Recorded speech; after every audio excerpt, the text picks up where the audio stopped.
Alright, so again, I did just a tiny bit of offline stuff, mostly, again, I'm kind of gutting the old dead account that I don't really play anymore, since I wasn't really quite happy with it anyway, so I'm in the, like, basically, when I need something, I just gut it from my other account. So I got some of the Sandorian equipment that my main character had, like the low-level Sandorian stuff. I just mailed it to myself. It's not, this isn't expensive gear. It's just, it saves me some time. And also, I did a little more fishing. I killed a couple more things, sold some more things. My beehive chips and all that sold, so I'm good for cash. Good for cash for a while.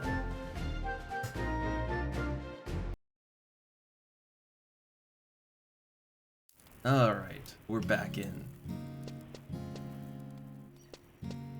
So, let's see, if I look at my equipment, yeah, so little changes, right? So I upgraded from the, I think it was the Xiphos that I was using, like, the level 7 sword. So now I'm using a Royal Archer sword, which this is Sandorian gear, which there's no limitations, like, you need to be, you need to have Sandorian rank points to buy these things, but they're full trade, like, you can sell them on the auction house, anybody can use it, you're not limited. So, it's a decent sword, and it's like a rank 1 item, so it's not an expensive item. I got the Royal Footman's Tunic, which is, again, Sandorian. All this is Sandorian gear. Honestly, I feel like they have better mage gear than Bestoke.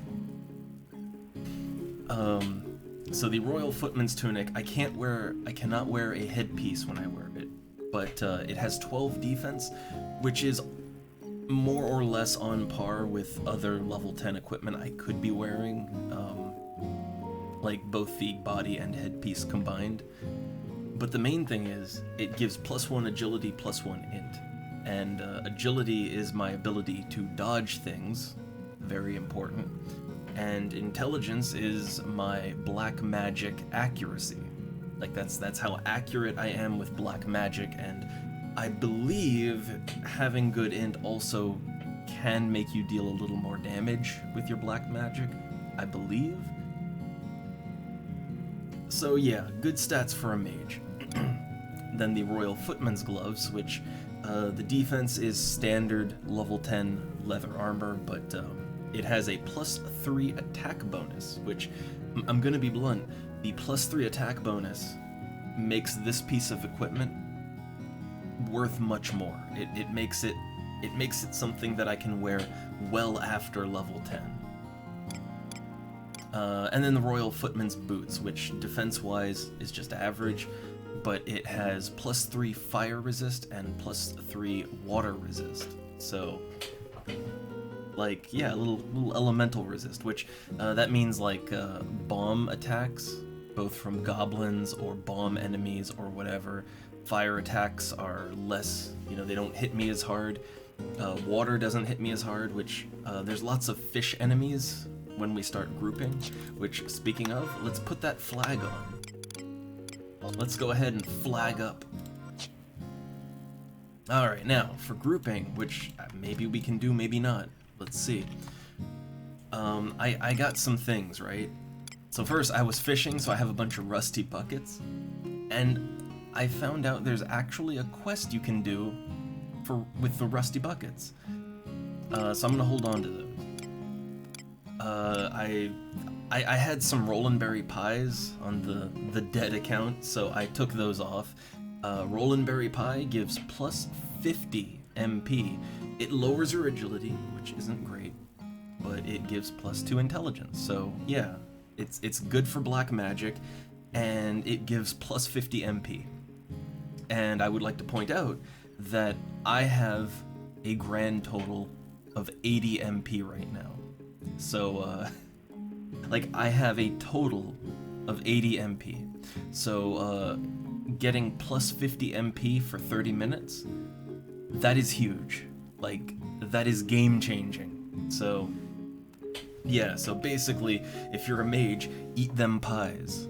Eat them pies. And then I got some pineapple juice. Which pineapple juice is it's relatively cheap. But you pop one of these, and for about like a minute and a half, you will regenerate 1 point of MP every 3 seconds. So it's nothing. It's nothing amazing. It's nothing to write home about. But it's 1 MP regen every 3 seconds. It's like it can help you to not run out of MP in a fight, or it can help you to not have as much downtime after a fight. So I got 2 of those. I'll just sort of save them for an emergency when I feel like I really need to cast more spells in a fight or something. I know, it's just like the problem is that I like the old account with my elf character. So 2 problems, right? First off, I do realize I like playing mages a lot. And while it can be fun to play an elf mage, because it does present both unique challenges and unique opportunities as a mage, that is, you know, a mage that has way less MP, but is more physically capable and tanky, it does present an interesting, you know, rule set to play by, so to speak. But the thing is that because I like to play mages so much, I would like a more balanced character, and honestly, human is the way to go. I think for someone like me that just cannot make up his mind about what class I want to play, I think a human really is the ideal for me, because they are 100% middle of the road in every way. They are completely average in terms of like physical and magical abilities. So whatever I choose to do, you know, it's not that hard to bulk up my stats with equipment. But like as an elf, like, oh man, it's a big challenge. So yeah, like that, and also just I was in the middle of a bunch of quests and missions with my elf, and I didn't play the account for months, so I literally don't know what I'm doing on the character. So basically, it's just better for me to start over, honestly, for many reasons. And I mean, the good thing about this game is that almost every item in the game is completely tradable. So like, I can just I can just give myself things from the other account as I need them. Again, it's not like I was rich with that account, but I had some good starter items. Like I had some nice items for beginner characters, and a couple of really good ones that I got cheap when they didn't cost as much. Like I think Astral Rings on this server cost like 300,000 gil each now, but when I bought them, they were only 80,000 gil each. Like I literally bought them for 80,000 gil each, 2 of them. But now that's worth like 600k. So you know, I probably wouldn't buy them again, is what I'm saying. But I didn't give myself the Astral Rings. That's overkill. That's overkill. I might give them over later, but for now, it's overkill. All right, let me see if any of my I had more things up for sale. Okay, nothing else sold. And I got 45,000 gil on me now. Some of that was traded over, and then quite a bit of it actually was from it was from my loot. Like the beehive chips, I had like 7,000 gil in beehive chips, and then I had several stacks of fish that were worth 1,000 gil each. Like I actually I got a good amount of that money just from selling junk newbie items. So, you know, worked out. Let's see. So yeah, I want to do a quest, but also other things I gave over. Oh, let me move these Sandorian carrots. Oh yeah, I got a Legionnaire staff too, which is this is actually a Bestoke item. I bought it with this character's rank points. It is a staff. It's a pretty good staff. that gives 6 HP, 6 MP, and I would not use that solo. I wouldn't really use it solo unless I have to, but it's 6 HP and MP, and if I get invited to a party, chances are they're gonna invite me as either the healer or the backup healer. And if that happens, I will definitely want to have extra MP, so that's what that's for.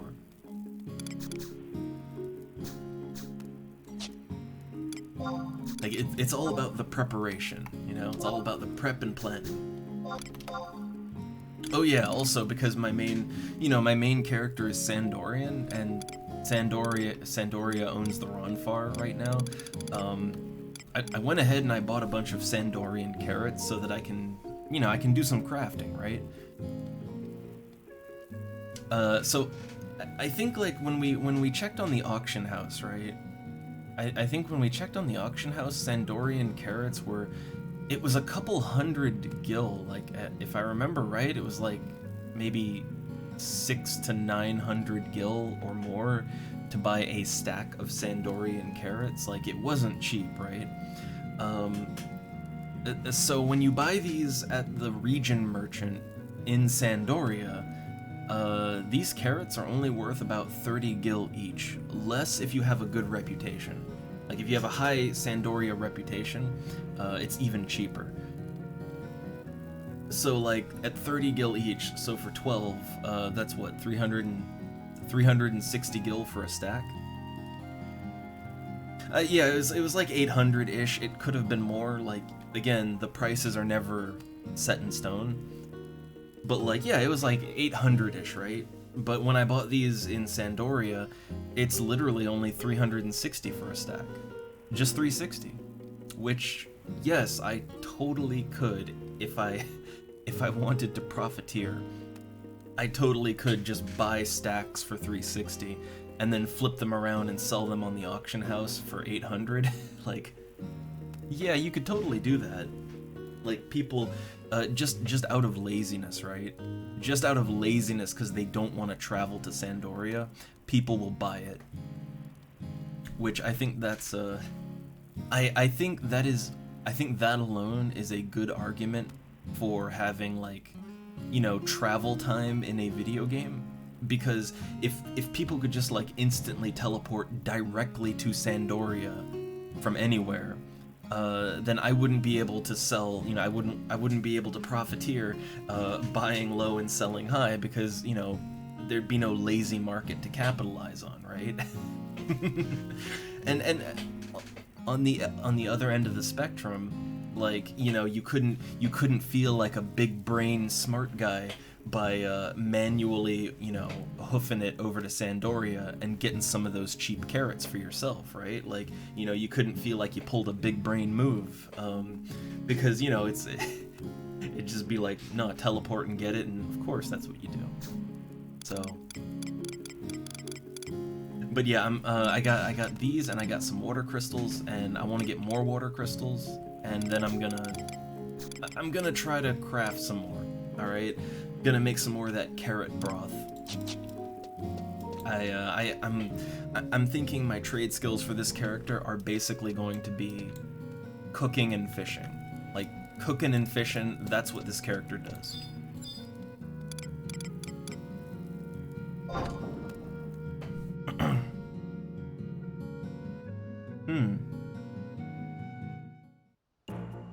Oh, nice. I do want to play around with No Man's Sky. It's just I gotta be in the. That's how I am with any game. I gotta be in the mood for it. If I'm not in the mood for it, then I'm kind of forcing myself, and then I end up resenting the game. So I'll get to it eventually because I do want to play it. But right now I'm in this mood. Like, this is just what I play for fun right now. Alright, so real quick, before we get into doing anything, I have 5 rusty buckets, right? So there is a quest I can do with the rusty buckets. I believe this is the guy I have to talk to, which I only know because I literally I was like, man, I have all these rusty buckets. Can I do anything with it? And I looked on the wiki, which Eden, the private server, has its own wiki. Because, you know, classic game info is a little different than modern game info. So I checked the wiki, and yes, there is in fact a quest that you can do with not only rusty buckets. So here's the thing. There are literally quests for all of the rusty items. Like even the rusty underwear, there's a quest to turn in like 5 of those, and you get like a ninja scroll out of it. So, okay, let's talk to Foss. Yeah? You a fisherman? Have you ever fished? Why, yes I have. Alright, then you get any rusty buckets? Don't take it the wrong way. I'm not saying you ain't good at it or anything. Everyone starts by catching those, yeah? If you got some lying around, I'll buy them off you. 5 at a time only. Deal? What do I do with them? Business. You know, business. I wipe them, clean them, and sell them off. Those big shots in the metalworks buy them like crazy. Man, big bucket. It's big bucket. Okay, so yeah, let's trade 5 rusty buckets. Now, okay, like rusty buckets, you can sell them for 51 gil each. So like you can sell 5 of them for what, 250 plus 6? That's 256. That's how much you can sell them for. But if we give them to this guy, right, that's 5 of them. Good doing business with you. I hope you don't get better at fishing anytime soon. Okay, he gives me 300. So basically, you can sell your rusty buckets to this guy for 50 more gil, or 44 more gil than if you just sold the buckets to a merchant. And he will buy them indefinitely. Oh look, one piece of advice. If you want to start a business of your own, buy cheap, sell high. There's another reason why I can't make a living selling buckets though. People just love spending gil that's not theirs. No one spends more than those big shots in the metalworks. Makes my job easy. Or, oh, that's why he can make a living selling buckets. So, yeah, he'll just buy my buckets. Like, of course, this isn't good cash, right? Like, this is, like, obviously it would be better to catch fish that actually sell for something and sell that. But if you catch a lot of buckets, then yeah, it's a nice little starter quest to get that, you know, squeeze that little bit of extra gil out, right? Also, so that quest does increase your reputation with Bestoke. Like every time you turn that quest in, you get just a tiny bit of faction standing with Bestoke. So I'd really say that is the main reason you would want to do that quest. The gil is kind of like a nice bonus.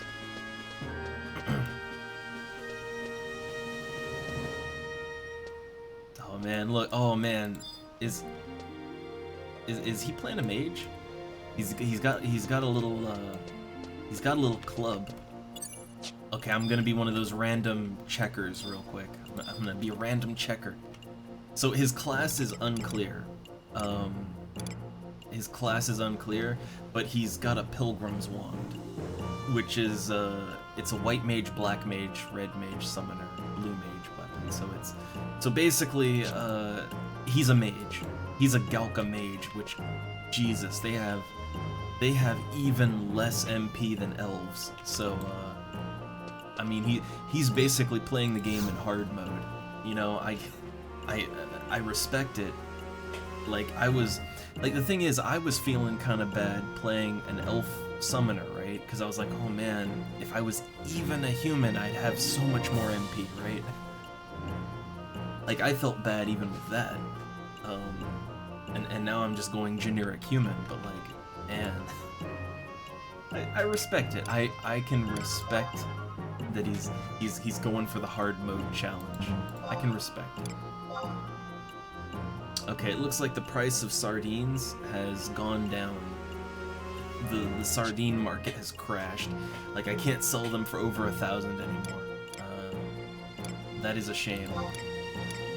So, okay, since the price of sardines is crashing out, I will adjust my prices a little bit. I hate to pay the fee again. I hate to do that. But I will relist my 1,090 ones at 920. I will relist. That's 16 gil down the drain. Just down the drain. Alright, so yeah, I'm just kind of waiting to get into a group, right? Like, I'm waiting for someone to send me a message and be like, hey, join our group. You know, I have my reply button at the ready, but it's not, I guess it won't happen for a bit, right? So in the meantime, let's just go out and kill some shit. Get some water crystals, right? Like, I would like to get some water crystals so that I can do some crafting. Maybe maybe also just do a little more fishing. Like, that's like when the goal is to get in a party, you're basically just playing the waiting game. You know, you're playing the waiting game.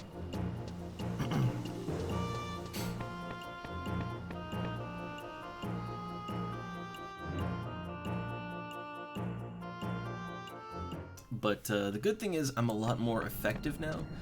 Like, I'm both harder to kill and also more effective at combat now that I have, like, better armor and a level 10 sword. I'm much more effective. So my target enemy is gonna be Quadovs, because Quadovs actually drop fairly good stuff. They're decent EXP. They don't have too much HP. And also they drop water crystals, which we need water crystals. So it's time to go genocide on the native beastman population. So yeah, there's a camp of them just right outside of town. Yeah, there we go. Yeah, there's a camp of Quadov just right down there. But they're everywhere. Like, Quadov are everywhere in the newbie zone. So, also, good time to practice my elemental magic. Now that I have more intelligence, I should be able to,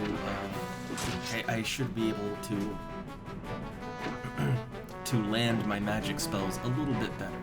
Just like a little bit better. I could also pop my, you know what I could do? I could pop one of my pies, right? My Rollin' Berry pie. I could totally pop that, and that would help out a lot. I was saving it for a group, but each pie lasts for a half hour. So, like, if I have 2 pies, that's an hour in a team. Like, oh yeah, it's fine. So here we go. Pop that pie. So I lose out on some agility, but it's not really a problem because my robe offsets that.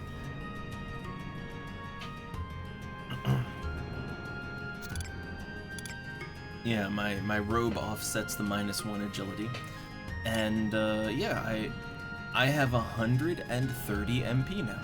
Like, I went from 80 to 130 MP, so it's gonna take me longer to recover, but I have more to work with now. So I'm gonna recover that, and then we'll get to it. To the Quadov murder. Which, for EXP, I am at... Okay, I'm at 1,600 out of 2,800.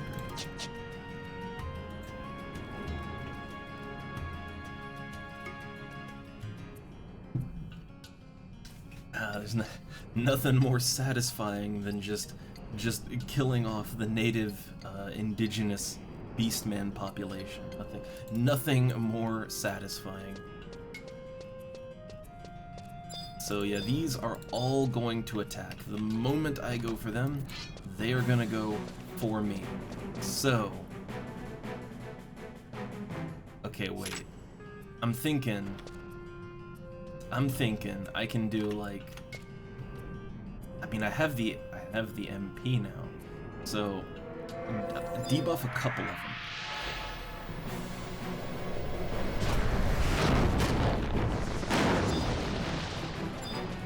Alright, so I put Dia, I put Bio, and now let's get in there. Let's see if more MP and better gear can allow me to solo this, or let's see if I die horribly here. Again, Quadav don't have that much HP. They really don't. Ooh, got a backplate. Nice. And sell that.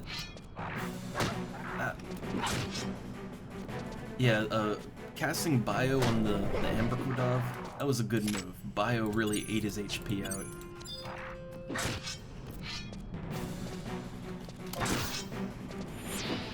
Oh man, 35. Nice. And I still have 100 MP. I still have 100 MP. Like, man. Eat more pie. Eat more pie.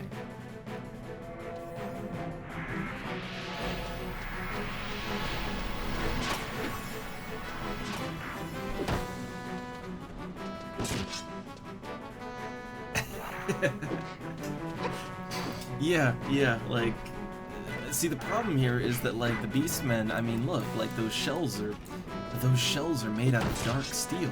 Like, it's precious metal right there. I want it.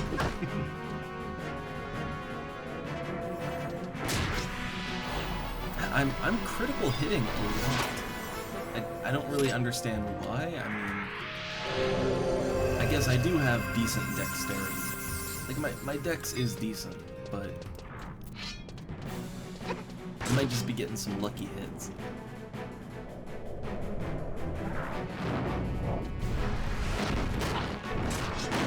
But it's amazing, right? Like, the difference. Like, the difference in effectiveness between, just... Like before, right? Like... like, now I have, yeah, like, I have a better sword, and the damage I deal is so much higher. But not just the equipment, but the consumables. Like having, like when you only have 80 MP, having an additional 50 is, like, that changes the whole game. Like, now I can, like, all of a sudden I can just cast spells when I want to, right? I can just cast spells.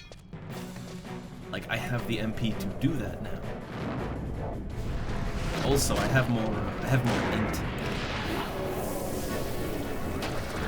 Like, between my gear and the pie, I have more int, so, like, my spells actually land. I would like to maybe bio the Amber Quadav over there. There we go. Just get a bio on him so that, like, his HP's going down while I'm fighting.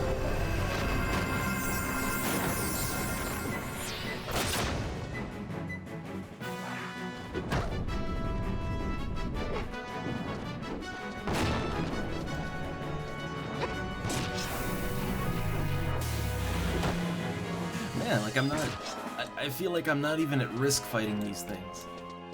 They do hurt, and my HP is going down and all that, but, like, I feel much more in control of the situation now, you know? Ooh, elemental magic up. Oh my god, 37 damage critical. Oh man. Fuck it, I'll kill one more. That young Quadav over there. He's got low defense.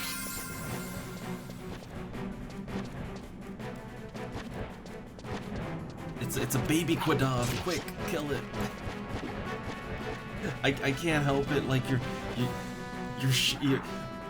your skin is worth so much money. I just want to harvest your bones. uh.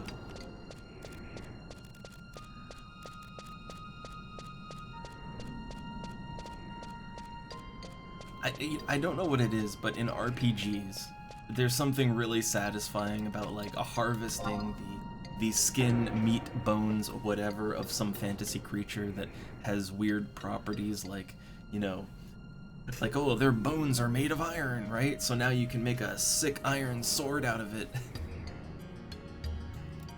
There's something really satisfying about that. I think that's why I like the Monster Hunter games a lot. I'm gonna be honest, I think that's why I like Monster Hunter so much.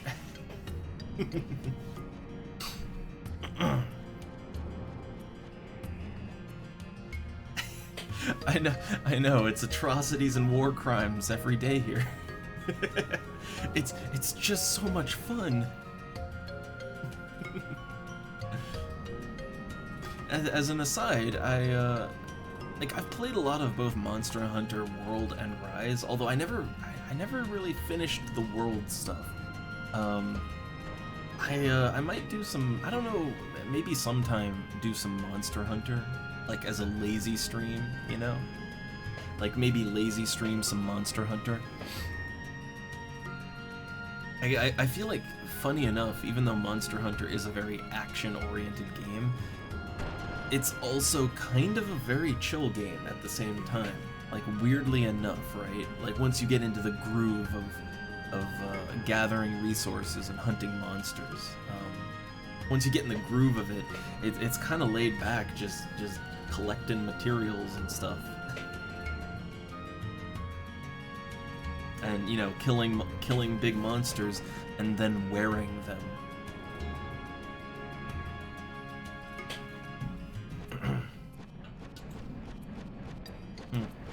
And my resting cycle is a little longer now because, well, I have so much additional MP, right?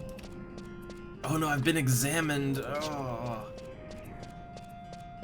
I've been examined. Oh, another player. Are they out here killing Quadavs too? I wonder.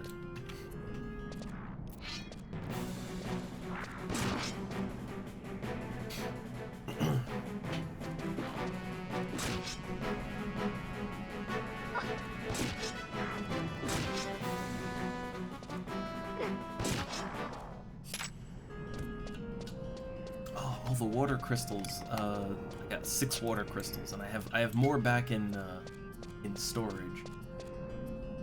So that guy, I take it that guy's probably just farming Quadavs, like if he's just standing there.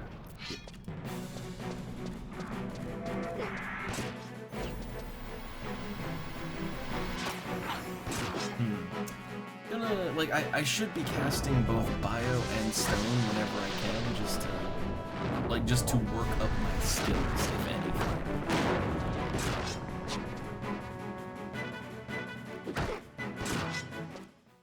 Oh, also, as an aside, I guess, you know, anybody can see it in the Discord, but, like, I totally checked out the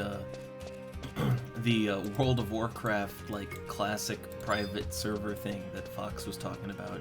I didn't do anything with it. All I did was, like, make sure that it correctly installs and that it runs, you know, and that I can connect to it. That's all I did, but, like, you know, it looks like it might be fun. And it seems to have a very strong, like, community backing it. So I'm interested. Like, here's the thing, right? Like, I'm very anti-Blizzard. Like, I don't like modern Blizzard, and I never really grew up with Blizzard games. Like, the only Blizzard games I really played as a kid were, I played Warcraft 2 and 3, and I played StarCraft. And I thought they were really fun. I played them a lot, but, like, I wasn't dedicated to it or anything, right? It was just another fun game that I played. And, I never even really... You know, I never even played Diablo, not really, so... Like, I didn't really have, like, Blizzard nostalgia, you know? Like, I have no nostalgia for the company, and I never played World of Warcraft, and I I avoided playing it for two reasons. One, I didn't really like the hype around it. Like, I feel like there's this huge hype around the World of Warcraft, I don't know, the game, the community, whatever, right? There's this weird hype around it that is not the best community, right? At least on the live servers. So, like, I didn't really want to mess with that, and also, just the, like, I guess here's the thing, right? I do have a bit of resentment towards World of Warcraft because, again, I played EverQuest, right? Like, I was an EverQuest kid.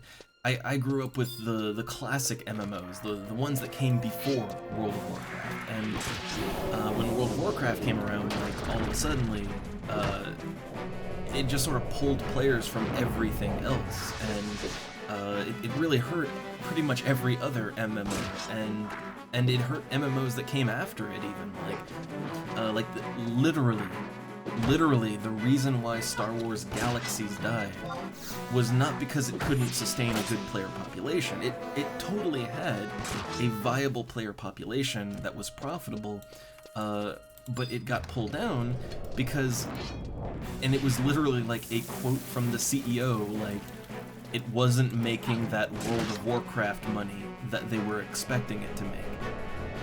You know, like, they thought, oh, we've got this big IP like Star Wars, and it's an MMO like the World of Warcraft, so we're gonna make World of Warcraft money. And when it only made a little money, they weren't happy with that, so they killed it. And a lot of games have a similar story, where the game was good, and it was more than profitable and viable, and people loved the game, but it wasn't making World of Warcraft numbers, so company pulls the plug, right? And it's hard, it is really hard not to be resentful of this juggernaut of a game that, by existing, kind of killed off other games that I did enjoy. So for that reason, I stayed really far away from World of Warcraft, right? Like, I didn't touch it.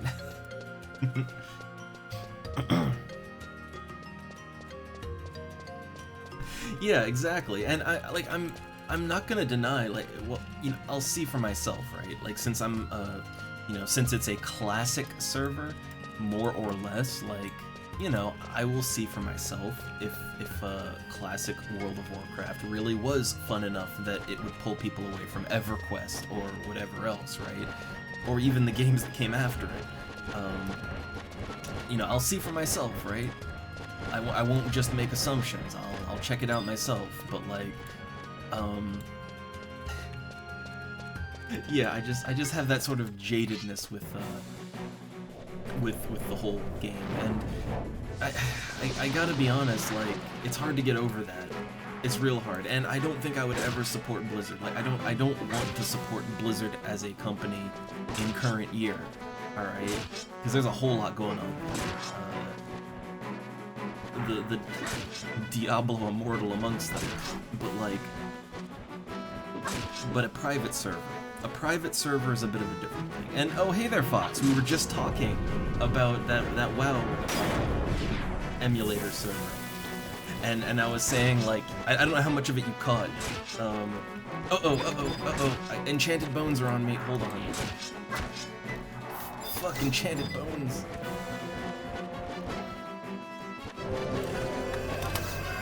Eat sword.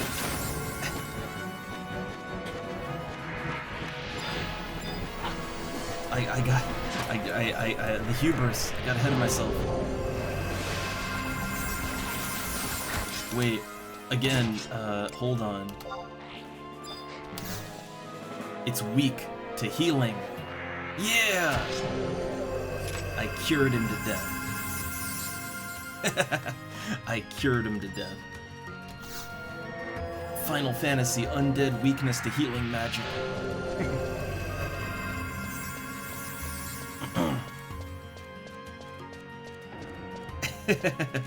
But yeah, I mean, like, I was just saying, Fox, that, like, I don't know if you caught it, but, like, I was saying, like, the issues I have with World of Warcraft are, it's entirely directed towards the live game, and, like, a private classic server, I do not feel the same resentment that I feel towards it that I would feel to like the live game.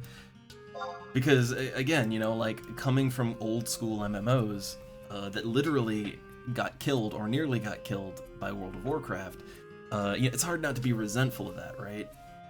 Especially Star Wars Galaxies. I loved Star Wars Galaxies, but they pulled the plug on it because it wasn't making World of Warcraft numbers. Not because it wasn't profitable, but because it wasn't World of Warcraft profitable. And I can think of multiple games that did that. Like multiple really good, fun games that got axed by a greedy CEO because they were expecting it to make World of Warcraft money. And when it didn't, they just saw it as, let's cut our losses and move on to something else. And that, man, it is really hard not to hate World of Warcraft for just, you know, for creating that environment, right? It's hard not to.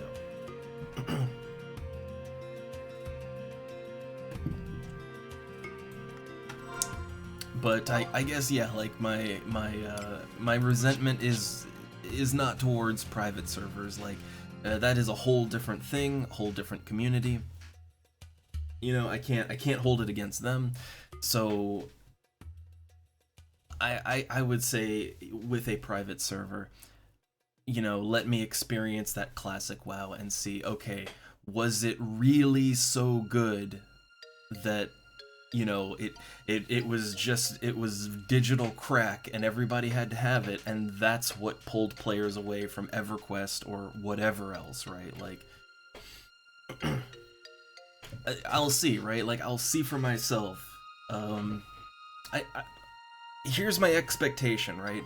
My expectation is that it is a fun game that is enjoyable to play, but my expectation is that it probably won't really, like, as someone who's played a lot of MMOs, old and new, my expectation is that it won't really wow me beyond anything else. That's my expectation. Like, I feel like, oh, maybe it was just that Blizzard hype engine that pumped it up, but we'll see, right? We will see.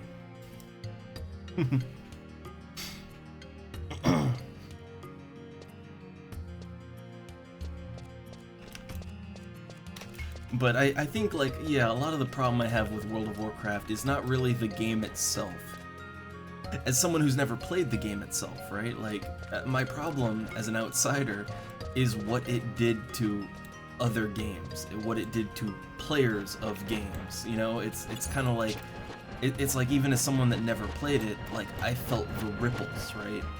Like World of Warcraft was like a meteor crashing into the ocean, and you know, and me on the other side of the planet, you know, I felt the tsunami waves, right? Like, that was kind of how it went.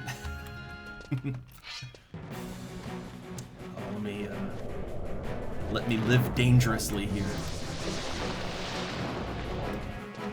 Maybe back up a little bit. I don't want that other Quadav to aggro.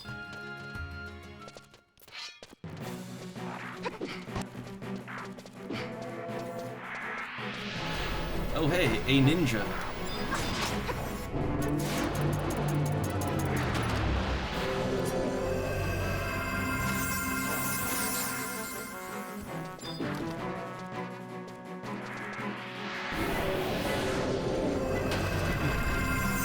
A friendly, helpful Slenderman ninja. Ow, fuck, these Quadav are, like... I'm good. I got this. Like, look, they're even like, oh, are you okay? Like, no, I'm good. I got this. I got this.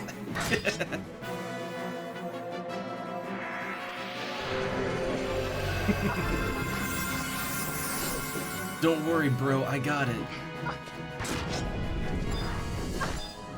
Man, people are so friendly, right? So friendly and helpful. Although I will say, I'm glad he killed that third Quadav, because I might not have been able to handle that. But I can handle these guys, I think.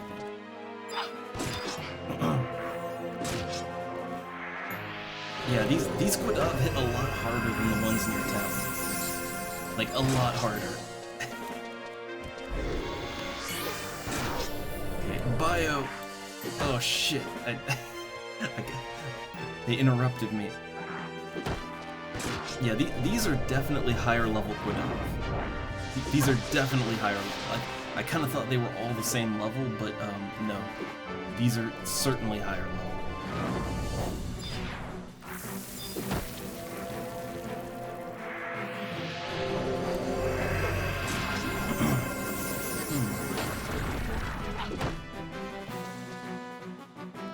Alright, so I think now it's okay, I can calm down. I can calm down. It was a little bit hectic for a while there, but I think we good. I think we good.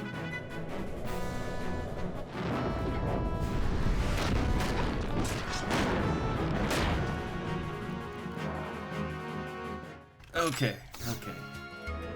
Yeah, I might have bitten off more than I can chew on that one. Let me back the fuck off from that. Let me get over here, kind of safe, so I can rest. But yeah, I mean, even from what I've seen already, like I can see like the EverQuest inspiration in World of Warcraft.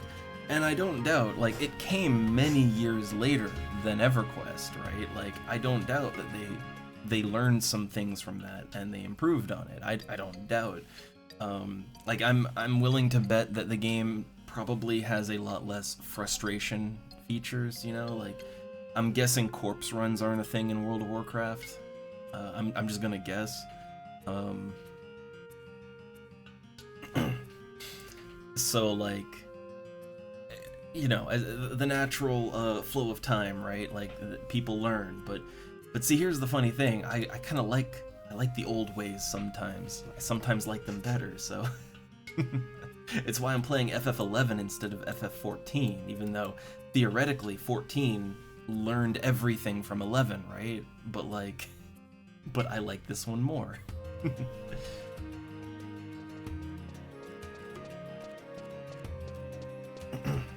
Though I will say, I feel like from what I have seen, wait, wait, corpse running is a thing in World of Warcraft? Like, well, so you don't lose EXP, okay. So I guess you don't lose your level when you die then, because that's a thing that can happen in both this and EverQuest, but, I guess you just have to get your gear then, right? I mean, okay, I'm back on board. You know, I actually like corpse runs. I actually like them. Even if they're frustrating. I feel it's a needed part of the adventure.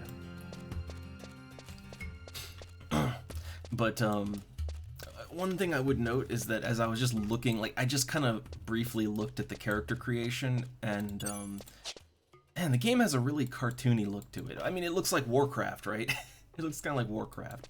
I think the visual style kind of puts me off a little bit, I will admit, but, I guess here's the thing, you look at stuff like EverQuest, and, like, EverQuest is based on, it's basically based on D&D. Like, if you look at both the actual, like, in-game stuff, and then you look at, like, the 2D, like, you know, just the art for the game, it's very, like, it's very 80s Dungeons and Dragons in form and function, and I really like that.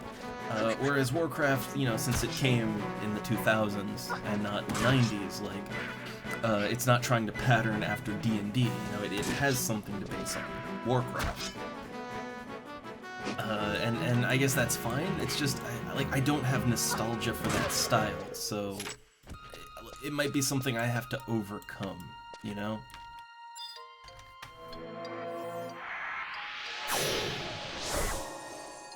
Oh, Sito, did you not know?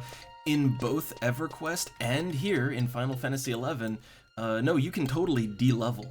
You know how you get that cute little do-do-do, like when you level up? Well, if you, let's say you only have like 10 EXP in your level, and you lose 260, when your ass drops to the ground, it goes down, and you get like a big green level down with a down arrow. Like you get that over your corpse. Like the game really makes you feel bad about it. Like, get fucked, you de-leveled.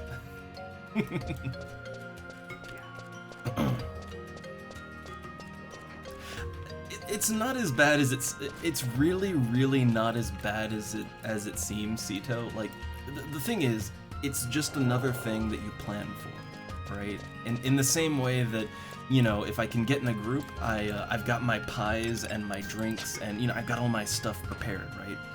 In the same way, like, basically whenever you level up, don't just stop leveling, get some buffer EXP. Basically, if you level up, stick around and kill some more things and get some buffer EXP so that if you die, you won't de-level. It's just another prep part. Like, it's just more prep, you know? And when you're max level, you can still get some EXP. So when you're max level, basically you just farm EXP over the limit and, you know, so you don't de-level when you die. It's that simple. And in a good group, when you're in a good group, the EXP just flies by. So it's really not something that I worry about when I play the game. Like even if I die, I don't worry about de-leveling. That and there's also ways to recoup some of your EXP. Like, so like there's both raise and re-raise. So like a white mage raise spell, that will recover a small amount of your XP lost. I believe it's something like the first level of raise will give you back like 20% of the EXP you lost, or like 25%, and then the second level of raise will give you like 50%, and the third level gives like 75%, something like that. I've never played a white mage high enough level to get the advanced raise spells, but basically a white mage can raise you and recover some of your lost MP. Or lost, not MP, your lost EXP. Ugh, words, brain. And then there's re-raise, which, like, re-raise is sort of a preemptive raise, so you can cast re-raise, and basically it's the same effect as a raise to, like, get your EXP back, but it's preemptive, so, like, it's a buff that lasts for, like, 30 minutes, and if you die in 30 minutes, you can just click, click re-raise, and boom, you pop right back up, and you get some of your EXP back. Like, it's one of those systems that sounds terrible, but like there are ways around it, and it's part of the game. Like, part of the game is like, you know, being smart and working around it and figuring ways to negate it. Like, it's part of the, you know, the planning and preparation of being a good adventurer, and I like that. Like, I think here's the thing, right? What's missing in a lot of modern games, and it's why I like games like this, what's missing is the planning and preparation phase of adventuring.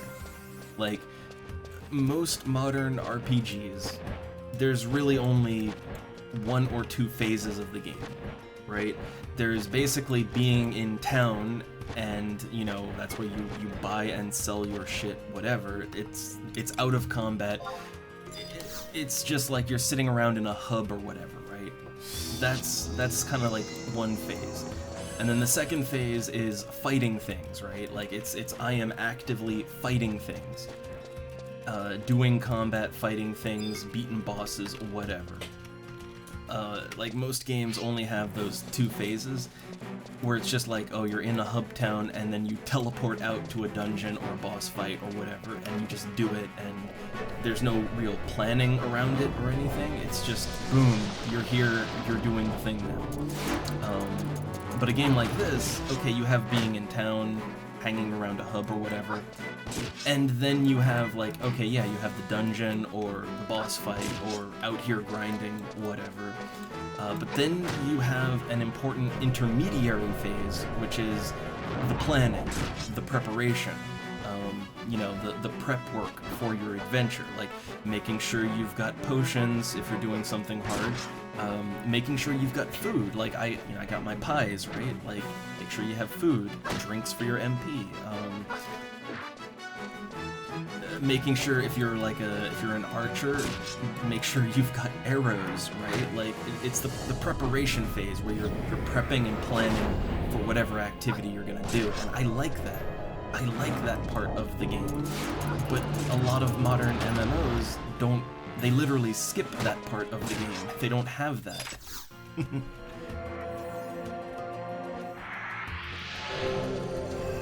Ooh, nice, Fern. Welcome back, and yay, power.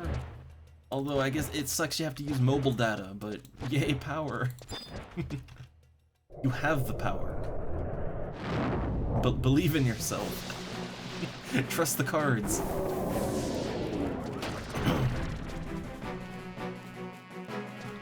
Come on, pull out sword.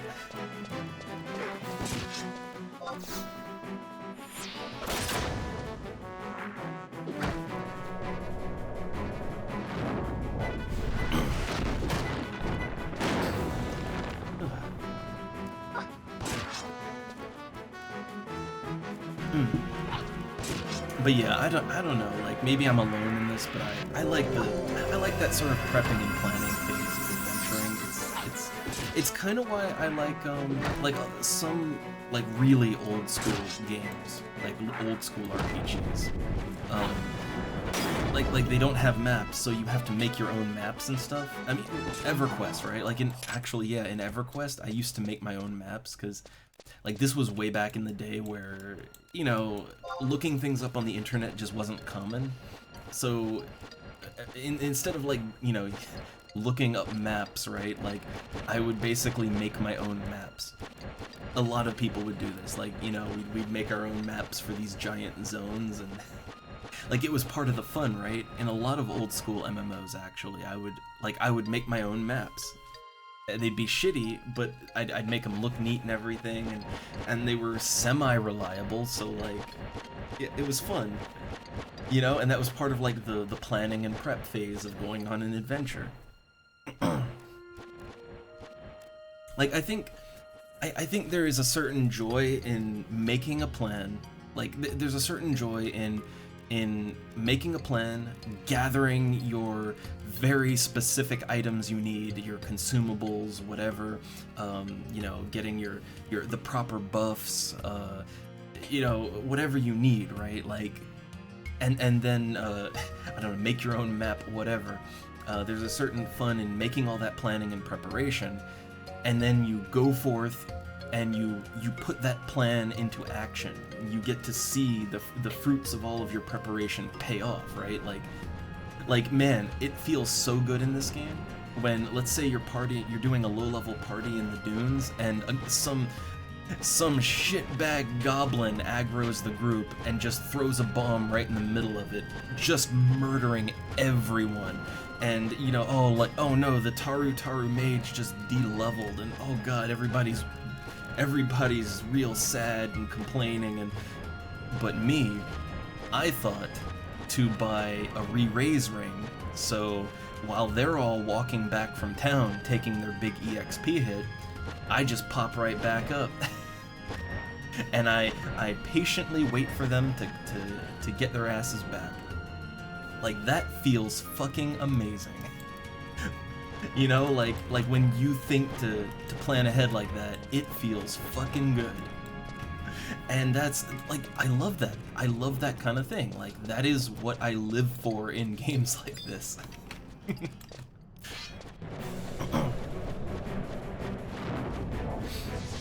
Ooh, Dark Magic level 5.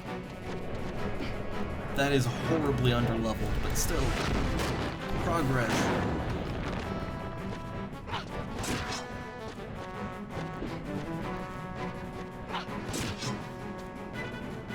Also, Burn, are the power lines, well, I guess I know how the power lines were where I used to live. Like, are they just like rickety old wooden poles directly next to the road with no safeguards whatsoever? I guess that's how it used to be where I used to live.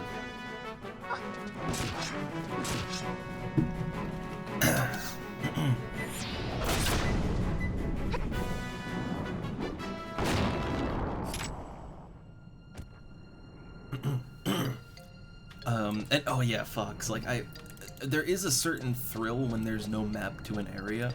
Like, I mean, you look at EverQuest, right? And in EverQuest, there are literally no maps of anything.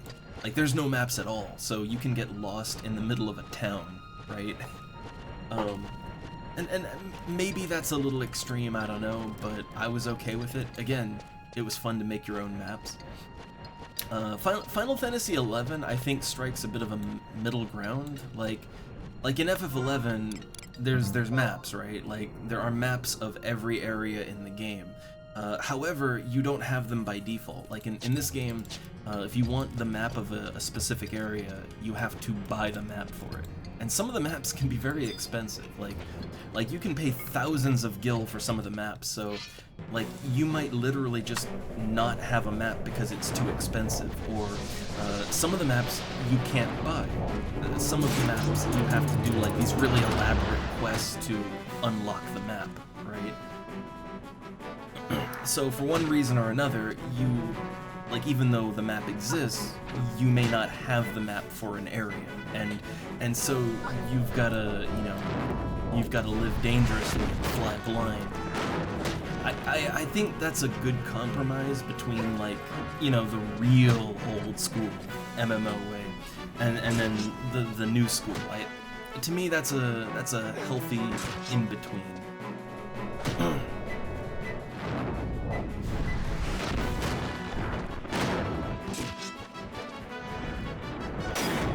Man, Burn, like, there are actually safeguards, but it's just not doing anything.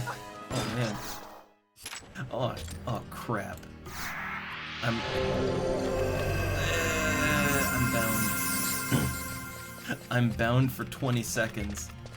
Like, the goddamn wizards. I'm bound for 12 more seconds. I can't move. Well, I can still cast spells. Out of range. Damn. Okay, I'm free. Like, normally bind breaks on hit, but I killed him before he could hit me, so I just have to live with the bind.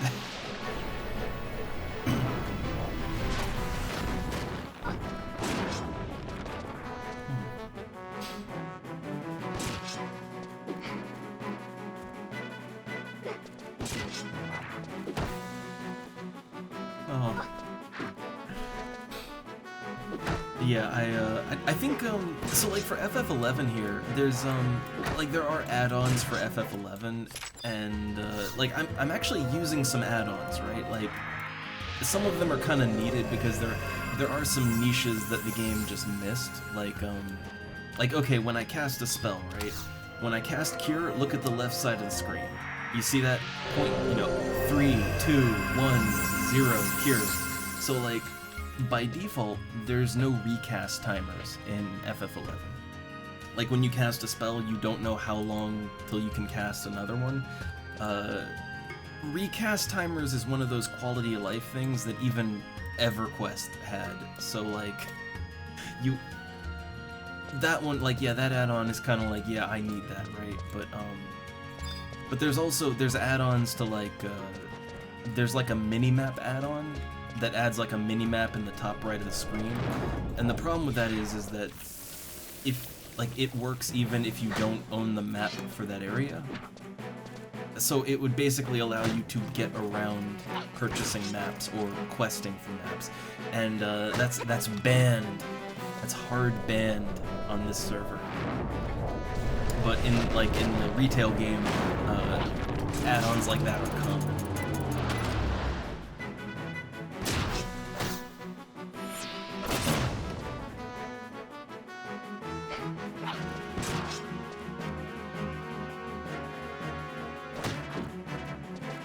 Yeah, there's funny enough, like there's just weird little, like for the most part, even though I love EverQuest, I honestly find that Final Fantasy XI actually has a lot of the same vibe as EverQuest. Like, it has that same cooperative vibe and open world, you know, it has that same kind of good, fun, social sandbox feeling that EverQuest has. But, you know, with the Final Fantasy coat of paint. And I overall find that Final Fantasy XI, even though it is also a little primitive, like, it is missing some things, I find that generally its gameplay is more enjoyable than EverQuest. Like, it has a little more quality of life, but not so much that it invalidates the sandbox nature of the game. However, some things like recast timers, that's just, like, that is so critical. Like, especially if you're a mage, you need recast timers. Like, you need to know when you can cast your next spell.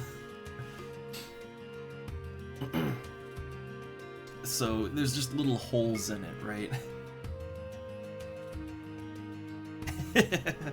I never played Toontown or Wizards 101. Wizards 101 just sounds like a Harry Potter ripoff, and so, like, I've only ever heard of Toontown, and I mean, the only thing I can think is, well, that's where all the pedos are,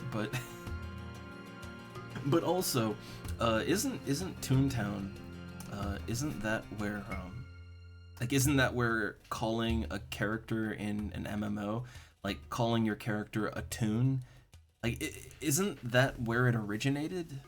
I mean, maybe not. I feel like I saw people use toon before that, but like, people calling their character a toon, which I don't see people do that much anymore. Like, it's very rare people call a character a toon, like, in current year. But for a long time, people would call their character a toon, even in games that have nothing to do with Toontown.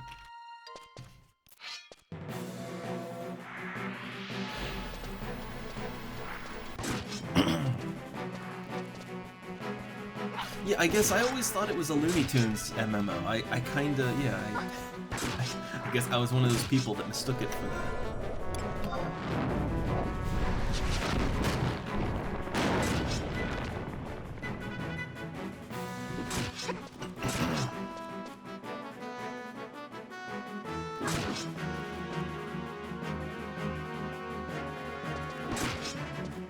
Wait, what? There was a Family Guy MMO? What? I've never heard of this.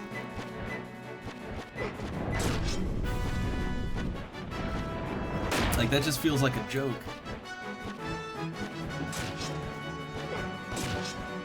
Huh. Well, made on Flash, that's, it doesn't inspire confidence.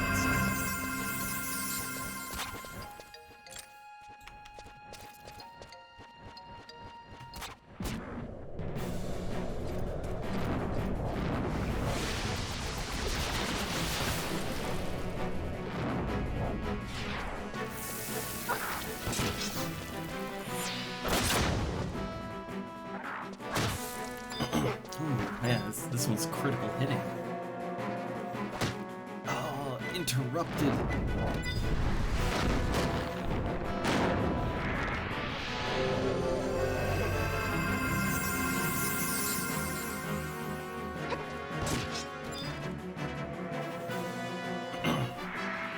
Man, the time passes quicker than you think. I'm gonna go through all my pies before I even get in a single party. Which, yeah, no one sent me any tells, like... I kind of figured that I was gonna have a hard time getting into a group as a level 11 sub-jobless red mage. I pretty much figured that, it's gonna be tricky to get into a party. So that's why I'm settling for just soloing out here. Just solo till someone does invite me. I did play a little bit of D&D online. I played it very briefly when it was new, and I don't know, I thought it wasn't I liked some of the things that it did. Like, I thought it was pretty fun to run some of the dungeons with other people.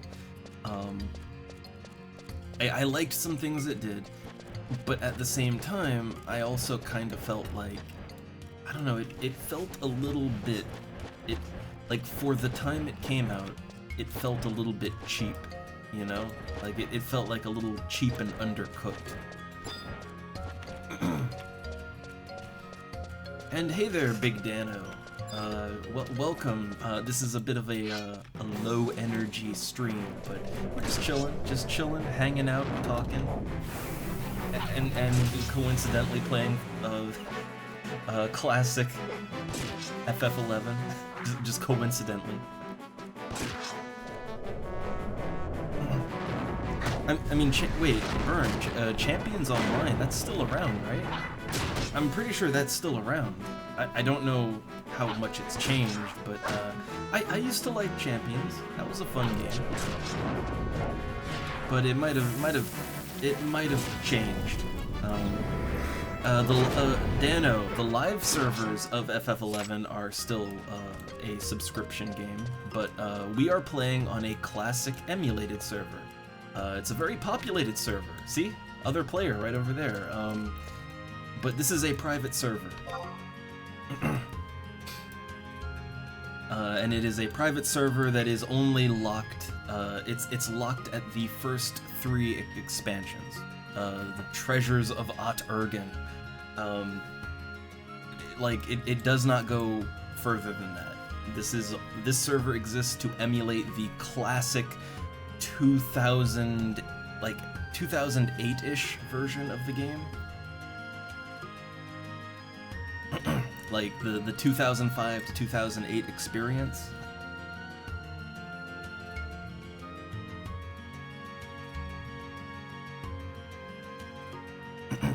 Oh, it burned. Okay, yeah, you were confusing it with City of Heroes. Okay. I will admit, I played a lot of City of Heroes. Like, I played the hell out of City of Heroes and City of Villains.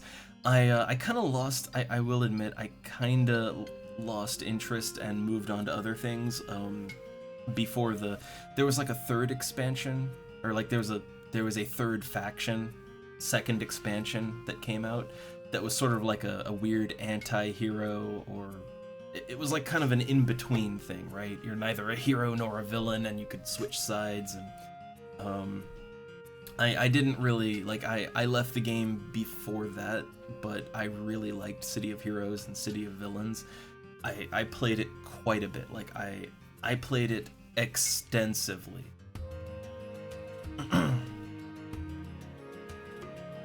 And I mean, Dano, if you want to play the game again, this I've played on a couple of classic FF11 servers, and so far this is the best one I've played on.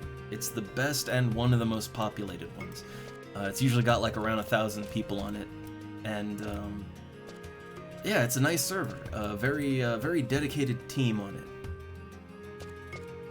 And it's Eden XI is the server.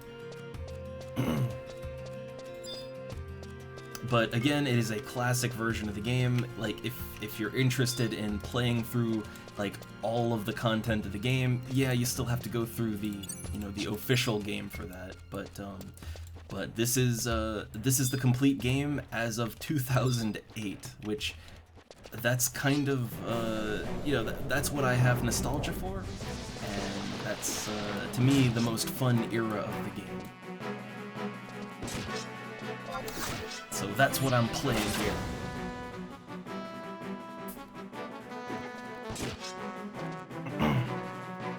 Now wait, Ern, I thought DC Universe is still going. I'm pretty sure DC Universe is still going, right? I mean, I've seen it on Steam. I played DC Universe very briefly. Like, I didn't quite, I thought it was kind of fun, and there was a lot of novelty in it, but I didn't really get into it.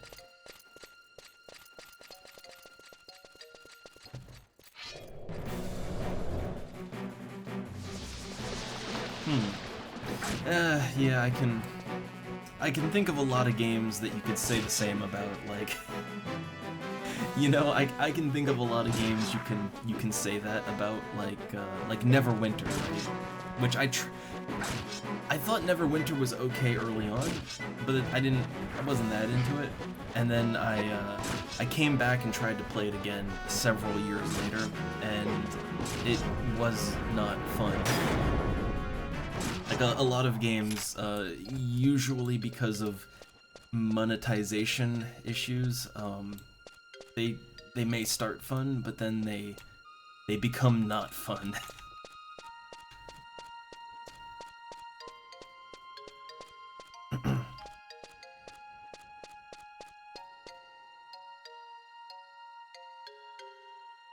Oh god, Burn, I do remember The Sims Online. And, Dano, so hand-to-hand, a monk, then. Which I never... monk is the one okay, not the one. It's one of the classes that I have never played in Final Fantasy XI. I don't know, I'm not a monk kind of guy. I like mage. I like red mage, white mage, black mage, summoner. I like mages. I mean, I also like, I don't know. I like Paladin, Dark Knight. They're also kind of spellcasters, though. Bard's not a spellcaster. Well, no, wait. Bard songs. Songs are technically spells. So, yeah, basically, I like any class that casts spells. That's my thing. That is my jam in FF11. But, oh, hold on one sec. It's very hot here, so take a sip of water. Don't want to die.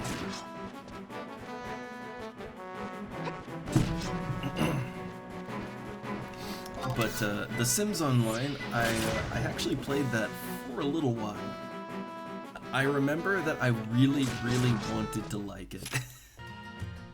Like, what I remember about The Sims Online was that I really wanted to like it, but I just couldn't.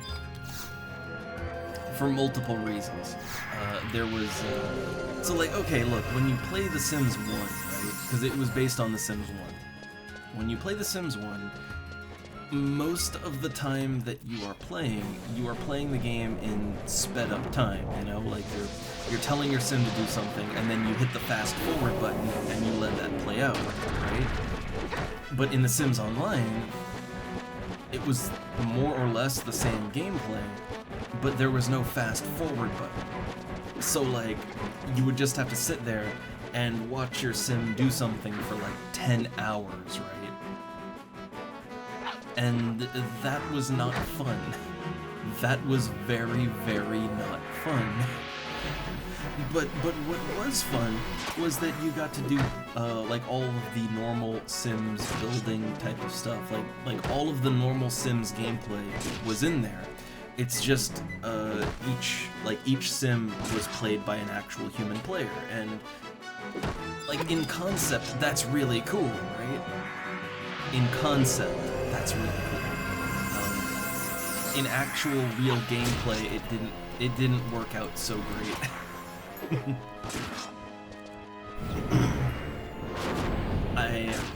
I will admit, I would totally check out a private sim server.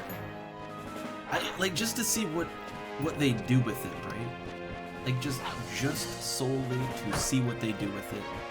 See if they've maybe changed some of the gameplay to make it more fun or something.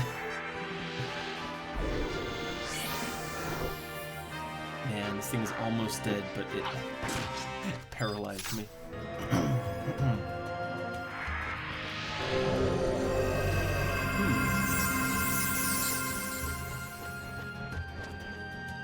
If The Sims 5 is online, I would have mixed feelings about that. On one hand, the idea of an online Sims game is kind of cool. That's kind of a cool idea, you know? It's why I even attempted to play The Sims Online. The problem is that okay, the fun part of The Sims is that it's your world with your rules, right? Like that is the fun part of The Sims, is it's completely your experience. Like, it is a custom modeled experience. It is what you want it to be. You know, like, you handcraft all the lots in the neighborhood, you handcraft all the Sims. Like, it is your dollhouse to play with as you want. And if you were to make any part of that online, you would have to standardize it. You would have to make it so people can't necessarily do what they want to do. And I feel like that would cut into the experience, you know? Kind of water it down.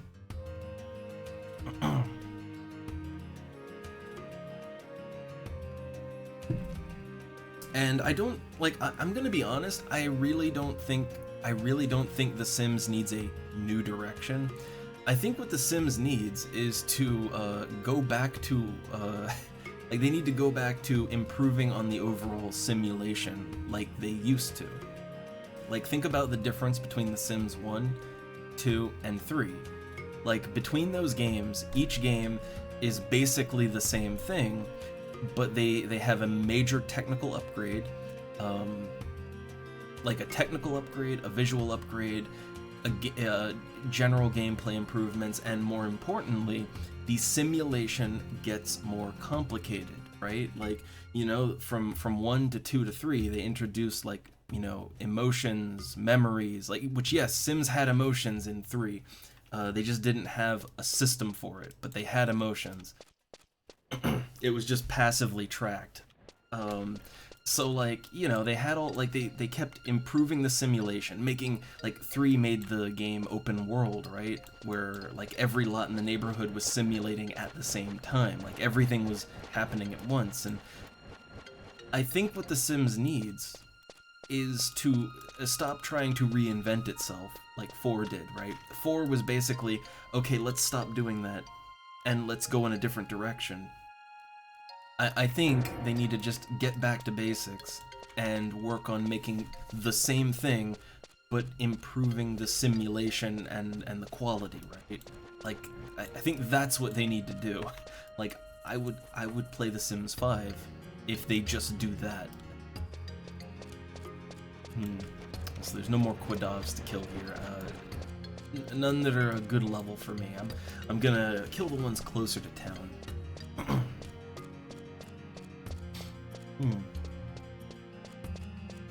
But yeah, I just think, like, I think The Sims needs to go back to being an actual proper simulation game and not, you know, not try to reinvent things, you know?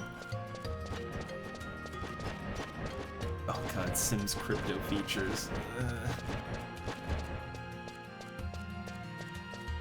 No, I like, literally, if they just made The Sims 3 but better, I would be happy.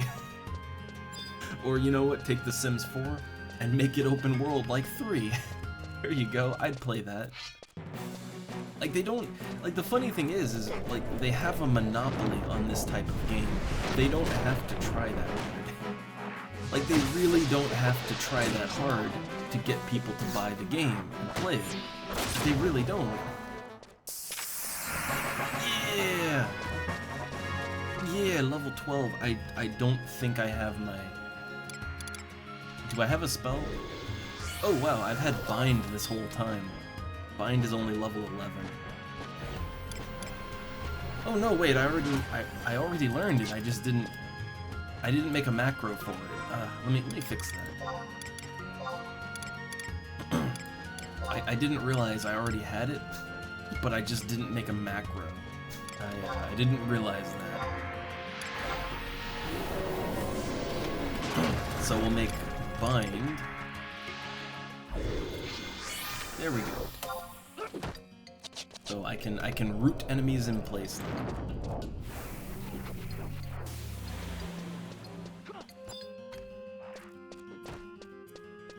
So let's see how Bind works out. Like in practical gameplay, let's see how it works. Okay, they're rooted in place. Bio! Poison!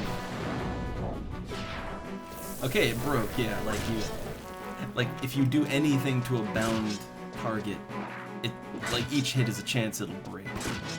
So it's not really that great. Not really that great.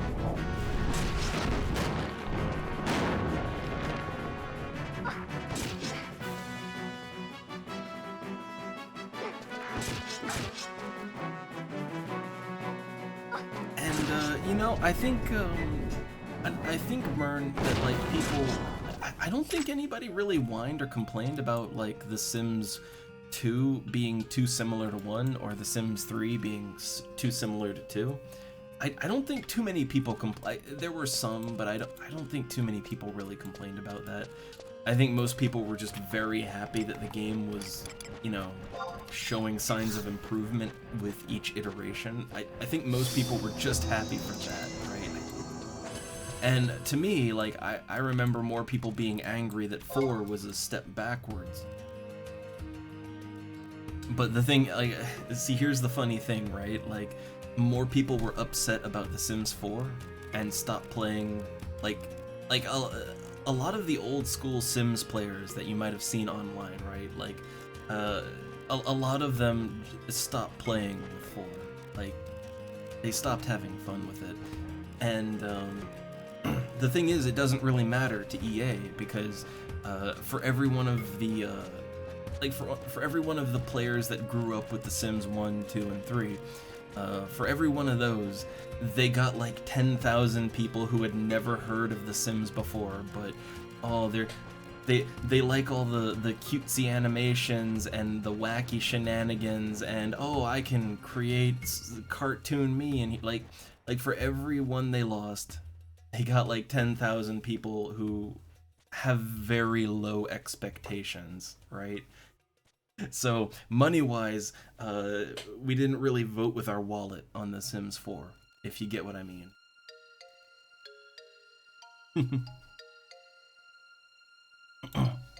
Yeah, I know, a lot of... I feel like... So here's the thing, right? And look, my opinion is look, you can say I'm wrong on the internet all day, it's fine. I enjoy being wrong on the internet. But, like...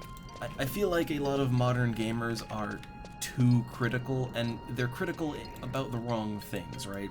Like, there's people that will go on and on about how, you know, from one game in a franchise to the next, it's not different enough, it's, you know, you gotta, you know, games are art, you gotta shake it up, and each thing has to be, like, people are really critical about that, right? But then they won't be critical about, oh, you know, these companies are nickel and diming the players. These games have always online DRM, so this game is going to be a paperweight in like 5 years. Like they're really critical about things that don't ultimately matter if you're having fun with the game, and then they're not critical about things that are kind of deal breakers, right?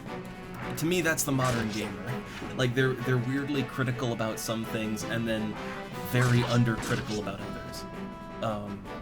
But to me, like, I mean, look, like, from one game to the next in a franchise, the games could be wildly different, or they could be the same, you know, more of the same but better. The thing is, as long as it's fun and it is doing what most of the players want from the franchise, it's fine, right? Like, it's fine. But like shaking up gameplay and, you know, trying to reinvent the wheel every game and then just falling flat on your face, but like that's not exactly good, right? I mean, look no further than Sonic, right? Like, my understanding as an outsider looking in is that after the classic Sonic games, they kind of wanted to reinvent the wheel every game and makes, you know, like, update Sonic for this hip new generation every every game, and I don't really think it's working out for Sonic, right? I don't think it's working out that great. Maybe nowadays there's a resurgence or whatever with the movie, but like, for a long time, that wasn't working out. So, whereas like if they just made more of the same but better, probably that would have worked out. Probably that would have worked out better in the long run, right?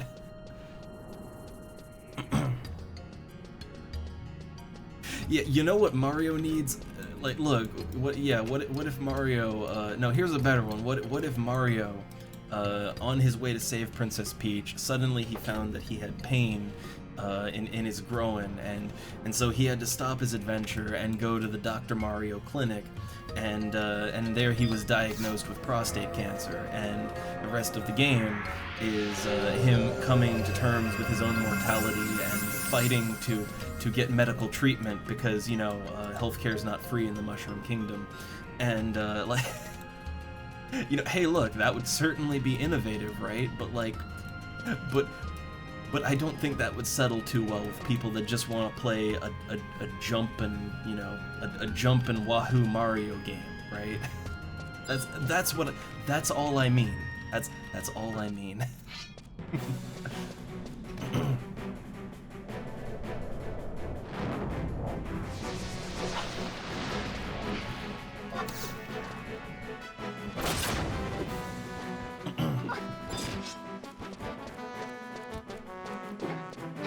Also, I'm living dangerously again here.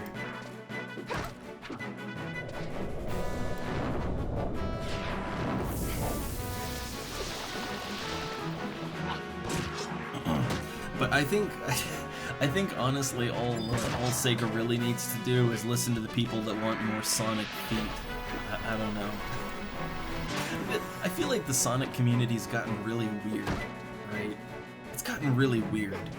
But at the same time, there's a lot of really weird people in the Sonic community. And I kind of feel like, you know what, if they just gave into it, if they just went to the dark side with it, probably they'd make a lot of money.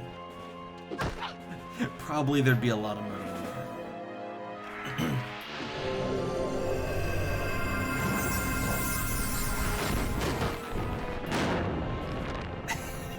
Oh god, burn. I remember gaming in the Clinton years. I remember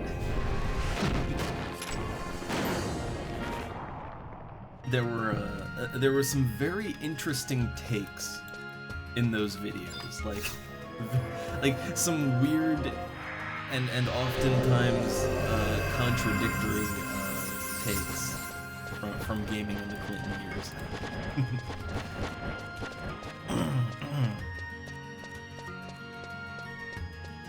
Yeah, but I think, you know, now that I think on it, and I think about a lot of the overly critical video game reviewers / commentators, whatever, I do think that, like, a lot of people want more out of a game than both it needs to be and that it should be, you know? Like, you know, like when people play a Tomb Raider game, I'm pretty sure they just want like a fun shooting platform and adventure game, right? Like that's what they want. You know, like, I don't think many people are looking for high art. I don't think they're looking for a revolutionary experience. I think they want to, you know, they want to do some tomb raiding. You know, they're not looking for anything too deep. Or you want to think about a really samey but long-running franchise, Mega Man, right? I mean, each Mega Man game is basically the same thing, but I love Mega Man, right? Mega Man's awesome, but if we're being honest, it's basically the same game like 24 times, if we're being honest. But the thing is, that's exactly what people that enjoy Mega Man want, right? Like, they want the same game, but a little bit different, a little bit better, you know, that's all they want. And there's nothing wrong with that.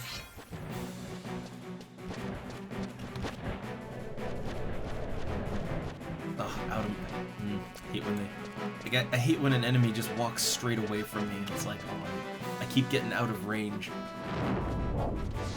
Hey, Dark Magic level 6. Gotta level that dork magic.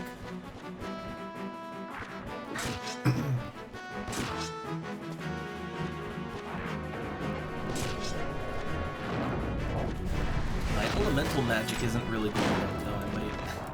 I might be capped on that for not for my level, but I might be capped on it for how much I can level it up on these particular enemies.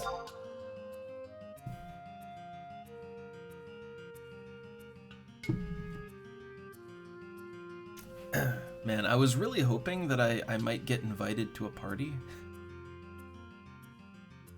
Like, I was really hoping that I might get invited to a party tonight.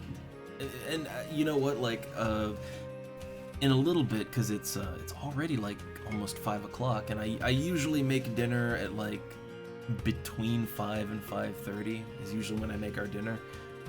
Although if we're just doing lasagna, that'll be real quick. And I'm kind of in the mood for lasagna. But, like, maybe when like, I'll do another intermission thing, and, maybe when I come back from that, like, it'll be later in the day, maybe I can get invited to a party after that, right? Or oh my god, how bad would it be if I get invited to a party right as I have to make dinner, right? That has happened to me, where, like, I have my looking for party flag up for hours and no one invites me.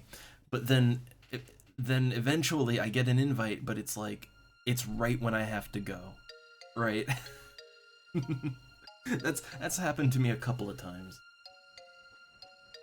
I'm really lucky like that.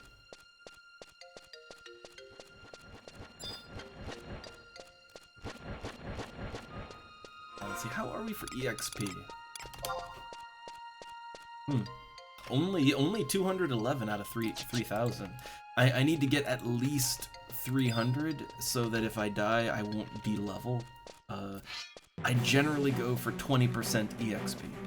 Like, I generally go for, like, 20% of my level, so that if I die, like, I can die once, and then I can die a second time.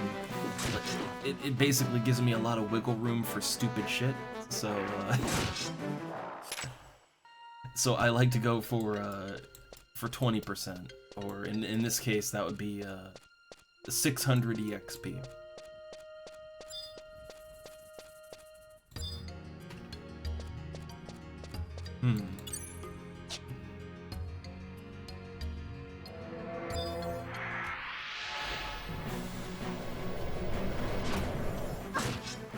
Wait, that one's not attacking. Now it is. Okay, I was trying to cast Bio on the other one. I kept getting interrupted by the young Quidov.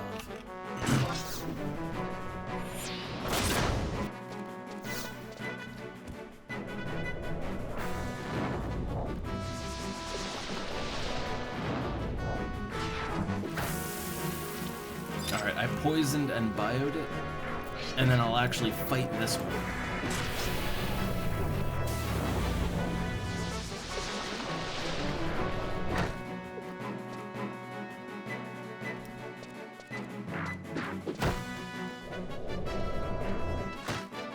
Oh god, man, they always manage to hit me just at the right time to interrupt my spellcasting. Like, just at the right time.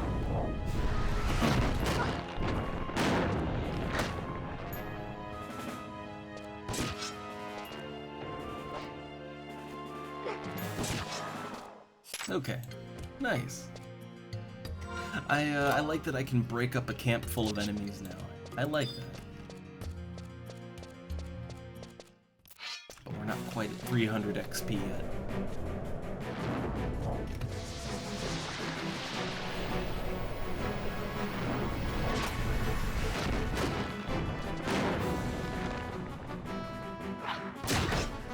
Oh, but why?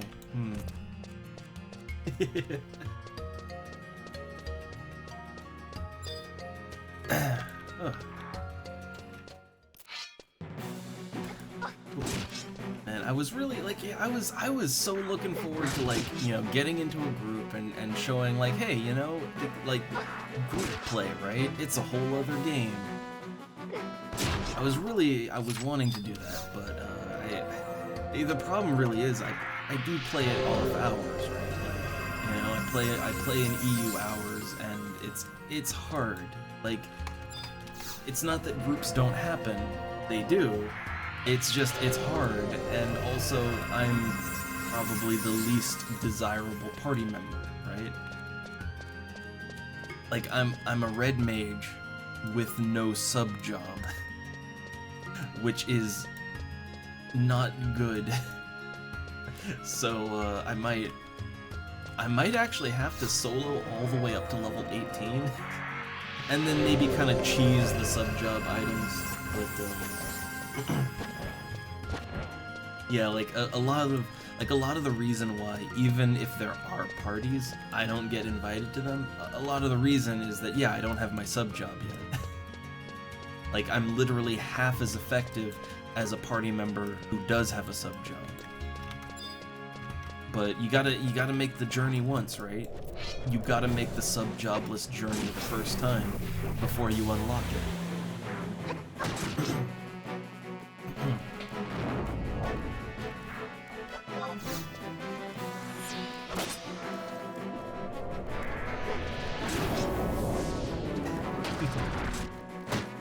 Oh my god, where did all these Quadav come from?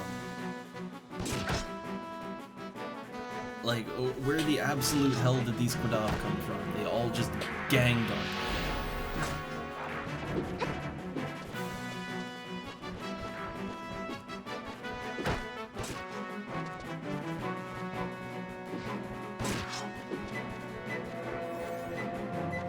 Oh, the paralyze.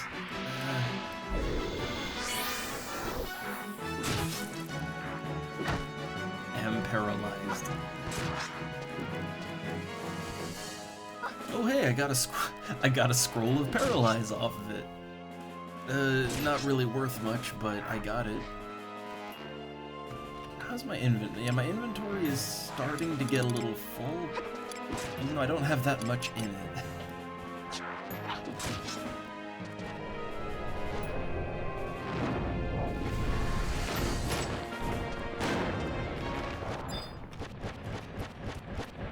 I'll just get to a safe spot here to rest.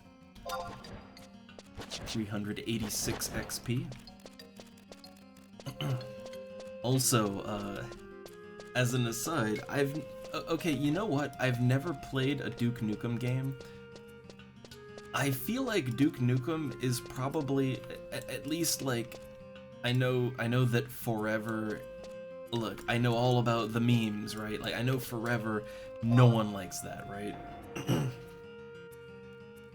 For one reason or another, but I feel like the earlier Duke Nukem games, I might wanna check that out, just because honestly, Duke Nukem kind of seems like it's a shooter, and I'm not really, you know, I very rarely play shooters, but I feel like as a concept, right? I feel like the concept of Duke Nukem is something that should appeal to me, right? Like this over-the-top, dumb as hell, 80s action-esque kind of game, like you know, with a protagonist to match. I feel like that's something I should enjoy. Kind of the same vibe with the Postal series. Like, I feel like Postal is also a series I should probably enjoy, but because it's a shooter, I just never really... It's not my genre, right?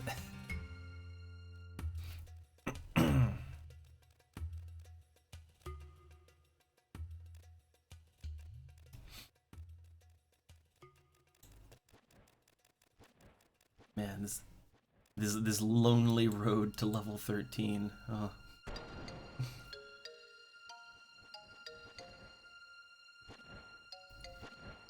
Also, I'm thinking, like, man, if no one wants to group up with me after, like, you know, after we have a bit of a break time to make dinner, and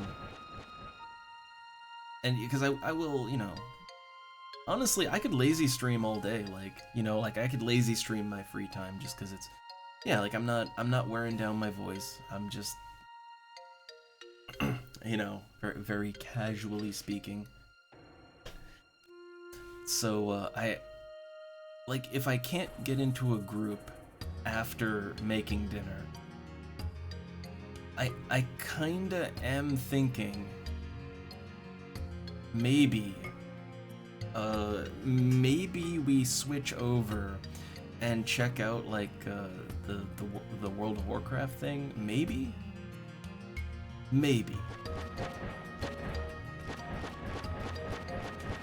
Like I am kind of curious to dig my, you know, to dig my claws into it and see how it works. But at the same time, I really was looking forward to doing some group play tonight in this. So we'll see, right? Like we'll do a little more after the dinner break, and we'll see if we can get anything going here.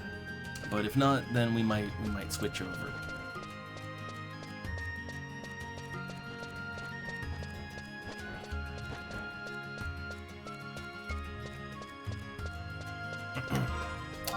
Though I would like to get that 600 XP, which I could do probably before the dinner break. And then you know what, I do want to do a little bit of crafting, right? I want to do a little crafting, maybe a little more fishing, you know, work on some of that stuff. And if after I do all of that, there's still no groups to be had, then probably we'll check out the World of Warcraft server.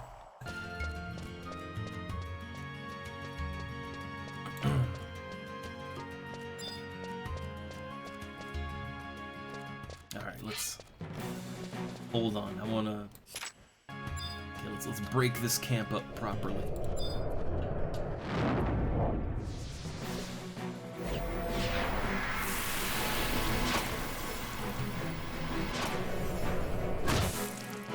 Okay, I can't. Like, I'm just gonna get interrupted, so.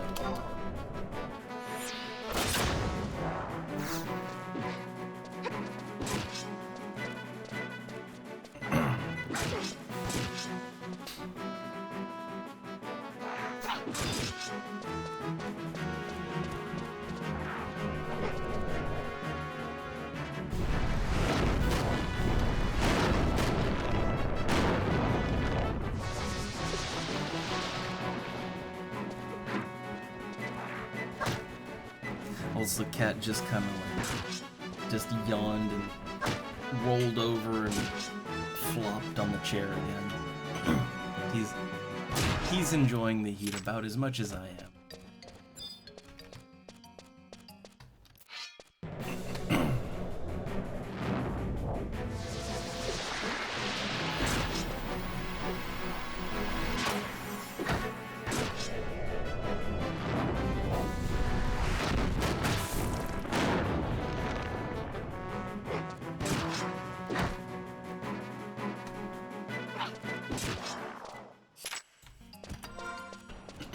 Oh, another backplate.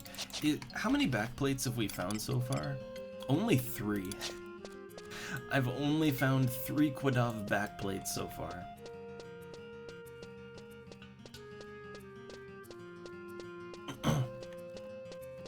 Oh, Fox. Oh, you're stealing their cat. No cat stealing.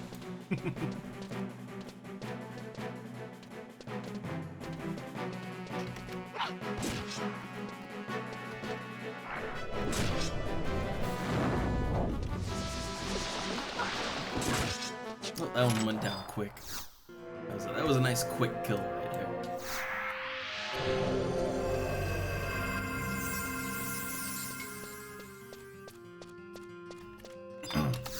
Also, I think okay, like this rest cycle when you know when I need to rest up my MP.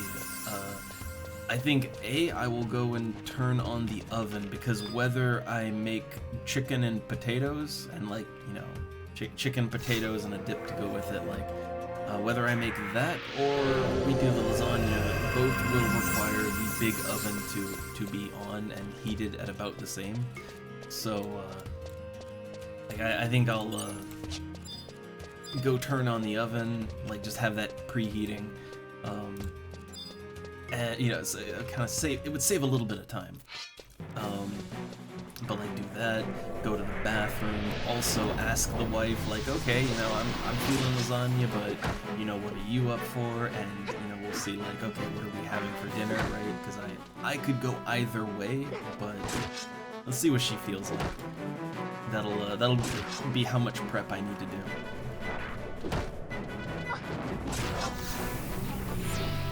Oh god, this is another tough one, isn't it?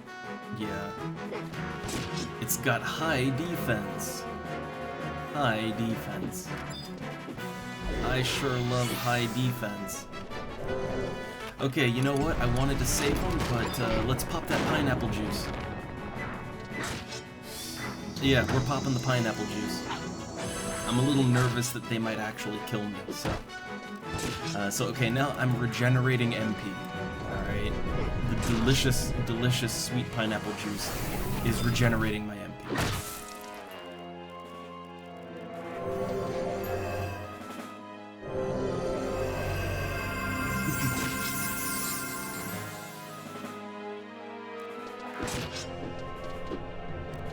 Yeah, I got my 3 minutes of MP regeneration, thanks to that pineapple juice.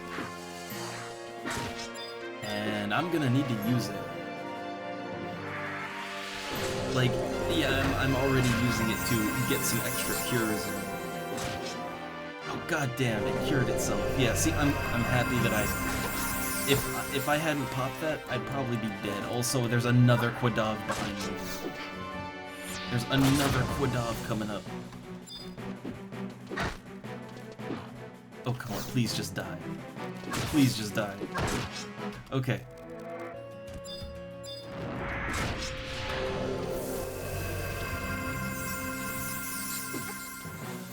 I'm in over my head again. Oh.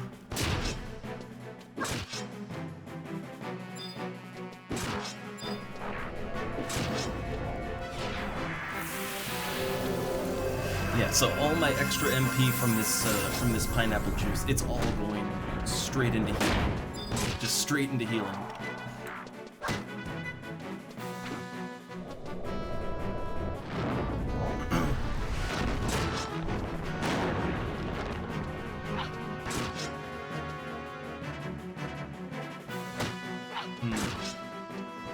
Let's do Dia. Lower its defense.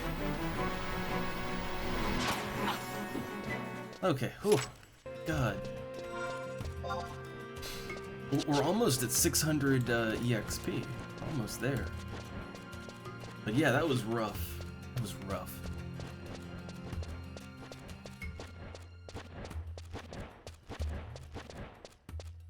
Alright, so I'm gonna, okay, we're gonna do a little rest here. I'm gonna turn the, you know, get the oven preheating, go to the bathroom, see what am I doing for dinner, and then we'll just do like one more rest cycle, a quick one, and then I'll break to, you know, to actually get things going, right?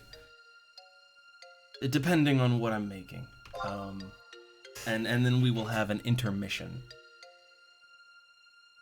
All right, so BRB.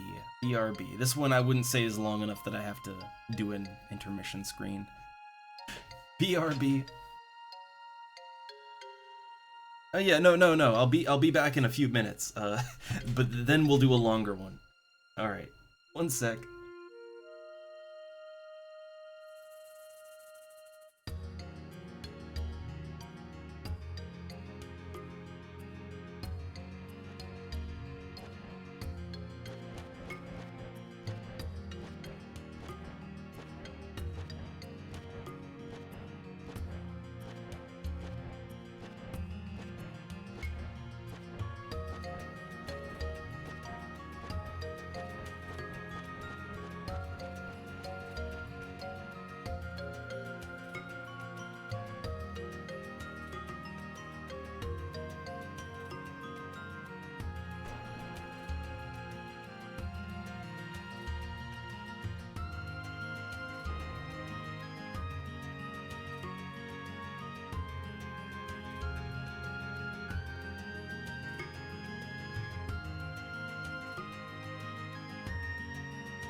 Oh, I'm back. I see UL showed up. Jay there.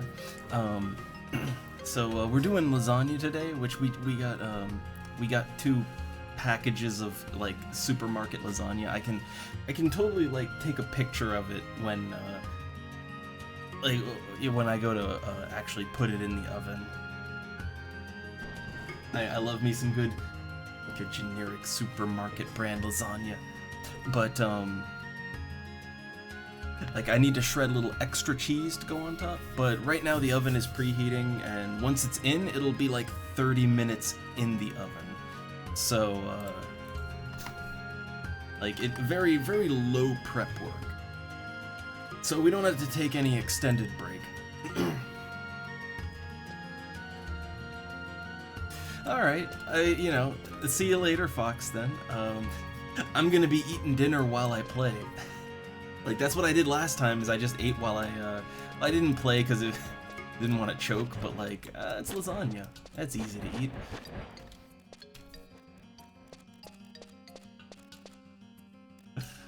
But probably still be around, and we'll decide what we want to do later on. Because I might, again, we might switch over and try out the Warcraft private server, but again, we'll see. If someone invites me to a party, then I am gonna be on it. Like, I am all about that. Get me up in the party, but if not, if it's just really quiet, like, I guess, yeah, we'll try something else.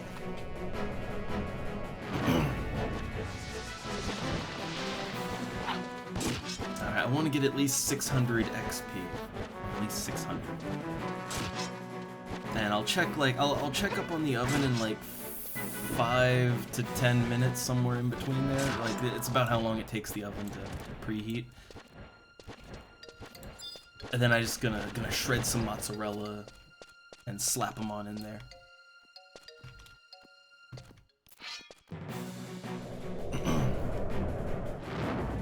Yay, Dark Magic 7! It's always a good feeling when you level up a skill in an RPG. It always feels nice and good. Though funny enough, a lot of the skills in this don't really do a lot. I mean, the offensive magic skills, those do a lot. That's your magic accuracy. You need that. But like enhancing magic literally does nothing. Like the enhancing magic skill literally does nothing. Okay, it does one thing. It reduces the chance that you will get interrupted while casting enhancing magic, which, since enhancing magic is something you generally cast outside of battle, like before the battle, yeah, it's kind of useless. Bangers and mash, which I know mash. I'm trying to remember. I know I've heard this term. I forget what the bangers in bangers and mash are. I forget what the bangers are. Is that sausage or I forget?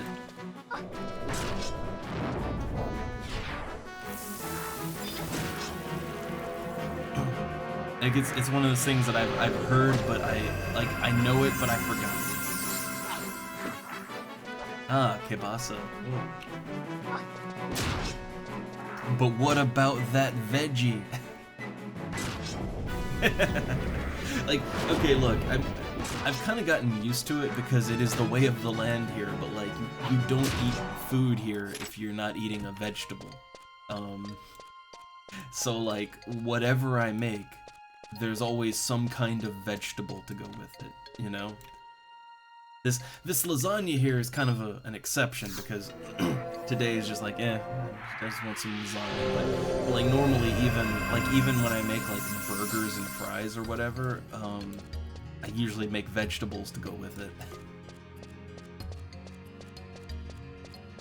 It's just see, here's the thing, right? Like I have found that generally speaking, I feel better and am more healthy in general since I have made it like, well, I didn't do it, but like, again, it's how people are here. Donna like will not accept dinner without veggies, like, so just as part of that, like, okay, you know, if I make food, there's veggies with it, and an assortment of veggies, and like most of what we eat is veggies, and I feel a lot better, right?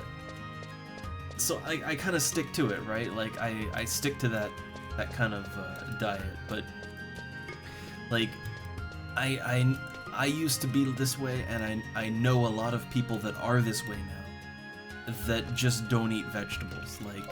Like they would eat, like, you know, meat and potatoes, and that's it.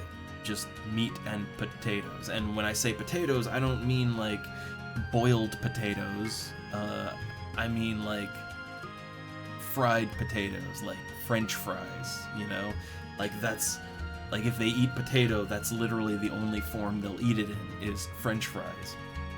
And it's like when all you eat is literally meat and French fries, like, yeah, you tend to not be very healthy.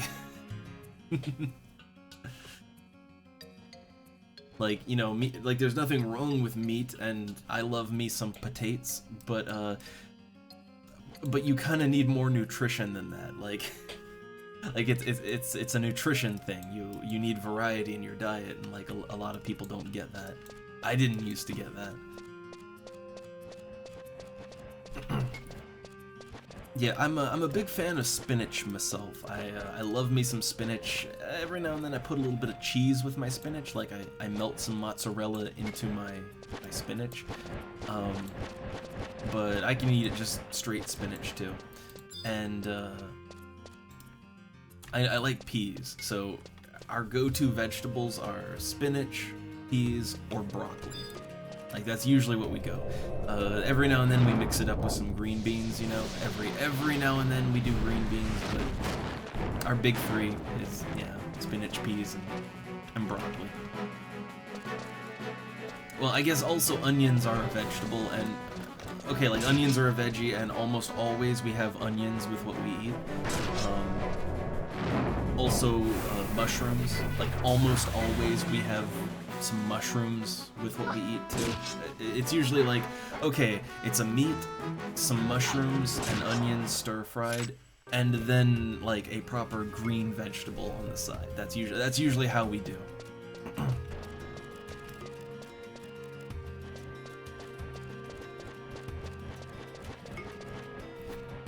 And I like asparagus, but okay, so here's the thing. I really like asparagus, but I like the green asparagus, which is known as French. Like that's like French asparagus here. Like you can get it, but it's not as common. Like what's more common is the really big, thick white asparagus that basically it looks like a penis, right? Like the white asparagus is much more common here, and it's okay. But both the flavor and the texture is very different from green asparagus. Like it has a much more stringy, loose, like both stringy and loose texture to it. I'm not as much of a fan of that. The taste is also different too. But yeah, Burn, like like we eat mushrooms all the time. It's not just like just a salad pizza thing. I mean, I'll put it on burgers, sandwiches. I mean, they go with anything, but like mainly I just stir fry mushrooms. Like I chop up mushrooms and some onions, and I make stir fried mushroom and onion. Like just eat them straight, right? Like I just love the flavor. I honestly just love the texture and flavor of them. But yeah, like Some fried mushrooms on burgers is actually really tasty. Although I don't think mushroom on burger is like a super common thing, but I like it. Oh, I just heard the little boop. The oven has preheated. Oh man, it's a shame. Like mushrooms are great. But okay, give me another second. Like, I don't have to take any extended breaks, all right? Because this is just putting store-bought lasagna in the oven. I'm just gonna shred some cheese real quick, and because you know, gotta have that extra cheese, and then pop it in the oven, and then put a timer on. Which oh hey, I have a phone, right? Well, also I just have a clock. So, okay. Give me one sec. We'll use this as our bit of rest time here. You know, be productive. So, okay. We'll break for just a moment. For this one, I'm not gonna put the intermission up because I should be no more than like 5 minutes. So, alright. Be right back.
Alright, I'm back.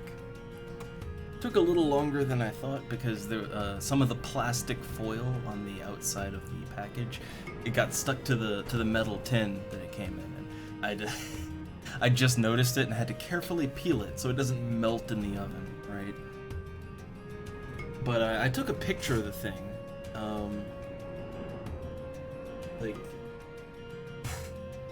let's see, I need a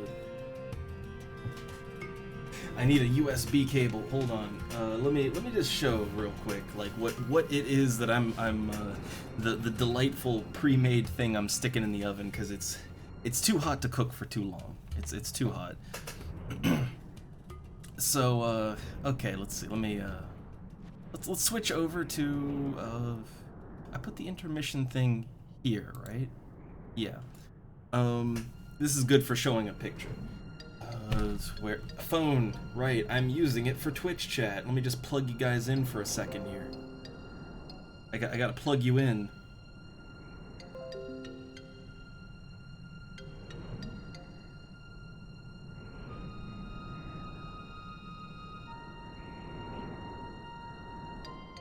All right. Just trying to pull the picture real quick and get it in a way that I can show it properly.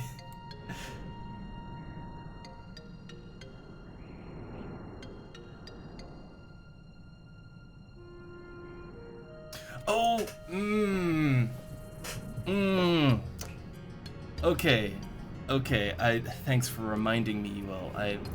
I need to literally set an alarm for this. I need to literally set an alarm. Sorry, again, I kinda got woken up, like, I had another weird sleeping night, and the heat wave has intensified today. It's why I'm doing this, like, I'm just... I can't do it. I'm so out of it when it's really hot. I'm so out of it and slow. But I need to literally set an alarm. Set an alarm on my phone. Like it's like, hey, it's 10 p.m. Play UL's game. I think I'll do that. I'll set an alarm for it. That will get me to do it.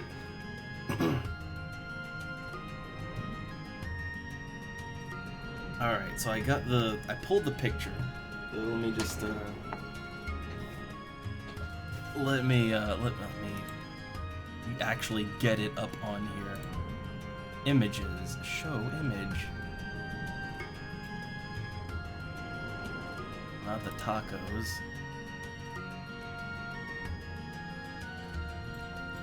The other image. The tacos. No, okay, here we go. It's flipped wrong. It's flipped wrong. Okay, one sec. Damn phones.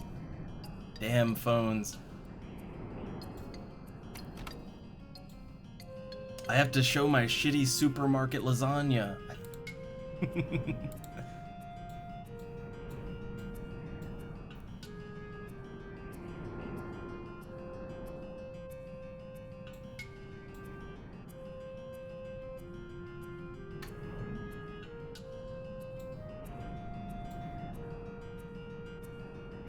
Okay, here we go. So, put it up like this. So here's what's for dinner. A nice supermarket brand packaged lasagna. It actually isn't bad. Like these aren't bad. They're actually proper quality lasagna. And you can see on the thing, it's actually not a bad, like, and this is not like a gimmick. This is like a proper official thing. Like, this is a government regulation. Like, it's a solid middle of the road C. It's a solid middle of the road Nutri-Score C, which is like, yeah, you could do a lot better. You could do a lot worse. This is proper food. Like, that's what that means. Like, to put this in perspective, the only thing that's really going to be an A is, like, raw broccoli, right? Like, if you buy a package of raw broccoli or spinach or whatever, yeah, that's going to be an A. But, like, So like B is like right under that, and C is not bad. Like that is an average meal. You could do better, you could do worse. But that's what we're going with. And I love how the brand name for it is just yeah, like yeah we can, right? Just yes.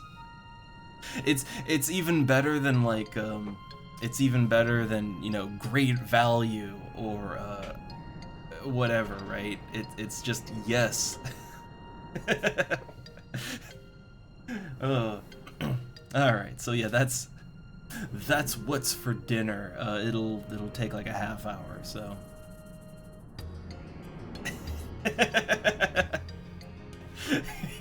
Exactly. You know, your parents would be disappointed, but you know the teachers are like, no, this is fine. This is fine.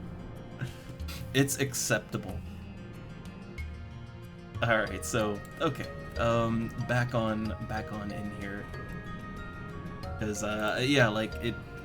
So the hour mark, a little after the hour, I'd say like between the hour and 5 minutes after the hour, that's when the lasagna should be done. So, yep, till then, I can, oh boy, I get to do more killing. I'm gonna be honest here, right? Like, if there was a, like, if there was a Nutri-Scale, like, if there was a government Nutri-Scale score in the US that was standard, like, I'm gonna be honest, I'm pretty sure that everything I used to eat in the US probably would have been like an F. Like, it wouldn't have even, like, it would have been below a D, right? Like, I'm pretty sure I would have been eating grade F, like, this is, it's like, sir, this is dog food. Sir, this is not fit for human consumption. I'm pretty sure that's what the food I ate would have qualified as.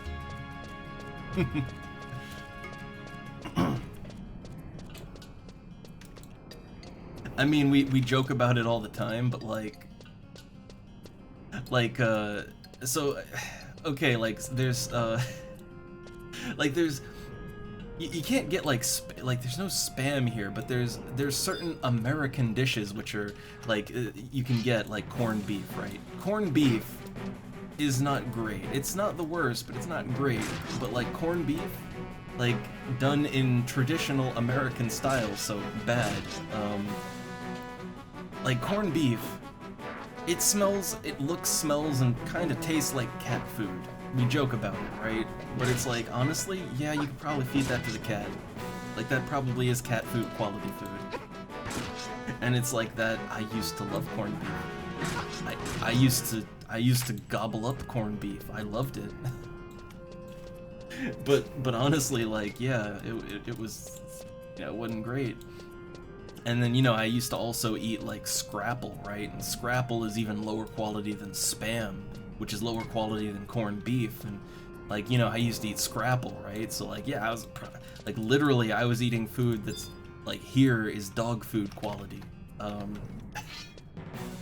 So, yeah, it's not great.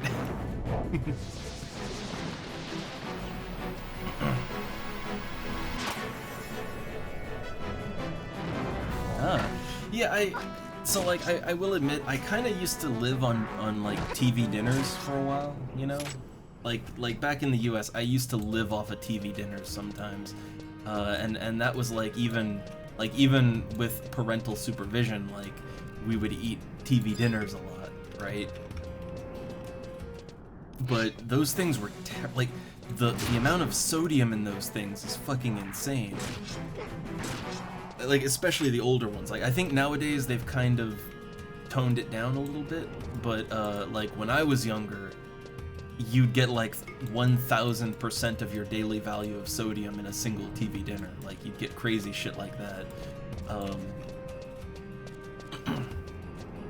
And then of course, like, the absolute cheapest everything. And I will be honest, like, if there was a Nutri-Scale system in the US, I think a lot of products just wouldn't be sold, or people would feel really fucking bad about buying them.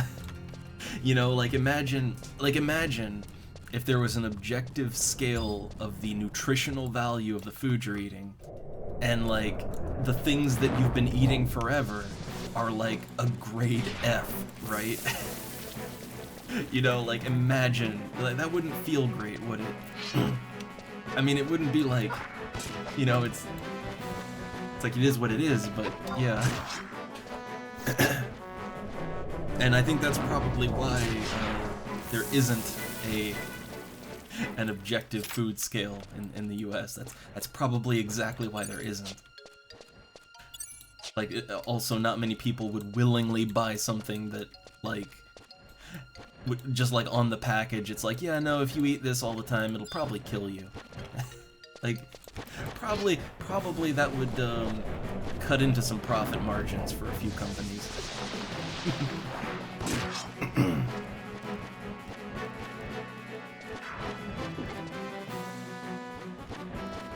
Yeah, when I say corned beef, I mean like the shitty corned beef that, like, you know, it comes in, you know, in a can. Like that was corned beef as I knew it, you know?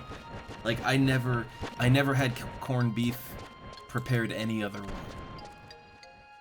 Like it was basically spam, but it was fancy spam. That's basically how we looked at it. It was fancy spam. Like you know, corned beef was fancy spam, scrapple was the cheap spam, and then spam was just spam.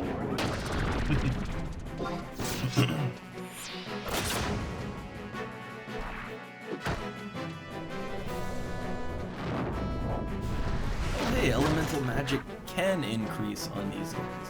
Huh. I thought it was capped.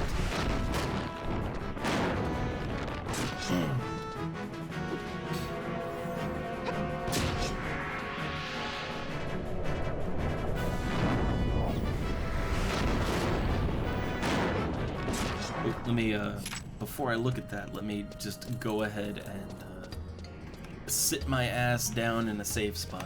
Also, what's my EXP at? I'm getting close to 1,000.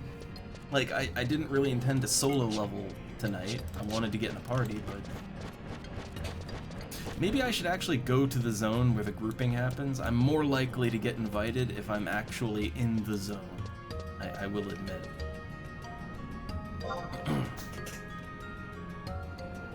Oh, that link got butchered. But let me take a look at the first link. Does that pop up? Let me see. What? Oh, what? Man, that doesn't, like, that just looks like some good roast beef or something, right? Like, that just looks like good beef to me.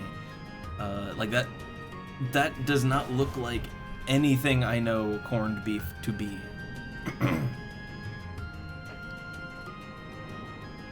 Like, to me, corned beef is basically like gray spam, you know? with gelatin.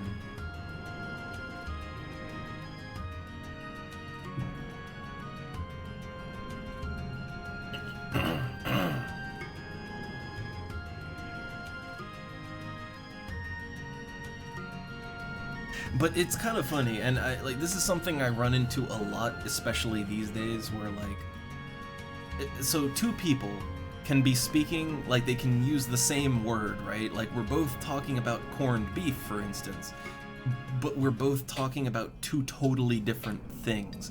Like, we both have a completely different perception of what that word means, you know?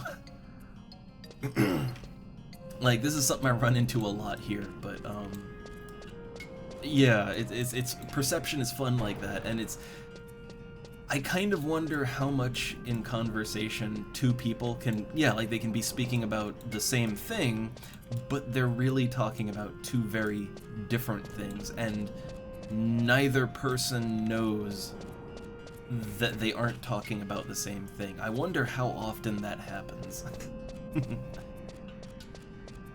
I just had a very average, I had a really average Southern childhood. I'm gonna be, I'm being straight, right? Like, it's a very average experience. Like, and I can think of people that had much worse childhoods than me, in that area, right? Like, if anything, I had one of the more positive childhood experiences, in the South. Like, like, literally, there was a neighborhood, and again, like, it was a small town, right? Like, I came from a small town, but literally there was a neighborhood where there was gang violence, like, there was a shooting and murder almost every fucking day, and it, like, people were scared to go outside, and, like, yeah, no, kids grew up in that. So, like, you know, comparatively, I'd say I came out good, right?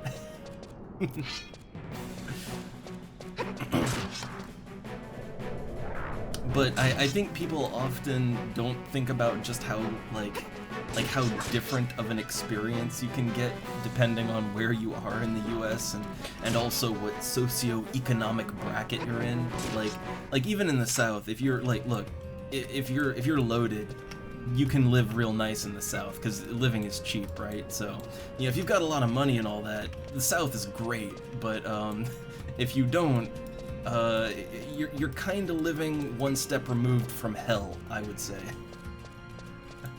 And I think a lot of people don't realize that.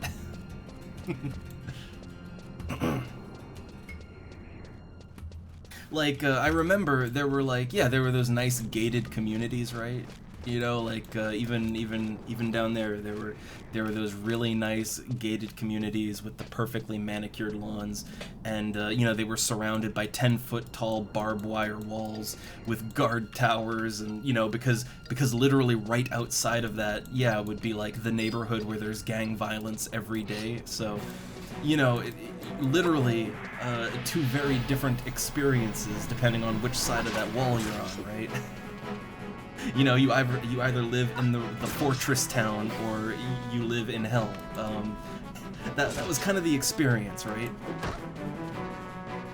So it just depends. Like, it depends on, you know, where you are and what kind of social bracket you're in.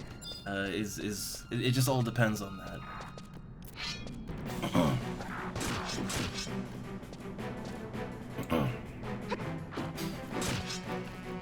I think that's kind of like, I think that's sort of the big difference, is like here you don't really have that.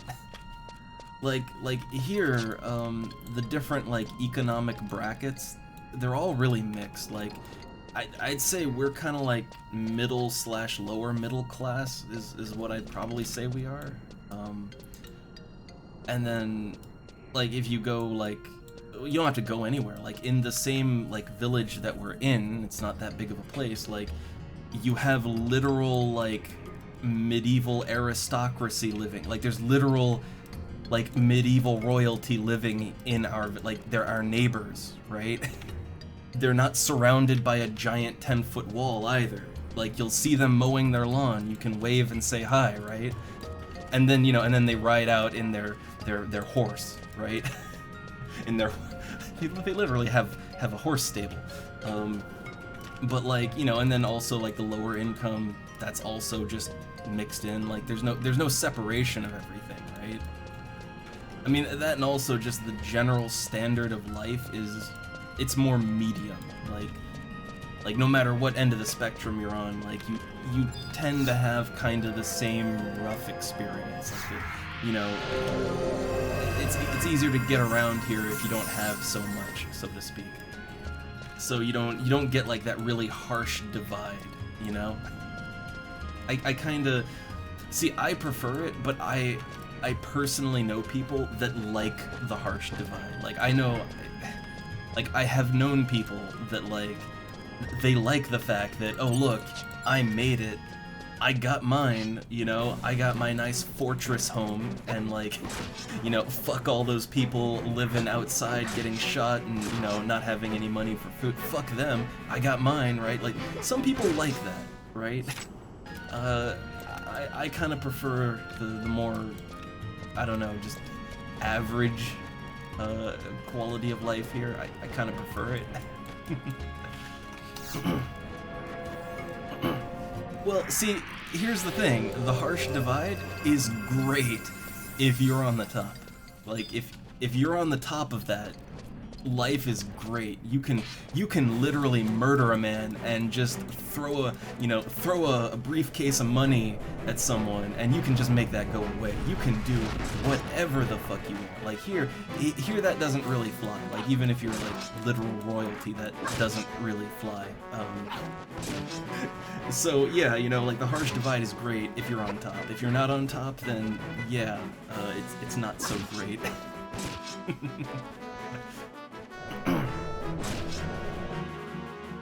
Yeah, like the problem is that also because they also have the money.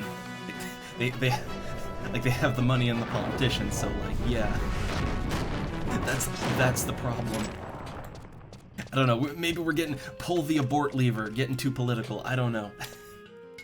But more, this is like what I'm talking about is more about like just your average Joe on the ground, your quality of life on a day-to-day basis. Not really being political about it. It's just like it's more like personal life stuff kind of thing.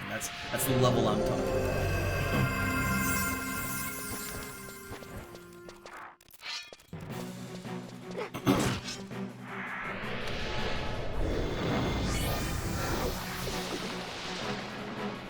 Oh man, I can smell that lasagna.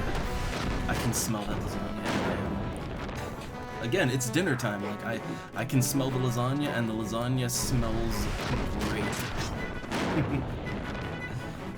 Like it's making me very, very hungry. I'm having a hard time ignoring it.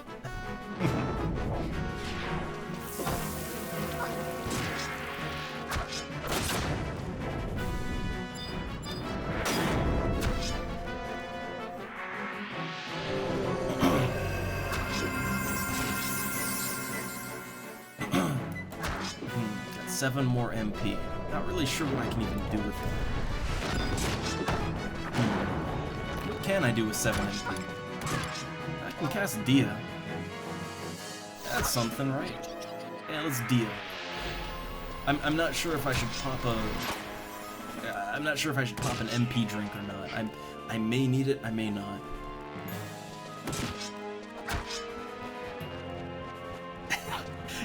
I kind of hate people like that. I mean, don't get me wrong, you can kinda sorta see what they mean, kinda sort of, like every human being has some kind of political bias. Yes, right? I assume people are not stupid, so they know that, but that doesn't mean everything is political, you know? Like, I'm eating lasagna tonight, that's not political. That's not a statement.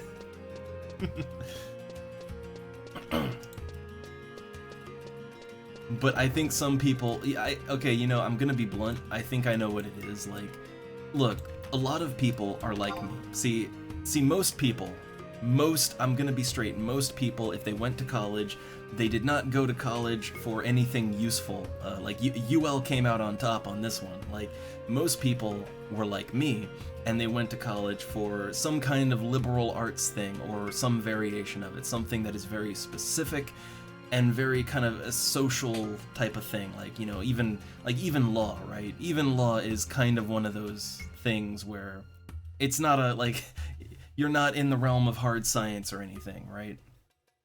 But a lot of people go to, you know, they go to college for even more artsy kind of things, or opinion-related things that don't have any real basis in anything, and that's what they went into debt getting a degree for. And so they feel like, okay, I have to, you know, it's either work at Starbucks, or I have to make this work for me somehow. And I mean, when you have like a political science degree, you're kind of, you know, you have to, well, yeah, time to get political, right? So I kind of feel like a lot of this stems from a bulk of people having that kind of a background, and they feel they need to make use of it, so now everything is political. Now everything is a social science problem, right? Because, god damn it, I am a debt slave now, and I need to make this work for me. I kind of feel like that's the issue. I gotta be honest, I think that's sort of the problem.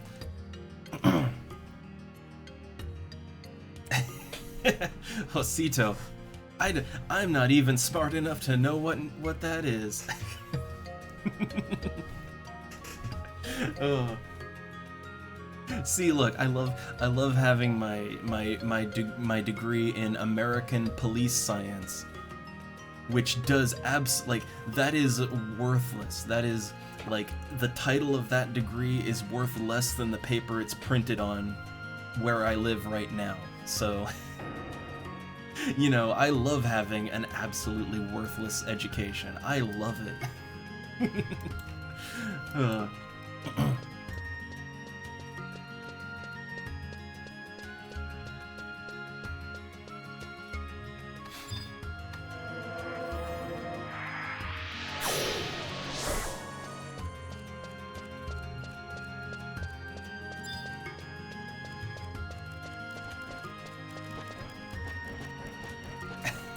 Oh man, Mark. Well, okay, you know, if you wanna see, this is the great thing. This is the great thing. If you really want to, you can deep dive anything, right? Like if you're determined enough, you can deep dive on anything and make it political. Like, okay, Mario, that is okay. Well, first off, Mario is an offensive Italian stereotype. I'll have you know. All right. Second off, he's also Italian culture appropriation because it's a Japanese game and they are not Italian. So that's okay. That's another mark, right? That's another black mark against him. What else? Sexism, right? Like, you know, Mario is, you know, clearly the goal of every Mario game is to save the woman in distress, and in typical male-dominant fashion, we can, look, I've never played a Mario's, but my political science degree tells me that probably when you beat the game, you proceed to get a cutscene where Mario rapes the princess to assert his manhood and dominance because he earned that woman trophy. Look, I don't know anything about Mario, but I'm just assuming, right? Like, that's what it is, right? That's... like, if you want to do it, you can, like, man... Being a games journalist must be awesome, right? You can just make up whatever shit you want.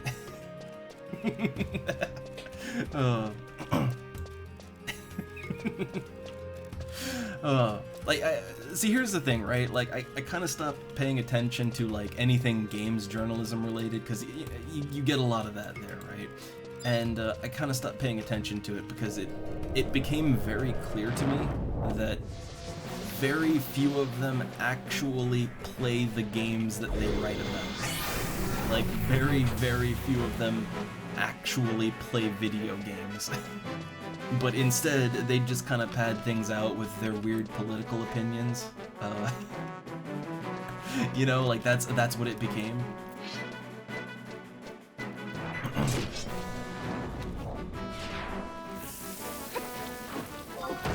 Oh, man. Wait, did I just... Okay, no, I didn't...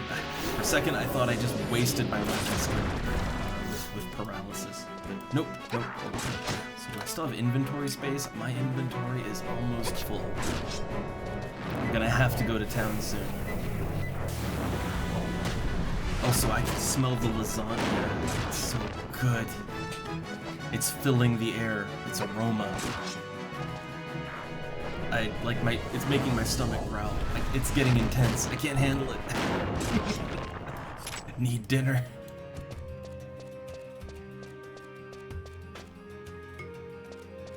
Yeah, I heard about, like, a games journalist getting stuck in the tutorial for Cuphead. Like, that's just fucking sad.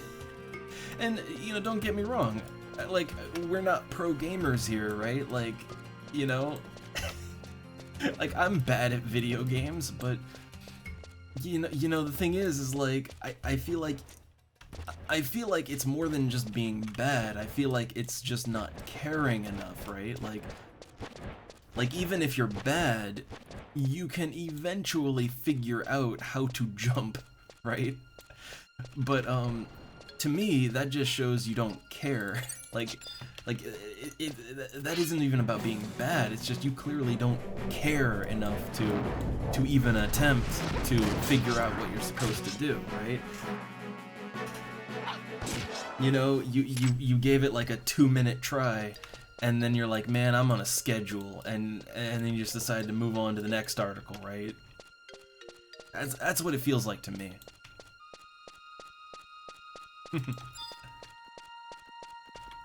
Again, you know, like, I'm not, you know, we're no pro gamer here, right? I'm bad at video games. I'm wrong on the internet.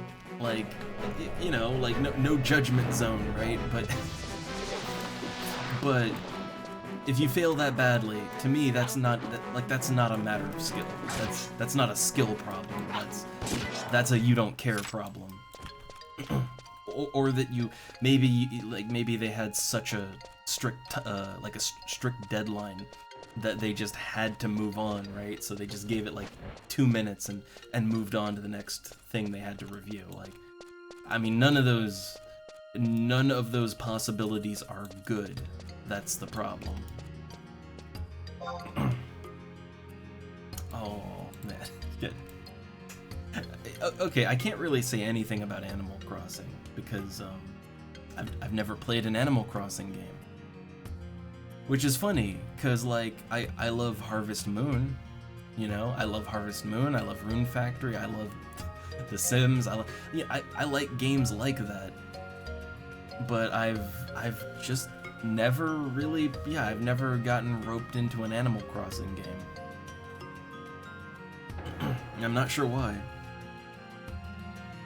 Man, no, okay, look, I'm gonna be straight here. Crash Bandicoot, at least the original. I don't know about the remakes, but like the original Crash Bandicoot, like the original 3 Crash Bandicoot games, they are hard. Like they are unfairly hard if you want to 100% them. Like if you don't care about 100%ing them, it's not so bad, but if you care about completion, Crash Bandicoot is really hard. But like not in a fun way, in a kind of jank way. I love Crash Bandicoot. I love it.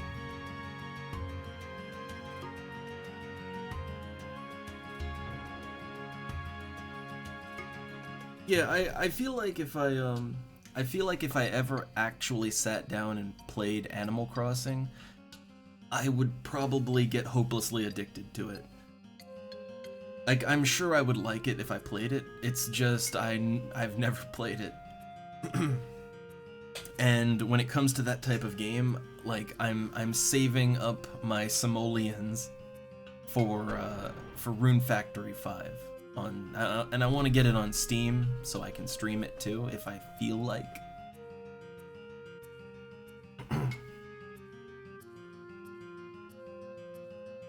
So yeah, just not really a lot of opportunity to play Animal Crossing, you know?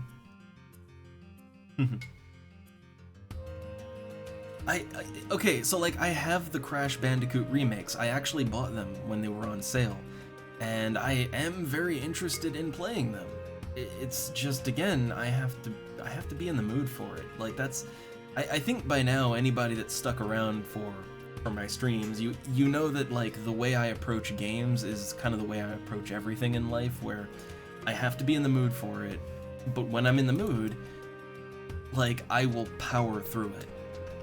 You know, like I might not get around to something for months or years even, but when I eventually get around to it, like I will power through it with determination. Like that's kind of how I am, right?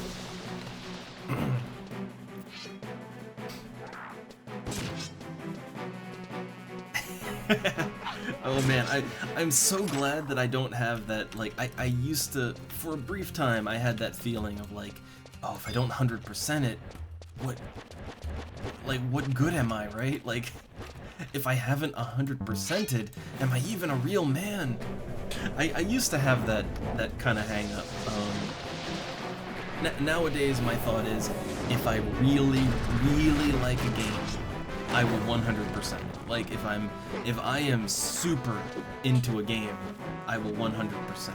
But honestly, I'm more happy to just play a game and I will play it so long as I have fun, and then when I am no longer having fun, I will say, yup, that was nice, and then I stop. I think that's a healthier way to do it.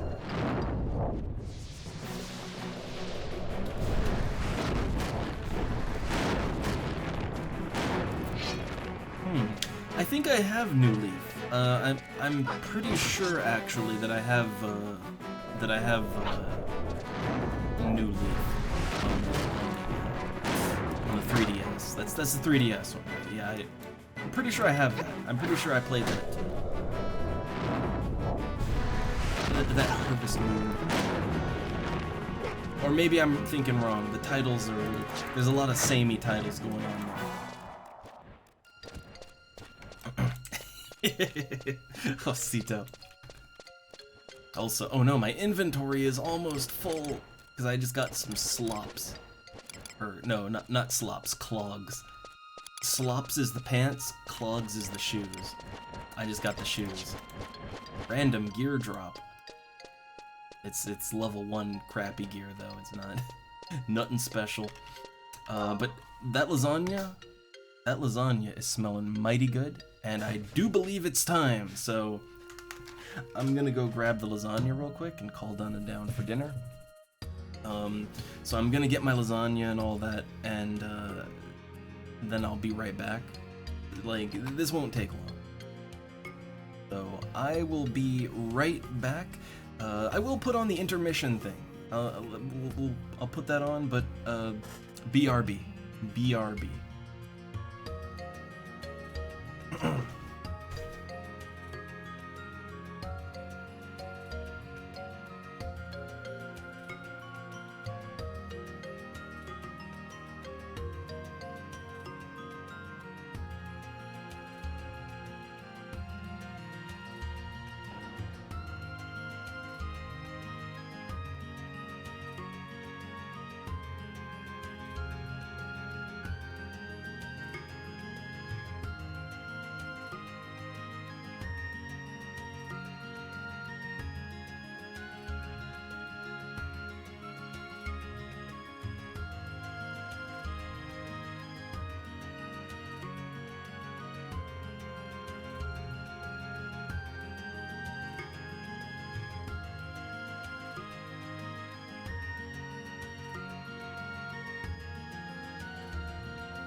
Alright, I'm back. So, okay, I got my lasagna. Everyone has been lasagnaed. So, like last time, I'm gonna eat and talk. I think eating, talking, and playing is maybe a little bit of a tall order. Like, it would suck to, like, oh, suddenly things get hectic and I have to, like, I fumble with the controls and then it's like, oh no, I get lasagna everywhere. Like, that wouldn't be fun. Also, I have a tropical orange passion fruit Rockstar. It's a Rockstar juiced. Like, I used to really like, I used to prefer Monster for their, like, juice drinks, but I'm starting to prefer Rockstar's juice drinks. They're pretty nice. And they actually have a lot of actual juice in them. Like, get, like, fruit pulp and everything. I like it.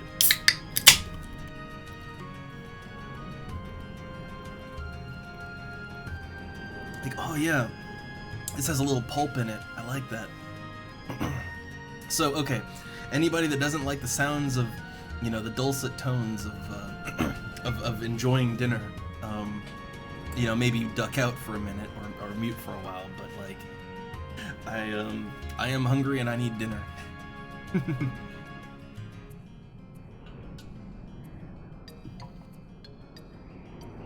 Although maybe, okay, I can't see. I can't see if someone sends me a party invite like this. Like, cause I'm looking at the screen here too. Oh wait, you know what I can do?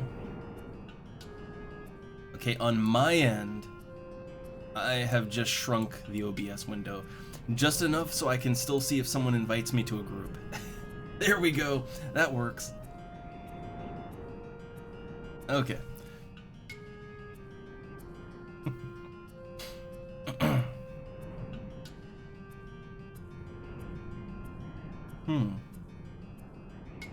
Oh man, history lessons too. Oh, we get it all here. I will admit my world history is a little spotty. It's a little spotty. Also, you know what? Since I'm eating it, right? Let's have the lasagna up on screen. Maybe clip it down like maybe hold on. Like, maybe clip it down to just the box. But I figure, like, yeah, let's... Look, we need a visual aid, alright? We need a visual aid. There you... It's lasagna time. It's lasagna time.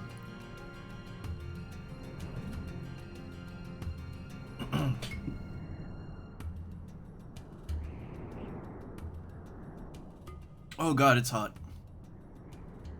Right, lasagna's hot.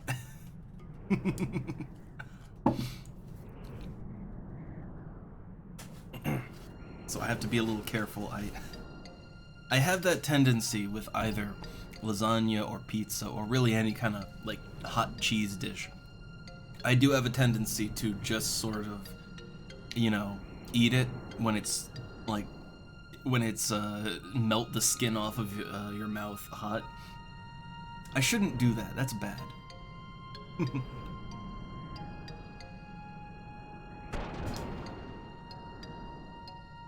I'm kind of blowing on it to try to like, oh come on, cool down a little.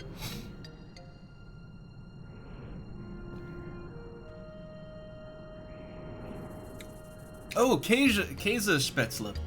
That is not like mac and cheese at all. At least not the way, like, okay, I've had that. That is not at all like mac and cheese. Like, it's like, cause the noodle, right? Spätzle, like, that is, technically it's a noodle, but it's more like, it's something more like gnocchi. I don't know if you consider gnocchi to be noodles, I don't. Technically, I guess they are, but like... And then the cheese, it's just like, it's, you just sort of sprinkle a very light amount of cheese over the finished dish. Like, once you've got, like, the raw things, you put them on a plate, and then you sprinkle a little bit of shredded cheese over it. Like, it's not like it's not a sauce, right? At least that's not how it's done here, right? It might be regionally different, but yeah, like to me that is nothing at all like a mac and cheese. So like, yeah, it didn't even register in my mind. I guess so like when I think of mac and cheese, I think of like, well, I guess the Canadians would call it Kraft dinner, right? When I think of macaroni and cheese, that's what I think of. I think of like, you know, kind of thick noodles just smothered in a creamy cheese sauce. To me, that is mac and cheese. Like that's what I know as mac and cheese. So like just having like something like gnocchi and, you know, sprinkling a little shredded cheese lightly over it, like to me that is not at all the same thing. But I guess I guess it's a different, you know, it depends, right? It depends on your perspective.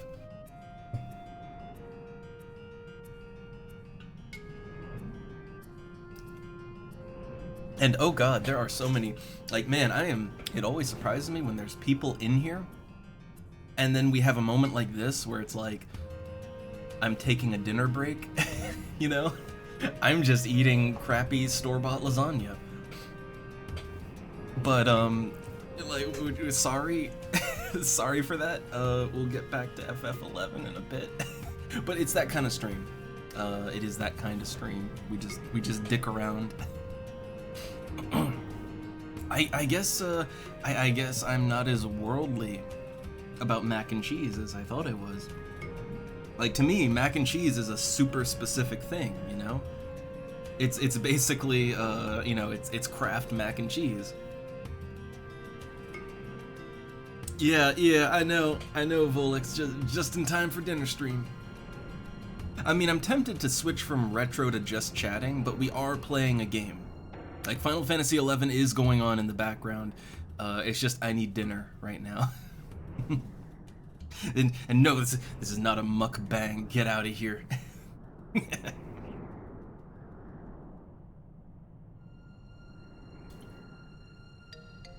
Like, alright, and now I shove 10 cheeseburgers in my mouth.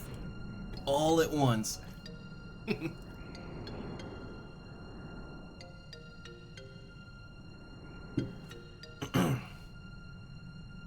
Man, I wanna eat my lasagna and get back to stuff, but the lasagna is just burning hot.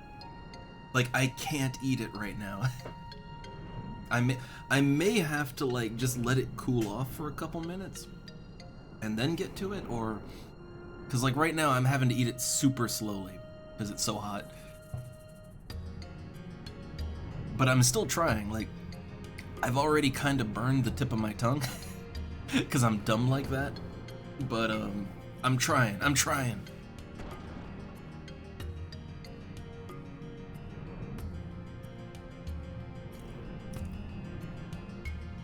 Yeah, I know, but I'm not sure what to call them. Like, I want to differentiate these streams from my normal streams, because like people that come for like XCOM, for instance, and they just want to see, like, they want gameplay and they want the stream to be more focused on the gameplay, and that is what I do on the weekend. Like, I do a focused stream on the weekend where we stay on topic and we highlight the game. Like, that's the streams I'm proud of, right? This, even though we're doing this more, this is so unfocused. It's whatever I feel like. It's low energy. It's, you know, this is just a very casual thing, but I don't know a good way to call it.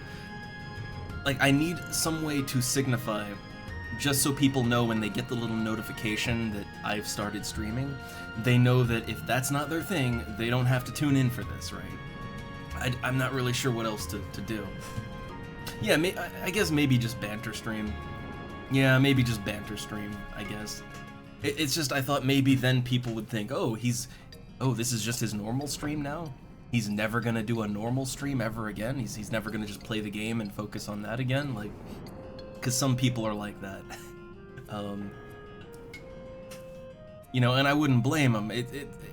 Context is hard when you're just dealing in a single line of text. So that's why I kept it bonus stream. Maybe like, I don't know, additional content, DLC. I don't know. I gotta figure. Maybe just banter stream, but or chill stream. I'll have to figure it out. We'll have to figure it out. I just don't want to scare people away that are, you know, they're here for the good stuff, right? I gotta let them know it's all gonna be okay.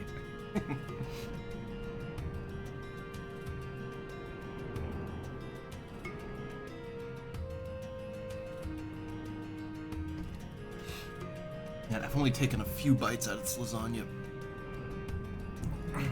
Streaming sundry. Streams and sundry.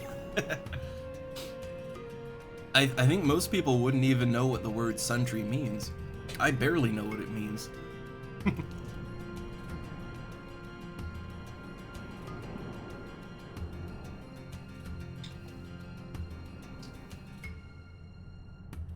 And I only know what sundries, like I only roughly know what that means from playing lots of D&D games. I'm uncultured swine. I know.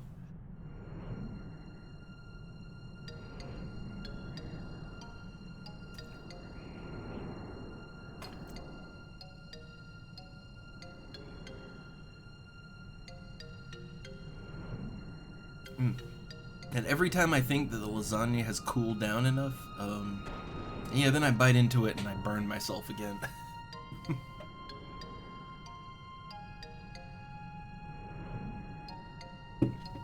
I literally haven't read anything, Sito, in like since this heat wave has started up. I have not really read anything. Like I want to look through the cyberpunk book more. Like there's a lot of things I want to read, but like for me, like really reading, like not just reading a line of text or whatever, but like really sitting down and reading, for me that's hard. And like I haven't read anything I've wanted to read. Because yeah, like in this heat, like I struggle to function like a normal human being. I can push buttons. I'm really good at pushing buttons.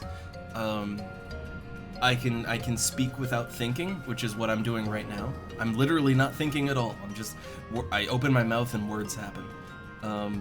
I can do that when I'm melting, but there's a lot of things I wanted to do, but I haven't because my head's not in it when it's melting.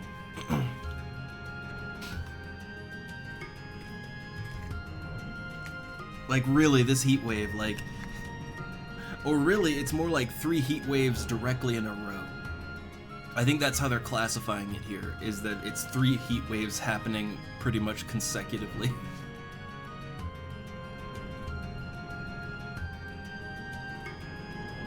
Like, it has really killed any kind of productivity I might have.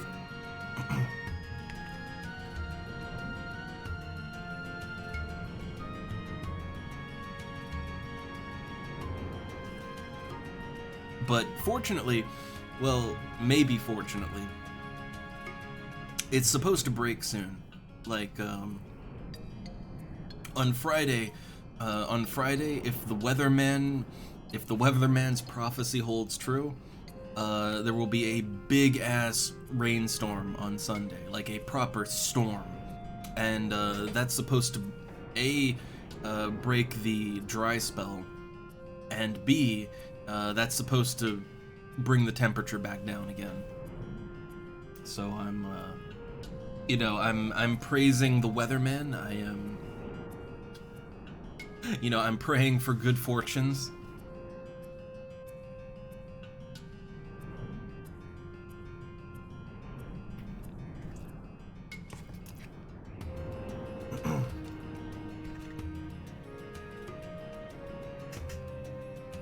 But the weatherman has lied a lot lately. Like, it has, so like there was supposed to be rain like 5 times in the last couple of days, and it never happened. So I don't really trust the weatherman too much anymore. Though, like, you know what? It's the heat index, like like how hot it's gonna get. That's been fairly accurate.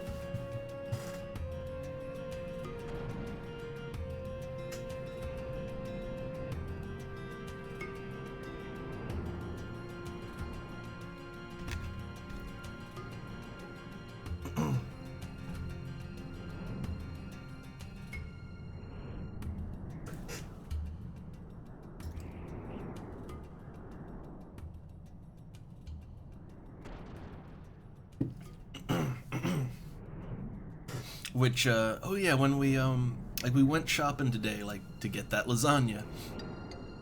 And, like, while we were, like, in the parking lot, there was, like, an emergency doctor car, in the parking lot, like, they were just leaving, and I do wonder if that was, like, that is not that common of a thing to run into here. And, like, I do wonder, like, we both kind of wondered, like, oh, that might be heat-related. That... You know, that could possibly have been heat related.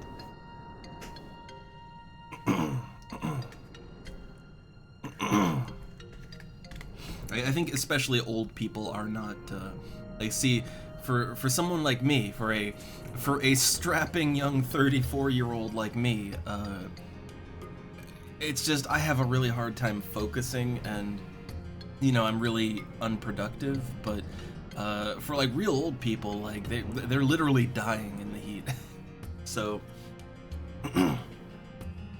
I sure hope the temperature breaks.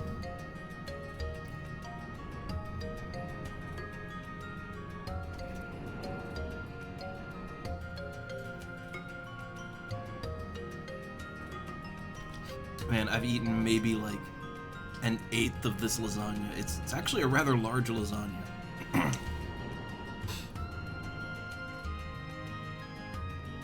I might just eat like half of it now. It's actually pretty filling too.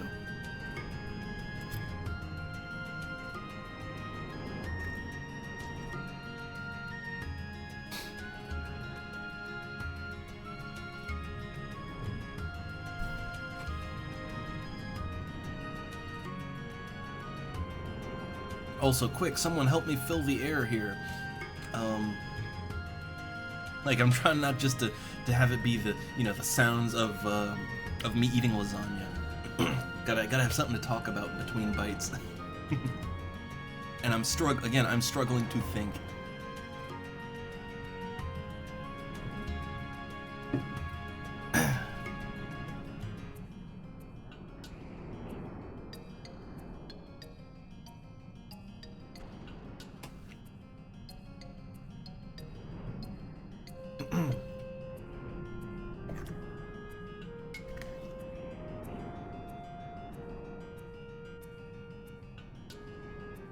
Okay, maybe a fifth of lasagna, or maybe closer to a fourth of it done now.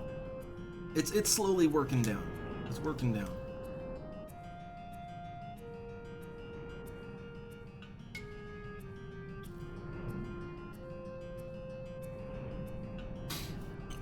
I mean, the mood. I mean, I guess that depends on who you're talking about. Like, I'm sure politicians are shitting their pants. But mostly, it's more about, like, oh god, I hope I don't fuck up and people don't vote for me. It's more that, right? But as for the daily, like, for the average person, like, we're not worried. So first off, the major worry, right? The major worry is that in the wintertime, there won't be enough gas to heat homes, and that, like, oh no, people are gonna freeze to death, right? That's the major worry. Other than that, like, look, food is fine, everything else is fine, right? Like, most of the things that people use on a daily basis is in-house, in country. The thing is, right, winter hasn't really been a problem for a while here now. Like, see, here's the thing, right? Like, most homes in Germany are built for cold weather, right? Like, so, the last winter, for example, last winter, I literally didn't even turn the radiator on. I literally never turned the radiator on. Like, it did get a little chilly, but like I never even had to turn the heater on, not even once. Not even once. Like it just doesn't get that cold anymore. It gets really fucking hot. Like it gets so hot that you know, old people are just dying, but like it doesn't really get cold anymore. Like you know, so honestly the worry of like people freezing to death in the winter probably not really gonna it's probably not gonna get that bad. Like there are alternatives, there are backup plans, but like but B, it literally just doesn't get that cold anymore. So thanks global warming, I guess. I don't know. But no one's panicking about it. Like no one's even buying toilet paper. So you know, if the stores are full of toilet paper, everything's fine.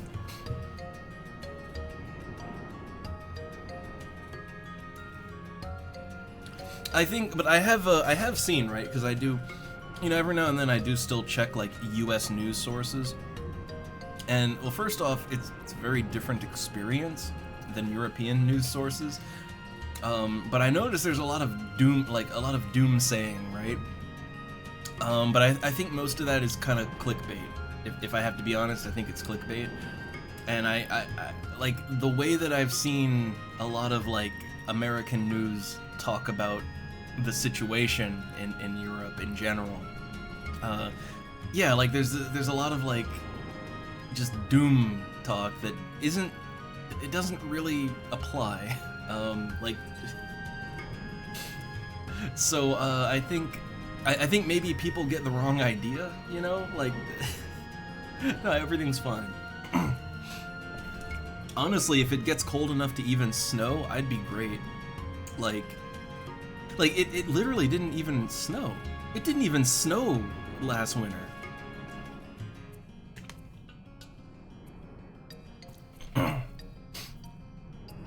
And yeah, Fox, it's actually really good. I'm eating it right now. It's actually really good lasagna, even though it's just, this is literally just Reva store brand lasagna.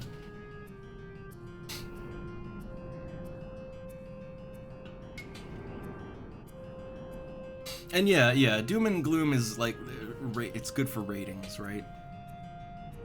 But the actual like reality is, it's not as exciting.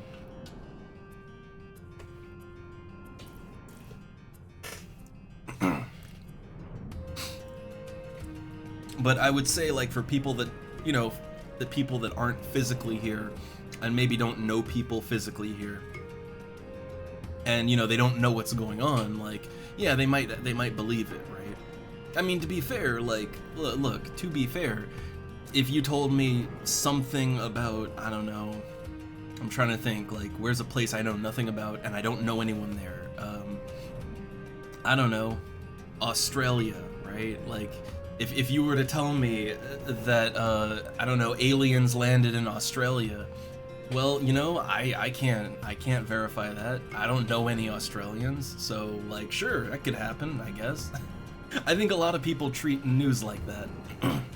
You know, if they don't personally know, and they don't know anyone there, they're like, sure, why not, right? Sure, I guess that's what's happening.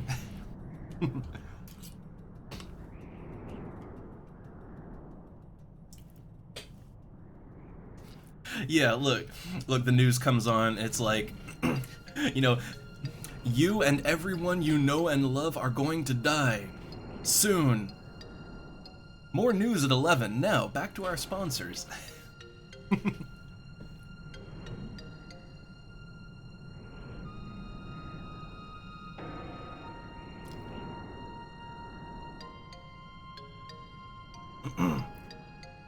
Well, I think I would say maybe the one problem there, Cito, is that I'm assuming you're reading your news in English, and there is a bias. There is a general English bias on news. Like, they all... I'm gonna be honest, like, whether it's, like, American or even UK, like, or Australian, there is sort of an English language slash culture bias on news. They all kind of have a similar way they go about things. And a lot of them pull from the same pools. But like German news is, it's a very different experience.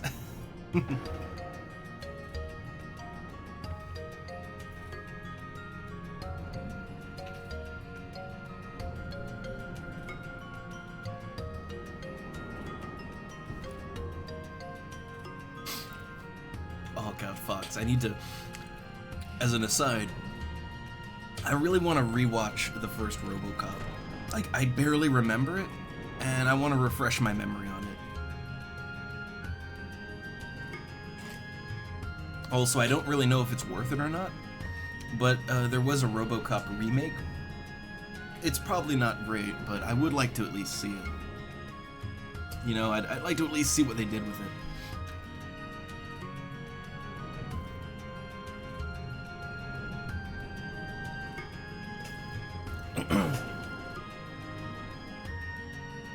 Oh man, I'm almost halfway done with this lasagna.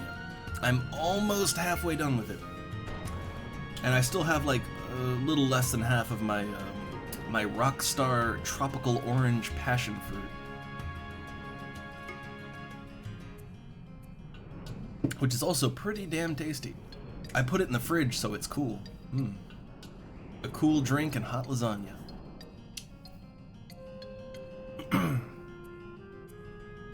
Wait, really? The remake was actually good? I just never heard much about it. Some people I heard didn't like it, that like the first one. But I guess I have to check it out. The thing is, I didn't hear much about it, right? It wasn't like The Thing prequel where pretty much everyone that liked the original hated the prequel. It wasn't like that. It's just I didn't hear anything about it. Like, people just didn't talk about it. It came and went.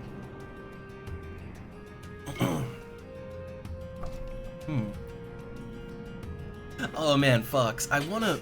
So like, I've tried this like, I think 2 or 3 times. I've tried to have like a Discord movie night, or to watch shows or something, right? Because I love watching stuff with other people, you know, banter while you're watching. It's fun. It's just, timing is hard, and it's hard to get it off the ground. But I would, like, I love that kind of thing.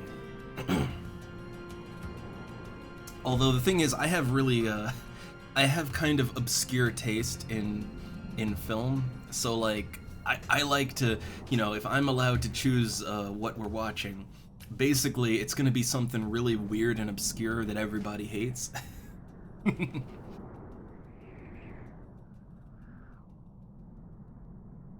You know, and now we watch Freaked.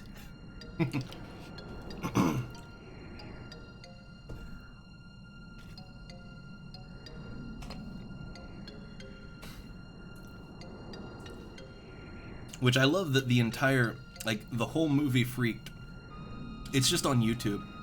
Like, nobody cares. I love that.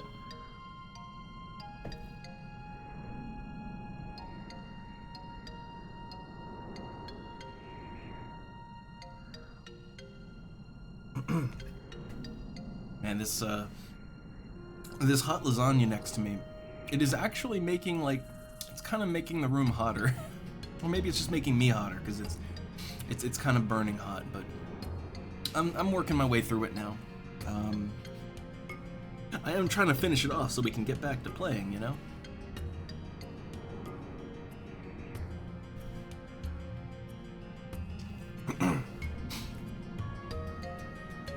Which, aside, my only complaint about this lasagna, like, it's actually pretty good. My only complaint is that there's no veggies. Like, I mean, as far as I can tell, there's like, okay, there are some little green bits, but like, there's no proper whole veggies. Like when I make lasagna, right? When I make lasagna, I make it pretty much packed with veggies, like, you know, bell peppers, zucchini, eggplant, mushrooms, onion, like I really pack it full of ingredients. This is pretty much like meat, cheese, and some leafy seasonings, which is fine, but I kind of like a more veggie lasagna.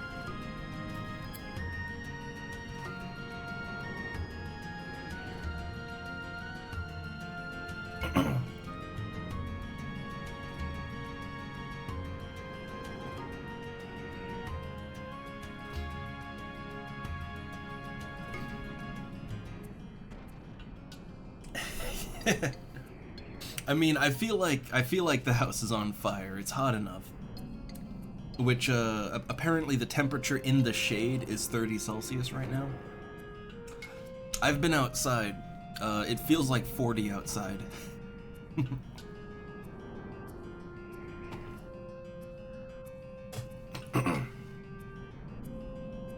So I'm melting, all right?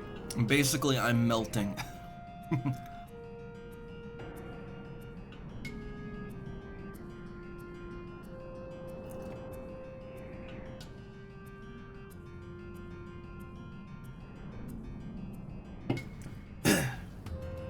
Like, I will be honest, there are times where I feel like I never left Virginia, because southern Germany it's really fucking hot. Like, it's really hot, and right now we're having a bit of a drought, but like normally in the summer it's really hot and also really humid. So like it's like I never left.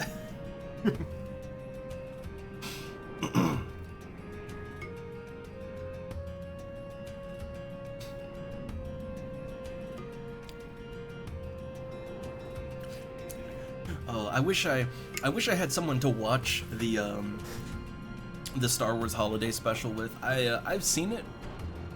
I will admit I have seen the Star Wars Holiday Special, and man, it's a rough sit.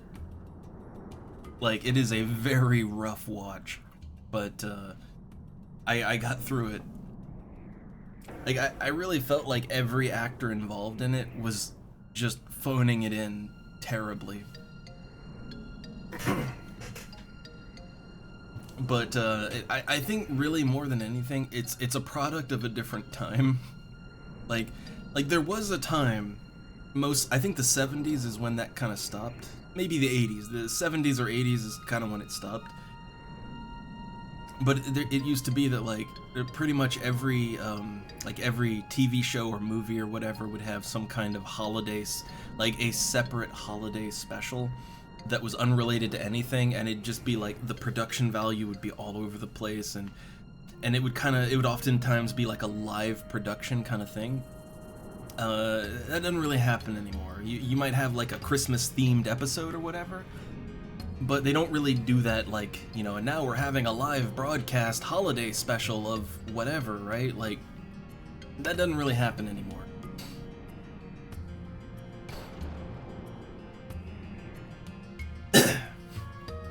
I mean, look, I'll just assume that everybody was on crack cocaine when they were filming the holiday special, alright? Like, look, you know, there was some good drugs.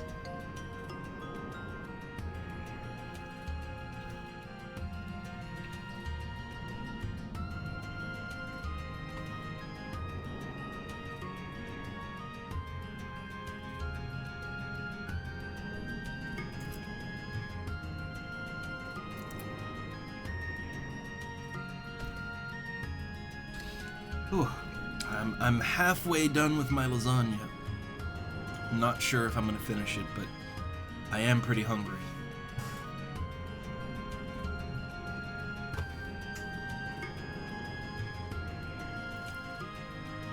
Also, I've been keeping an eye on the chat in FF11. No party invite still. Like, I really wanted to get in a group and show you guys, like, oh man, look, this game's awesome when you play with other people, and and then nobody invites me. Nobody wants to group with me. Oh.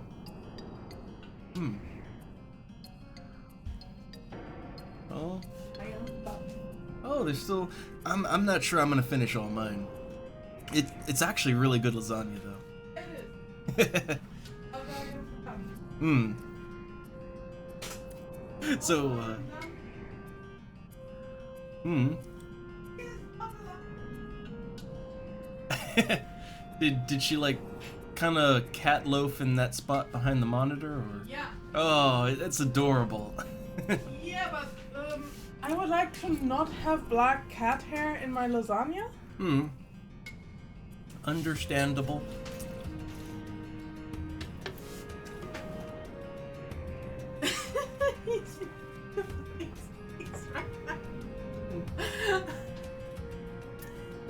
Our cat's being adorable.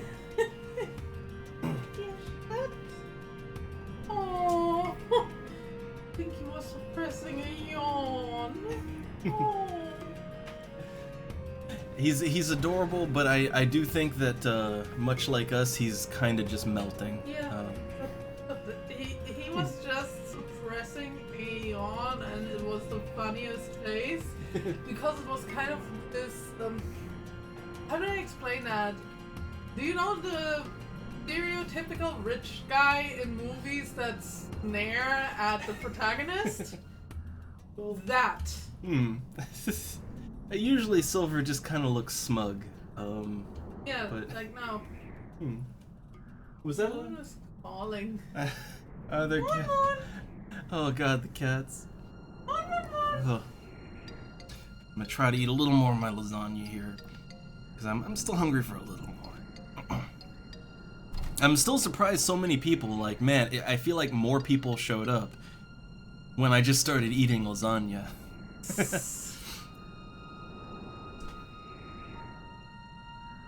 Oh, I didn't even realize that the lasagnas we got were done in a smart way where the cheese was separate from the lasagna. They were little packages, so you sprinkle it on top. That is so much smarter than just having the cheese on the lasagna already, because every time we get that type of lasagna... Yeah, it kind of goos together. Yeah.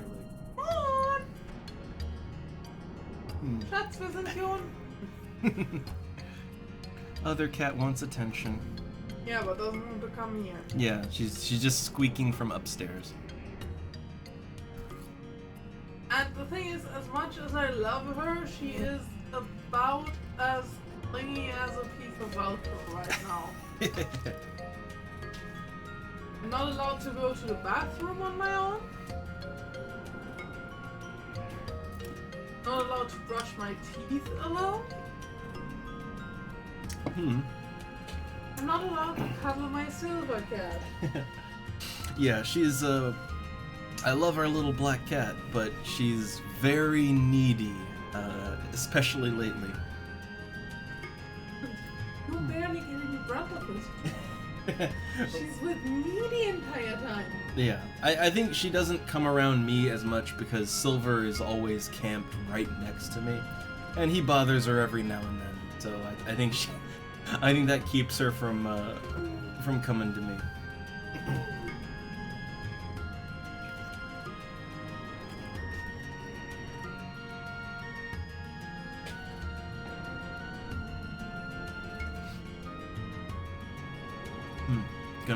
Gonna eat a few more bites of my lasagna, but I would say this is actually like one of the more filling store-bought lasagnas I've had. I also found some paprika in it, which might explain that, because that means there's vegetables in it, which have fiber. Yeah, I was saying that, like, my only complaint with it is that there isn't more vegetable in it, but there is... There is more vegetable than in most other store-bought lasagnas. Yeah, a lot of store-bought lasagnas here are basically like a standard American lasagna, just meat and cheese and tomato sauce. That's how most people do their lasagna. Us doing my dad's special pasta sauce as a lasagna sauce is the exception, not the rule. Well, but like I like that. Okay, look, there is some veggie in this, so like clearly there's some, you know, I think some people realize a little veg does make a lasagna taste better and it's more filling. Like, it adds flavor. Yes. Even if you don't like the vegetable itself, it can add great flavors. well, I think I've told you I don't like bell peppers and I don't like eggplant, and both of those are an essential part of our pasta or lasagna sauce. Yeah. And for me, there's something missing when we can't get either of those. Yeah. So, Even though I hate them on their own. yeah. So I think, like, even if you're not going fully loaded veggie lasagna, a little veg in the lasagna adds something. It does help. Yeah, I guess, yeah, UL. It depends on the lasagna, you know, like, again, sometimes I want a full-blown veggie lasagna, and other times, yeah, I want something more meaty, cheesy, but I'd say no matter what, I want a little in there, like a little variety, you know? Yeah, otherwise it's just gonna taste like fat and salt. Yeah. You kind of need, well, see it as seasoning, honestly. Yeah, that's really what this, like, this is more like, it's like little shavings of paprika in the lasagna, and that's more like seasoning than like full veggie in there.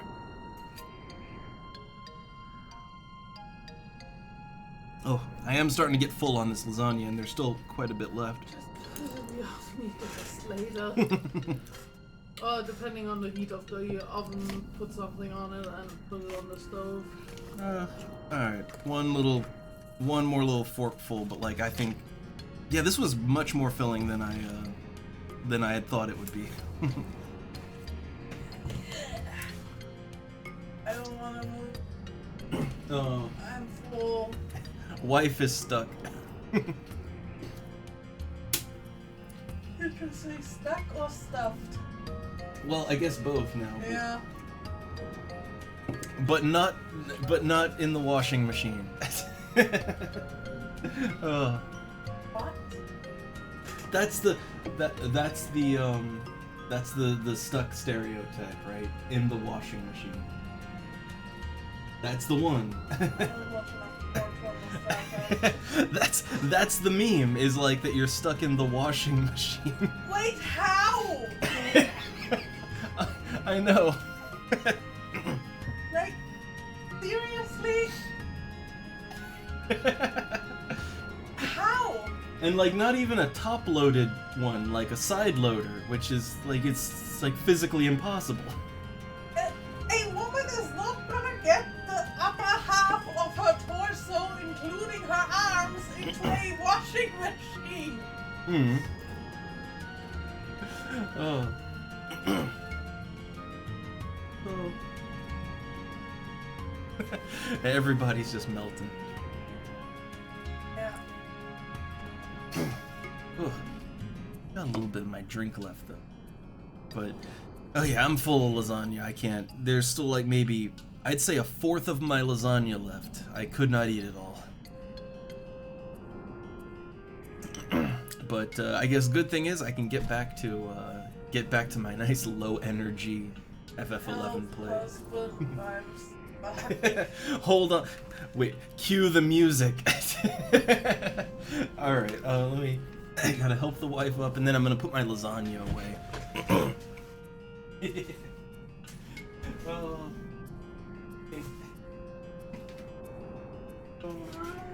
Nope. Okay. This is just a little too low to get up comfortably from. Yeah. Have you noticed that? Yeah, the couch bed's a little low. Alright. So I'm gonna put my lasagna somewhere, and I'll be back, and we'll see if anybody wants to invite me to a party. Well, someone did, and you told me you don't want to go.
Okay. I'm back. Close my... Oh, one sec.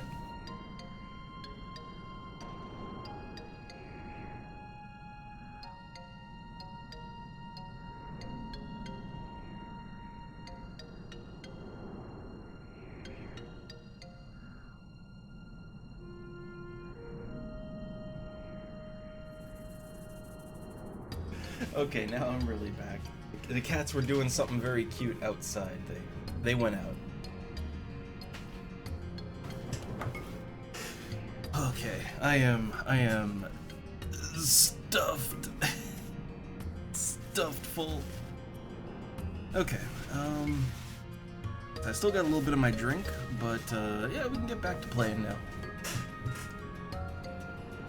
But I'm standing by my statement. If I can't get invited to a group, right? If I can't, I'm gonna do a little more. Like, I wanted to do a little crafting, maybe a little fishing, some town stuff, basically.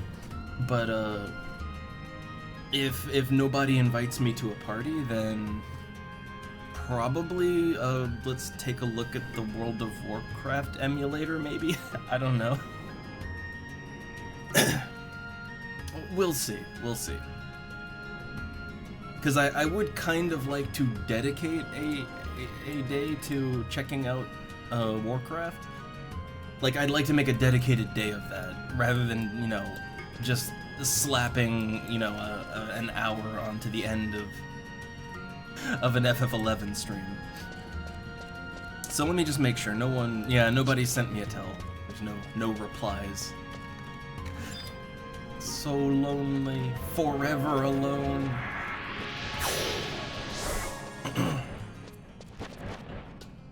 But my inventory's full. Yeah, I've got almost a full inventory, so we gotta sell some things. Oh wait, he's gonna attack me.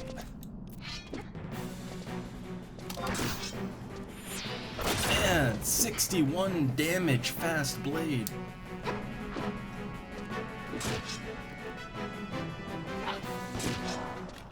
Nice. Yeah, now I think my inventory's full. Well, I mean, that's what it is though, right? Like, yes, it is a private server, but it's an emulator, technically, or you're emulating. Although, so I do have a question, because, like, again, I know literally nothing about World of Warcraft. It seems like the server that you're on, like, it seems like they're going for a classic experience. My question is, what exactly is a classic World of Warcraft experience? Like, I guess, like, is there like some expansion cutoff? Like, you know, like with EverQuest, right? People consider Classic to be the first 2 expansions, or Classic FF11 is the first 3 expansions. Like, what is the cutoff point, or is there one? Or like, I guess, like, what defines it, right? I'm curious about that. And again, remember, I know literally nothing about World of Warcraft.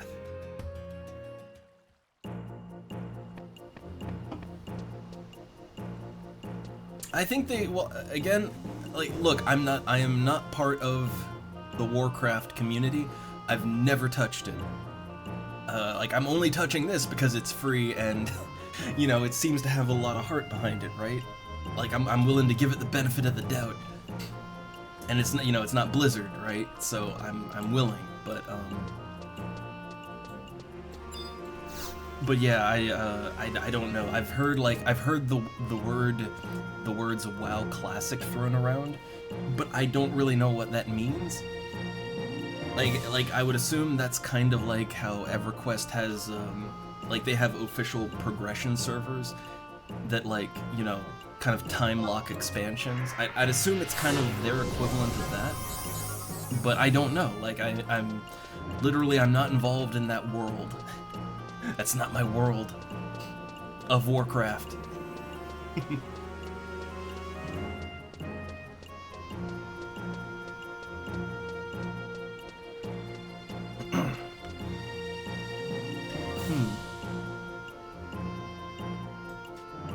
Huh.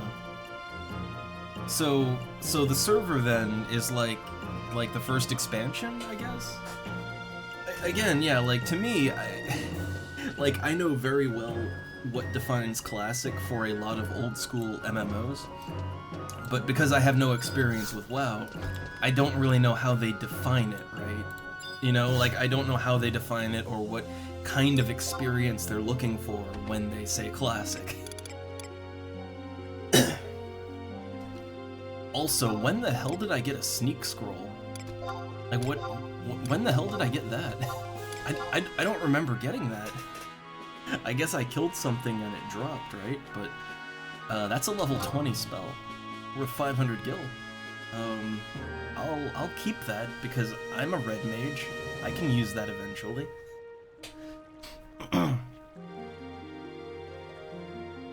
Yeah, I don't know, like how. So like again, as someone who is an outsider to the ways of the Warcraft, like yeah, how did people receive the you know the WoW classic stuff? I'm just not involved in that. Like I've heard the words, but I've never, like I don't know what people think about it. I don't know what it is. I don't, like, I am 100% virgin to World of Warcraft, right? Which I feel like a lot of people are surprised at that. Like there's a lot of people that they can't believe that, you know, I'm 34 years old and I've played I've played almost every classic MMO there is, but, you know, never World of Warcraft, right?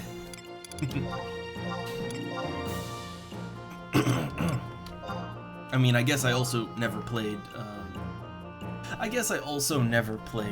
RuneScape either. That's another classic one. I'm gonna hold on to those back plates. I can sell them later. Okay.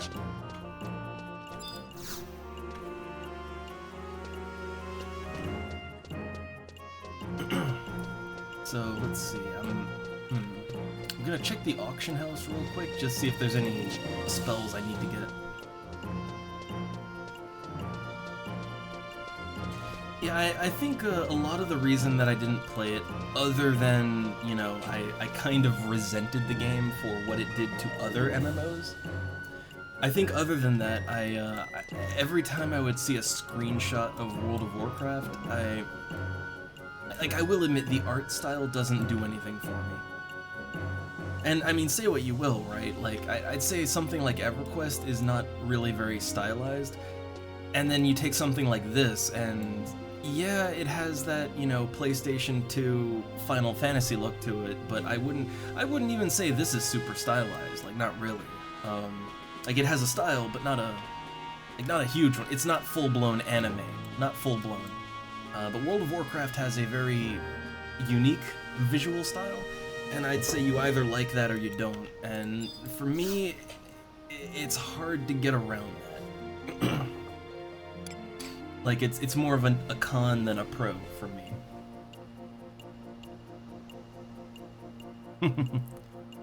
No, I did get to experience that burn. I totally got to experience playing, like, again, I played Ultima. You know, I played Ultima in 1998. I played EverQuest in 1999. I full well know the experience of playing an MMO on dial-up. I had that. I lived that experience.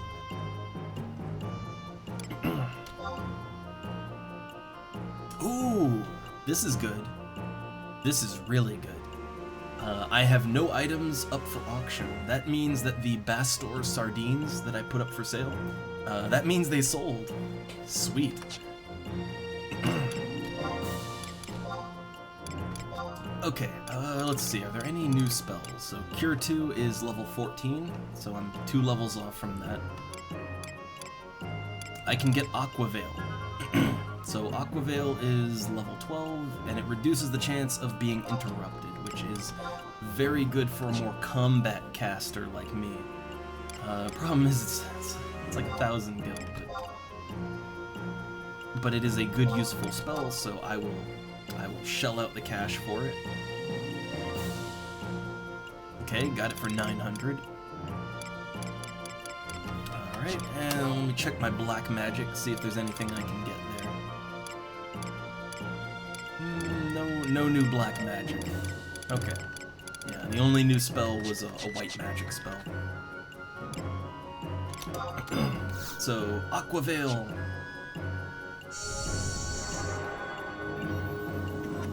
And let me make a macro for that, so I can cast it easy. So I've got buff, and let's replace that with,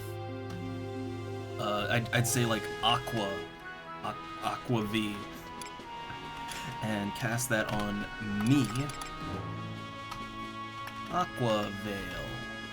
There we go. So now, that should be a nice easy macro to cast Aqua Veil on myself.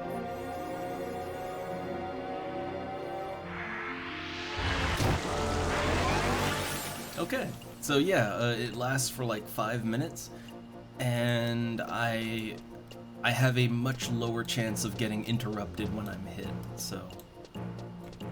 Like, for a white mage or a black mage, that's not as important, because they shouldn't really be meleeing, but for me, as a red mage, I will get a lot of play out of that.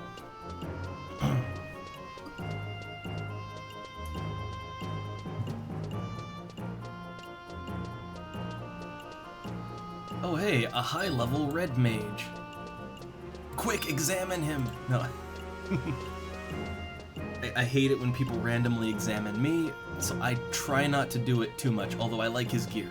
I like it. I try not to be a creeper on people, examining them all over the place, you know, like... But sometimes I see someone with interesting gear or items, and I wanna see what they got, right? I wanna see the goods.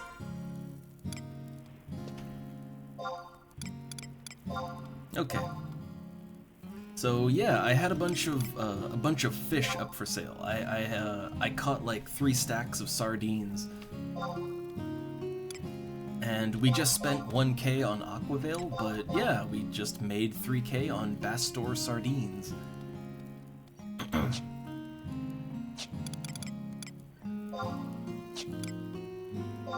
Now, let's see. I want to like store some things here, so I thought I had another, yeah, I have Cure 2. I have Cure 2 in the bank. But I'm gonna put Sneak in the bank. I'm gonna pull Cure 2 out. If I ever get invited to a party, I will want to have Cure 2. Like, I'll level up quick and I'll want to use that. I got my Rollin' Berry Pie. I've got my water crystals. I'm gonna take a couple more water crystals out. And I'm basically gonna practice crafting. Like, I'm gonna go to the area that we need to go to do our grouping. And I'm just gonna do a little bit of crafting while waiting for a group. Also possibly go fishing, right? Might also go fishing.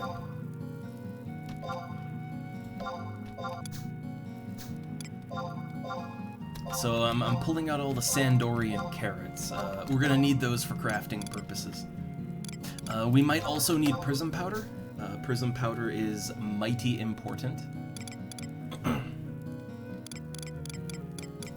So this looks like a good set of stuff right here. Very good set of stuff. My inventory is damn near full though, which is a problem. It is a little bit of a problem that my inventory is nearly full. I'm gonna unequip my fishing rod.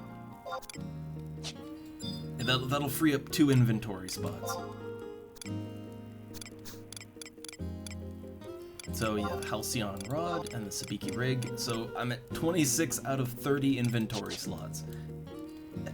Man, like inventory slots are at a premium early on in the game. It is rough. Oh, and I nearly forgot. Like, if we're gonna go grouping, that's gonna affect what we bring in. So probably you're gonna want the Legionnaire staff. The Legionnaire staff gives 6 MP, which if I'm gonna be playing healer, I'm probably gonna want to use a staff. probably. Though I don't know. I may play healer, I may not. Unclear. Not sure. Could go any way. I'll bring it along. So, yeah, I have the Legionnaire Staff, which... Yeah, it looks like a shovel. It looks like a shovel, but it gives me 6 HP and MP, which is very important if I'm going to be playing healer to a group. Okay, so now I want to select an area to exit to. I want to exit to Port... Or no, not Port. Bestock Mines.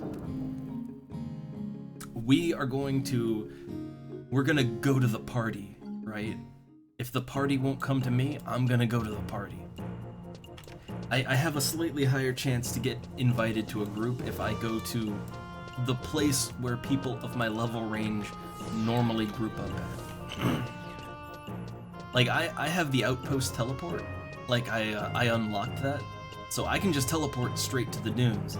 But, people might not know I can do that, because I am a sub-jobless red mage, so people might assume that I'm very new and that I don't have teleports. So, like, they might just pass me up because I'm in town, and it would take forever for me to, you know, to get there, right? So cast Signet on me, and I'm gonna buy another scroll, and it may or may not be wasted. It's fine if it gets wasted. Like, I have the points to spare, so I want to spend my conquest points. I have 25,000 of them. I want to spend my points on a scroll of instant re-raise, and that costs 500 CP. So, okay, I bought one scroll of instant re-raise, so if I die, this will revive me, and it'll get me some of my EXP back. Okay, so that'll last for 30 minutes. I have a lot of buffer EXP, so I'm not in danger of de-leveling if I die. But, so here's the thing about teleports. Here's the thing. Teleporting isn't necessarily safe. Like, we're gonna try to teleport out to the dunes. So the thing is that there is a chance that a patrolling enemy might attack me in the dunes. Like, there is a chance that a wandering goblin will get me. There's a very real chance that could happen. Like, there's no safe zone around the teleport, so that's what the Scroll of Re-Raise is for. I know, Sito, but again, look, it's part of the planning, you know, that's why I bought a Scroll of Re-Raise, right? I'd say what's more evil is the fact that outpost teleports are not safe. Like, literally, I could be attacked by a high-level goblin the moment I zone in. Like, I could literally zone in dead. That's kind of the more bullshit part, if you ask me. But again, that's why we got a Scroll of Instant Re-Raise. Alright, so, Regional Teleport Service. I've only unlocked Zulkheim and Gustaberg. So, take me to Zulkheim. Take me there. Yeah, it's no longer under my country's control. Teleport me with conquest points, because I have quite a lot of those to spare. And let's hope we don't zone in dead.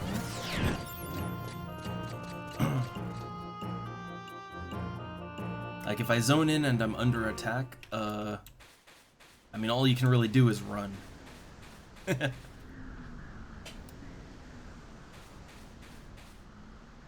Okay, we're good. We're good. So, welcome to the Dunes. This is where most people party up at this level.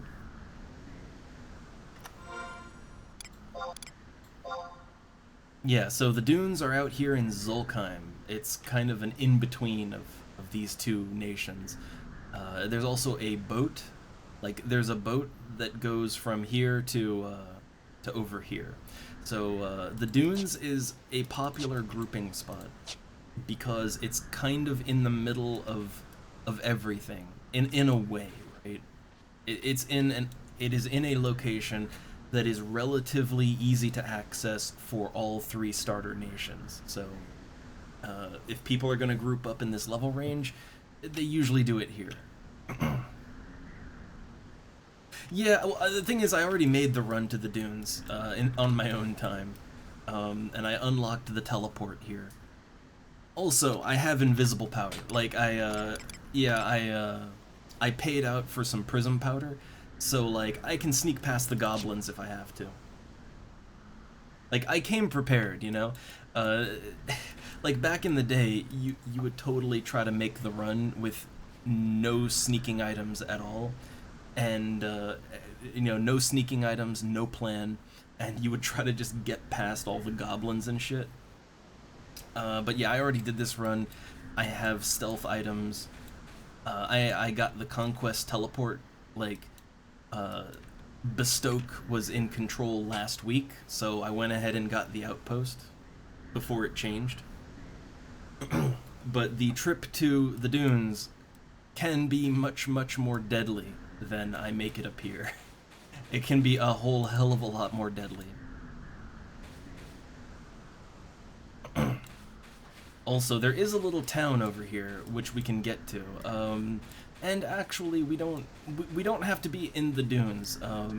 If we are in if we're in Selbina, if people are recruiting for a group, they will probably catch me in Selbina. So, also yes, the Dunes are incredibly bright. I'm not sure if it's intentional or not, but like the Dunes are so bright. Like it is so goddamn bright out here that it's like I'm walking on snow, right? It's like we're on snow or something. Also, please don't turn around.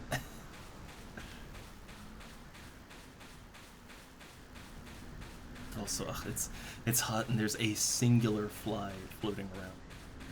I have my little swatter, so I'm gonna try to get him. Comes around. If you hear a swish, that's what that is. The flies bug me. Oh, that's a pun, isn't it? Oh, I'm sorry. I flew right into that one. I mean, oh.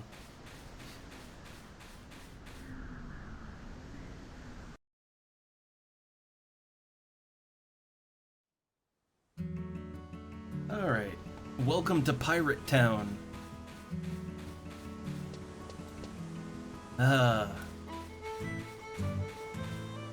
Complete with jaunty pirate theme song. Jaunty pirate theme. Yay.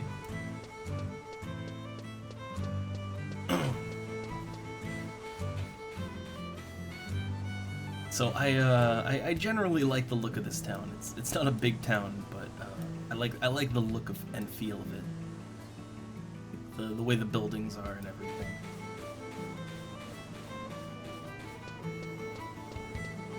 And they got a sheep farm, which this is an important place if you want to get some reputation. This guy right here. Hello there. What do you think of my sheep? I used to chase... Oh god, I can't do it. I used to chase doing wild yins for their wool, but now I've got sheep on my brain?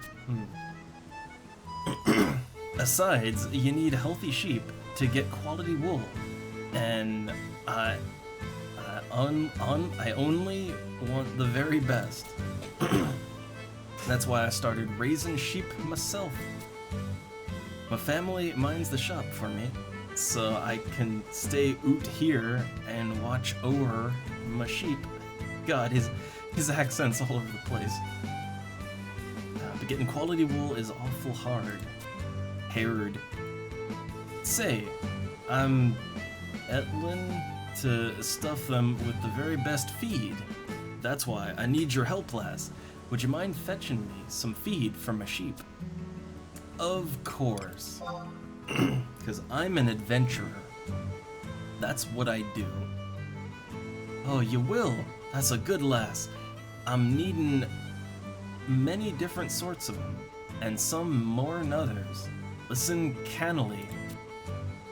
I need 5 Lathine cabbages. Also, I could use 3 ears of million corn. Lastly, I could use just 1 clump of boyata moss. Mind and caw canny. What? Okay, so this is an important side quest. So first off, it's a repeatable quest. You can do this as much as you want. So this quest gives a significant reputation bonus for both Bestoke and Sandoria. Like, this levels up Sandoria and Bestoke both. It increases both factions very nicely. And by extension, it increases Juno faction. So this increases almost all the factions that you will need.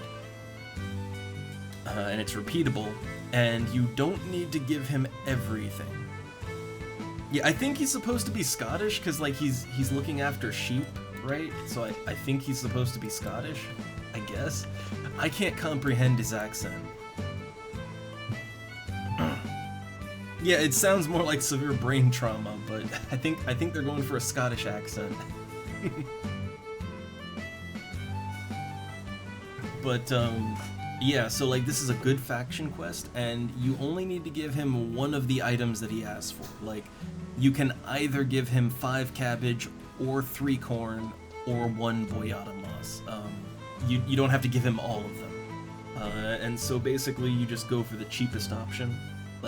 Like whatever is currently the cheapest thing to give him, you just give him that. And he'll reward you with some reputation and a little extra cash. So you'll get some of your money back if you buy it all.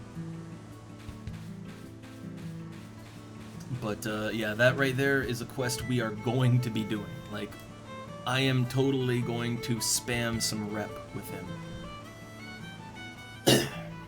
Because if we want to unlock better quests, we need reputation. Oh hey look, it's the Ravager! Oh, he's adorable. Look how they walk, they bounce when they walk.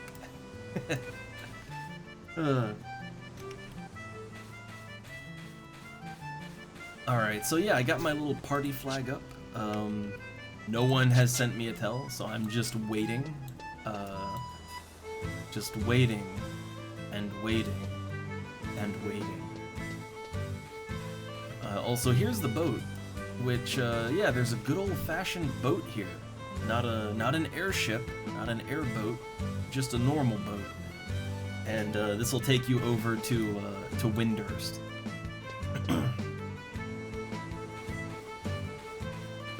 So yeah, there's a couple of quests here.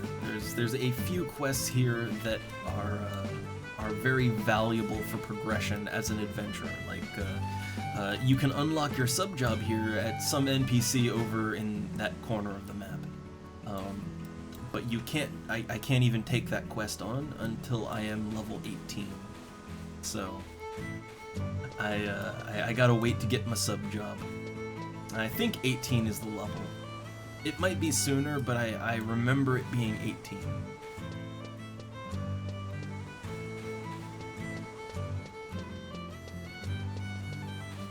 Alright, so I'm just waiting for a party, and while I'm waiting, let's get some hardcore crafting in.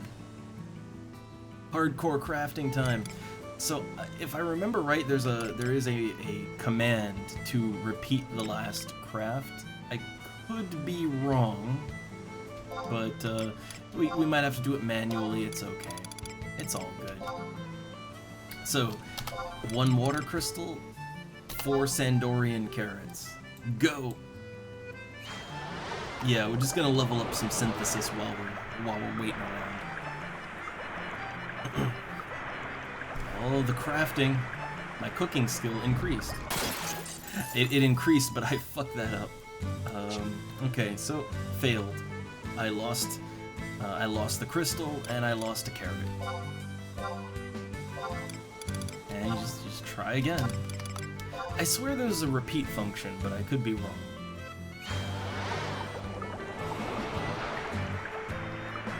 I love how crafting is just waving your, like doing wizard hands as an elemental ball floats above your head. I love that. So we failed again, but we got 0.2 points of skill. So the skill increases are coming along.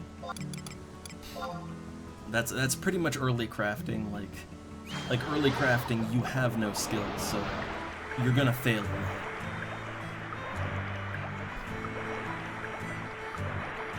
Alright, another 0.1 point.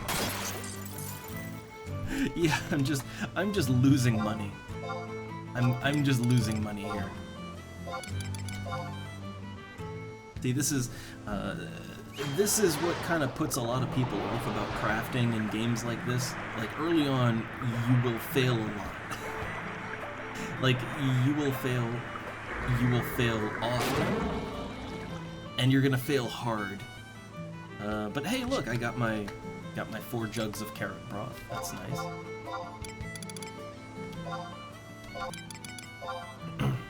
So I succeeded, but I didn't get a skill. Also, hey, there's the boat.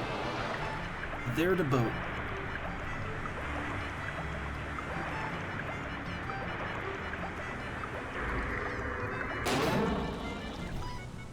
Alright, another skill up. And yeah, I mean, technically there's nothing final about Final Fantasy, but hey, I love my I love my not Final Fantasies. I love them. I will admit, I have a strong connection to the franchise. Like, I've liked the games since I played them on the Super Nintendo. Right? Like, they were some of the first RPGs I ever played, so yeah, I have a fond memory for them and the sort of conventions of the games. Although I will admit, the recent games are very different. Like, if you look at Final Fantasy 15 or 13, they're very, very different than they used to be. Not bad necessarily, not, I'm not saying they're bad or anything, but rather it's just they are so different that it's hard to, it's almost a totally different game, like a different franchise almost. But the early ones, they have so much in common, like so many general conventions to them. I love it. I love the early ones, and I would even include this as one of the early ones. Oh yeah, cooking skill reaches level 1. I'm a level 1 cook. So yeah, like, look, we're getting it. It's slow, but we're getting it.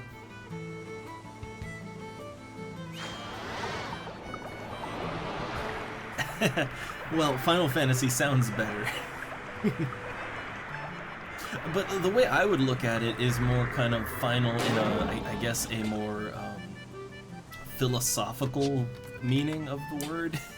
I don't know, like, like final in just more sense of the epic scale of it. Because, okay, if you actually think about, like, the plot lines of your average Final Fantasy game, generally speaking, the overarching plot is one of some kind of major apocalyptic event happening, right? Like, that's generally what the main plot of a Final Fantasy game is that, look, by the end of the game, the world is in danger and you've got to save it, basically. So the final, in that context, could be, like, in the apocalyptic sense, in terms of, like, that's what you've got to stop, right? Like, you could look at it in a couple of different ways.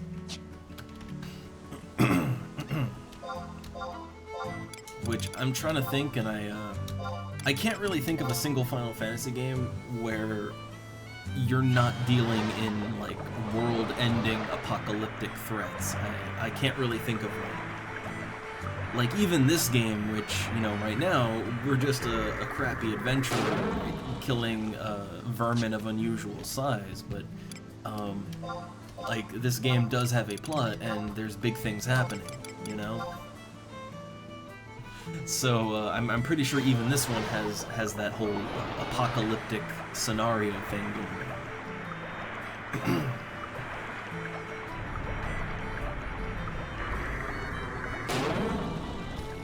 So I'm successfully crafting, but I'm not getting any skill ups, and that's just random.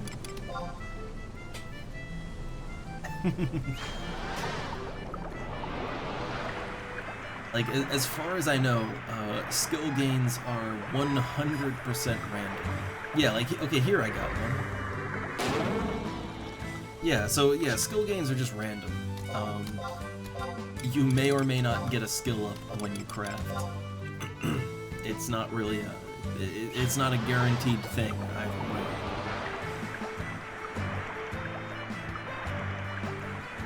Also, I am very much enjoying jaunty pirate theme. Like, this is why I went into Selbina instead of hanging out in the dunes. Like, we got the good pirate themes here.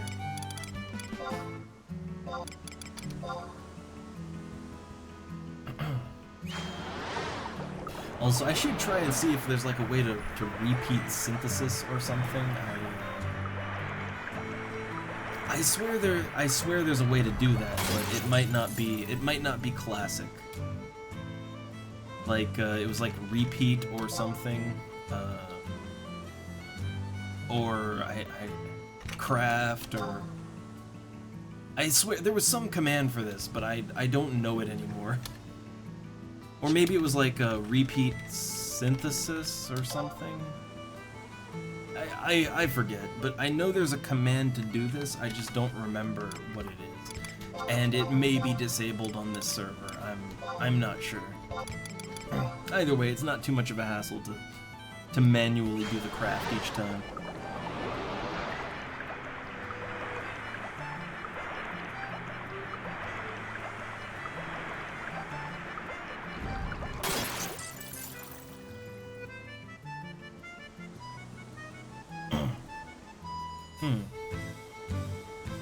And I don't know, I'm not sure you'd say that like within a setting in Final Fantasy it doesn't change. I mean, there's a plot, you know, you're following a plot, and you know, like story-wise things do change from beginning to end. I mean, it's not random if you mean like that, but yeah, I mean, I think really the way that I have always looked at it is that the final in Final Fantasy it's a contextual thing. It is like, yeah, you're always dealing with some kind of apocalyptic threat, and that would be the finality, right? Like, that would be the final fantasy. It's ending, right? So you gotta stop it from ending, and that's, like, yeah, that's the final in Final Fantasy. Like, I never got hung up on that.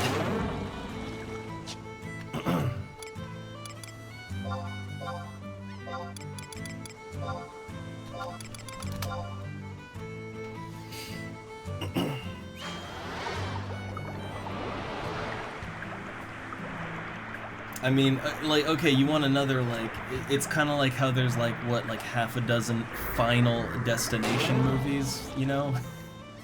But, like, the Final Destination has a meaning, right? Like, the words mean something. I'd say it's the same here, just it's a little more conceptual.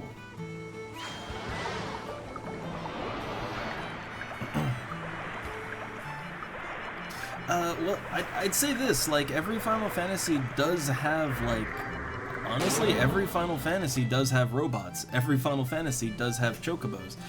You don't always, like, they're not always incorporated in the same way. Like, sometimes it might just be a reference, right? Like for instance, Moogles, right? Like, I'm pretty sure since they were invented, like, every Final Fantasy game has Moogles, but they may not be, like, physical, literal Moogles. They might just be like, oh, you go in a shop and they've got like a little Moogle, like they have a little Moogle design on the t-shirt or whatever, right? You know, but like it's still there, right? Just in a different form. They are remarkably consistent, is what I would say. Like they're remarkably consistent.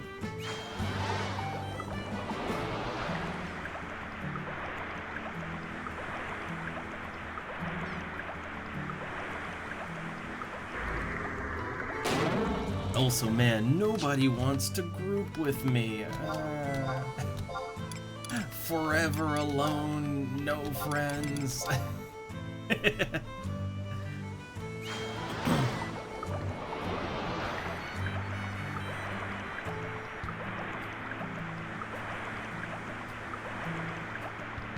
Well, I guess, you know, I guess technically it is like an alternate reality in Final Fantasy. I mean, so the thing is, Final Fantasy does have a concept that links all of them together. Like if you play Final Fantasy 14, there is like this interdimensional rift thing where literally you will encounter things from all the other Final Fantasies, and that's not just FF14 that appears in.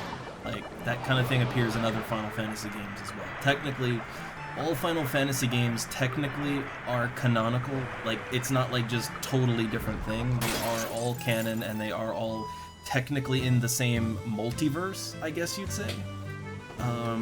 Just like separated by the void or the rift or whatever that particular game wants to call it. So like, I don't know. It's fine.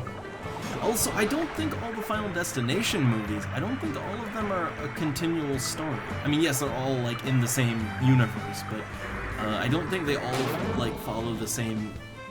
Like, you don't follow the same characters. Like, they always reference that first movie, right? But it's not necessarily following the same plot thread.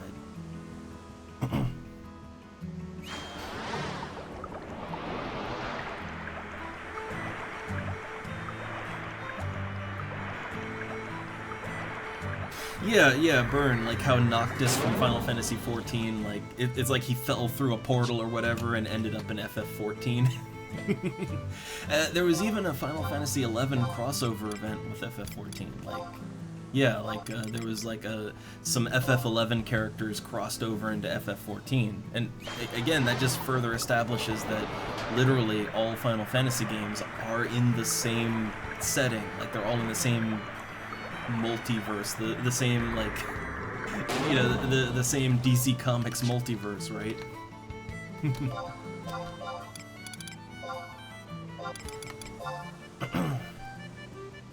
Oh yeah, and Omega. Omega shows up in other Final Fantasy games too. Like Omega is one of those, like, secret bosses that you'll run into in many of the other Final Fantasy games. So, like, Omega's not new for FF14. And it's the same Omega. Like, it's not just, like, another monster also called Omega. It's the same Omega.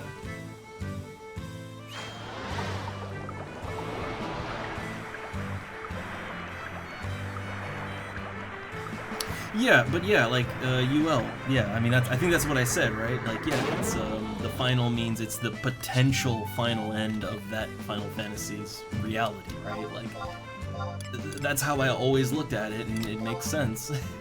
It makes perfect sense. It all fits together.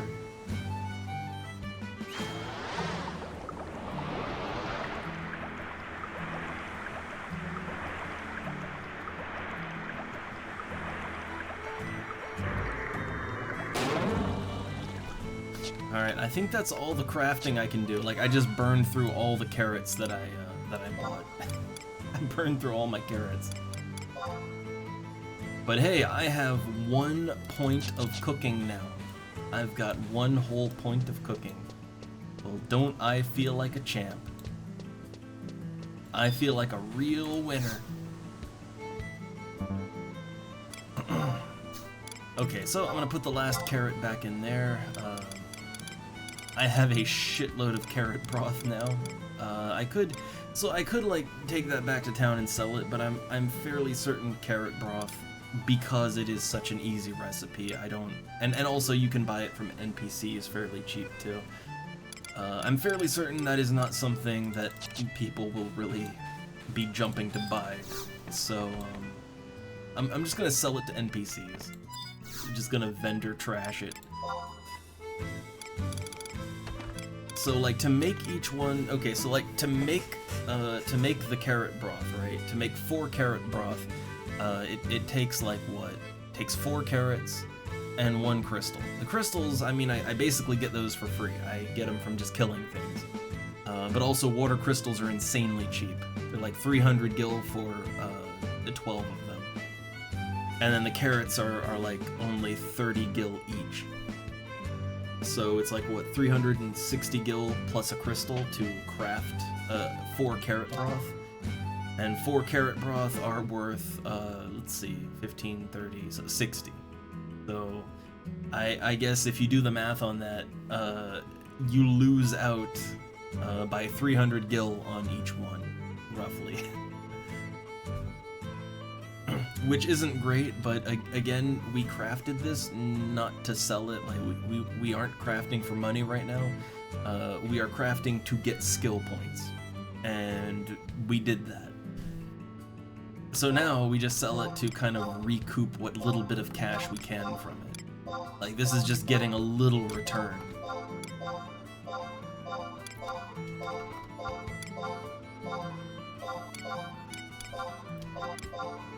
Oh, nice. I got over 50,000. I have more gil now than when I started today.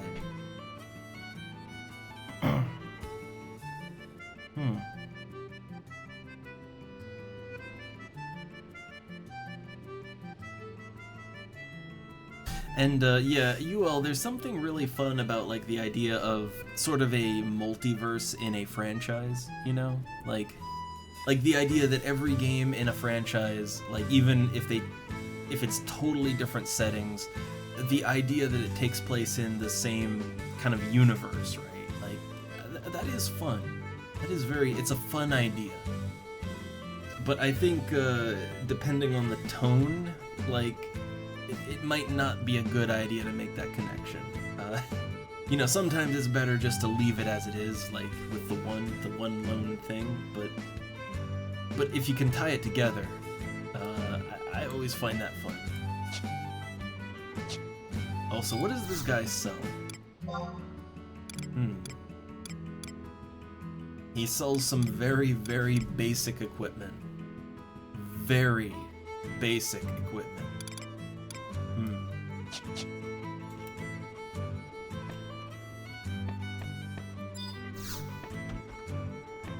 Oh, my re-raise wore off. That's okay.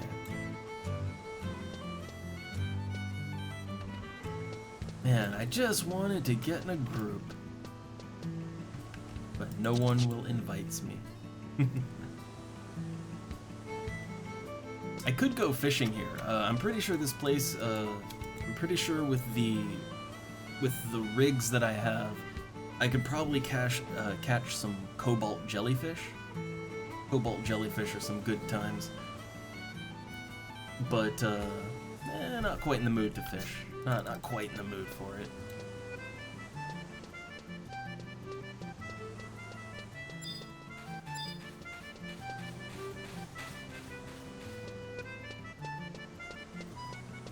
And oh yeah, there's a home point crystal, but I will not be making use of it. I'd rather not get trapped here.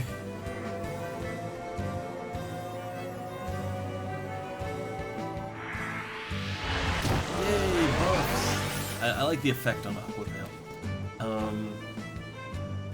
So yeah, like I wanted to show off grouping, but I guess I just played a bad time, and also I'm a red mage with no subclass, so I'm like the least desirable party member there is. It's kind of my bad, right? Kinda my bad, I guess. So now I'm at a bit of a crossroads, right? And I'm not sure, like, oh, do I tough it out? Maybe we just hang around and see if a group does happen, right? Like maybe hang around in the dunes and see if someone does group up, or you know, and just banter. I could go fishing, but I'm not really in the mood to go fishing. Or you know, we could try out the Warcraft thing, although I really had wanted to make that its own thing, you know, because I feel like probably I could spend a lot of time, you know, just getting into it, just figuring out how the hell it works, right? So I definitely wanted to make that its own thing. I'd like to stick in here if possible. It's just I was kind of counting on a group.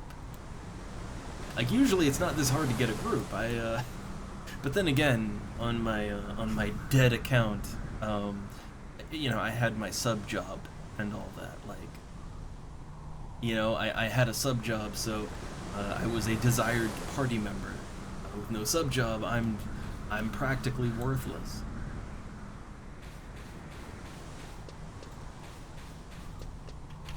Like I think the thing is like you like okay, if someone's gonna invite a red mage to a party, let me see. Yeah, let me see if there even are any groups going. There usually are. Again, I play at kind of weird times, but there's usually some groups happening. Oh yeah, there's groups happening. So in this zone right here, there are 18 people in the zone. There's 18 people in the zone, and okay, I am not the only one without a sub job. The only other person who doesn't have a sub job is Stuffs, and they're a warrior, and they're also the party leader. So I assume he started the group. I'm terrible at making groups though.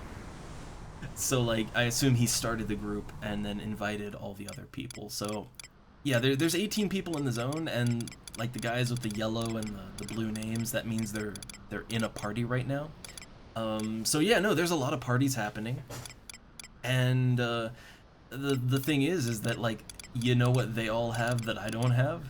A sub job. Yeah, look at that. See, it's blank, right? You see that blank space next to Red Mage 12 slash nothing. So yeah, the problem is I don't have a sub job. I'm not a desirable party member.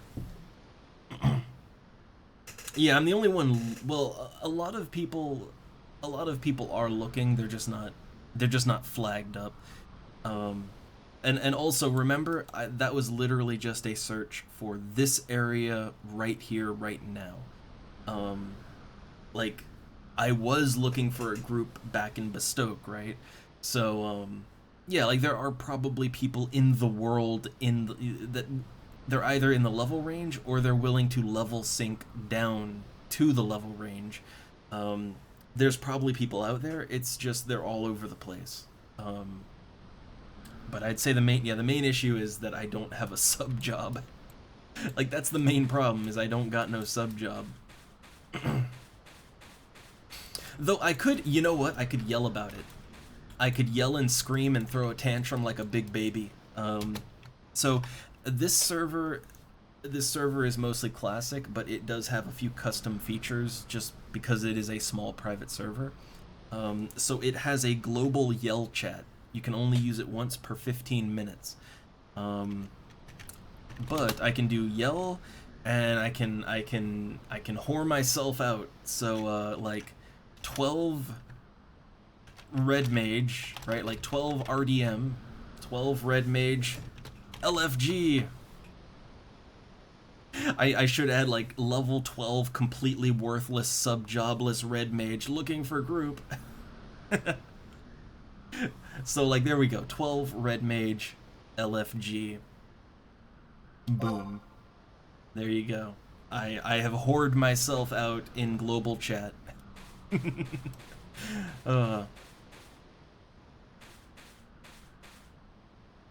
Yeah, I know. I should just go and like I literally know. I know exactly where anyone is gonna be at any moment in this zone. Like I have leveled up in Valkyrie Dunes so much that I literally know where all the camping spots are. So like I could just go up to them and just cry, right? uh, but I'll hang out here because it's safe. You know, it's relatively safe. Oh, see, look, Dragoon, level 15, looking for party. Like, there are other people looking for a group. And the thing is, this server has level sync, which is, I will admit, level sync is not classic. It is a modern feature. However, level sync is kind of necessary on a server that only has maybe 1,000 people playing at any given time. Like, you need level sync on a server like that.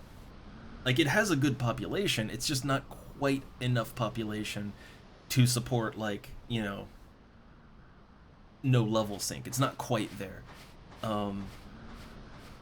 That and also level sync is just fun. Like, it's fun, right? It's fun to party up with your friends no matter what level they are. So yeah, but basically all you need is 6 people with the right classes that are willing to group up. Like they don't even have to be the same level range. They just have to be, willing to group up at the lowest level range, which I'm 12, so I'd probably be the lowest level.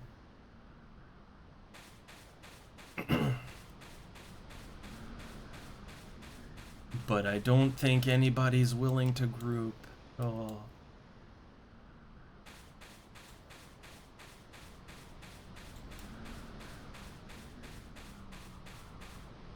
Also, those dragonflies over there. I need those for the sub job item.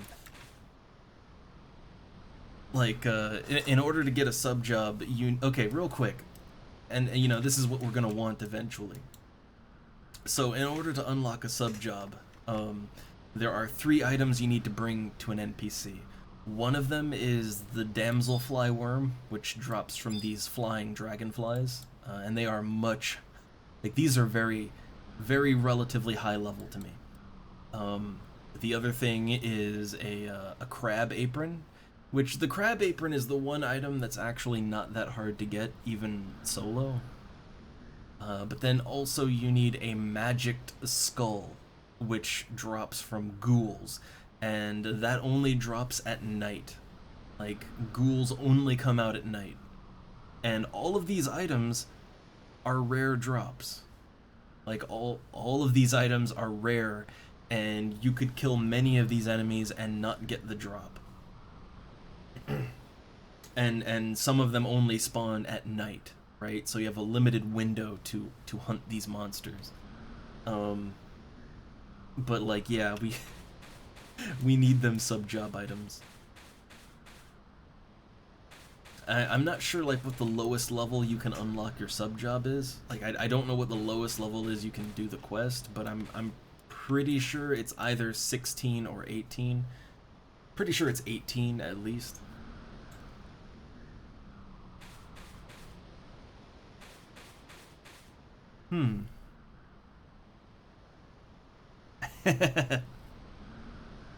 And yeah, I'm thinking like next time we have like a just do whatever stream, maybe tomorrow, maybe if this heat keeps up and I'm just like basically laying in a puddle in the house all day, like yeah, we might do this again tomorrow.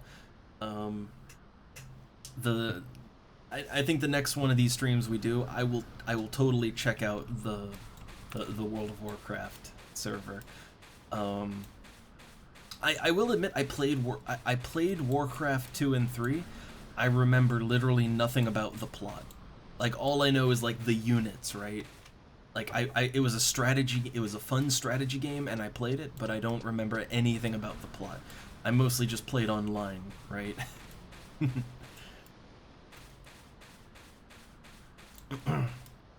Like I know there's orcs and there's humans and night elves and undead. But that's like the extent of it, right? Like that's the extent of my knowledge.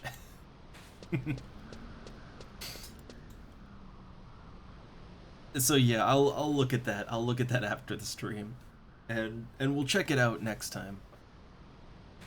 But I was really hoping to get into a party. I'm gonna tough it out a little bit longer. All right. I will tough it out just a little bit longer to see if anybody invites me. Like I'll give it a few more minutes.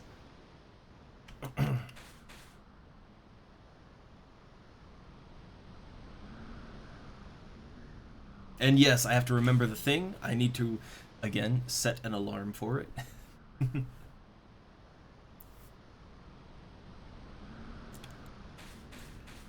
Ugh. Man, how bad would it be if like, I go to if I go to conclude the stream and the moment I do, somebody shoots me a tell and is like, "Hey, we got a full party ready to go. You're going to be the last member. Come on down," right? Like that's the kind of luck I have though.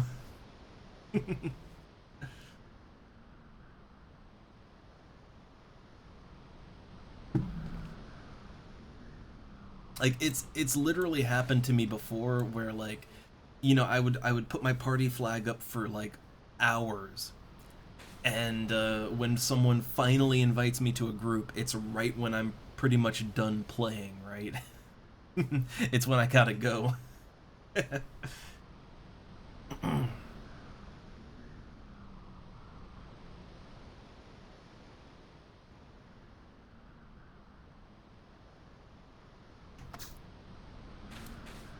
Hmm. But yeah, it looks like right now, I mean, that level 15 Dragoon is looking for a party, so that would be like a possible party member for me. But it doesn't. I don't know. Like either no one else is looking for a group, or like I don't know. I don't know.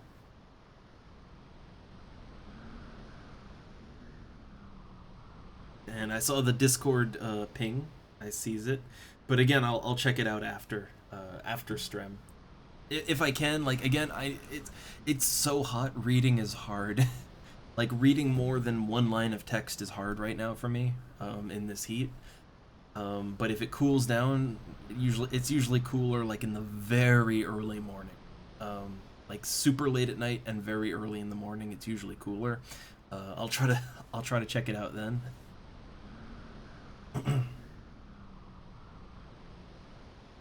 Hmm. I guess I could go back into Selbina and maybe I did want to do a little fishing. I wanted to get a little fishing in maybe, but hmm.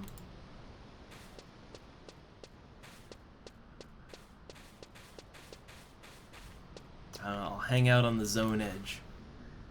I'll hang out right at the zone edge. Invite to party. Wait, maybe I need to do a dance. Hold on, I need to do a party dance. So like, oh god, it's. So I think like the first dance. Yeah, see, the first dance doesn't have an animation, but if we do dance 2. Yeah, there we go. There we go. Alright, look, we have to perform the group dance. Alright? Like, we have to perform the party dance. God, there's so many dances. Okay, 4, that was it. Okay.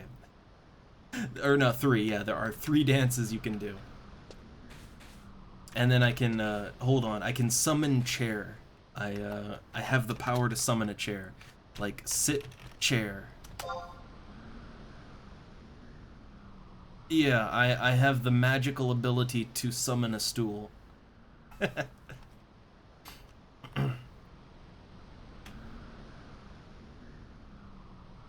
And yeah, look at, oh, it poofs back to its home dimension. Okay, wait, real quick. There's a lot of animations in this. Like, there's some that I don't even know. I think it's under communication. Emote list. Yeah, here we go. So yeah, a lot of these emotes pretty standard, but I think there's one for like, yeah, job emote. So you do job emote and then job emote warrior. Hold on. Yeah, look. The secret emotes. Secret. Oh my god. This is just Dragon Ball Z powering up. Yeah. That's just, oh my god, my power level. What's the scanner say about it? Oh. And of course that's for Monk, right? Of course. Let's see, what is White Mage? What? Oh, it's a it's a band-aid. You throw a band-aid on someone. Ooh, Black Mage. Oh man. That's an emote. Okay, so what does Red Mage get? What's the Red Mage? Because I'm a Red Mage.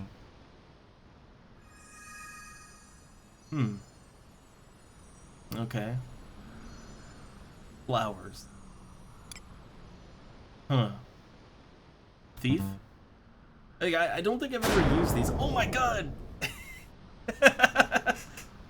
I use the power of misdirection. Smoke bomb! Oh my god, I can move. Oh, that's great. Okay, that's actually pretty good. That was actually pretty good. I'm gonna use that one more often. I'm gonna use that one more often. I like that one. Let's see, Paladin. Does Paladin get an emote? Like, what is a Paladin emote? Apparently they don't get one. Dark Knight doesn't get one. Hmm. Okay, it looks like only a couple of classes actually get an emote. Huh. Or wait, now none of them are playing. Let me try that again. Okay. Alright, I guess it just bugged out a little bit.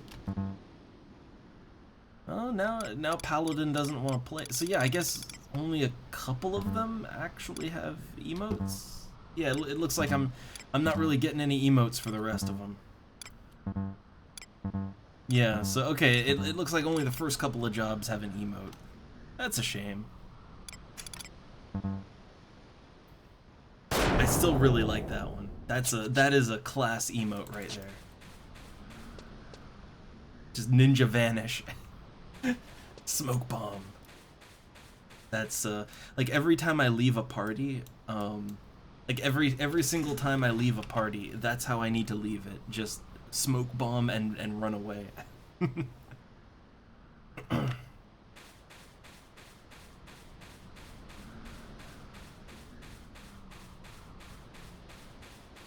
But yeah, no parties, no parties. Well, that's unfortunate. Like I really would like on stream to show kind of the dynamic of grouping, right? I would love to show that sometime, but yeah, it kind of depends on other players, you know?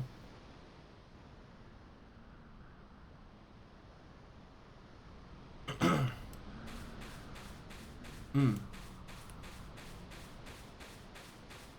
I think if I really wanted to like get into a group properly, yeah, I should have probably started as a white mage. Like if I started as a white mage, even a white mage with no sub job, like a white mage with no sub job is at least still desirable enough to get into a group as a proper healer. Like honestly, I like because I have okay equipment and I've got consumables and all that. Like I could probably be an okay healer in a group, but with no sub job, I think most people would just assume that I am a completely itemless newbie, right? Like I think the assumption is that if you don't have a sub job, you are basically completely fresh to the server.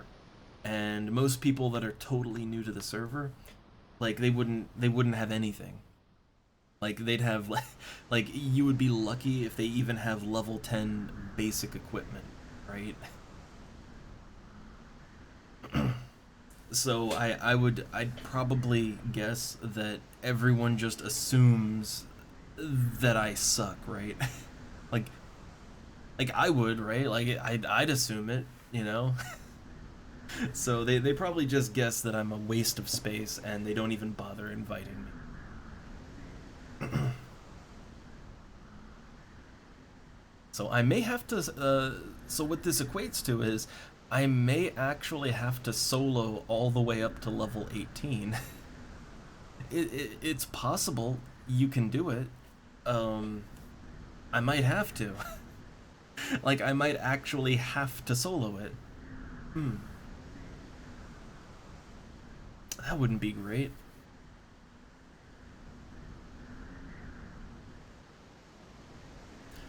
Or I guess I could try to like I could try to like get in a group offline. You know, I could try to offline just basically just like leave the game window minimized and, you know, just let it run, and if I, you know, have the sound on so that like if somebody pings me, oh, I can join a group. I might have to do it like that. That might be the way we do things. But then I won't get to show the dynamics. Oh well.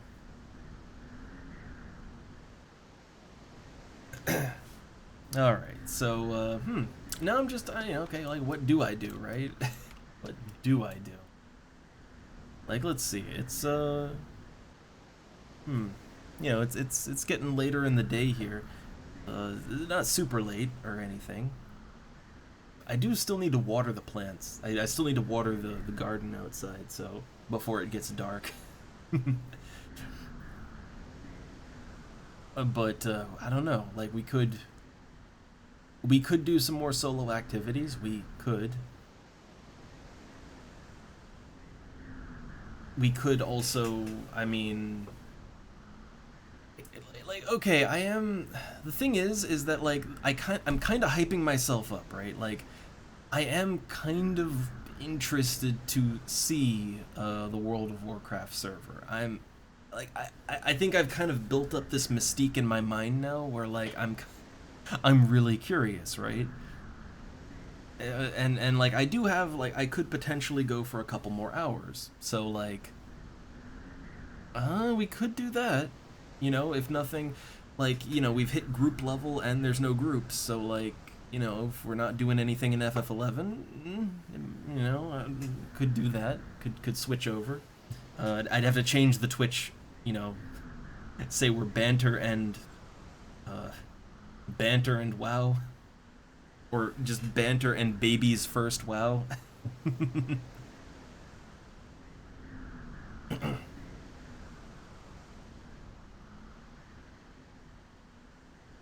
Again, I'm not sure. I wanted to make that its own thing, but yeah, like I didn't think it would be this hard to get into a group. I've played on this server before, and it's usually not this hard to get into a group.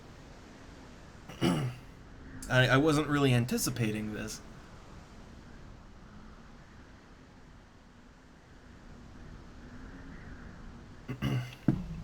Hmm.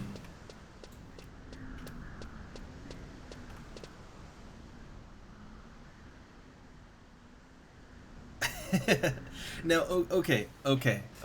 I'm gonna say this about me playing Warcraft. Like, so here's the thing, right? My approach to MMOs in general is I play for immersion. Like I play for immersion. I play for fun. I'm a super casual player, even like even in a game like this or EverQuest. Like I am a very casual player. I don't care about being overly efficient. I like to, I like to kind of choose a goal. Like I want to do this, and so I want to be good at that thing. But I'm a very casual player, and I play for kind of immersion and pseudo role play, right? Like that's why I play games like this. It's for the sandbox element. Um, so I don't know if that won't like I don't know how well that will gel with the hardcore, the frothing Blizzard fan community. I don't know, um, but like I guess don't expect much.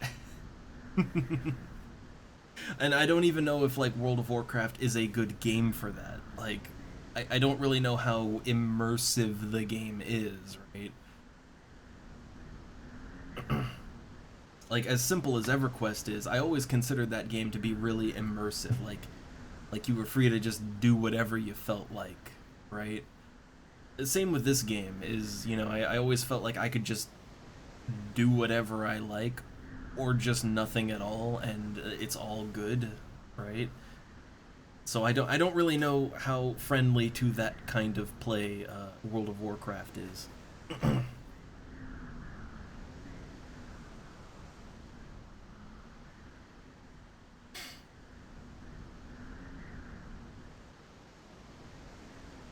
Uh, I mean, a lot of modern MMOs are like that.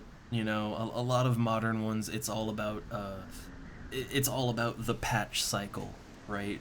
Like there's a content cycle where every X amount of months, basically the current raid tier or whatever is the end game activity, right? Whatever the end game activity is, the current tier gets knocked down one, and there's a new tier to replace it, right?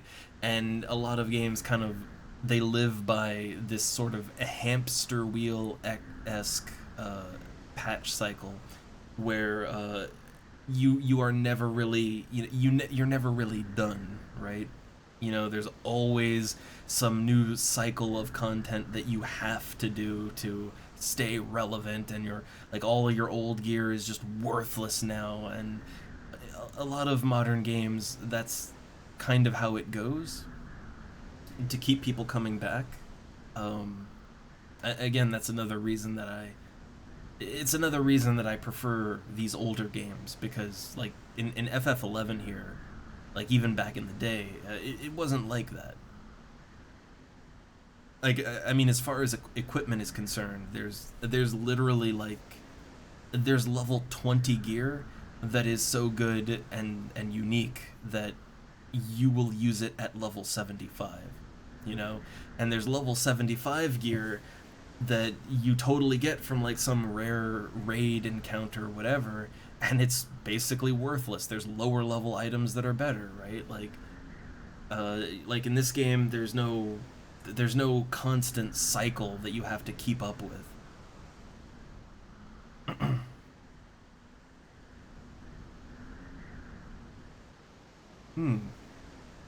But yeah, I'm thinking since no one is really like I depend on a party, so I mean I could solo, right? I could solo. It does work, but I'm not really in the mood to solo more. Like I've kind of gotten my fill of soloing for today. I've killed how many hundreds of Kodav. For today. Like I had wanted to just chill in a party. So yeah, we might swap games.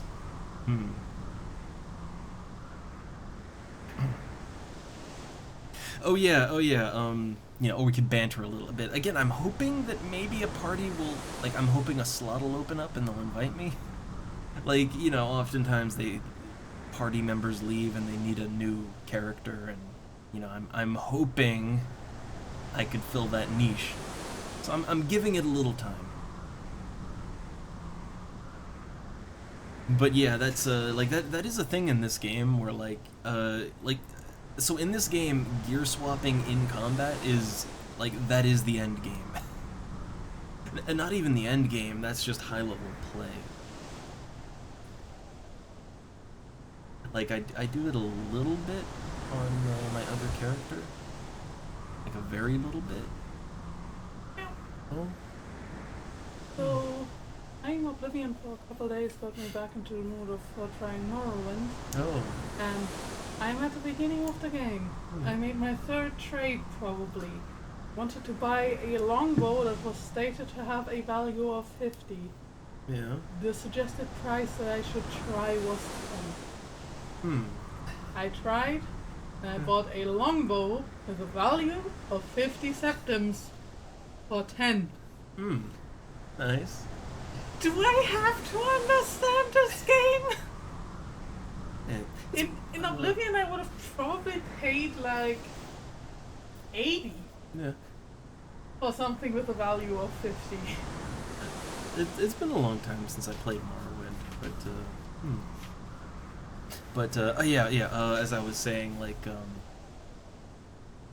so I guess you don't really see it when I play here, because like this is a low level character, but like I did it a little bit on my summoner on the dead account that I'm kind of abandoning, but like around level 50-ish is when that's when you really start needing to do gear swapping in combat, and what I mean by that is like you'll have like specific pieces of equipment that give certain stat bonuses or ability bonuses, and for optimal play you basically want to swap your gear out to that thing, use an ability, and then swap your gear to something else. Like mid-combat you're changing your armor and weapons. It's not actually tedious at all, because you can make macros to just do it automatically. Like the way that I have it set up on like my summoner is like, for instance, I have I have a dark staff that gives a bonus to resting. So, like, whenever I push the heal button, instead of pushing the heal button, I have a macro that it equips the dark staff, and then it uses heal, right? So it's still just one button push, but like the macro just automatically swaps out the gear, and then I heal like normal. It's the same like if you're a black mage and you, let's say you're about to cast a fire spell, well, you would have a gear macro that basically your fire spell also is a macro that swaps out to the fire staff. So like the macro would swap you to the fire staff first, and then start casting the fire spell, and it's still just one button push. Like it's not like on the, the end user, it is no more complicated than any other single button push macro, right? But the difference is that there's more lines of code in the macro, that's the only difference.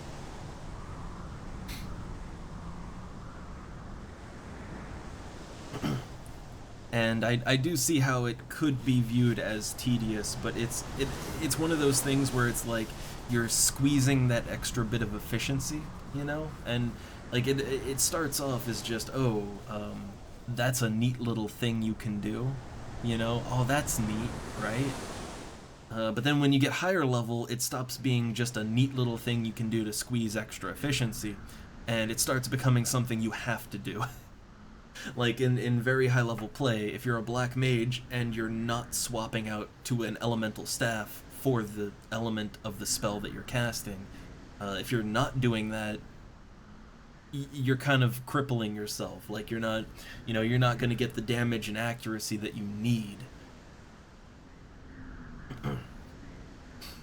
So I guess, multiple ways you could look at that, but I think it's fine because it doesn't really, like, it's a little clunky, but it doesn't really, like, it's not like you're complicating the game for yourself, It's not like now you have to push, like, 5 buttons instead of 1. It's still just one single button push for one single ability. It's, like, it's not complicating things for the user.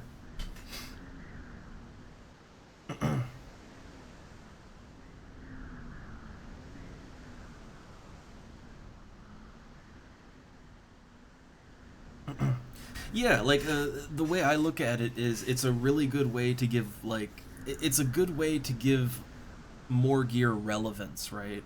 Because the way a lot of RPGs work is the gear is linear, right? Like you get your level 10 gear, then your level 15 gear, your level 20 gear, and once you're at end game, you're dealing in item levels, like that's how Final Fantasy 14 works, and the only thing you need is like making that item level go higher, right? And so as you go higher, the gear, your old gear, is irrelevant, right? Like it serves no purpose. And that's not how this game works. Like, yeah, like in this game, there are items that they are good in any situation, right? Like the level 20 carbuncle mitts, right? Like the carbuncle mitts are just a little level 20 glove, and on their own you wouldn't think they're anything special, but they literally half the cost of summoning and maintaining carbuncle. So if you want to basically permanently summon carbuncle, which is something you can't really do normally, then you need those carbuncle mitts, and they're just a level 20 item. They're super rare, but they're just a level 20 item. And so, like, whenever you want to use carbuncle, you whip out your carbuncle mitts, right? And there's lots of items like that, and I like that. I appreciate it. Because I think, like, one of the worst feelings in an MMO is, again, I think of, like, FF14, where basically every content cycle, all of the gear that you worked really hard to get, it all becomes instantly worthless. You might as well not have even bothered, because the new cycle of gear is just better, right? and that's how it goes with most new RPGs. But with this, yeah, like I will get items at various points in my character's lifespan, and those items, not all of them, of course, but many of those items will be valuable and useful items forever. Like, there will always be some situation where I could get use out of that.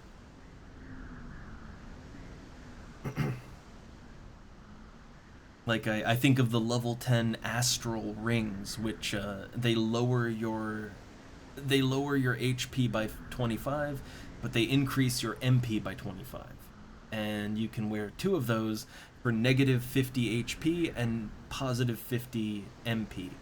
And for anyone that isn't a Taru, like, that is a huge bump in MP, and you have the HP to spare. Like, as a human red mage, for instance, I have more HP than MP, so, swapping those around is very valuable to me if I want to be a better healer, for instance.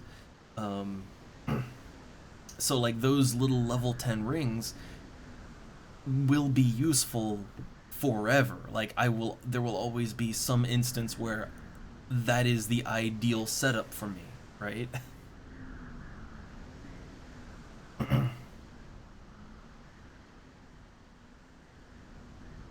Oh yeah, that's another thing.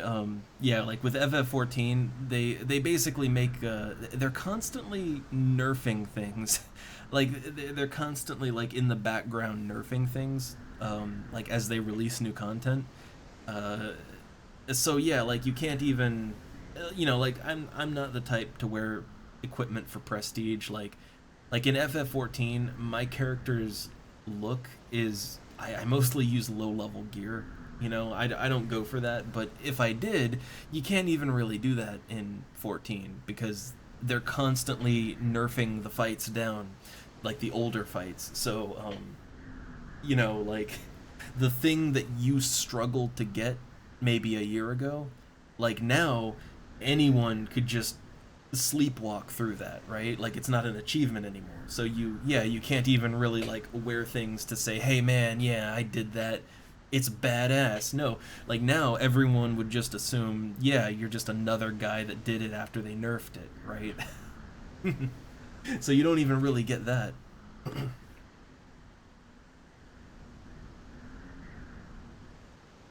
Which, one thing about FF11 here, like this game has some really fucking hard boss fights. I really hope that I can show you guys some of the boss fights. Like I might not be able to do them during a stream, but if I ever get into a group with people that want to do a boss fight, I will totally open up OBS, I will hit record, and I will document it, right? Because the boss fights in this game are fucking intense, all of them. Like there are no easy boss fights in Final Fantasy XI. Like anytime you step into an instanced boss fight, it is intense. It is intense, life or death. And yeah, like it's always relevant. That's the thing, because they level sync you down. So like, not only do they level sync you down for fights in this. So like a level 20 fight is always hard because you have to do it at level 20. But not only do they sync you down, you have to actually use level 20 equipment. Oh my fuck! Yes! Yes! Oh my god, we got invited to a party. Oh my fuck, I was about to give up. I will give the customary greeting of my people. There we go. It's happening. I mean, it looks like it's only starting to happen. Like, yeah, it's literally just him, but it's starting, right? It's starting. Huzzah! Adventure! Huzzah!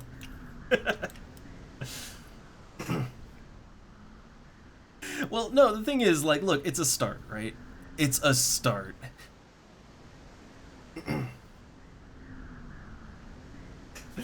uh, But so I guess I still have time to banter, and we'll see if this goes anywhere, right? We'll see if it goes anywhere. But so like okay, I have in the past done some boss fights. There's actually some solo boss fights you can do in this game. Like there's the solo avatar fights, which like they are solo level 20 fights, but they are intense. Like you basically have to go into the fight. Oh hey, another party member. But you basically have to go into the fight loaded out with like you've got to buy expensive potions. You have to have you have to have food. You have to have MP drinks. You need ethers. You need high potions. Like you have to come in really prepared, loaded out with stuff, and you have to you have to use your limit break. Like you have to use the summoner limit break in order to even have a chance of beating the fight. And remember, limit break is a once every 2 hours ability, so you have one shot at this. You have one shot, and that's all you got. So it's intense and it's very high pressure, and I love it. The avatar fights are great. But there are other fights too, and they're all level synced. They require you to actually use level appropriate gear. It's not like 14 where they just nerf your high level equipment down to a theoretical maximum value for the current, for that level. You have to actually have level appropriate gear.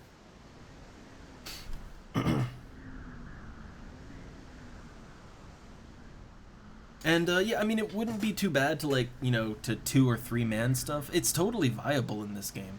But I think we're going for a full party. Like it looks like we're going for the full party experience. Because remember, this server does have level sync, so like literally we could pull people that are level 75 into the party as long as they're willing to group up in the dunes. As long as they're willing to do it, it's not that bad to make a party. And I'm assuming I'm the level sync too. I'm assuming because I'm a shitty level 12 red mage. Yeah, I'm the level sync. So the way that level syncing works in this is you can basically assign a party member to be the level sync, and everybody in the party syncs down to that person's level. So I'm like the guy that invited us. He's level 75. So he might be doing there's some like post leveling advancement you can do to get like bonus points. Like there's like bonus specialization points that you can get after level 75. Get you some talents. He might be going for that. But yeah, like level 75, level 22, 2 level 22 samurais. So yeah, I'm assuming that basically they literally only invited me to the party to be the level sync. Like they probably don't really care if I'm actually a good party member or not. Man, doesn't that feel good, right? I'm the charity invite.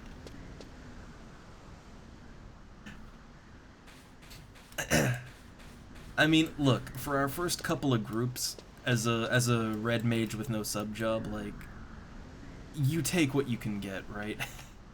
Like, for those first couple of groups, you take whatever you can get, with a smile on your face.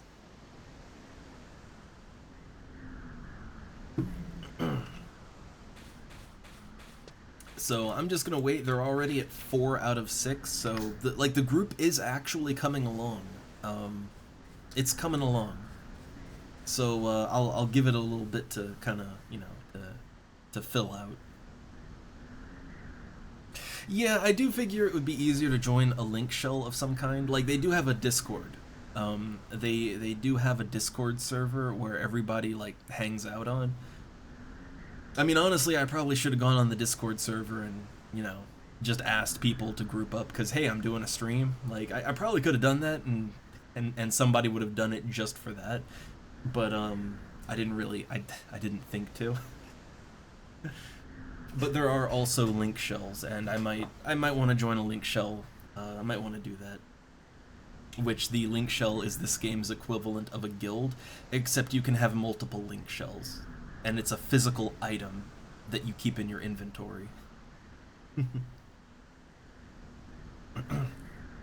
I'm terribly inept at this. So I'm assuming that they're like, I know they're inviting me as the level sync, but I also assume that I'm being invited to play healer. I'm assuming, right? Let me take a look at the party list. Well, then again, if this one guy, like, if he goes into it with white mage, I mean, yeah, like if he's going into it with white mage, then no, he's the healer, right? But then I don't really know what role I have. I guess I'd actually be able to DPS, right? Like, I'd be able to whip out my sword and shield. So, yeah, let's see. Again, I don't really know what role I'm going to be taking on, so I'll wait and see. But, oh yeah, there they are. There they are. So here is the person that invited me. It's Ye Ol' Cat Mage. Ye Ol' Cat Mage. I will do customary greeting. The old MMO wave.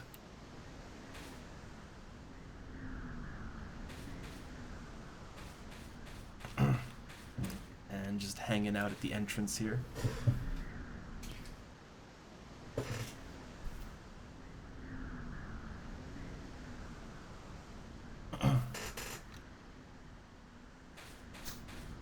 So, I mean, like, they've already got 4 out of 6, so, like, they can do this. They can pull it off.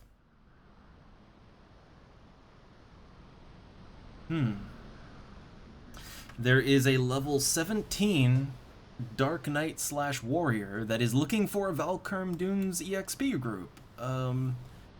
They might join us. So, like, I'm seeing possibilities here.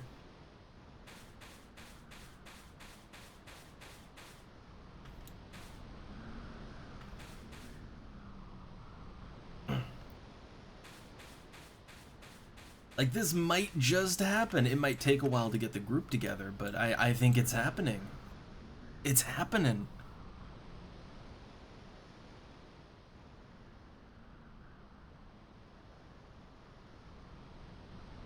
Well, I've found a group in progress. Like, the group is not fully formed yet. So, like, right now we're at 4 out of 6. I assume they're gonna want to get like 2 more party members.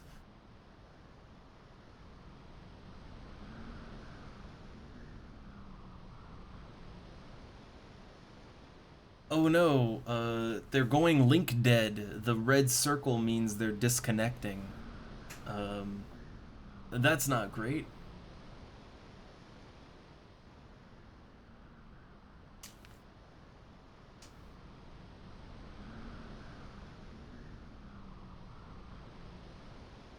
Like, oh no, don't let this group be a nothing. Like, come on, we can do it. We can do it.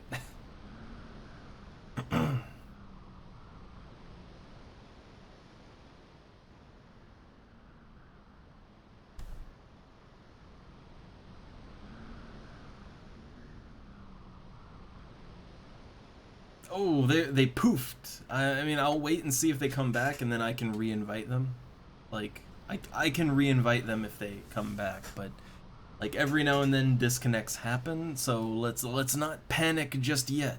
All right, let's not just yet panic.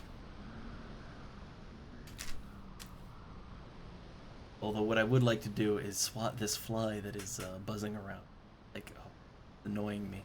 It's really annoying. I'm trying to get him, but very fast. Oh hey, there's someone like there's someone wanting a party right now.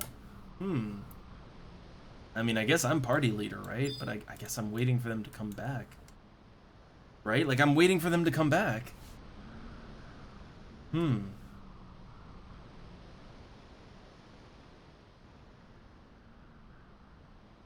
Have I been abandoned? Have I been left have I been left to the wolves? Hmm. Hum.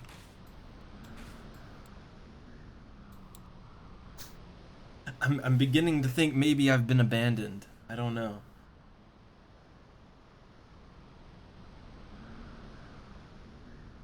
But somebody wouldn't just leave without saying anything now, would they? Hmm.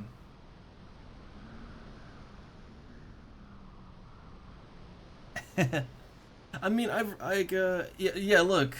Yeah, like I hope they come back. Well, the thing is that EU, like playing during EU hours, like yeah, there's a lot less people that play. Like I would say a majority is North American players for this, but like there are a lot of EU players. I've even seen an EU specific link shell advertising in the Discord. So there are people that play. It's just again, I'm like we saw that there were multiple parties in this area. Like that's not really the problem. Uh like the problem is that I am a level 12 red mage with no subclass. So like I'm like half of a character, right? Like I'm literally half as strong as I should be. So people would really only invite me to the group to be the level sync. They wouldn't actually invite me to do anything, you know?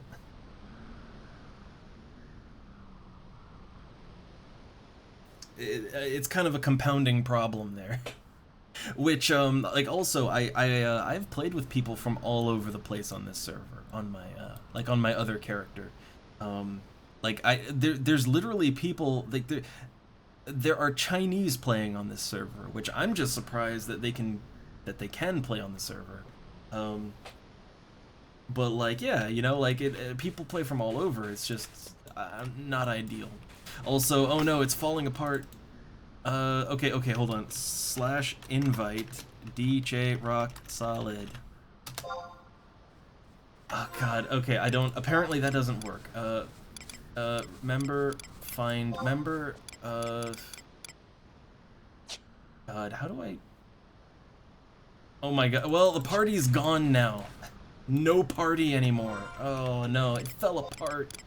It fell apart.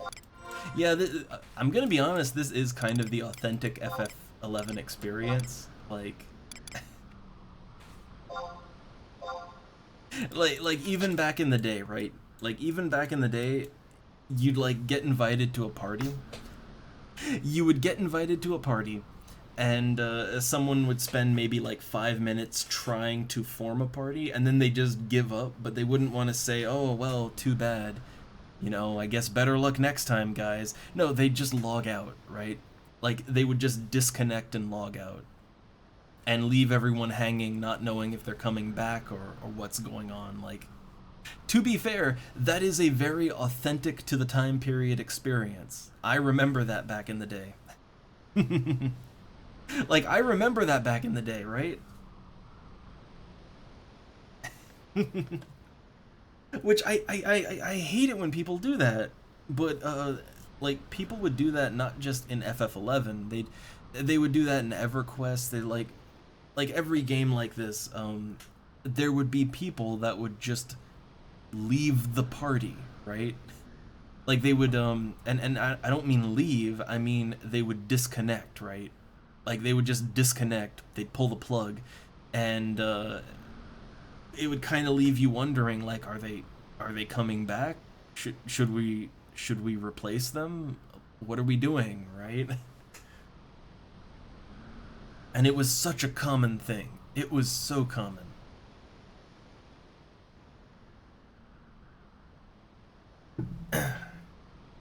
So I guess we've been dumped. I think they dumped us. We've been ditched. Been bamboozled.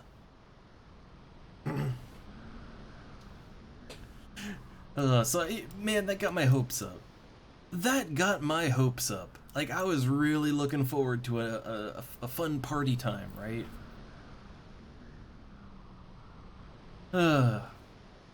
Well, I guess in that case, I guess we move on and try out Warcraft, right? I was really looking forward to that group. God damn it.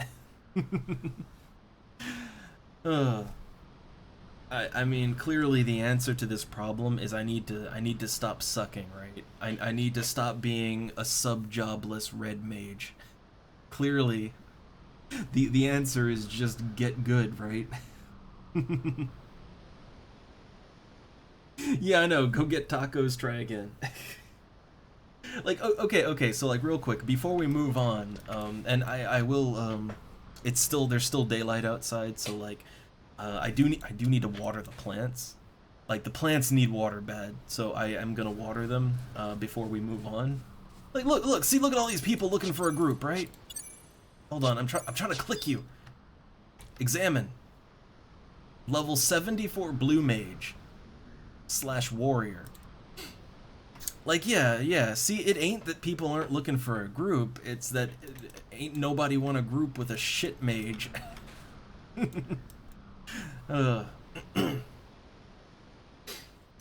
But yeah. I would say like yeah, we'll do WoW after I water the plants. We'll do like a very brief intermission as I water plants, but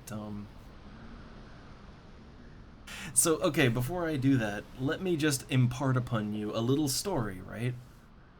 So when I used to play FF11 back in the day, and also I'd say EverQuest was kind of like this too, although I think you could kind of solo a little more in EverQuest. But like in both games, but especially FF11, a lot of my experience as a kid was like, I remember because like I had my PC in my room, right, and there was a TV there too, and like I would basically have FF11 open.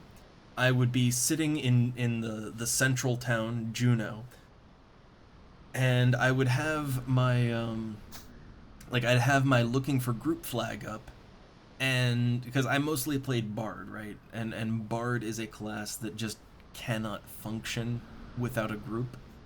So I would basically just have my party flag up, and I would have it up for hours. Like, I remember sometimes, like, basically my play session would be, like, I would get home from school in the afternoon, right? So, like, about 4 o'clock or so, I'd get home from school, you know, boot up Final Fantasy 11, you know, put my party flag up, and then I would just like hop on over to the bed and watch TV and just glance over at the screen every now and then to see, you know, like I'd have the speakers on to see if I got pinged, right?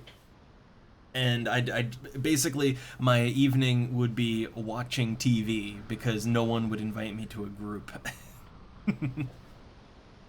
Like, or sometimes like I'd finally get in a group, but it would be like 9 o'clock, right? So I couldn't actually do any proper grouping. Like, that was, I will be honest, that was a very common experience with FF11 back in the day. You know, where your play session was just sitting AFK with your group flag up. Because you're playing a class that just cannot solo. And I don't necessarily fault it. I mean, if I really cared about, you know, if I really cared about it, there are classes in the game that are very good at soloing. There are classes like, you know, like Beastmaster is honestly better at soloing than grouping. So, you know, like I could have done that if I cared so much, but like, you know, I wanted to group up with other players, and then it would just never happen. And yeah, that sucked. But at the same time, when a group would happen, you would kind of become friends with the people that you grouped up with. Like, you would try to figure out, like, oh man, finally a group. Hey, yeah, I play it this time every day. why don't we group up together? You know, why don't we make this a regular thing? And you would kind of develop friend groups around that, you know? And then inevitably, someone would just go ahead and level up without the rest of the group, and that would fuck everything up because there was no level sync. So, and then it would all just fall apart. Yeah, yeah. Exactly, exactly. I mean, look, I love this game, I really do, but it is one of the flaws, right? Is that it is a party game, but the problem with a party game is if it's okay, it's the same problem as like you know, party video games, right? Like hey, let's play Mario Party. It ain't like nobody wants to play Mario Party by themselves, right? But if you don't got any friends that want to play Mario Party with you, well, you're kind of shit out of luck, right? It's the Mario Party problem.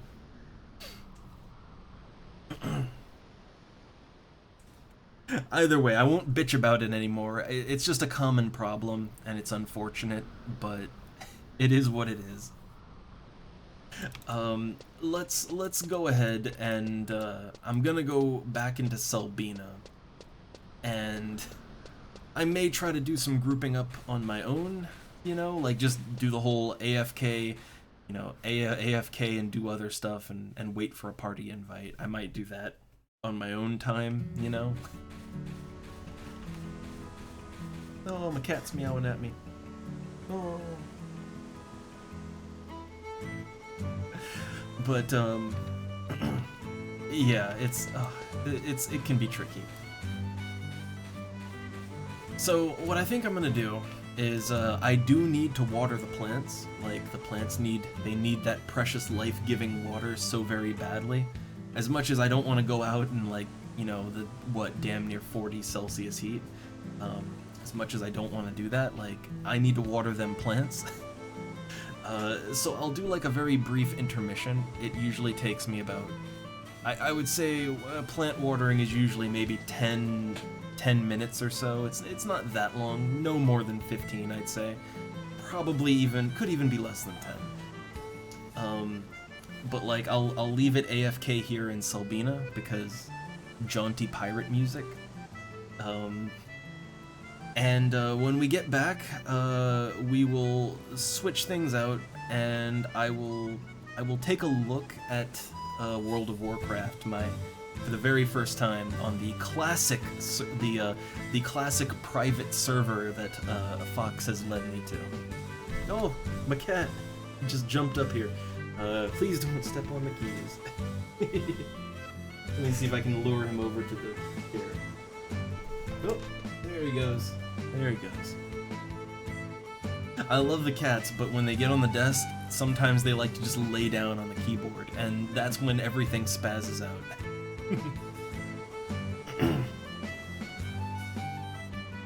Alright, so yeah, we'll do that, like, we'll configure everything for the private WoW server after I get back. Don't panic, and I guess,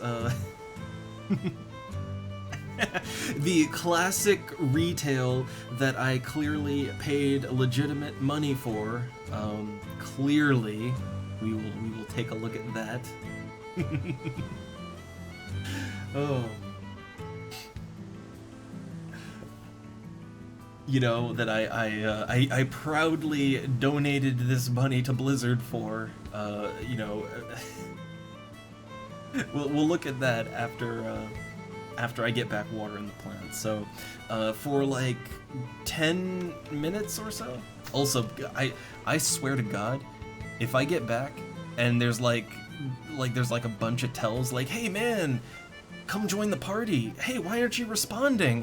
Like, we've got 5 guys lined up and the EXP is just flowing in, and like, oh, we just need a level sync, and what? And then I get back and like, fuck, right? I swear. I will screenshot that. But, alright. So, I will be, let me tab out and go to the intermission screen. Oh, lasagna. Okay, so, alright, we'll have a brief intermission. It'll be about 10-15 minutes. It won't be long. And then we'll figure things out for the WoW server. So, give me that time. Chat amongst yourselves.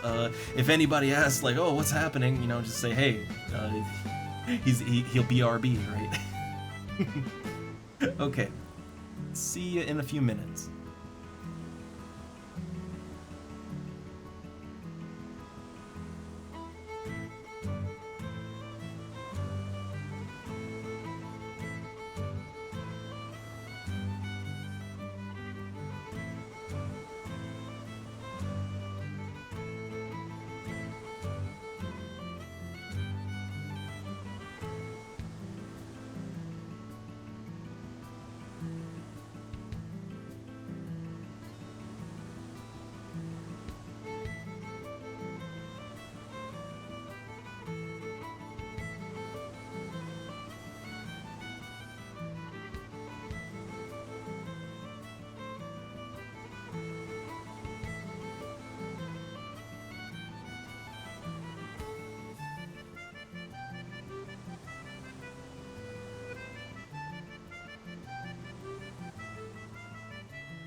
It's warm out.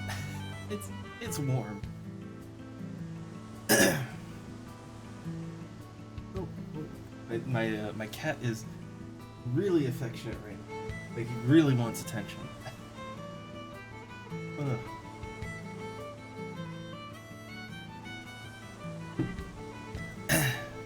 Alright, so I guess we'll close out of FF11, and we'll take a quick look at, like, not too long of a look, but we'll at least kind of get started with the Warcrafts. Check it out.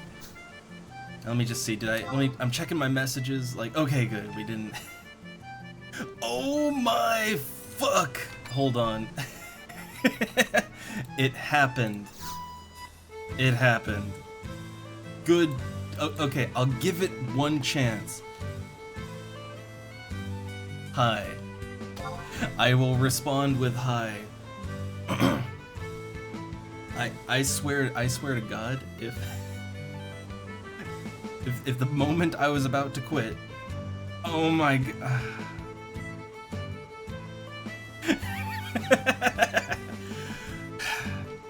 You know what? You know what? Sure. Look. I did say I wanted to really look at the Warcraft thing, and I would only be playing it for like maybe 2 hours tops. So like, honestly, that's not, you know, for an MMO, that's not a big first look, right? So if we can get a group,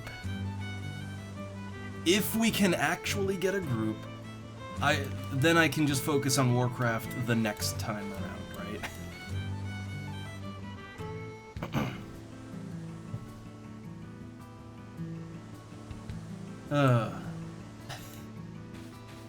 I'm giving this one final chance. I just, like, god damn it, right? God damn it. I kind of felt like this was gonna happen, right? Where like the moment that I'm like, well, I guess I'm done, that's when you get the party invite. I didn't get it. Yeah, I didn't get the party invite.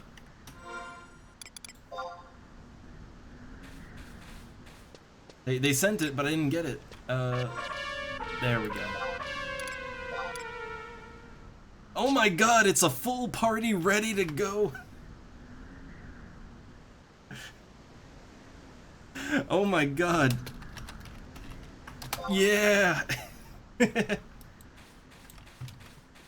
Okay, well, I mean, fuck it. Right? I'm all in. My body is ready. Okay, let's see. So what do we got? We got a monk, I'm the red mage, we got a white mage, a warrior, a ninja, and a warrior. So basically this is a well-rounded, like, this is a well-rounded group. Like, this is literally a well-rounded, perfectly formed group. Oh my god. Okay, where are they? Let me take a look. It's unclear where they are, but I knew it. Like, I knew it the moment that I was like, oh, well, I guess there's no groups. Boom. Yeah? What's she doing?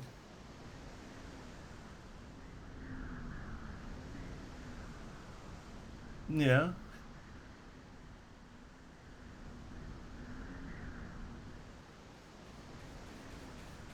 Hmm.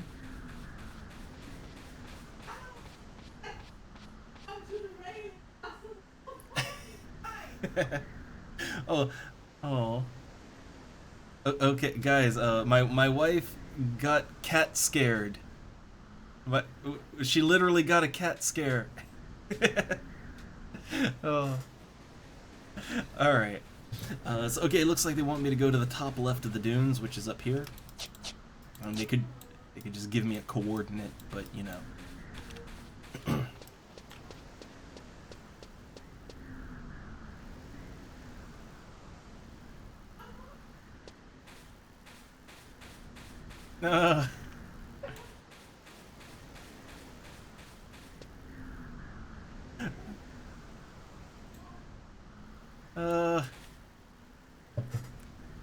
Hold on.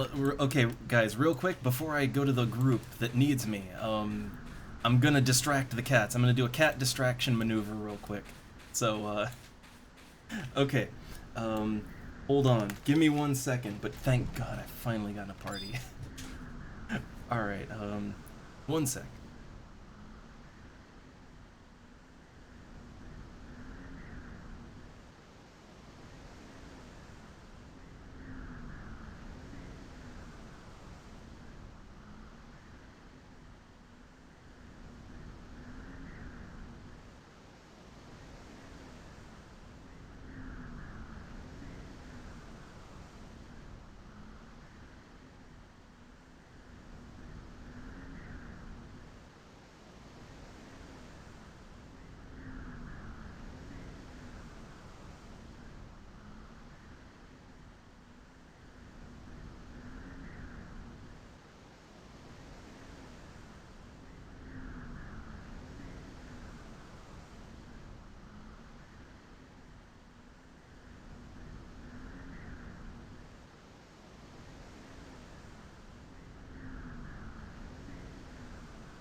Oh, all right, I'm back.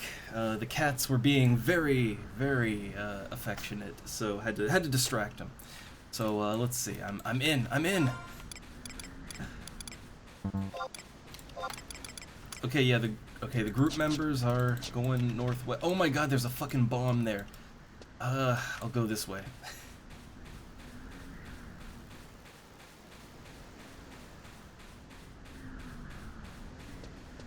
Hey, party member. Party member.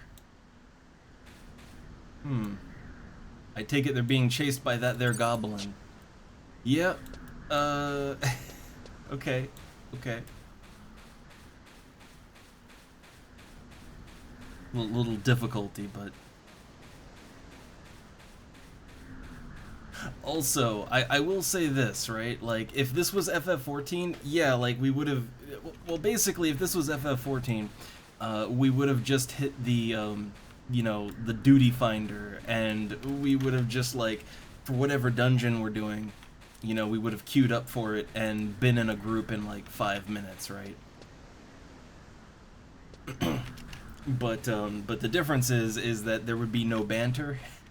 Like, there wouldn't be any banter, nobody would be communicating at all, like, it would just be like, it would be 4 random players that have never seen each other before and will never see each other ever again. Like, you can bet your ass these people, I'm gonna be seeing them again. Like, especially on a small server like this, I'm gonna be, like, we are going, these are gonna be, like, minor characters in my story, right? Oh, hey! Oh, hey, it's, I guess it's a guy in his power level, right? That's probably his pet white mage right there.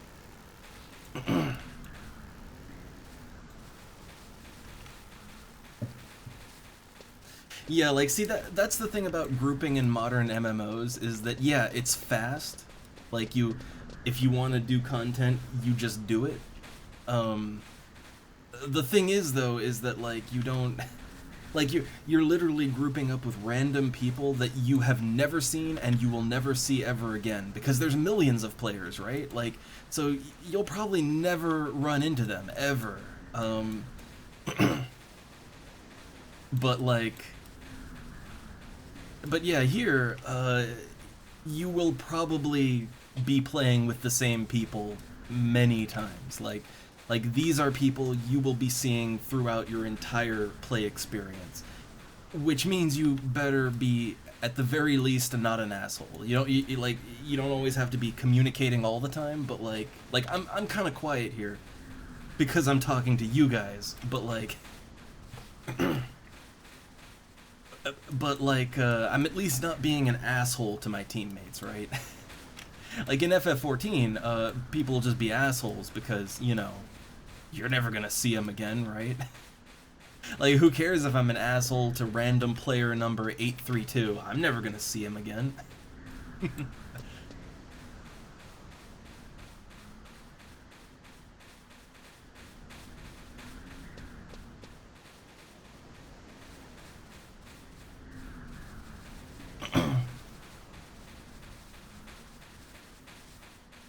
Also, like Fox, I have literally never ever chatted with people in the Duty Finder in Final Fantasy XIV.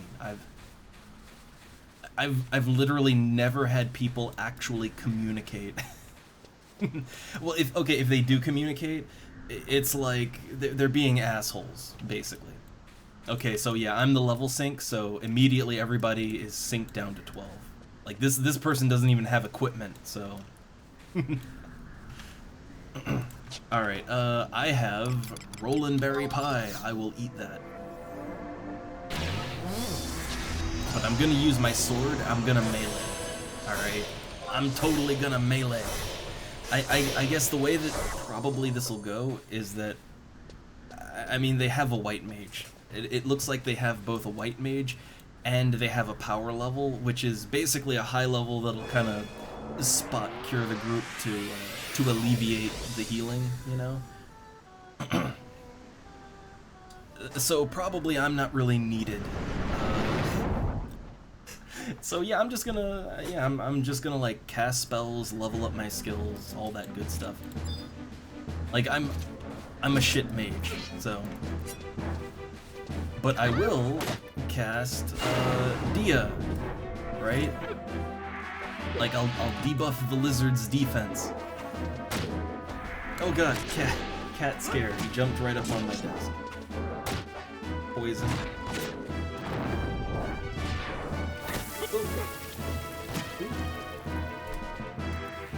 Okay. Got him off my desk. Oh. So I'm not sure, like I don't think they will give me healer, but like I'm not really sure what role I'm taking on. I guess I'll throw a heal every now and then. Like I see that the one guy's HP is really going down fast. Like oh my god, look at him, like he's tanking. Oh god. Yeah, like people are actually taking damage really fast.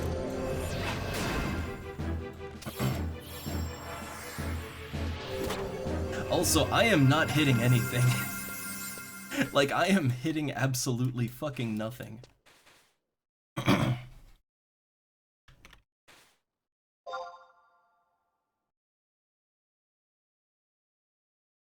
So, okay, yeah, like that is low-level grouping at least. Like this is what low-level grouping looks like. No one really has a lot of skills or abilities or spells, so your ability to do things is limited, but the enemies hit like trucks, so just try not to die. Like really and honestly, low-level partying is just try not to die.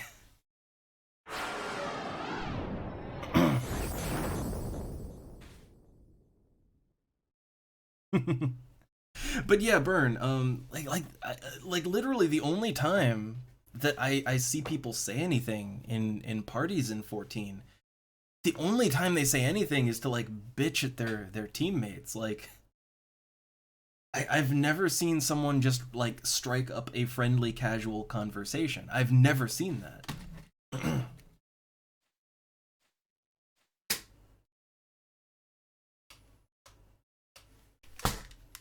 Also, got that fly. Got him.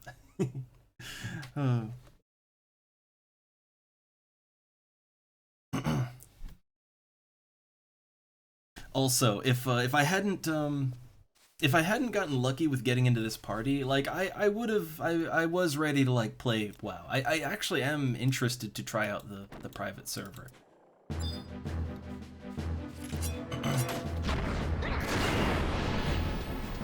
But like it was very lucky to get into a party, so I'm gonna take it, you know? Like, it was super lucky to get invited, so I'm gonna take it. Oh my god, look at that. Double hits the lizard for 0 points of damage. Oh god. Like, the lizard did a brain crush and just... God, it was like half the monk's HP. Or, no, they're a ninja. It's like half the ninja's HP.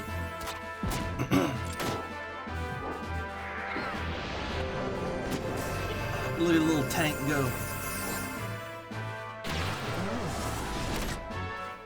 The way they animate in combat, like, oh, it's just beautiful. I'll cast some offensive spells.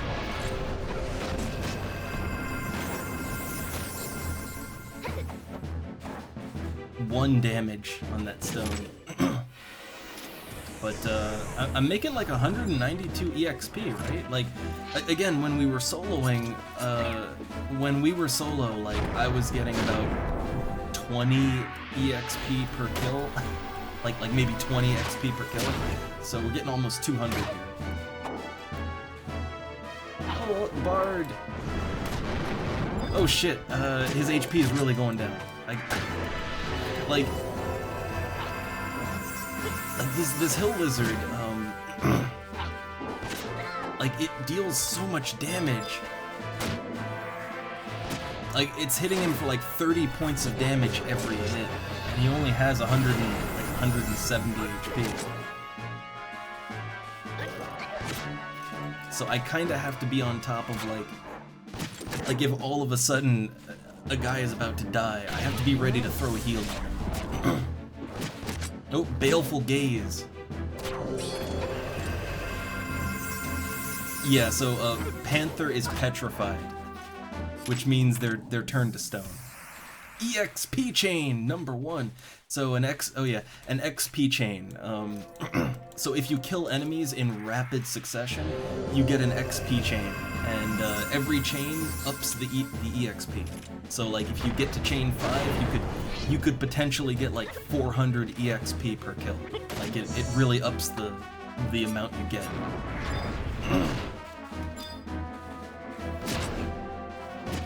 Oh my god, it's like the one thing about partying is that unlike soloing, it's very fast. Like, these guys are just gonna pull and pull and pull, and you gotta be ready for that. Oh right, Dia. Got a Dia. That's defense down.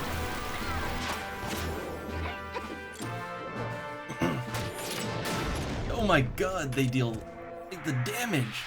The damage. Yeah, EXP chain 2, 196. I think those were like lower level lizards.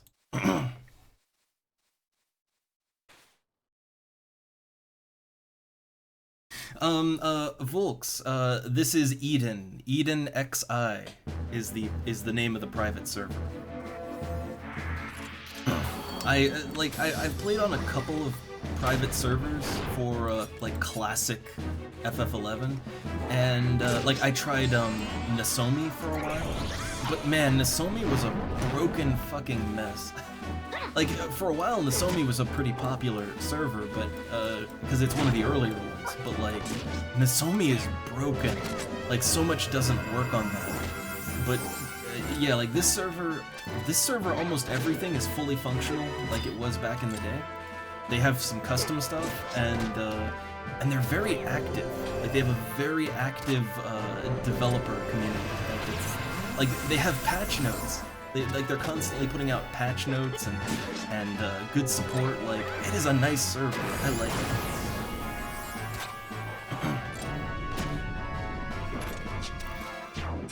Oh, the ninja got turned to stone again. The ninja got turned to stone again. Oh god, it's going after the little guy. Stone!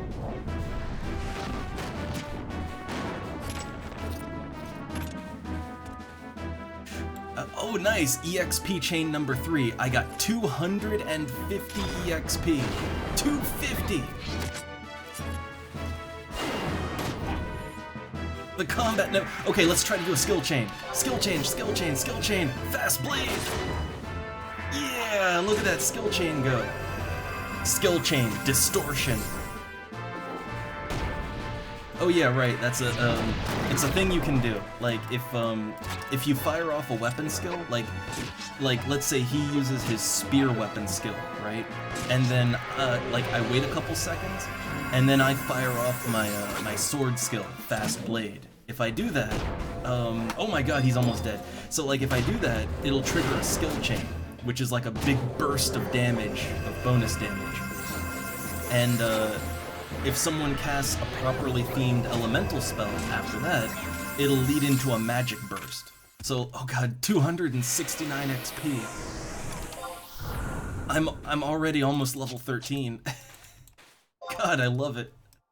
Like, this is when the game gets a little more hectic. This is when things get a little more hectic.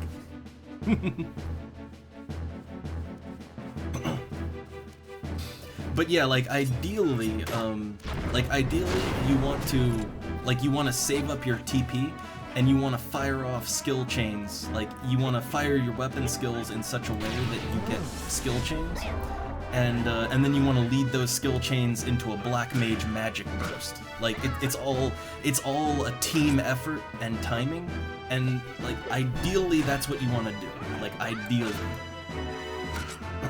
Alright, and my MP is low, so I'm recovering a little bit before I jump into battle here.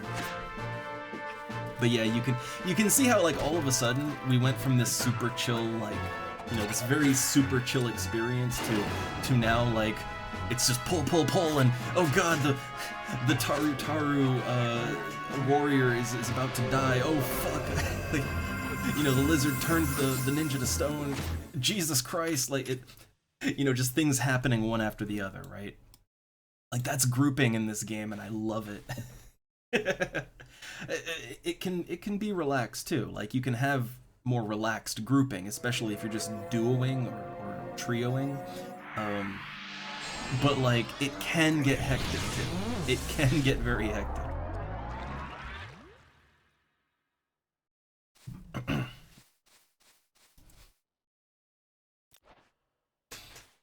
Oh, they're still going.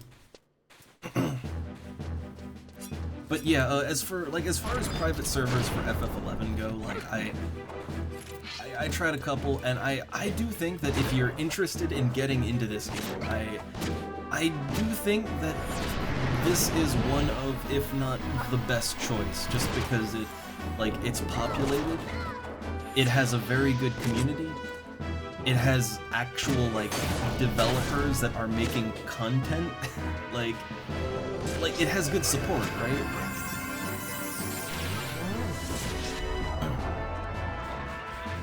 And most importantly is that it's very feature complete. Like on Nozomi, like Nozomi is populated, but like it's not very feature complete. There's a lot of missing stuff, and what's there is very buggy. Oh god, look, we're not even done with the last one.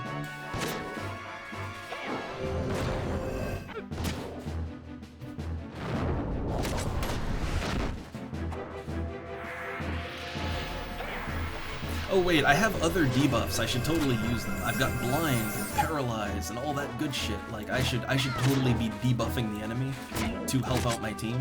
Like, I'm a red mage. I have debuffs, right? I can blind the lizard so it doesn't hit as much. I can paralyze it so that it, you know, it just loses its turn. Oh god, fireball! Ooh. Oh god, everybody took 50 damage. I love it!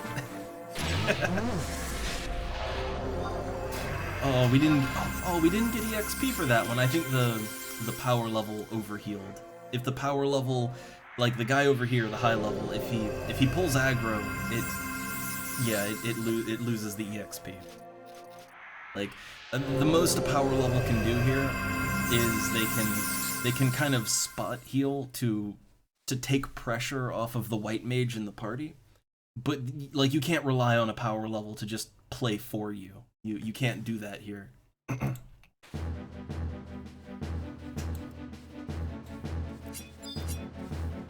Okay, I'm gonna make sure to debuff this first. So like I'm gonna slap on the blind and the paralyze and all that good stuff. Okay, so we did blind and paralyze, and Dia to debuff defense. Okay, so yeah, like we crippled the yeah. Look, the hill lizard is paralyzed. So yeah, we're making it lose turns, and also it's way less accurate. So that should take some of the pressure off the heal. Oh, they did a skill chain. Wait, can I magic burst?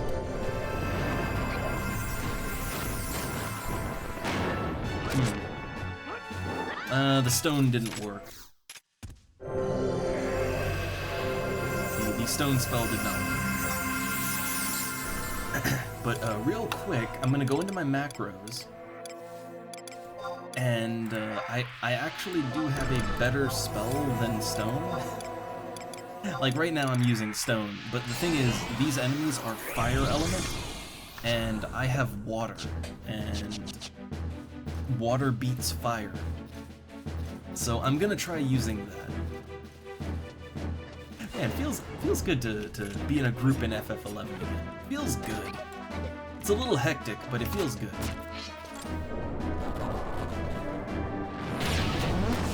Ooh, I see an opportunity. Fast blade, skill chain. Oh, it didn't work. My fast blade didn't do any damage.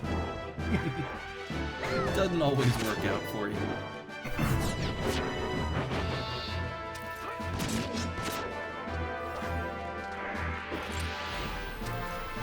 Alright, let's see if water does anything here. I mean, my elemental magic is leveling up. So my water did 4 points of damage. It just means it got resisted.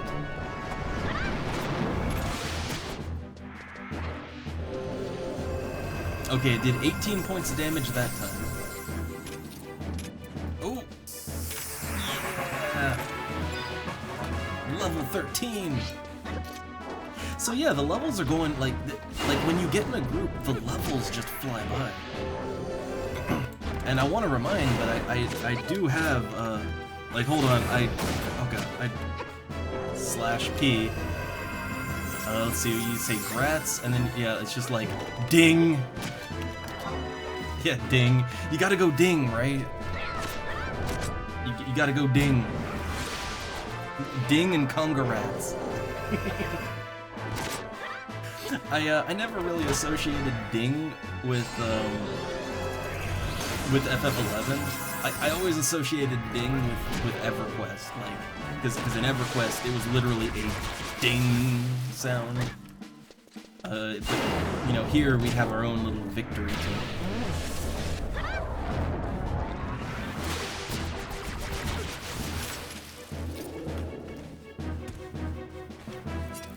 So I do have an EXP ring that I could shoot off, right? Like I've got an XP ring I can shoot, and that would give me 50% extra bonus XP. But I'm kind of saving it, I guess. Kinda saving it.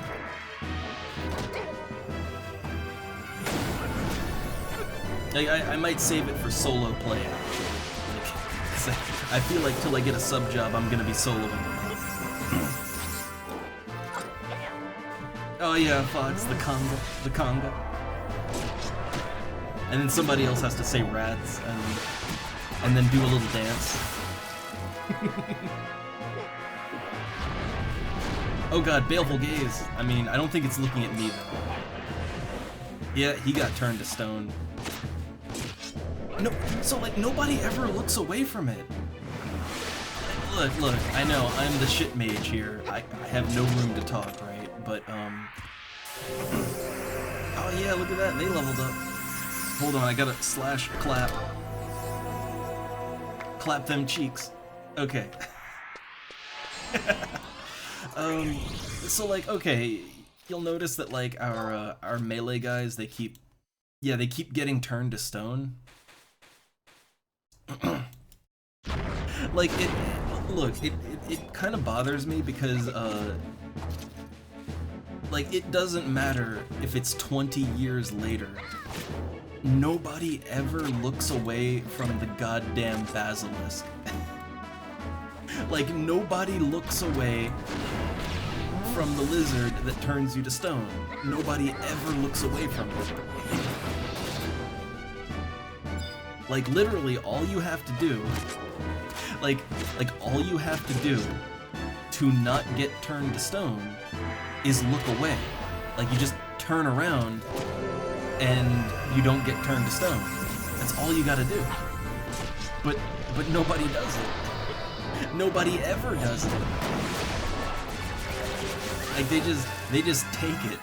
They just take it like a champ. EXP chain number 4. Oh my god, I don't even have time to rest. The EXP is coming in that fast.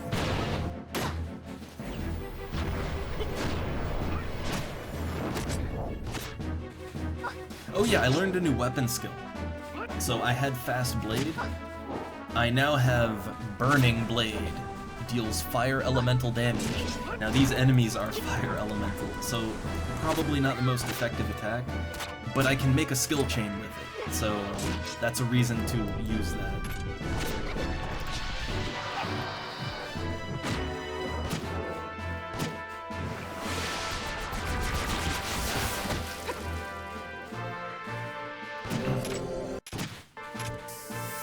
God, everybody's leveling up. Also 236 XP.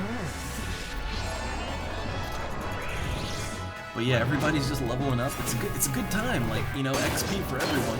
Also, okay, I'm gonna try to chain that. Skill chain! Burning Blade! Okay, that one didn't skill chain. You kind of have to feel out, like, what's, like, so, like, not all weapon skills chain into each other. Only certain weapon skills actually chain. Oh! Poison! The poison spray just barely missed me.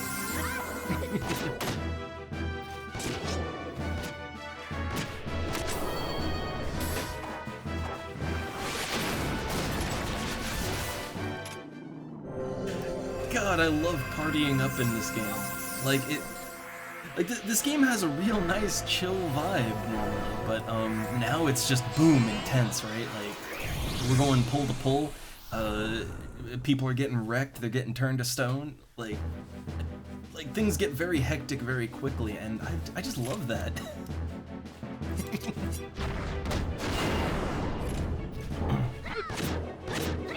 Oh, right. In order to play Volks, you have to be in their Discord to play first off. Like they do everything through the Discord, like to avoid, you know, bots and stuff like that. So basically, you just go into their Discord and you ask someone to just literally ask in the new player chat for a code. I mean, also, well, your account has to be like you need like a verified thing, like a verified Discord. But that's a Discord thing, right? But then to play, you need to just ask someone for a code. Anybody that plays can make an Eden code. I don't think I can do it on this account. This is a new account, and you have to be a little bit old. Like I don't think I'm old enough to make a code on this account. But I could totally make one later. Like on my old account, I can hop on that later and generate a code. But really, just ask anyone in the Discord. They can make a code for you. But yeah, the reason that they do that is they don't want like okay, so you wouldn't think that botting and like RMT, you wouldn't think that would be a problem in an emulated server of an old MMO. You wouldn't think it, but there are actually like RMT bots, like people try. They try. So to avoid that kind of thing and keep things civil too. It's just abuse protection things. Like it's really weird to me, but like I've seen like on Nosomi, right? Like Nosomi doesn't have any of that. On Nosomi, there's literally like RMT bot swarms running around. Like Chinese gold farmers are farming guild for a private like a private classic FF11 server. How crazy is that?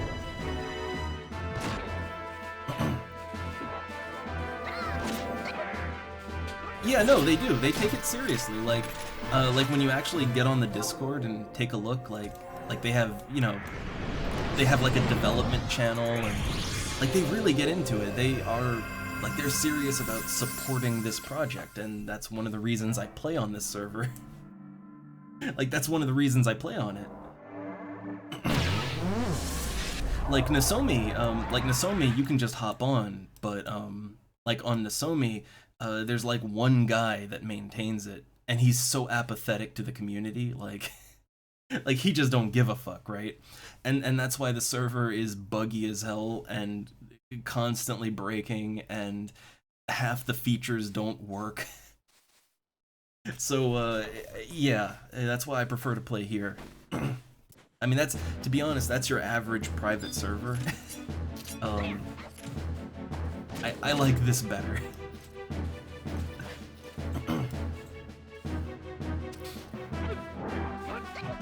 Like, I would honestly say that the experience I have on this server it is very close to retail back in the day. Like, it doesn't feel like off or weird or janky or anything.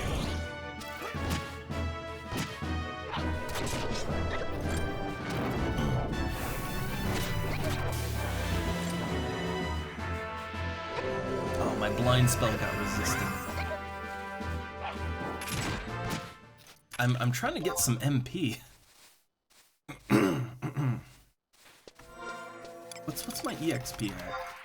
I am at 1,700 out of 3,200. I am already more than halfway to leveling up again. I love it. You know what? I might just pop that XP thing. I might just pop it, right?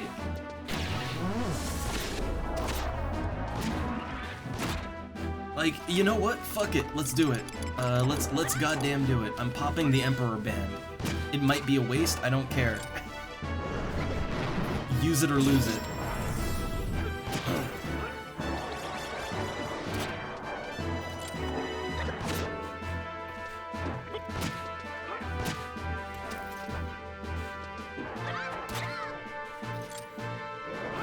So now that I popped the Emperor Band, I get 50% bonus XP for 2,000 EXP points. So for 2,000 XP, extra.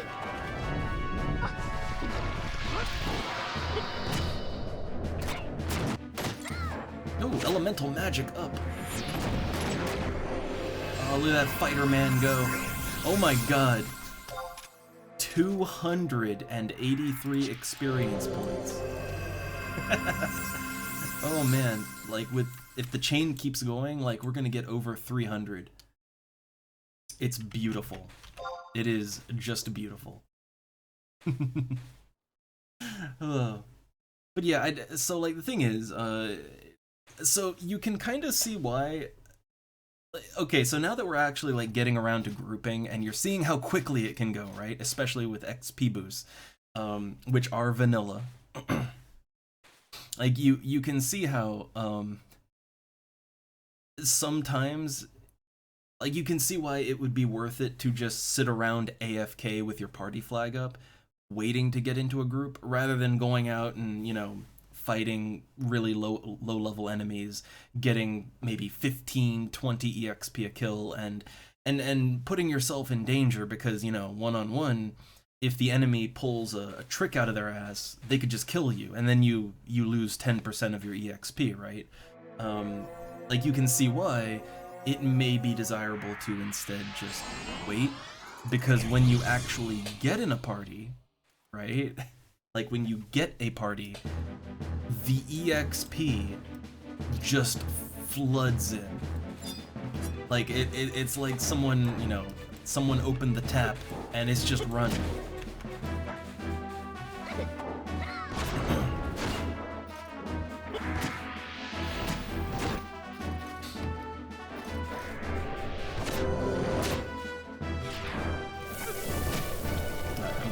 Trying to be a good red mage and debuff as much as I can. Also, everyone, like 3 people have TP, so I'm just waiting for somebody to. Yeah, okay. Let's get our chain on, right? Oh, they're chaining. Okay, I'll do it. Fast blade. No, it didn't skill chain. That's okay. That's okay.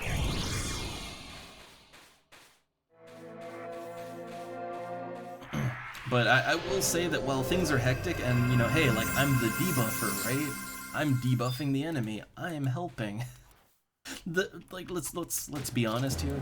I got invited to the party because, like, I'm the level sync, right? I'm the low level that they can all party up with. That's why I got invited to the group.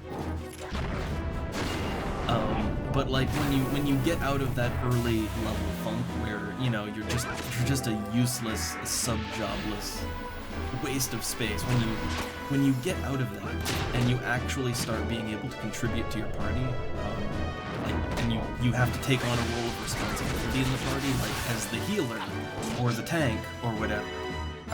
When you get to that point, the gameplay gets it gets even more hectic because now life and death is in your hands. Like, I'm not really even expected to deal damage, that's the thing. Like, I don't think anybody really even expects me to put out damage, really.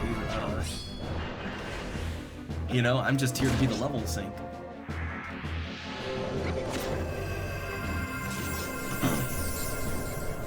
I would like to deal damage, and I'm certainly trying, you know? I'm trying. But, yeah, like half the time I hit for 0 damage.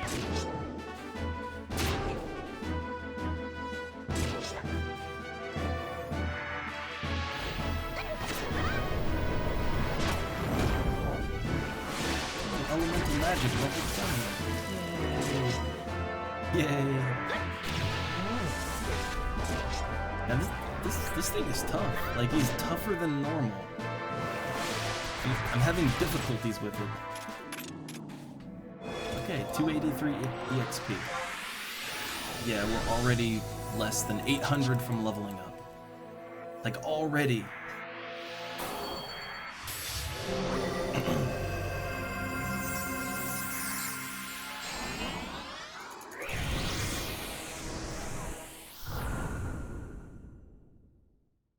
Ugh.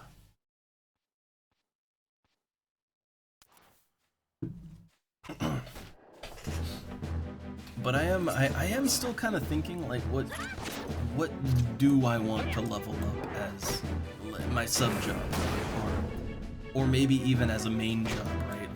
Like to switch from red mage to something else to go up to level 30. I'm trying to think what I might want to play, right? And I'm not sure. Not really sure. I'm honestly considering white mage. Just because, you know, white mage, you always need a healer, right? Like, I would get invited to parties not just to be the level sync, but as a healer, right?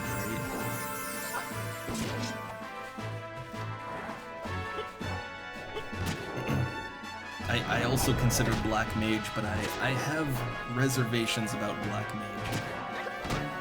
Like, I feel like black mage might also not really be very popular for grouping. But I could be wrong about that.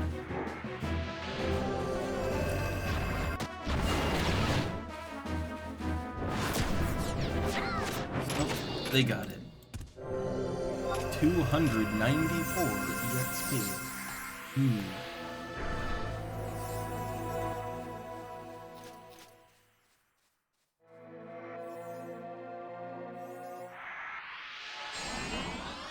Also, the flies are invading me here again. I'm gonna have to swing my little swatter around some more. The heat, the heat brings them.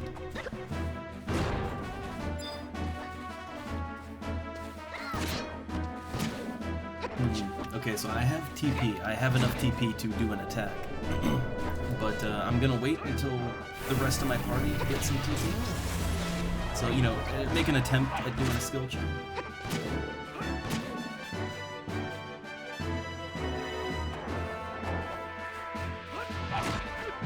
Oh, nice, Sita. Again, I would like to pop into No Man's Sky, but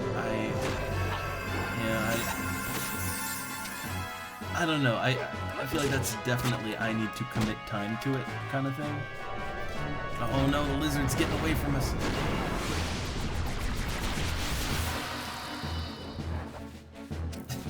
Oh man, this little... He's kind of getting ahead of himself here, you know? He's pulling the other one before we're really ready for it. 306 EXP. The chain continues. Also, this person is wearing a pumpkin.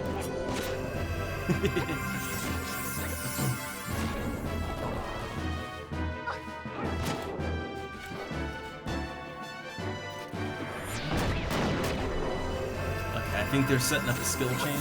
Like, I'll contribute at the end of the skill chain, I guess. Oh no, I thought they were, but they are not. Should I skill chain, or I'm not sure if it's the time, right? Okay, they did that. I will Burning Blade. Okay, that made a skill chain. That made liquefaction. Oh my god! Level 14.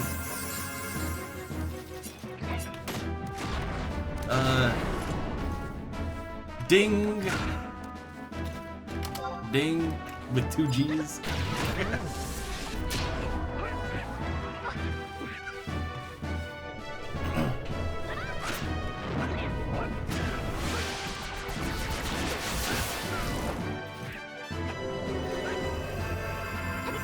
But man, like the EXP, it's so fast now. So fast.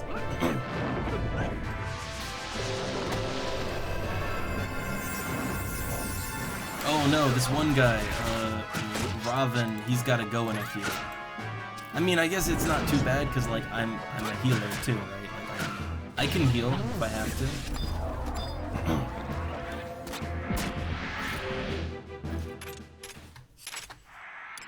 Also, let me pop my Rollin' Berry Pie.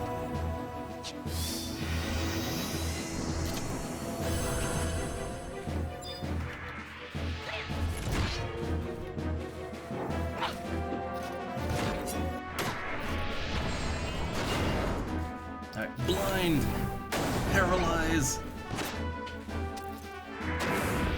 Again, when I play Final Fantasy XI, I really get in that, I don't know, weird shonen anime vibe where it's like I have to yell all of my attacks as I do them, right? Stone, fast blade, blind. Oh.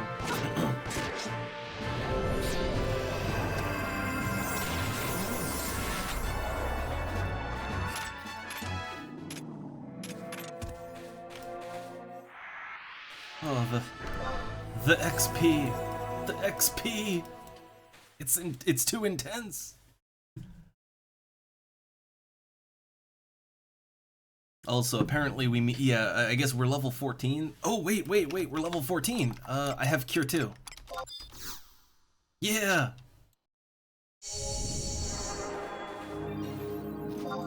Yeah, I have Cure 2. Which that will make me a better healer. With Cure 2, I can actually play healer. Okay, let me just fix. Oh, guys, I gotta fix my macros. Okay. Okay, we're moving. We're moving.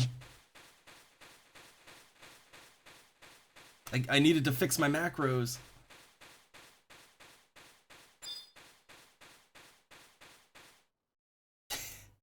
Oh yeah, apparently like when the group first started, um,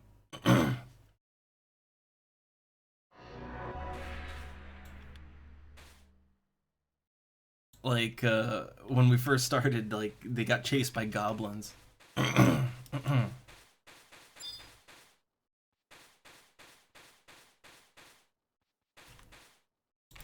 Well, I guess I would like to get my MP back, so I am going. Oh, they're having a bit of a discussion on like should we find a replacement for the one guy first and then move, or you know, which I've seen that happen, right? I've seen it happen where you're going to move camps, but a guy has to go, and then you can't find a replacement, right? Or maybe the replacement requires a bit of restructuring, and now you got to move again. And like I've seen the problem.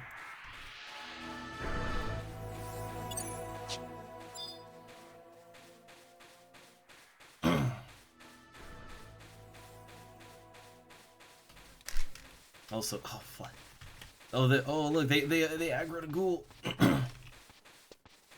And I'm just over here getting distracted by the flies. I don't like them buzzing around the mic. Oh man, that ghoul. Well, I guess while we're moving to the new enemy, while we're doing that, like, I can fix my macros. I can fix my goddamn macros.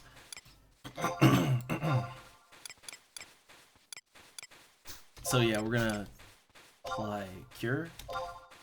So this will be cure 2. Or really, this will change over time. So we'll call it like cure plus. And this will be cure 2. There we go.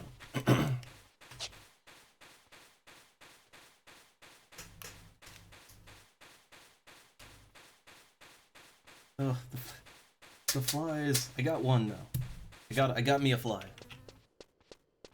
But they're getting very annoying, and I think it's that like things are starting to cool down. But in this area, it's like cooler than the rest of the floor. So I think they're kind of like they're trying to swarm over here now. Oh, I think somebody got taken out.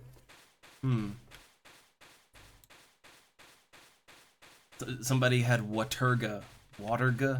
I've always wondered if you're supposed to say Waterga because it's Waterga, or if you just like pronounce it as one word, like Waterga. I don't know. Like I don't know which one is correct. I always said Waterga though, but I'm pretty sure it's just Waterga. But that sounds weird, right? Like Waterga sounds weird. It's like you're saying just water, and then you kind of you have a little bit of a seizure at the end, and you add that at the end. Yeah, but like you kind of get the problem, right? Like what Waterga, like making a new word out of it. Like okay, to me that sounds a little more natural, but I feel like it's probably meant to just be said like water with a g. But then that sounds weird because that's like yeah, it's like you're saying water, but you don't really, you know, you're adding some extra to it, and it sounds off.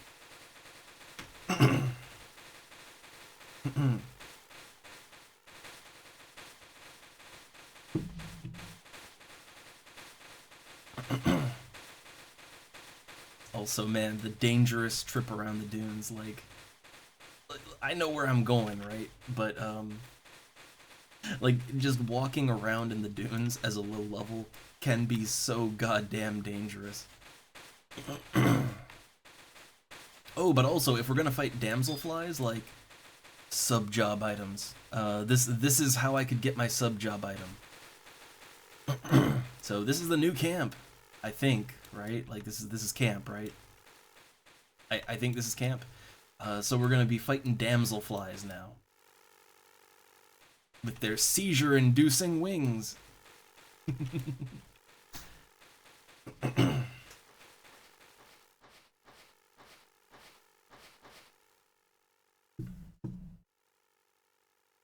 Oh man, look at this. I think they've got a replacement. So I think this is a replacement for the Taru Taru Warrior. I think I like the replacement better. I think that'll work out better.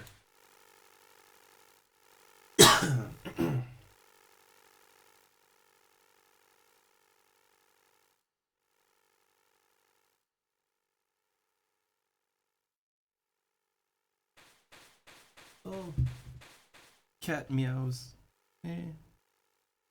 And off he goes. I guess he's busy.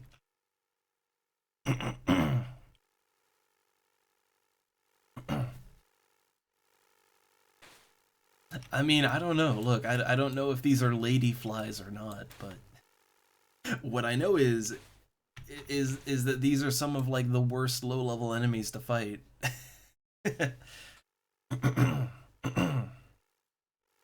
Like these damselflies, like they have multiple attacks that will just drop the party's HP, and sometimes they like to spam it.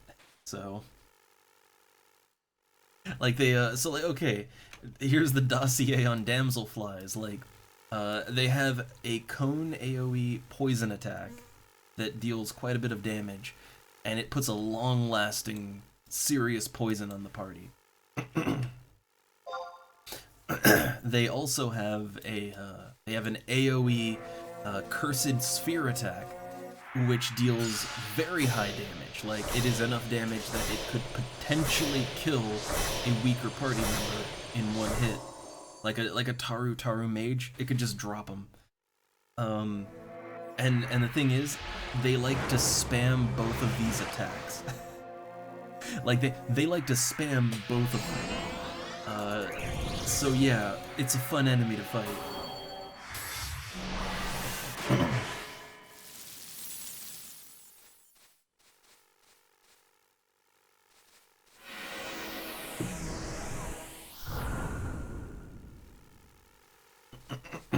Alright, I'm just getting my MP back. I'm not sure how important it is that I be a healer now that we're moving up to damselflies. Oh, bard song. I like the little bard too.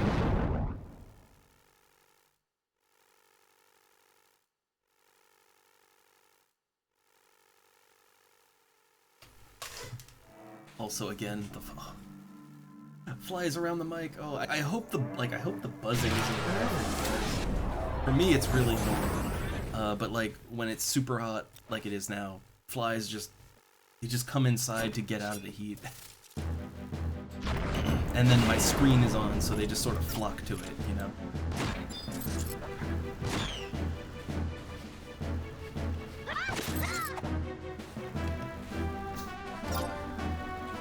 Okay, I'm thinking what's the best way to debuff this thing? I'm thinking bio. Like, lower their damage. Bio and blind. I'm feeling that. Oh, here we go, Cursed Sphere! So yeah, 48 points of damage, or 46. Oh.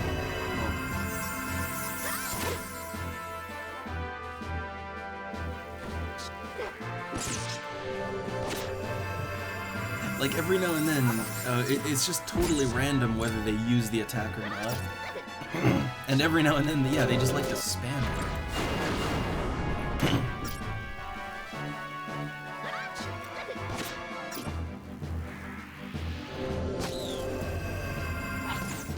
Oh yeah, here we go again. Yeah, look at the party's HP going down.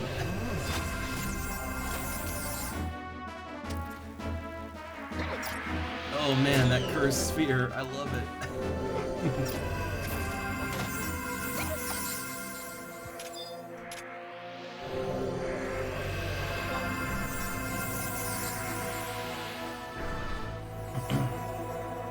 Yeah, it's like, so the thing is, right, is that I've had parties that got really unlucky with Cursed Sphere, and like I've had a party where like the damselfly would just Cursed Sphere over and over and over again, and like just until everyone was dead as shit. Oh.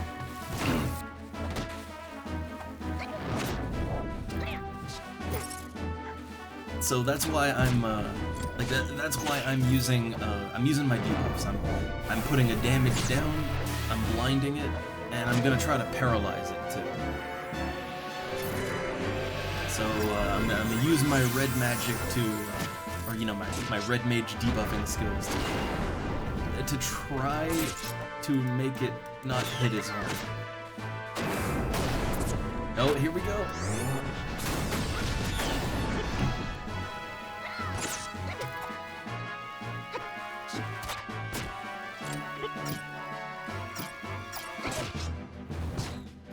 Oh, it's doing venom. Yeah, there's the cone poison attack.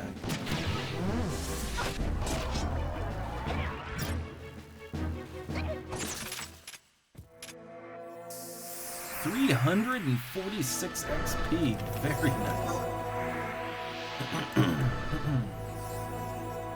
So I mean the EXP here is great. Yeah, look, already up to over 1,000. I'm gonna try to get as much EXP as I can tonight, alright? Like, I am shooting for the moon.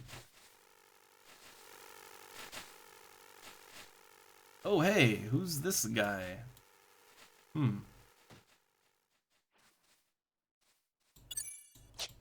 Like, they're missing him, so I assume he's a high level just, like, doing some farming.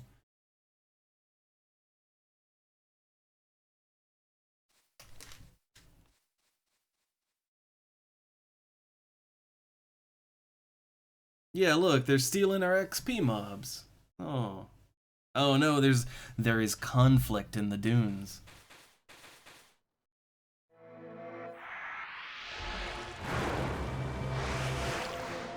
I mean, every now and then, like, a high level wants to farm things for materials, and that might be an EXP mob. So, yeah. Oh wait, was there a damselfly worm? Like, did we get one? I don't think so. Oh no, they might be looking, they might be trying to get a damselfly worm. That's the sub-job item I need. One of them anyway.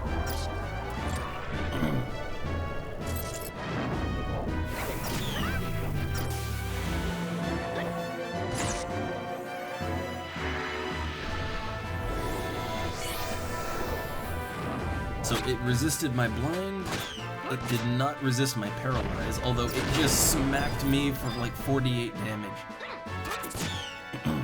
So cure 2. So yeah, cure 2 is a nice 60 HP. Very nice.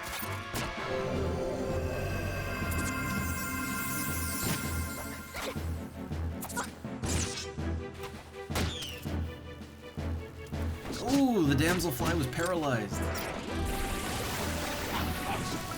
It actually worked. Oh, they're doing weapon skills. They're firing off weapon skills like crazy. I forget what chains into that. Fast blade, maybe? No. It was burning blade. I'm bad at this. Oh, no XP. No XP. The power level got it. Damn.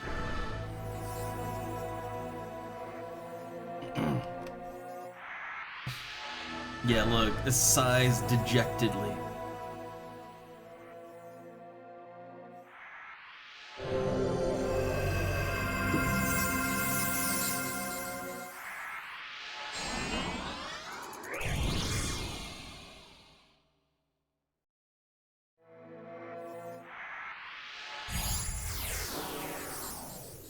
And I think the little Taru warrior, I think they're leaving now, and or no, this one, Ravager, or one of them, I don't know, one of them's leaving, or maybe both, I don't know, but apparently they have a replacement, the guy over here, which I'm just gonna be honest, is probably gonna be a better warrior. Like, Like, to be honest, right, that's the better warrior. Like, unless that little Taru is rocking, like, you know, a couple 100,000 in rare equipment, uh, probably the giant Galka is going to be the better warrior. Probably.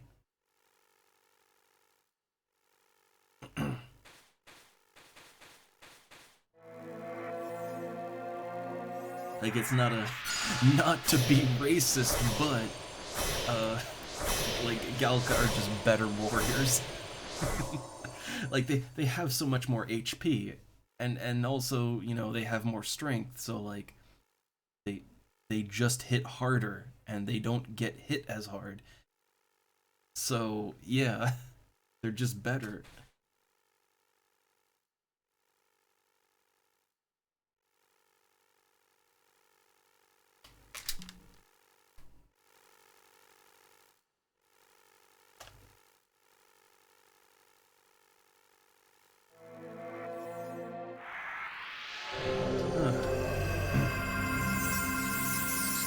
Also, man, it is even though it's like it's now nighttime. Yeah, the sun has gone down. It is still hot. Like, it is still so hot. And welcome back, Zito. We're hunting flies. We're fly hunting now.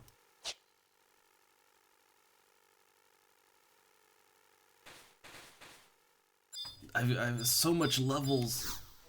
So much levels.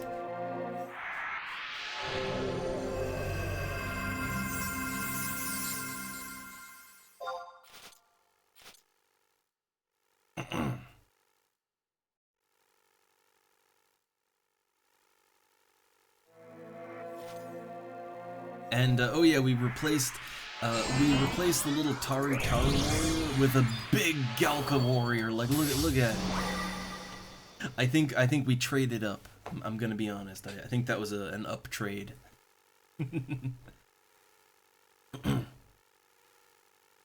But also, I feel like we have too many cats, right? 1, 2, 3, 4. Yeah, we got four cat girls, right?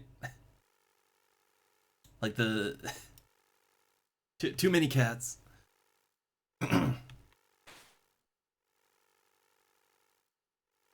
and a slender man. All the cats and a slender man. uh.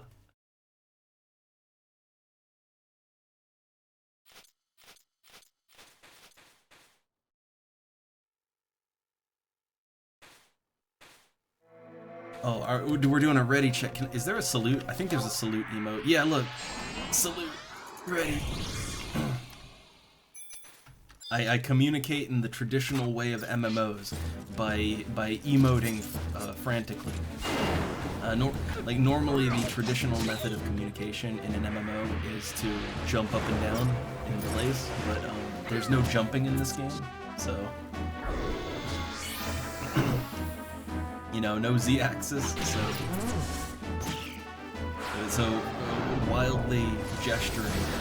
That's what I got.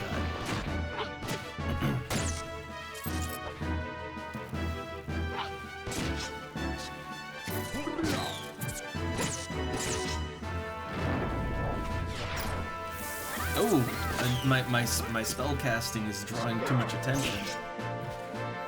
I'm also trying not to like stand in front of it because it does have a cone effect.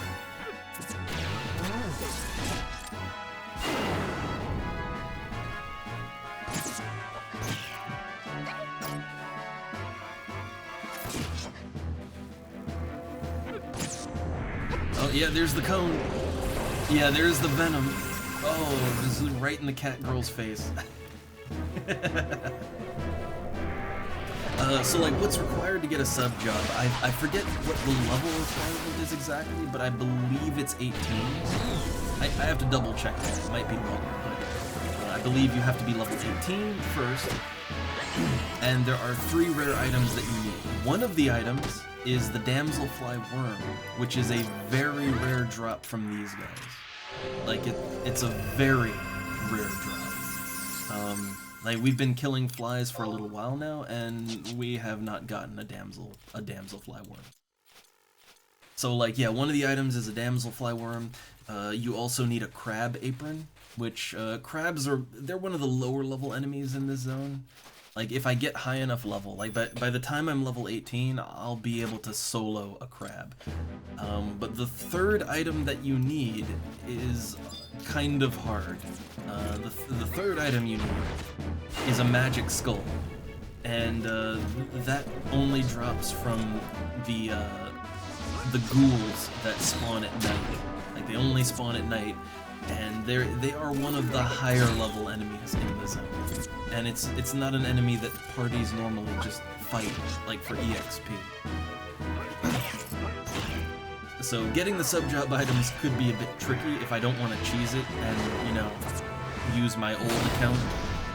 Like if I don't want to cheese it and bring my level like 55 summoner in, it could be tricky, but I would like to try and get the items naturally.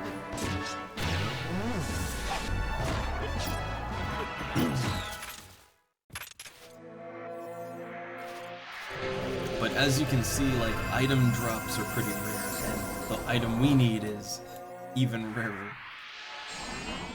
Yeah, I know, no shame in eating the tasty Velveeta. So, like, I mean, okay, I will be honest, normally how I would get the sub-job items, like the way that I got it the first time around, right?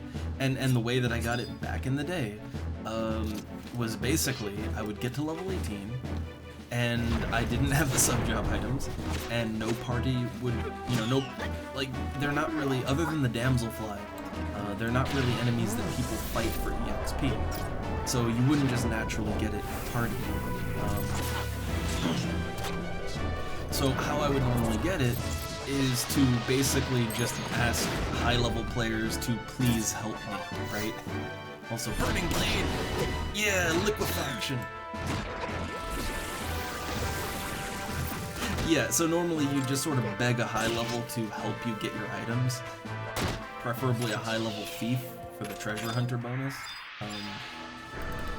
That's how you do it back in the day. So ultimately, you would be eating the Velveeta no matter what.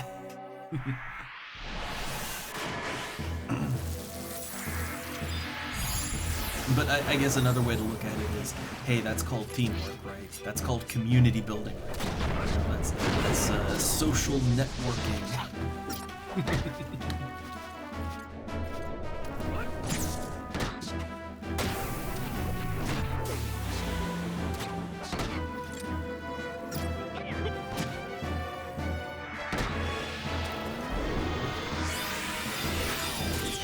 Oh, I just noticed the ninja's going down. I threw a Cure 2 on him.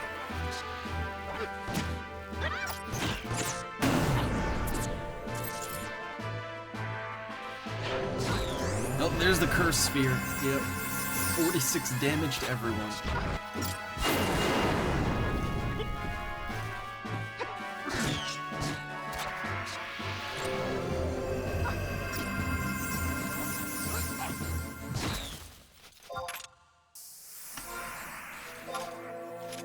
Man, I'm only like 1,000 EXP off from level 15. Like I'm almost level 15. Like, reminder, we started partying, right? Like we started partying at level 12, and we're almost level 15 already.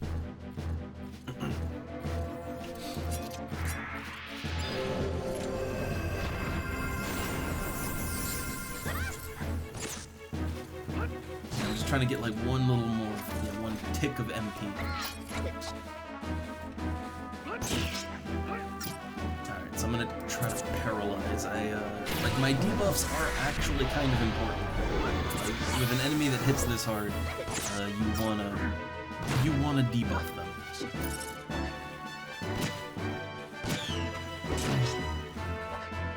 Like he already lost a turn.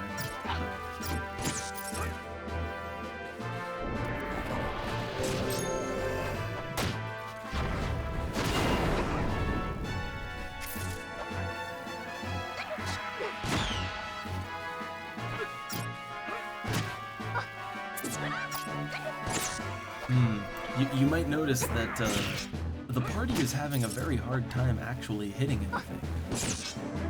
That's that's part of the experience. I don't think we have a bard, so we have no bard to buff up our accuracy.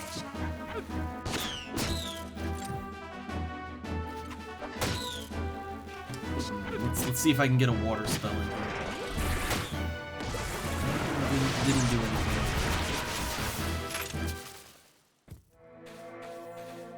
Did we get EXP for that? Yeah, we did. Okay. But no items, right? Yep. Just a wind crystal. I know, right? But like the dragonfly type of enemy is one of, you know, I want to say like, oh, it's one of the more dangerous bullshit enemies in the game, but honestly, like, there's very few enemies in this game that don't have some kind of nonsense they can just pull out of their ass to kill everyone. There's very few that don't have that. Like, I can point to almost any enemy in this game and be like, yeah, no, it has a low probability chance to use this ability that'll just, like, half everyone's HP, right? Like, even the cute little bunny rabbits, right? The cute little bunny rabbits, they have like a sand kick attack that just bottoms out your accuracy. So like if they do that attack and they hit the majority of the group, like, you are fucked because you won't be able to hit it, but it'll sure as shit hit you. Like, even cute little bunny rabbits, nothing is safe. Oh, there's the venom. I'll kind of play backup healer here.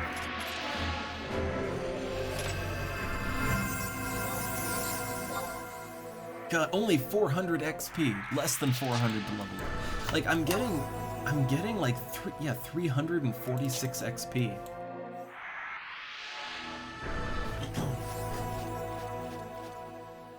Now, to be fair, I do have an EXP buff on right now. It's a once a day. It is a one time a day kind of thing, but like, well, of course I'm gonna use it once a day, right?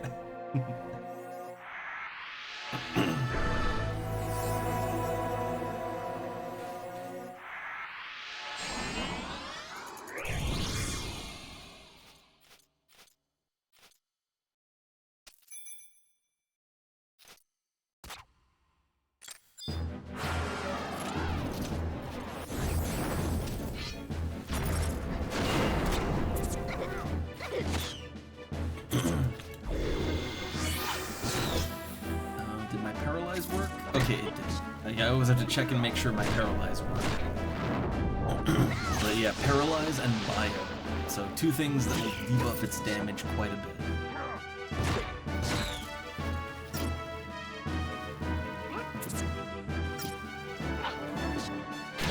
Oh man, look. Miss.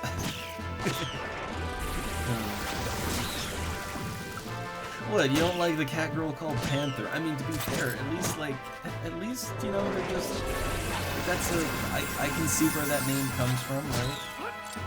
Like, it's better than your average Final Fantasy cat girl name, where it's, I don't know, like, a Slut Kitten 43 or whatever, like, it's better than the average, alright?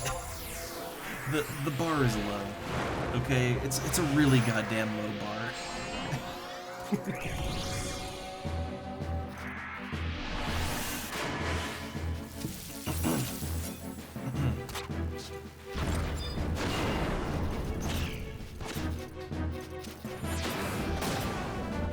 I don't know. I don't think it's. I mean, like, it's cat themed, right? It's cat themed. This is fine.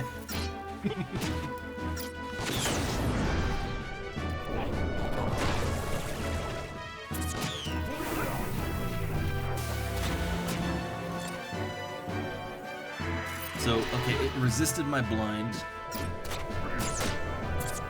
It resisted my paralyze. So here's the thing, right? And this all goes back to why I didn't get a party invite for the longest time. Like, I don't have a sub job. So my stats are terrible. Like, what you have to take into account is that when you have a sub-job, you literally get the stats from your second class. So like, if you are a level 14 red mage slash 7 black mage, you have the stat bonuses of a level 7 black mage, like on top of the red mage. Oh, level 15, yeah. But like the thing is that since I don't have a sub job, like it's like I'm missing out on 7 levels of character stats, right? So like normally intelligence is what you use, like int and mind are both what you use to land spells. You know, mind is white magic, int is black magic. And if you have low stats, your spells don't land as much. And because I don't have a sub job, it's kind of like I'm permanently debuffed, right? Like I'm just behind. So like yeah, like my job, like a red mage's primary job in the group is to debuff, and my spells barely even land. And so that you can see why. Like you can see why people weren't exactly eager to invite me. Also, yeah, I forgot to do the ding. I forgot to do it. I forgot to ding. It's too late. The moment's passed. The moment's over. Oh, look at that skill chain. Okay, I'm gonna join in the skill chain. Burning Blade! Liquefaction! Yeah, there we go. 0-point liquefaction. But my actual attack did damage. The actual attack did damage. And that was 330 XP. I love skill chaining, it's fun.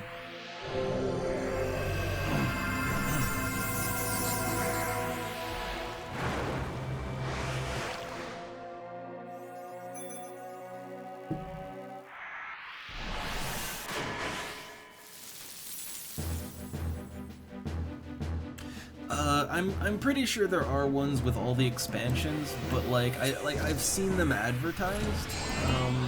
But as far as I know, they're not really all that popular. And also they are I do believe Square Enix does crack down on it. Like the thing is, like servers like this have been around for years. Like, this and Nasomi, like they've been around for years, and literally everyone, like they'll advertise on like, you know, websites like Reddit, like people, like Square Enix knows that Eden exists, right? They know. But the thing is that it's like Square Enix is very lazy about FF11 in general, because it's kind of like end of life, right? But servers like this, like they're not direct competition with the live servers.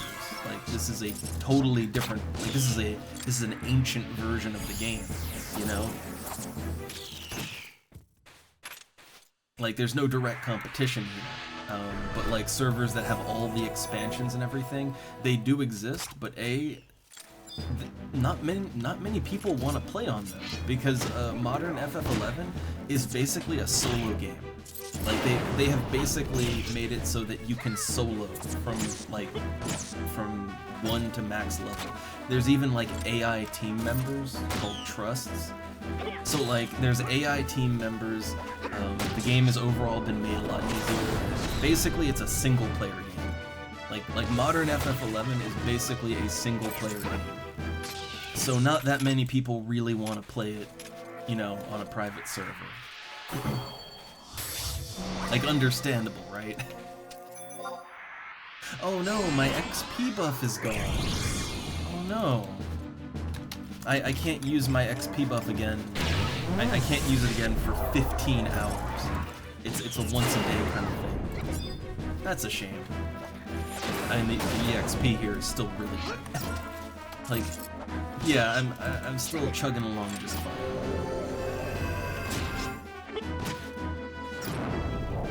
Oh, nice! Tone's back. Welcome to the party. We got cat girls. I'm just so happy I finally got into it.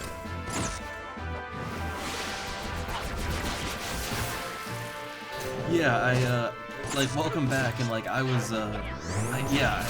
finally got that group, and I am having fun. I'm already level 15. Yeah, see, look, even without the EXP ring buff, like, even without that, we're getting almost 200 XP a kill. Like, this is really good EXP. And hey there, Paul. Welcome, people that have just kind of tagged along. This is just playing a little FF11, hanging out. I'm still shocked people show up for it. Like, I'm just having fun. Though I will say, even though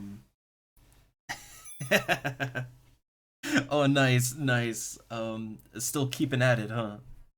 Which also for XCOM, we will play it again this weekend. Like Friday to Sunday is that's like real proper stream time, you know, where we actually put in the effort. But during the weekdays, I'm just having, like, look, it is hot as hell, and I'm just having fun playing whatever the hell I feel like, and low energy rambling and hanging out with you guys. I'm having fun doing that during the weekdays. Also, hey Linda, I always have time to say hey to people. I feel really bad when I miss saying hey. Also, Burning Blade! Fuck, I got the kill. Nice. Skill chain liquefaction.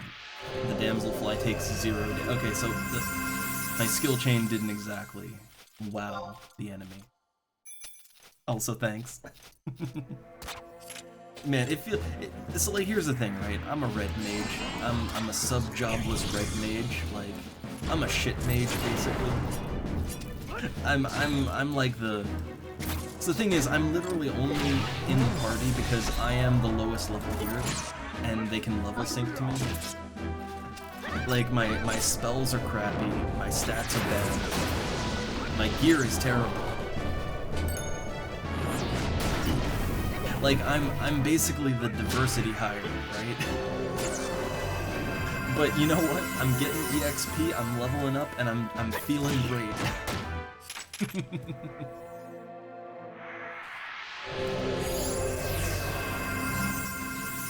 But at the same time, it doesn't really feel all that good when I execute a skill chain and it does 0 damage. I mean, at that point, they don't even have to say that I used a skill. Just say it missed, right? Because basically it missed.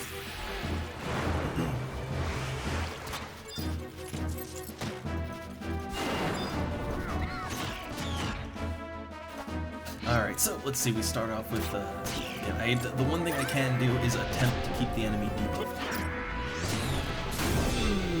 44 damage for everyone. I didn't bio it fast enough. There we go. Tack down. Wait, did it? Oh my god, it did 2 cursed spheres in a row. Like, it did a cursed sphere as it was going down. Okay, that was 185 XP. We're EXP chaining real good.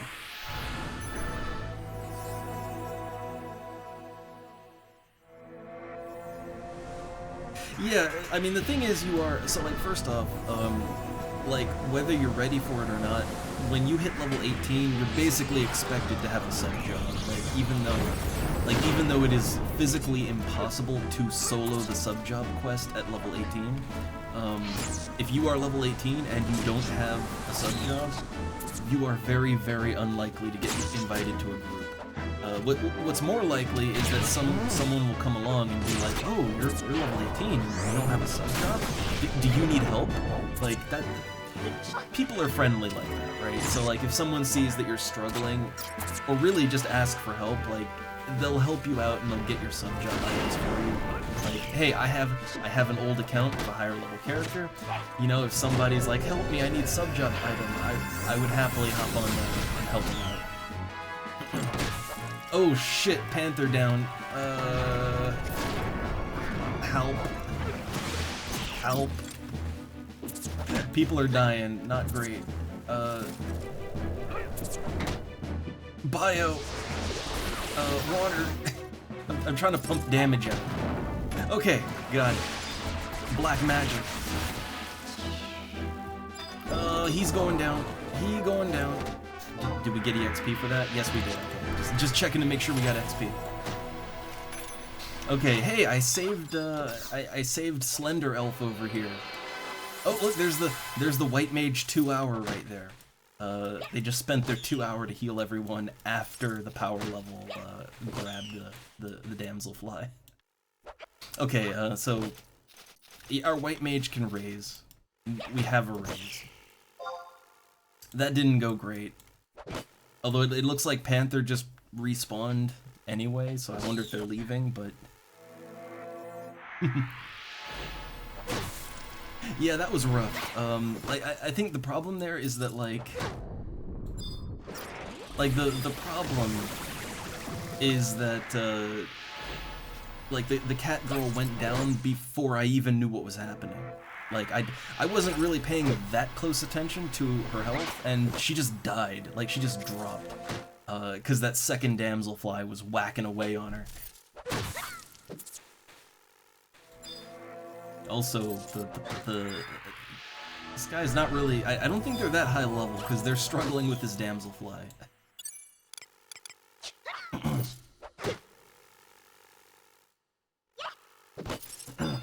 But yeah, there's so like, I guess while we have the downtime waiting for our cat girl to get back, yeah, the thing is, there's a lot of things in this game, you know, that when you get to a certain point, you're kind of like expected to have certain things, whether it's a sub job or maybe a specific sub job. Like if you're a thief, at a certain point you are expected to have ninja as a sub job, which means you're expected to have unlocked and leveled up ninja, right? And there's a whole lot of baggage with that. So, like at certain points, yeah, people just expect you to have certain things, but generally speaking, and especially on this server, people are very friendly and helpful about providing assistance. Like, if you need something, most of the time someone will be available to help you get it. And it's just part of the community building thing, you know?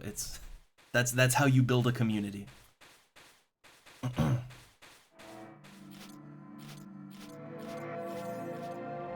Also, I just thought about something. I completely forgot to get any of my spells above level, above level 14. Like, I got Cure 2, because that's an important spell, but, there's other spells. Like, like at level 14, I could be using Arrow, the wind damage spell. Like, that's the next spell after Water. Like, there's better black magic and white magic spells that I could have right now, but I didn't think to buy them and bring them, because like, honestly, all I was really expecting to do was maybe get in an average party, maybe get like a level or two. Like, 14 was really as high as I was expecting to get to it. And here I am. Yeah, like here I am more than halfway to level 16, so like I'm advancing a lot faster than I thought I would.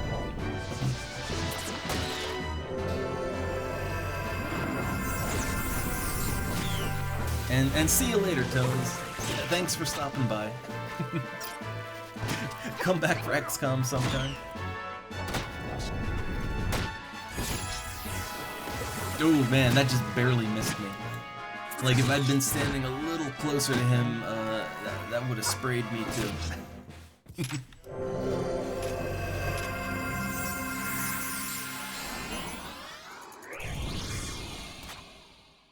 Oh, what are we, we're fighting over here. But yeah, like, man, when you really get in a party with people, right?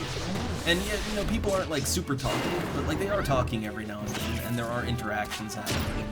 I mean, just more importantly, like,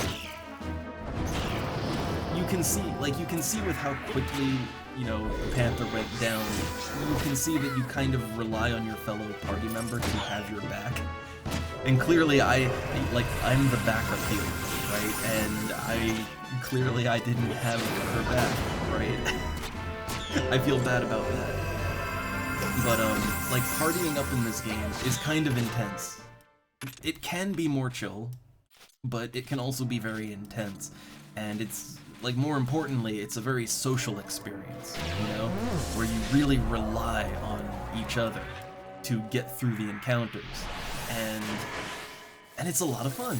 Like, once you really get into it with a good party, it's a lot of fun. Now that said, you can also get into it with a really bad party. Like, I have been in a lot of bad parties in this game, both back in the day and now. And a really bad party is like a really bad party is that's the time when, you know, you very discreetly just, you know, push the power button on your computer, right? Just, or you know, you Alt F4 out of the game and go Link dead, right? Like, and everybody wonders, oh, what happened? Where'd he go? Is he coming back?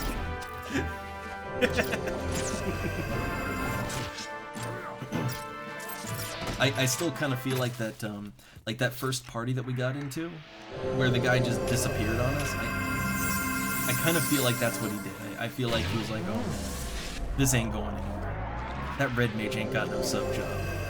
I'ma just nope out.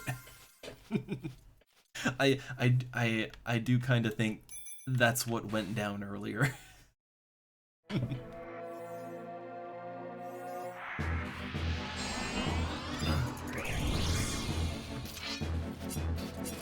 And look, I don't blame him, right? You know what? I can't blame him. Like, I know, it looks bad, man. It looks bad.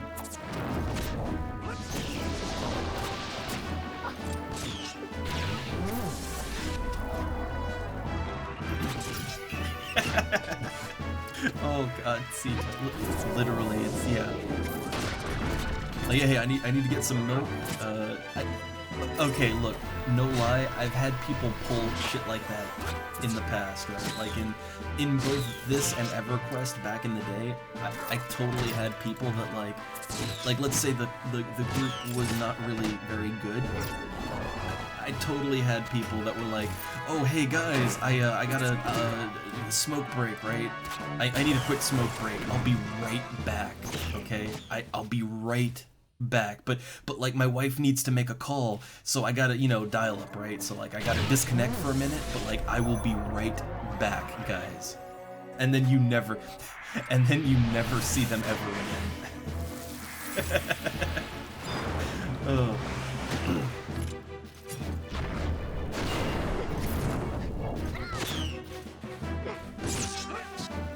Like that is the real, that is the more than real old school MMO experience right there. Oh, hold on, skill chain, burning blade. Yeah, liquefaction. Okay, that time it at least dealt damage. I at least dealt a little damage. Curse sphere. Ow. Owie. Oh man, I'm less than 700 from, like, god, I'm almost level 16, like, we might literally, I can still play a little bit, like, we might literally do a full tour of the dunes tonight. I doubt it, I doubt I'll get level 18, but, like, level 18 is when you generally move on from the dunes. I doubt we'll get that far, but, like, we're at least gonna see the next set of enemies, like the final set of enemies in the dunes.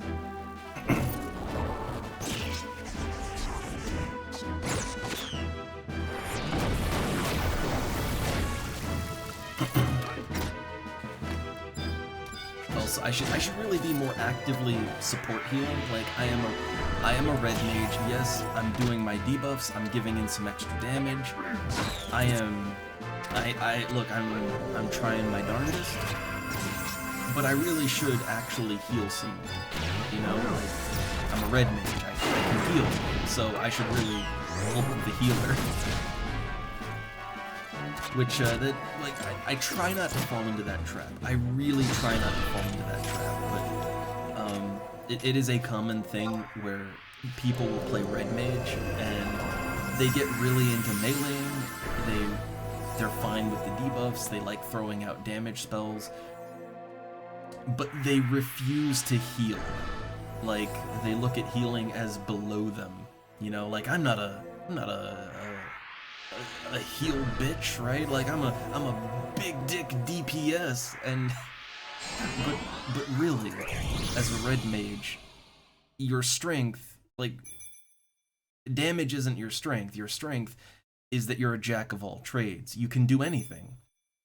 And when the tank is about to die and the healer is low on mana, like, you have heals. Use them.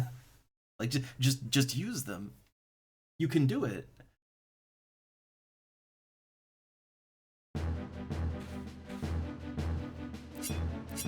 Now, I will say that's like totally ops. Oh wait, is that 2?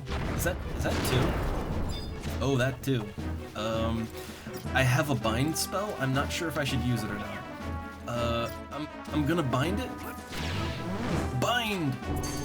Okay, so I rooted it in place. And now it really, really wants to kill me. It really wants to kill me. Yes, now I'm in trouble.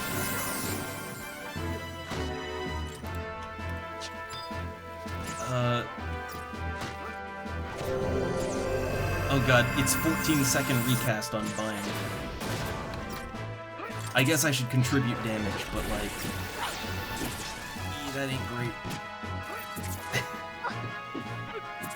Oh, I guess the guy outside of our group is taking it. Which, that's gonna dirty the EXP. Like, we're not gonna get, yeah, we won't get a EXP for that one. But I guess it's okay.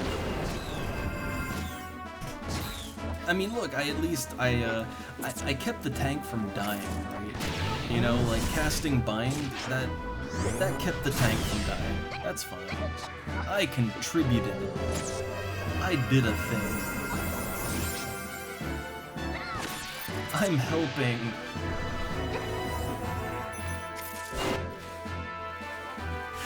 That's how I feel when I play Red. Like that really is how I feel when I'm playing such an underpowered red mage. Like, it's like, yay, I'm helping. Look, I did a thing. I'm helping.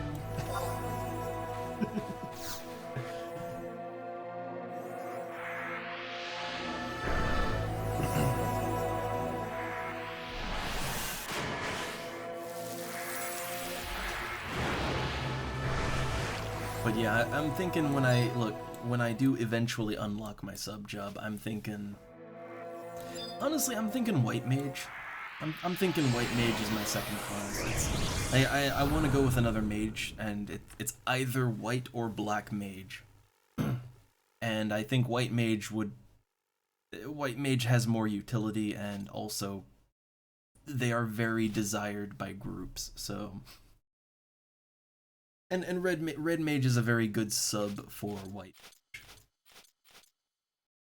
Like, it gives you nice balanced stats, balanced abilities. And, oh yeah, red mage has fast cast, too. It's hard to really notice it, but, red mage has slightly faster spellcasting speed than a normal mage. Like when I cast a spell, it casts just a little bit faster than it would cast for a white or black mage. Just a little bit faster. And having that on a white mage means faster heal spells.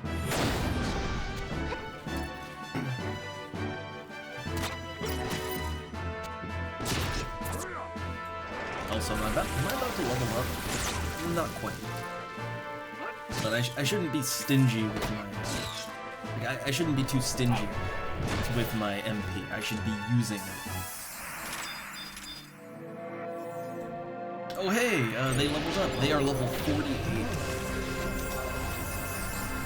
I give them the clap. I clap the cheeks for them.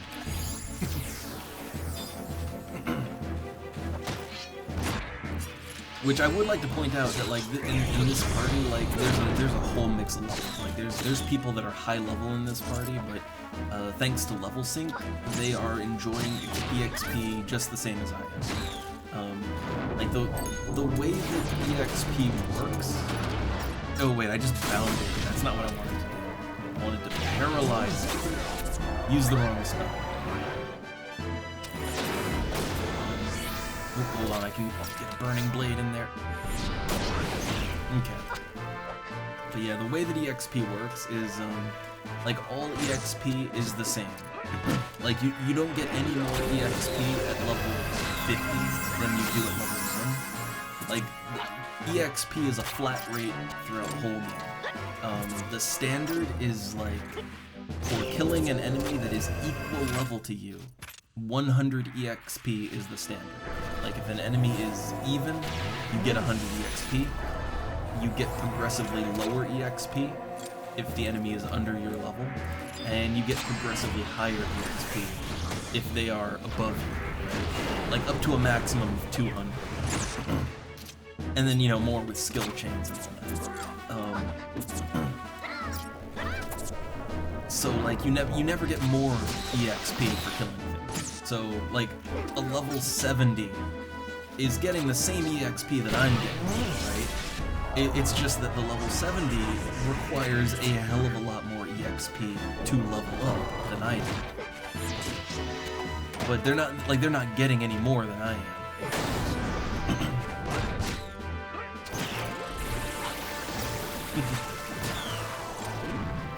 Which also, look, I'm a be, oh hey, oh man, double level up. Hold on, dance 3. I'm gonna give it the level up dance, yeah! But, so like back in the day, right? Yeah, okay, 16, we're off to the next enemy, alright? We get to move on up. Ding! So, okay, like back in, like, so now, you know, on this server, I've played an elf, I'm playing a human now. So like back in the day, right? Back in the day, take a guess what race character I played. Just take a wild guess what little teenage me played when I played Final Fantasy XI. Take a wild guess. I know, shame. The shame. Deepest of shame. Deep shaming. Oh. Oh yeah, so now we move on to the pain, alright? So the thing is, right, like those lizards, yeah, that fireball, you know, the fireball and the petrify, that was rough, right? The damselflies and their cursed sphere, yeah, that hurt like hell. Get ready for the real pain. So now... Wait, let's heal and fight. Wait. Oh, there's a goblin. There's a goblin. They want to fight it. Okay. I mean, I'm down, I guess. But yeah, the real pain is pupils. They are the real pain. Like, I don't know, what are we doing here? Like, they want to stop and fight this thing, which I guess I can do, right? Like, we have higher level party members, and we are unsynced right now. Yeah, see, like, it's not a problem when you have higher level characters in the party. If we were a bunch of low levels, these goblins would be a bit intense. Bomb toss. Oh, okay, nice. Oh my god, that goblin just dropped Waterga. It just dropped it on us. Ow. Yeah, look at this. We just aggroed like every goblin here. Now again, like back in the day, you wouldn't have level sync, so back in the day you would just die right. We're okay. We're okay. We're fine. So yeah, okay. Oh, ooh, ooh, a bogey. A bogey. A bogey. A night only enemy. I guess we're just doing it, right? I guess we're just doing it. Oh god. It just cast water on me for 40 damage. Okay, look, let's fight this ghost. We're just fighting everything. Hey, look, I'll cast Cure 2 on it.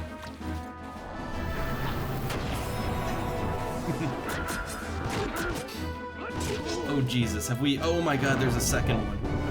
There's a second bogey. Oh, my food wore out. I'll refresh it later. I have, oh god, I'm cursed. My max HP and MP are down. Good god. This is a mess.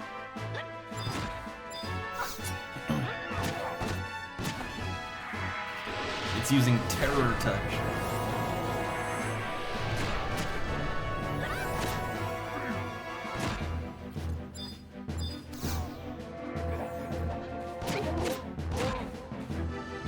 Yeah, I'm just throwing cures on it.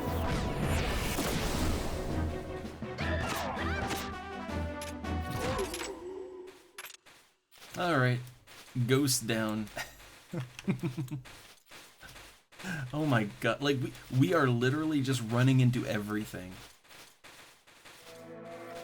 No care in the world, just slamming into all the enemies on the way there.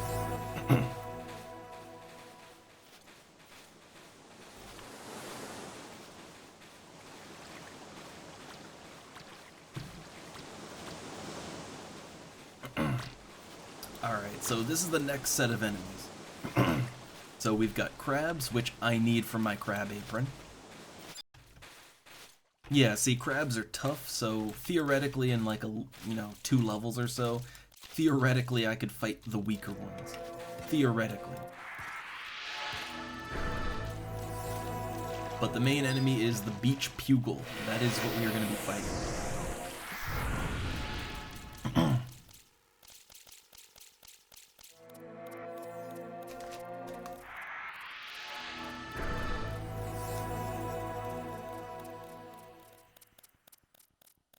Oh, they're AFKing for the bathroom. No,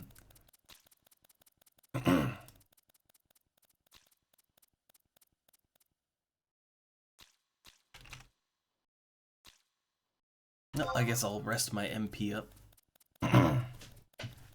But yeah, okay, so beach pugils, the next enemy. So here's the trick to beach pugils, right? So they have AoE attacks just like the damselfly. But that's not the worrying part. The worrying part is that beach pugils have a physical attack called Screwdriver. And now, like if you are well equipped and you're using food and all that good stuff to boost up your health and defense as a tank, it's not terrible. It's more than survivable. But if Screwdriver critical hits, like if it gets a lucky hit on you, Screwdriver can drop a tank like instantly. Like it is a massive damage attack, and it's totally random when they'll use it. Like a tank that is prepared, it's usually not a big deal. But like if like a mage pulls aggro or something, and the pugil screwdrivers them, you've got a dead mage on your hands. So yeah, the pugil is not to be trifled with. It is a very deadly opponent. And it's just a floating fish. I know, it doesn't look so intimidating, but it is it's one of those enemies that back in the day, like back in ye olden times, we would fear it, right? Like every time we had to level up a class in the dunes, and it came time to fight Pugils, we were all just dreading it, just dreading that someone's gonna get screwdrivered and just lose their XP, right?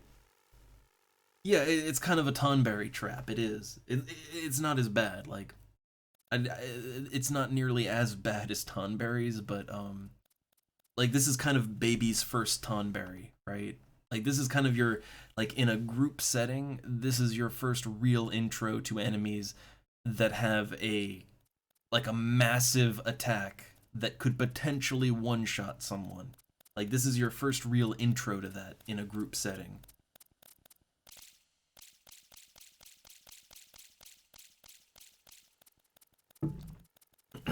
And you're either ready for it or you're really not ready for it. So it looks like the party's taking a bathroom break right now, which I mean technically like as the resident shit mage, I could just take a bathroom break whenever I want, right? No one's really gonna miss me.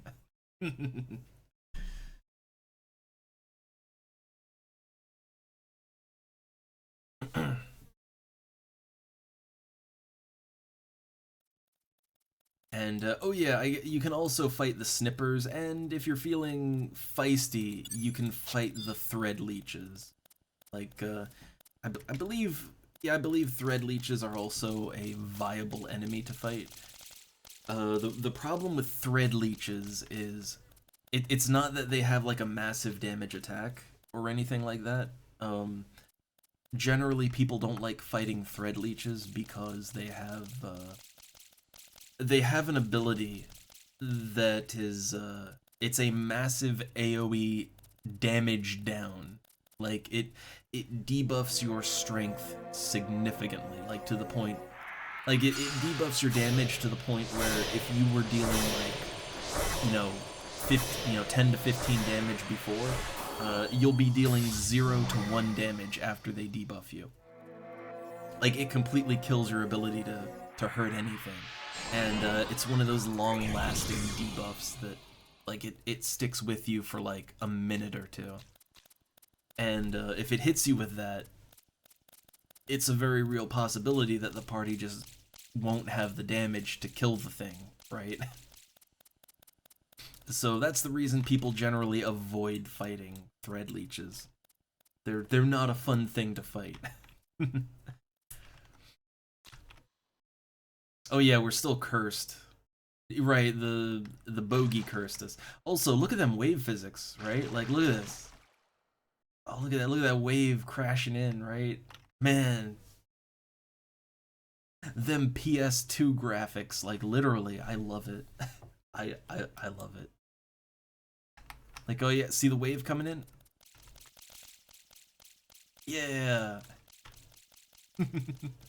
I mean, to be honest, right? Like, for the time, for an MMO, like, for the time for an MMO, like, this actually is a pretty good effect, I'll be honest.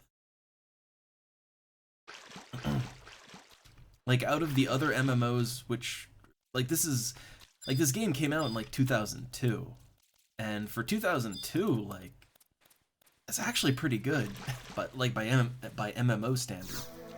Like, EverQuest was still in the Velius expansion at that point. Like, when I play, so like, okay, when I play on Project 1999, right, like, it's capped at the Velius expansion, which is those graphics, right? Like, in 2002, in EverQuest, like, EverQuest looked like that in 2002.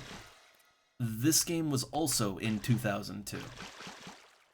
Like, this was like the same time as original EverQuest. Like, you compare how EverQuest looks, like how the character models and everything look in that, to this, like, it ain't no contest. That's that PS2 power.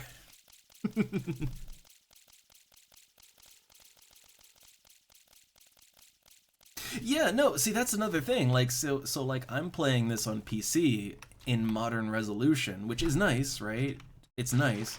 But the thing is that you maybe see some of the cracks in the detail when you're playing it on this resolution. But like yeah, back in the day, you'd be playing on like a blurry CR. Oh, that's another thing. You'd be playing on like a blurry ass CRT monitor, and yeah, like funny enough, it would actually make things look a little more real, right? It would actually make things look better in a weird way.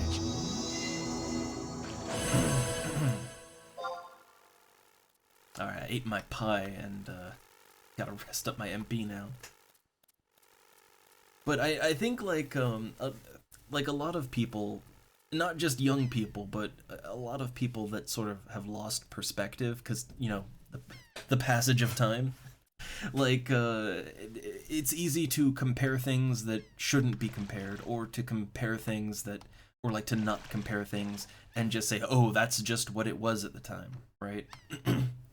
Like, I don't mind how EverQuest looks, but like, you can't really hand wave away that like, oh, that's just what games look like back then, right?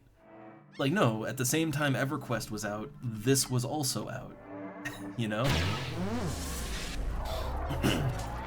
And like EverQuest uses like it uses those real early 3D character models. Like it's like barely 3D, right? Like people look like Lego men. And again, like those like same time as this.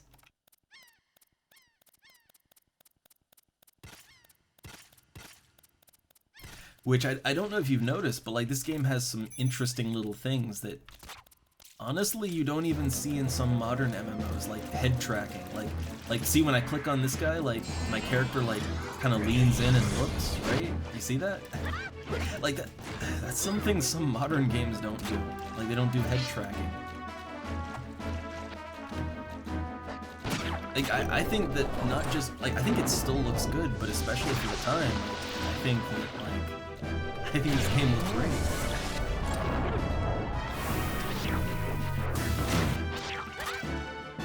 Okay, so yeah, I'm doing bio and blind. Like I'm trying to like minimize the damage this pupil can do. Oh shit, it was on me for a second. Like if it turned to me and screwdrivered me, I would just be face down ass up.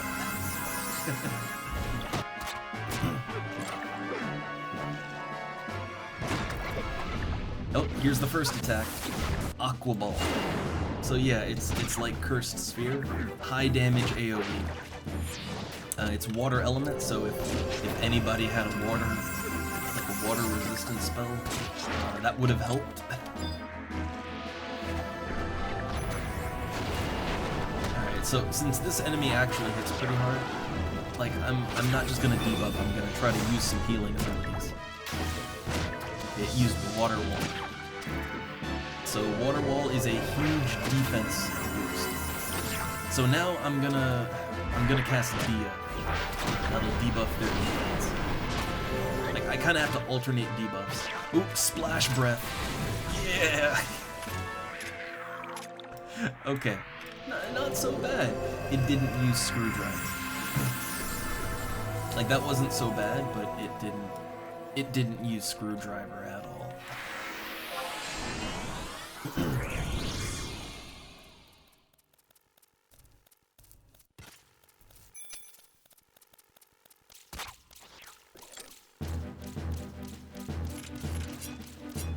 Oh, got another one. So yeah, like you can only have like either Dia or Bio on. You can't have both. So depending on what it's doing, I have to like change the debuff, right?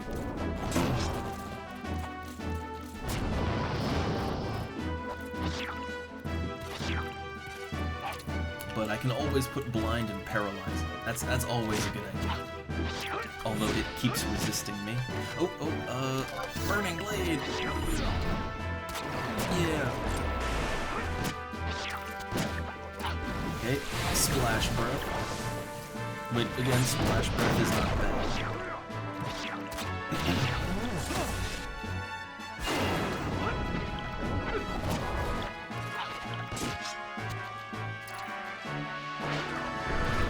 So we're doing low damage, but like it hasn't done its damage up thing yet.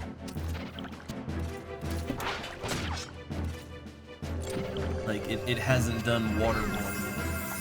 If it does that, then I'll okay, yeah, there's water wall, right? So when it does that, you put Dia on.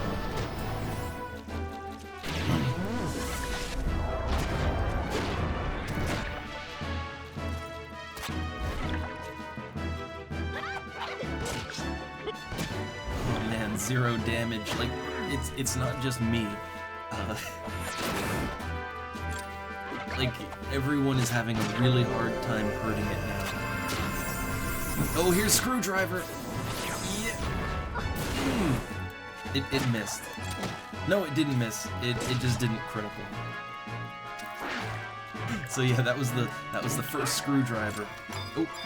Oh, this guy is about to go down. Okay, I threw a Cure 2 on him. See, I'm being a good healer, a good backup healer.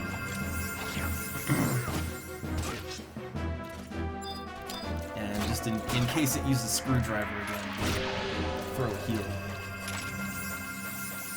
Yeah, see, on these guys, I kinda have to actually pay attention as a healer, you know? I have to pay attention a little bit to people's health.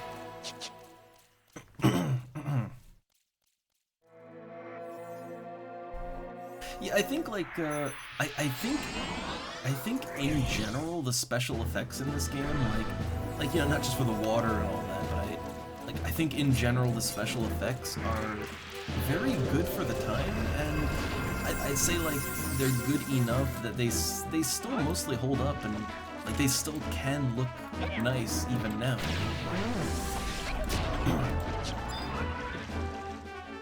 You know, and like whereas you look at again, it was running at the same time. You know, you look at EverQuest, and at the same time, like okay, what was a spell, right? A spell was like bright, sparkly, like it was red sparkles, right? You know, it was red, green, blue sparkles.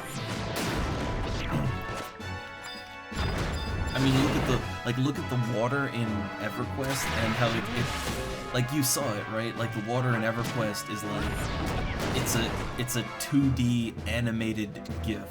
Like it's an animated GIF on the surface of the water. You know, it's like there's a water pattern with like 2 frames of animation, and that's water, right? Like it's quite a difference.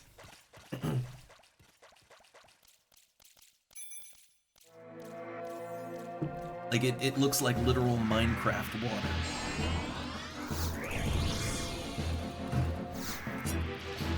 Oh look, I like this guy in chat. I would like to have a word with the GM, manager, in quotes. I would like to have a word with your manager.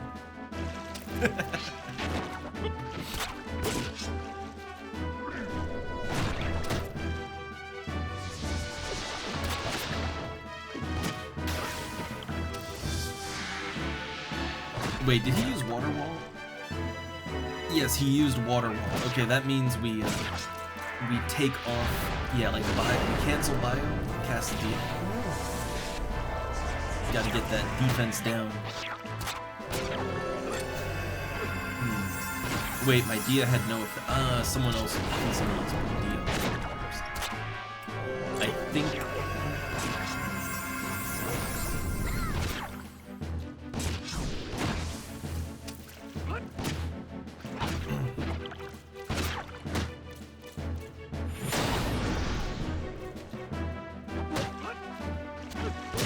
Screwdriver! Oh my god! Fuck, I need to heal him. Yeah, you see like everybody just suddenly did a panic provoke. Oh my god, how much damage did that do?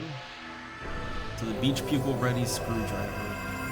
Yeah, he takes 45 points of damage. Which is significant at this level. Like, he had like 55 HP left, right? 55.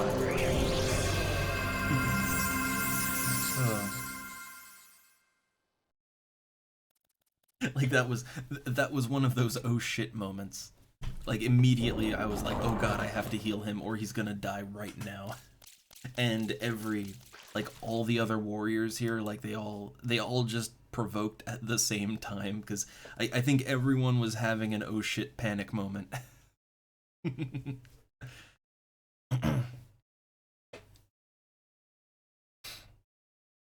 Oh no, look, he's disconnecting now. Is he going out for milk and cigarettes? We'll find out. So like a crab apron, right? Like I don't know if you can get a look at it, but like an apron of a crab. Now maybe I know this because I'm a southerner that like crabs was the one thing that we had in our town, and everybody ate them. Like the apron of a crab is the underbelly of the crab. Like you know how they have that like sort of segmented looking white underbelly. That is the apron of like the specifically there's like a certain part, it's like a bigger part of it, like up at the top near the head. Um, like that is the apron of a crab. And I guess because it kind of looks like an apron, kind of. So that is a crab apron.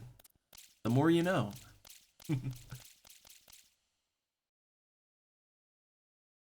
I literally only know that because like crabs were huge where I came from, and like people would just like they'd eat crabs all the time, like steamed crabs, and so like I was familiar with the various parts of a crab.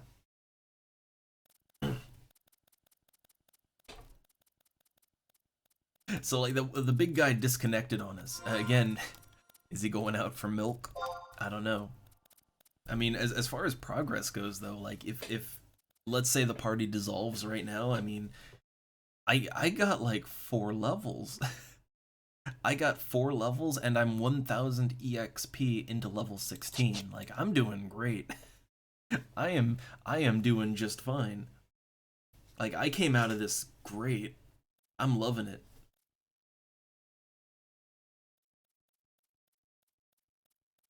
Like I would have liked 18, but I think I'm doing fine. Yeah, he'll probably be back for Thanksgiving.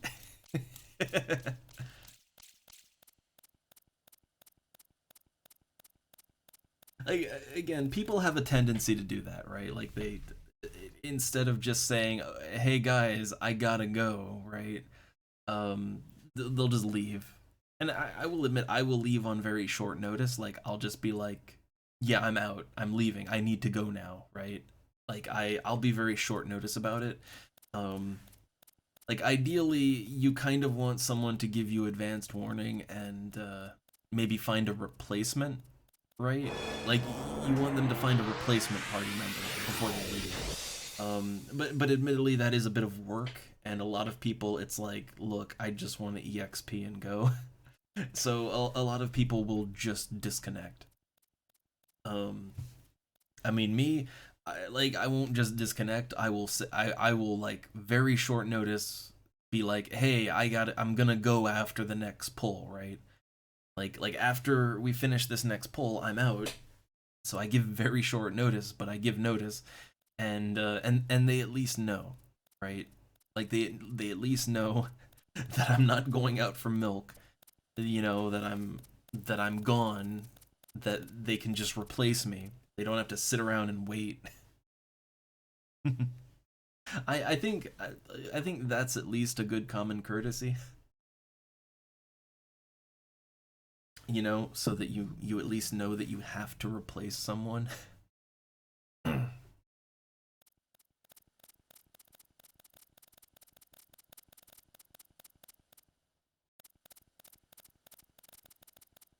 Also, technically speaking, I'm looking at these guys' armor, and like, see that guy's got like the full torso window right there, right? But then you look over here at her, right? And it's like, okay, she's got the torso window, but because boobs, like, she's got the piece of cloth over him, right? Technically speaking, uh, the male armor has more revealing boob window than the female arm. Like technically speaking.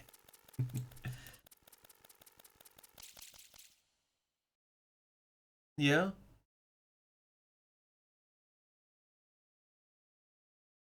Uh, let me let me distract it. Uh, okay, real quick, I gotta do another cat distraction maneuver. Be right back.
Okay, I'm back. I'm back. It looks like it looks like that one guy it looks like he went out for smokes and never came back.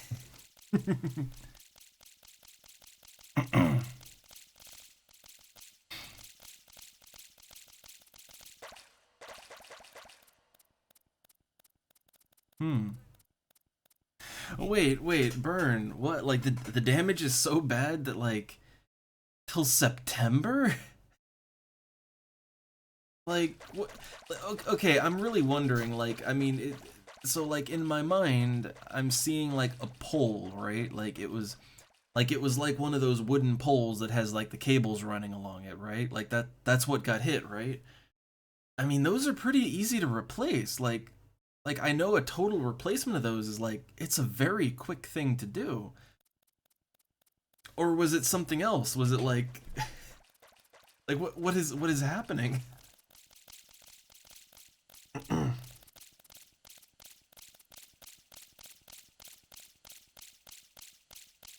Like even if you have to totally replace a wooden pole, like those things are designed to be like they're designed to be easily replaced.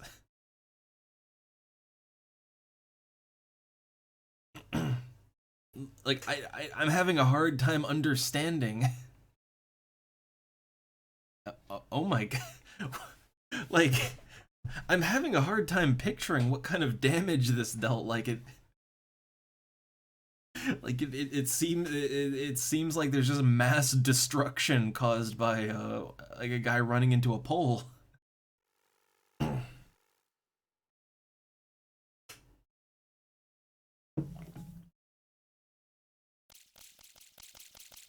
Like was it like a flammable materials tanker and it just like it just nuclear bombed when it hit the thing? Like what happened? Oh.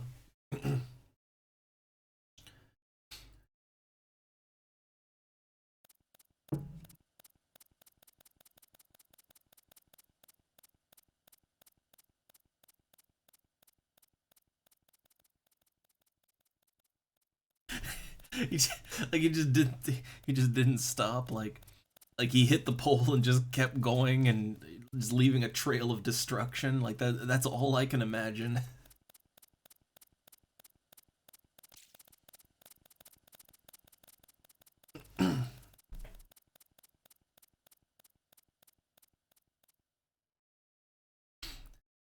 But also it is a little bit of a flaw that like that it's so easy to take out like you know the power and internet lines and all that like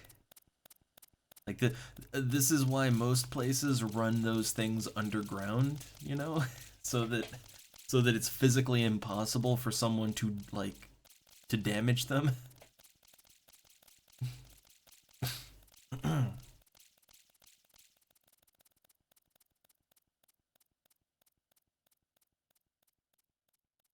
Well, I guess also only having two guys for repairs isn't great either.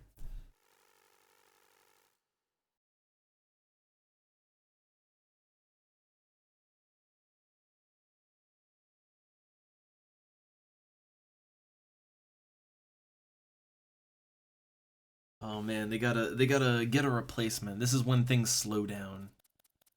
This is when it slows down. But again, like I got so like when I logged in, right? When I logged in to the stream today, like I was level 11, right? I logged in at level 11, and I'm level 16 now, and I'm 1,000 EXP into level 16. Like I am very happy with the progress I've made. It could end here and that would be fine. I would of course like to try and push to like 17 or 18, but like I'm doing great. We'll see if they can get a replacement in a timely fashion.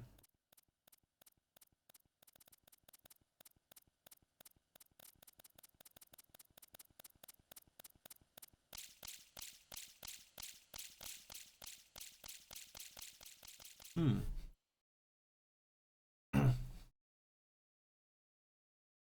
I still like I still am just so like I am so confused as to like how there can be this many like truck versus power line incidents in a short span of time. I am still very confused and bewildered, befuddled, if you will.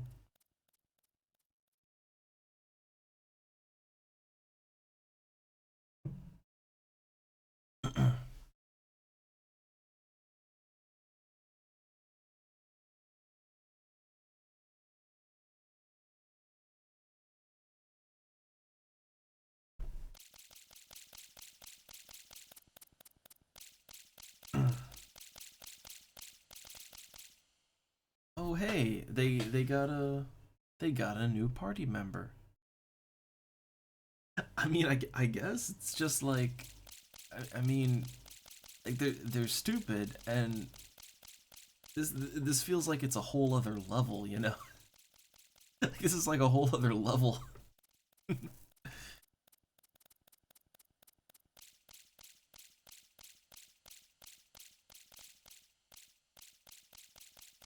Hmm. I want to see like what is this guy's full character name? Sand Rabbit. I feel like that's probably a cat girl. I feel like that's either a cat girl or a Taru Taru. That's what I'm feeling. It's a Galka. Huh. Okay. Not what I expected. Not what I expected.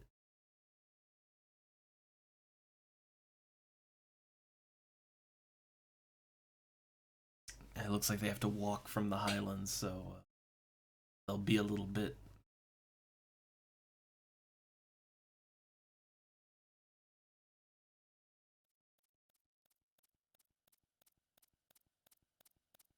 Wait, what?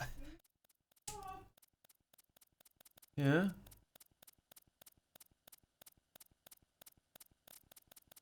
Uh, uh.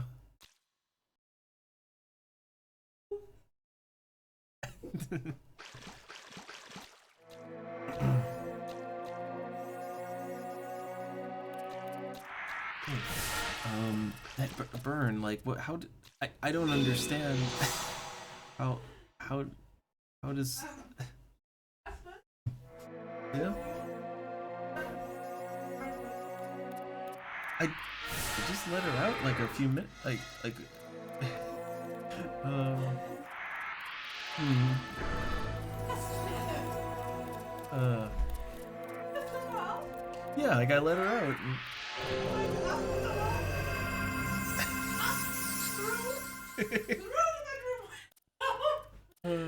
Just sit in front of the bathroom.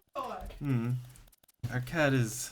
We have the weirdest, clingiest kitty I have experienced so far. Mm. Oh, but also, I'm still a little like, how, how. What how?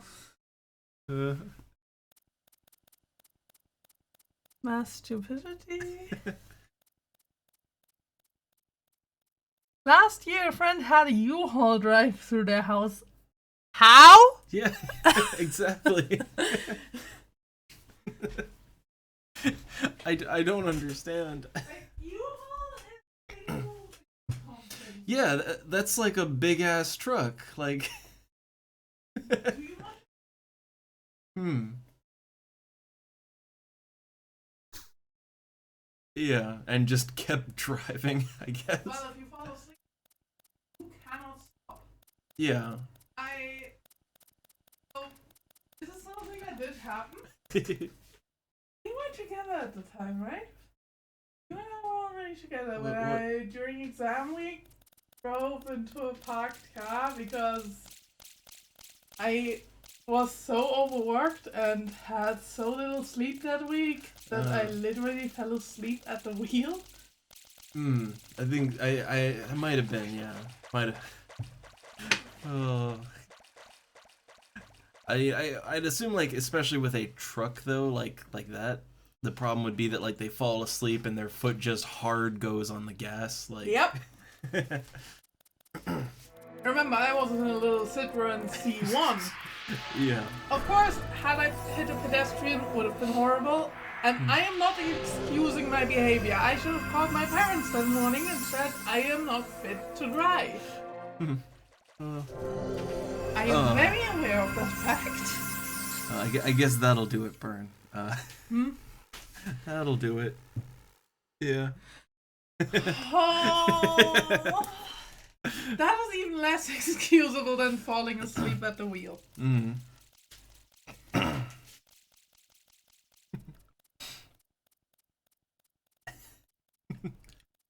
Well, it's the thing, like, if so, like, okay, let's say you're a homeowner, right?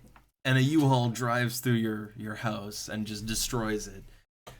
Honestly, like, I would be surprised if a lot of insurance like covered that, right? That's one of those things that like insurance would be like, well, you didn't get your U-Haul driving through your. Your insurance doesn't have to cover that. The U-Haul's insurance has to cover that. Theoretically. Not just theoretically. Well, no, the thing is for if it was like car on car, I would say yes. However, things get different when it's like car versus property. That is a different set of things. Like when it comes to property, you are responsible for your property, not like it's not car versus car there.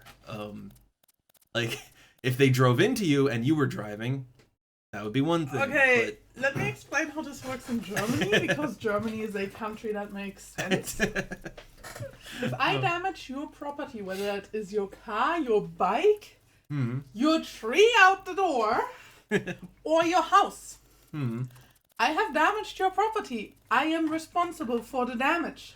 Yeah. No, certainly you could sue, but like as for like insurance, like that falls under homeowners insurance, which is on the homeowner.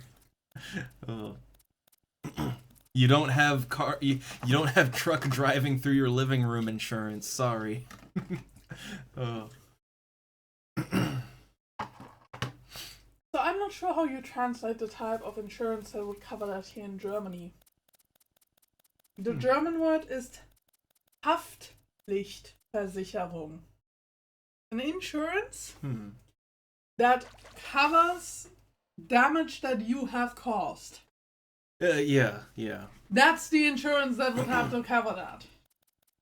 Okay, yeah. Like it's just the problem is that we kind of look at it different when it's like car versus car or car versus like pedestrian or car versus property. It's not car insurance, but you have to have an insurance to register a car. Which makes a lot of sense. Oh. I would be very surprised, Bern, if someone drove through the living room here. Me too, because there's like big ass rocks outside. Yeah, yeah. It's hard to even get there. And a birch. A 20-year-old, 23-year-old birch. Mm. A very sturdy, healthy 23-year-old birch. Mm. Maybe, theoretically, someone could drive through the kitchen, but even that is difficult because on the left is our car. Oh yeah, they'd have to also... And at the front is our front yard, which we has have a tree. the fig Yeah. and a second tree, so... Yeah, it's... Yeah, I don't think a car is driving in here. Also, the house is made from concrete? That too. Also, smelling that lasagna makes me kind of want mine. So I am surprised that she just ate it like cold. Oh yeah. Oh. Ooh. Oh, lasagna's still just lukewarm lasagna. Oh, my favorite. Yeah, I think I ate like I have like a fourth of it left. It was good lasagna though, but I couldn't eat it all at dinner time. Also, you want to know the reason why I ate it just cold? This was literally 5/4 full of lasagna. Well, yeah.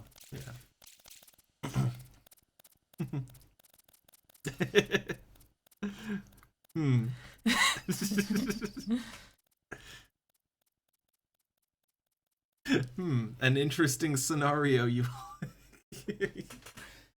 Oh. And this is why I'm against elected judges. Well, oh yeah, that is one thing that, like, I think it, like, shock and odd Donna was that, like... No, I knew it. It's just something that is, despite knowing that it's a thing, completely baffling to me. Yeah, that, like... That judges can't be fired. Yeah, and also that they don't have to have any legal experience whatsoever. Yeah.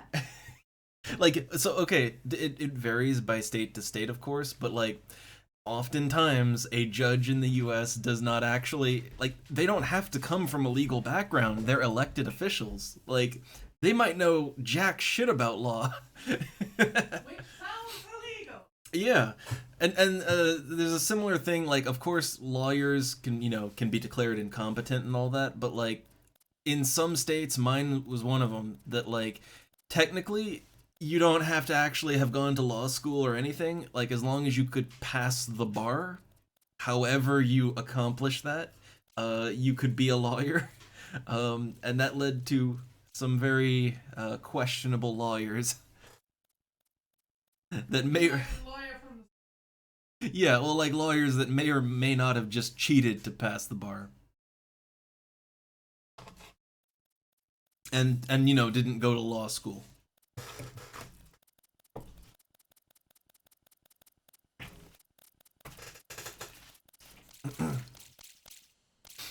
And like half the time they'd be public defenders. So, here's the thing, how being a lawyer works in Germany, or being a judge. You definitely have to have gone to law school, and to become a judge you have to have had a certain level of grades. Oh. So you can't become a judge if your grades were just awful. Yeah, very, very different.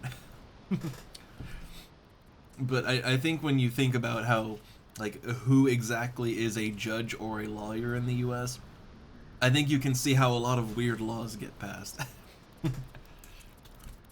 Because it is, judges do that. On a state level, judges are part of that process. Like because that's, for those that don't know, that's the way, like, even local state laws work, is like, there'll be like some kind of court precedent case that sets a precedent, and that becomes law. So that's how weird rulings can equal weird laws. I love this. Remind me that I love this. And try one tomorrow. Oh, Donna's got a pudding. I would give you a bite, but I don't think that would match well. Yeah, I'm eating my lasagna.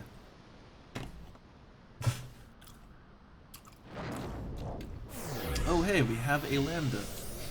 I love that. Which I'll take a look at the link in a sec. I'm just seeing my party here is they were taking a little bit of a break, but I think they're actually doing stuff soon. But let me see what we got.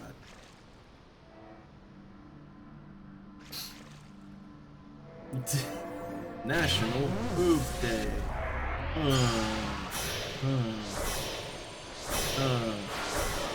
Okay. So my question is, was this founded by a man or a woman? Inception year 2020. That doesn't tell me whether it was a man's or a woman's idea. We can say it's for breast cancer awareness. Yeah. Let me put it this way. Feminists were on about free the nipple for way over 20 years. The problem is us women there.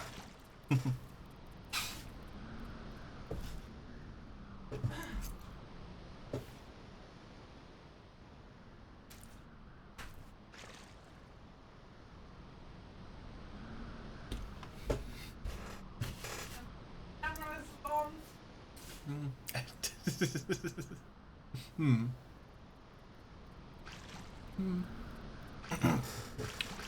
Oh, delicious lasagnas. Is it so warm in the summer? Tiny bit, but it's still good. It's tasty. I like this lasagna. Yeah, it was a good lasagna. I was kind of in the mood for lasagna too. It's been a while. Also, I figured out why I got the bow in Morrowind for really cheap. It was damn near broken. Oh yeah, I forgot. Like, durability. I know that durability is the thing in the Elder Scrolls. I did not know that merchants in Morrowind can sell you damn near broken items. I forget if did Skyrim have durability? No. Okay. Actually, I can't remember. I know that you could reinforce things, but I'm not sure if you had to repair them. Yeah, I think that just like made them a little stronger.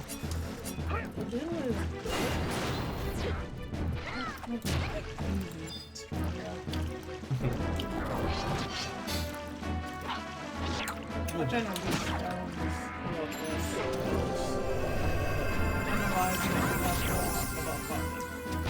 Yeah, I still like the way Daggerfall worked for repairing, where you actually had to like, so you don't just hit the repair button. You give the blacksmith your sword, and he'll say like, "Come back in a week, and I'll have it fixed." Like, that's realistic, right? That is realistic, but also annoying as fuck. So I understand why they changed that. The answer, the solution is, you have a spare, right? Like, you have a spare. Yeah, but it still sounds annoying as fuck because I have to get the spare fixed. Yeah, you alternate. You just like, I liked it. Like, it felt so real to me. I loved it. This is a world with a hive mind of sentient lizard people, cat people that, depending on the phase of the moon, can come out looking completely like elves or being little kitty cats. What if two little kitty cats have a child and the phase of the moon determines that that child is an elf? I feel sorry for the mom. Alright. Are you really gonna tell me that you draw the line of realism at fixing a sword? Well, it wasn't like that back then. Again, this is later stuff. Like, the lore had... Actually, got late. Well, the lore had, like, in Daggerfall, where this is, like, the lore is very loose in that game. And Arena didn't establish much. Yeah, but in Banter was already books. They had a plan. And again, not to bash the idea of realism, but sentient lizard people hive mind.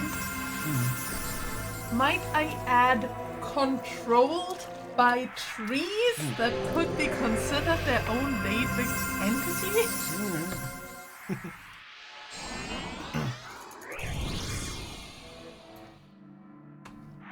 Yeah, I think realism went out the window.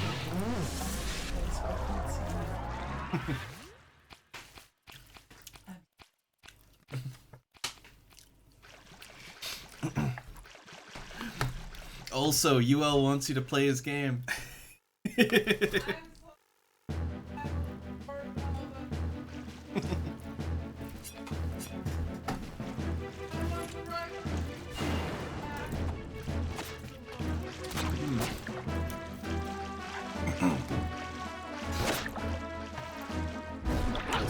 I see Lambda get the gut out.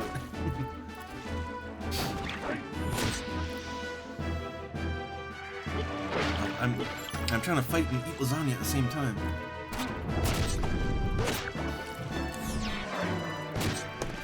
I'm being an even worse party member. Oh, but I literally have both hands on lasagna right now. I mean, you know, the plate and the fork.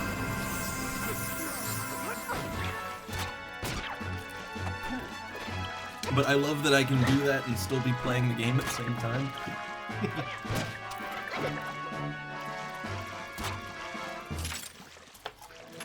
And Donna just said she's a little burned out. A little burned out right now. She's just lost in oblivion.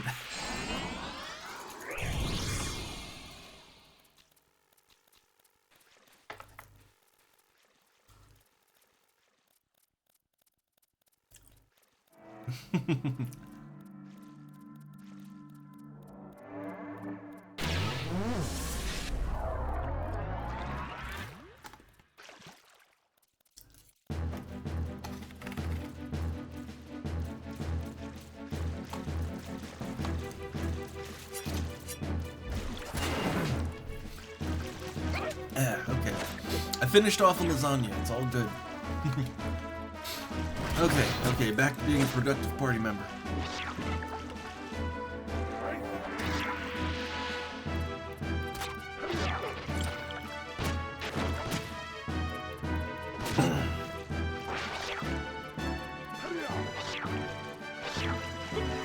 Man, it's resistant to spells.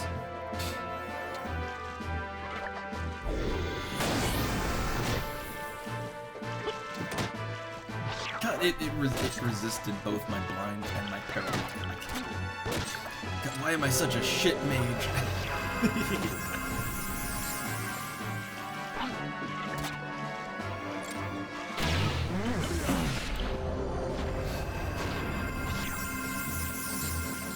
Also, I just realized because I don't have arrow, my highest level damage spell is water.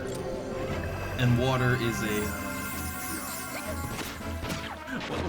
yeah, water doesn't work so good against fish monsters. Oh my god, I completely forgot. Like, I'm level 16, yeah, right? Like, yeah, I'm level 16. I could be using in Thunder right now.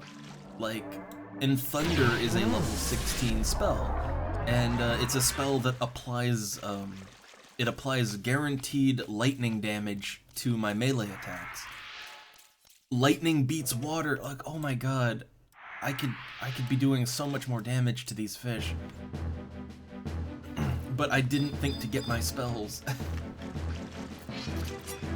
God, I am a bad party member. I don't blame everyone for not inviting me to a group for so long. I can't blame them, you know, like, I'm terrible.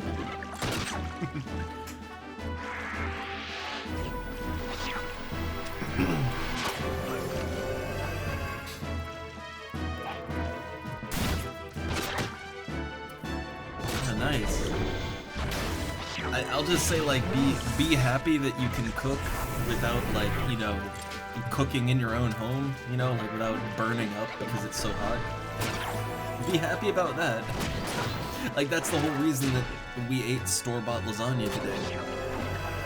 Because, like, it's too hot to have the oven running.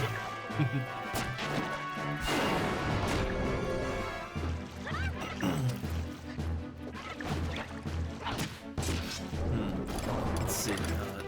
Water's not gonna do much damage. You try stone.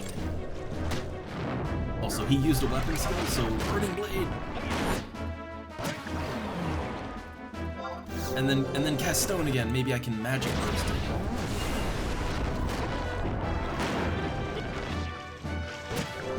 No magic burst. I think with liquefaction, I'm pretty sure I have to use a fire spell to get a magic burst out of that.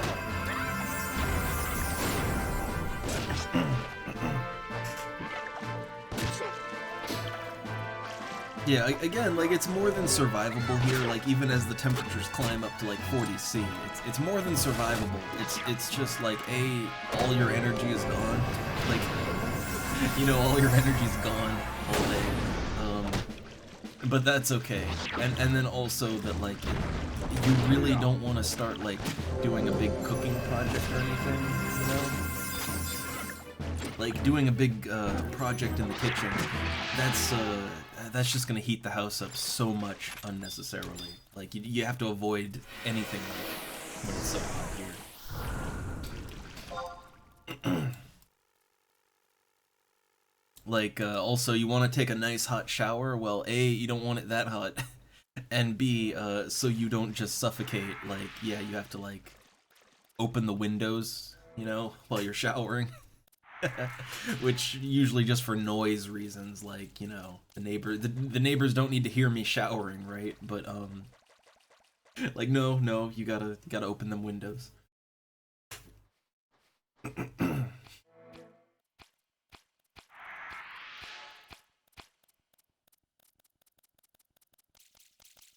Yeah, no, well, the thing is that, like, well, heat stroke deaths are happening in the US even, like, you know, even where they have air conditioning, like, old people dropping dead everywhere, like, AC ain't saving them, but, you know, because, like, presumably they go outside too, right?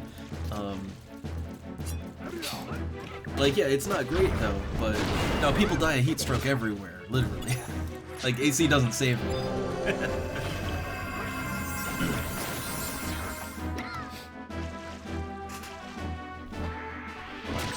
Again, it's because, like, especially old people, like, okay, so, like, what old people will do is they'll go outside, right? Maybe in their car or whatever, and then, I don't know, maybe the car breaks down or the AC breaks, or, like, literally that can kill them, right? Like, you leave your house when it's really hot, like, if anything goes wrong and you're, like, an old person, you can just die, you know? I mean, hell, even in your own home, like, hey, you know what? When I was in Virginia, my AC broke down. It broke down frequently, actually. Like, a lot of people, because of money reasons, like, they may have an AC, but it's a shitty AC that breaks a lot. And, you know, yeah, you can just die, right? Like, yeah, AC doesn't save you. And I know because there were heat stroke deaths in Virginia. Like, I know.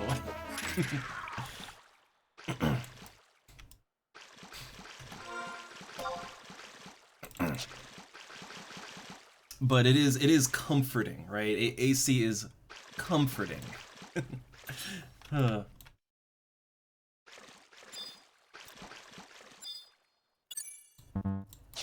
guess really the message of the day is don't be old, I guess. That is terrible. A double, you are canceled. just don't be old. Well, I guess you won't be for long. Oh.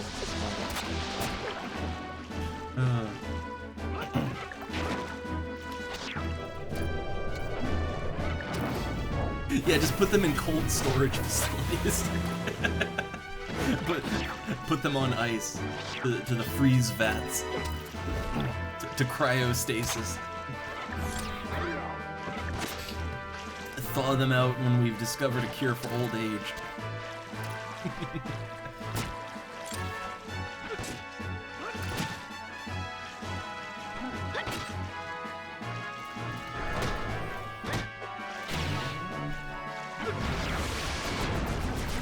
Throw some heals on.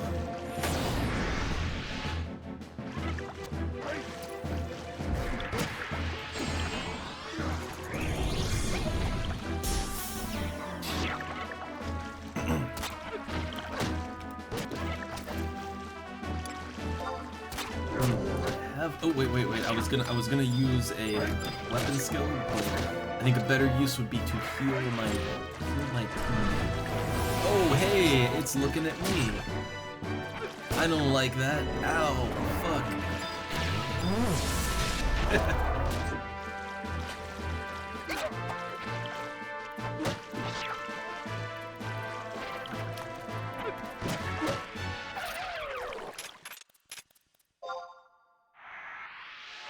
Oh, they leveled up. I need to hold on. I need to clap them.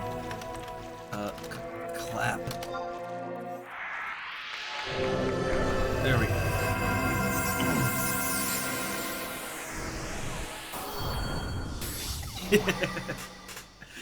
Yeah, exactly, Sito. Just, you know, just put them in storage. It's fine.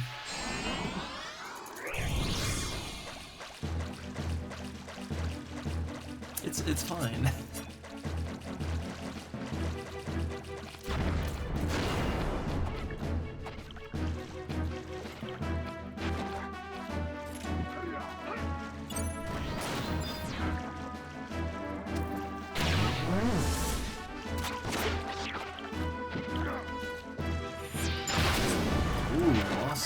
I have no idea what chains look like. Maybe fast blaze? No. Yeah, like I have like every weapon skill chains a little bit differently, and I have absolutely no idea what chains with wasp sting. It's a poison-based dagger attack. I have no clue what goes with it.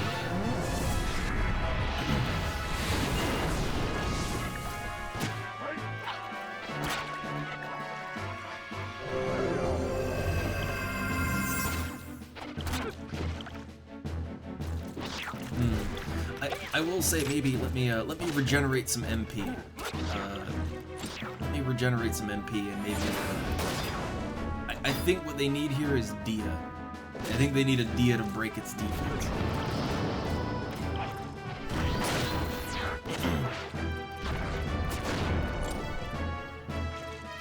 Trying to get like there we go, one point. 1 point. Maybe a poison too? Poison might help a little passive damage. Yeah, poison got resisted, of course. It's a water spell. It's a water spell on a water enemy. Of course it got resisted. Ow. Man, Aqua Ball.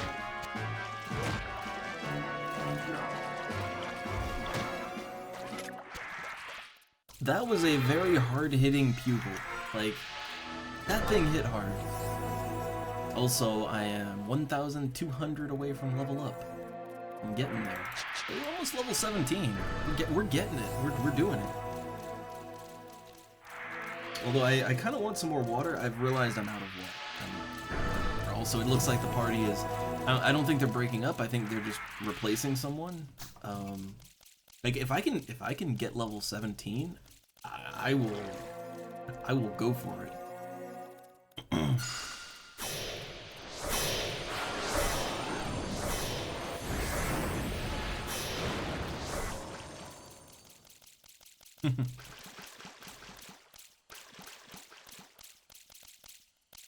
Also, Burn, like, wasn't there, I did wishlist, Cyber Sleuth, because it does look interesting. I took a look at it. But, didn't, I'm just trying to think way back, right? Like, Digimon World and all that, like, was there ever, like, a sequel to that? Like, was there ever a direct sequel to Digimon World, like a second game or whatever?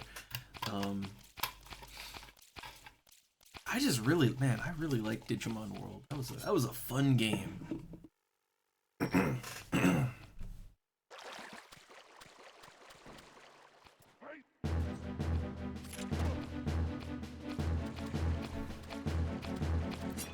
Which I I think it's a bit of a mixed bag as far as whether people actually liked Digimon World or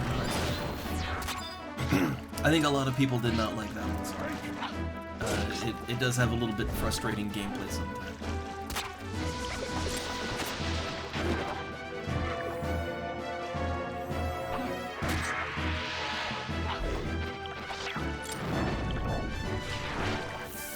Also, I should eat that pie. Eat that Rollenberry pie. maybe use some pineapple juice too. No, I'll save my pineapple juice for an emergency. That's my emergency juice box.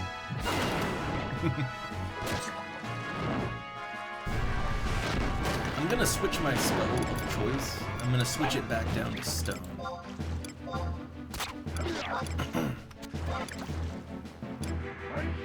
Like, water is great, but it's not really very effective against these guys. So I'm downgrading to stone because it has a better chance to actually do something. Yeah, like stone did 8 damage. My water spell was doing like 1, so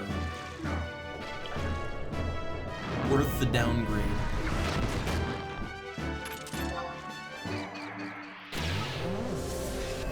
Huh, Digimon World New Order. That's a fun title. It's a fun title right there. Digimon World NWO.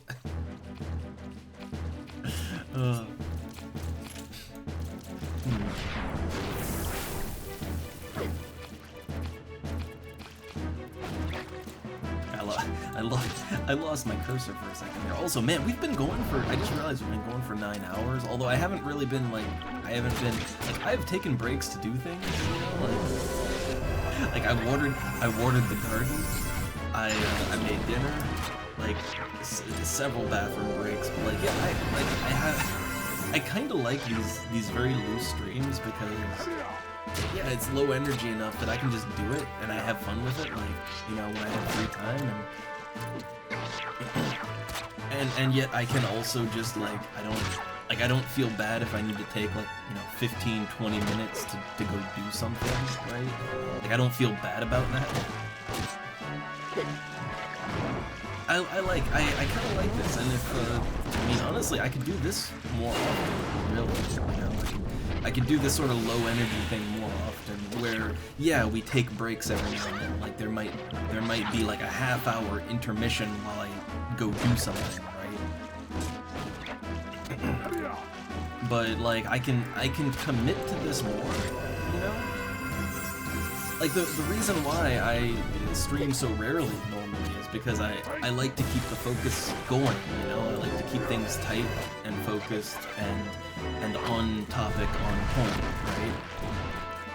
I hate to take breaks, I hate to, you know, like, I like to keep things good and focused. And doing that means, like, I kind of have to set aside a certain amount of time where I'm doing literally nothing but the stream. But with this, like, yeah, I can just take a half hour, like, you know, put it on intermission, right? Like, you know, it's not like anything important's going on. You know, we're just hanging out. Like this, I can kind of do this more sustainably, honestly. Like, I still love my weekend streams. You know, I do like a good focused stream. But I can do this more often. This is something I can kind of do more often. I can keep the pace up better. Like, if people are down for it, of course. But I've been surprised at how many people have shown up. I've been very surprised.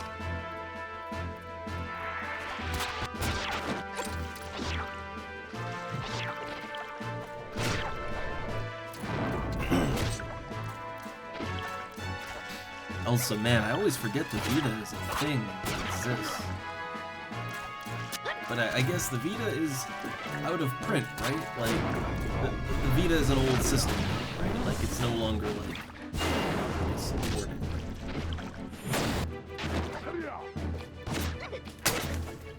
Nope. Just trying to get a fly.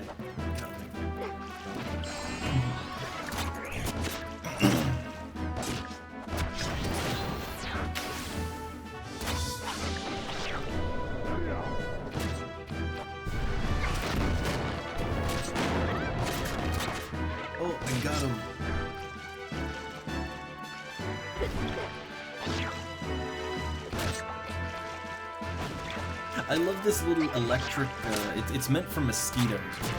I love this little electric mosquito swatter, because even though it's meant for mosquitoes, like, it'll still zap a fly. Like, it'll stun them, and I can just squish them. Like, they fall down and I can squish them.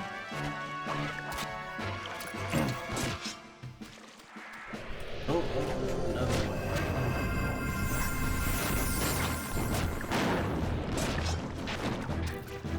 Oh, my stone did 16 points of damage. Like, my stone spell is actually dealing good damage to these things. Yeah, I got the kill there. I got that kill. Okay, less than 600 EXP to level up. Like, I think we're definitely getting level 17 at least tonight. You know what? Like, I might. Then again, I just noticed it's midnight. It's midnight, so I think maybe we'll get level. We'll get level 17, but we might not.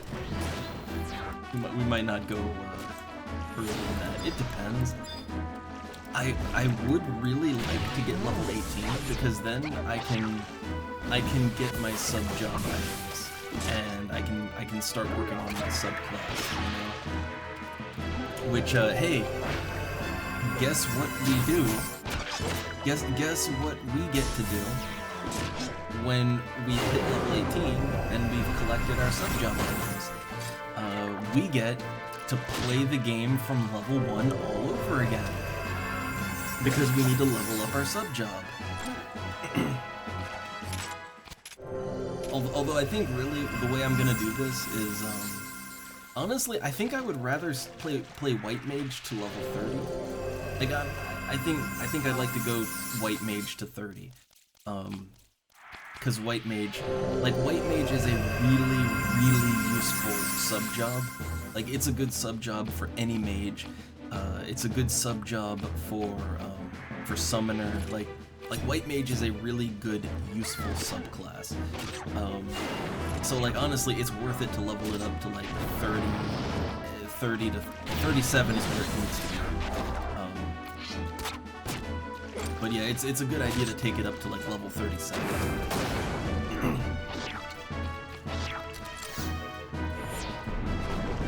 So I might, yeah, like I think I'll make White Mage my main class. So basically, we're gonna hit 18, do the sub job quest, and then go back and oh man, it aquaballed me. But yeah, we're gonna go back and level up White Mage from level 1, and then take that up to 37. At which point, I think I'm gonna go for an advanced class, right? I'm either gonna go for an advanced class, or I'm gonna switch back to Red Mage, and I'm gonna play Red Mage. Like, I'm gonna then have Red Mage out-level White Mage, and take that into the high levels. That's one possibility. Or again, I could use White Mage as a subclass for a Summoner. Honestly, I love Summoner, right? Summoner is a super fun class, and I would not mind doing the solo boss fights all over again. So like, yeah, like we might sub White Mage to Summoner, and that would work out pretty good. Yeah, wait, I didn't even notice that. Like, I literally didn't even notice that they replaced, yeah, I didn't even notice that they replaced a guy with, who did they replace? The elf. Yeah, I think there was an elf here before, right? So they replaced the elf with the little Taru with a goddamn scythe. Like, look at him, just like, he's doing like the toddler walk with a giant scythe. Oh. Oh, it's a Dark Knight. Like, I just noticed yeah, he's wielding a scythe. He's casting dark magics. Yeah, that's a Dark Knight. It's a Taru Dark Knight. Oh, that's just adorable. Oh, he's just full of evil.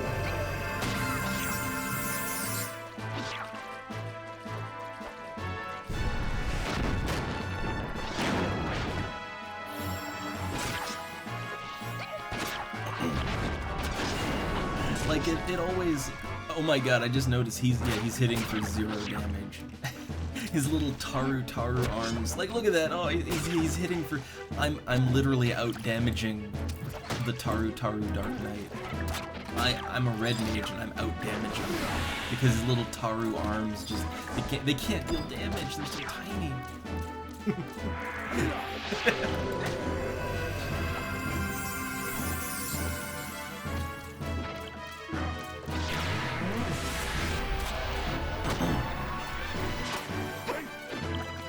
Oh, this is a hard one. You know what? The emergency pineapple juice is coming out. Emergency pineapple juice time.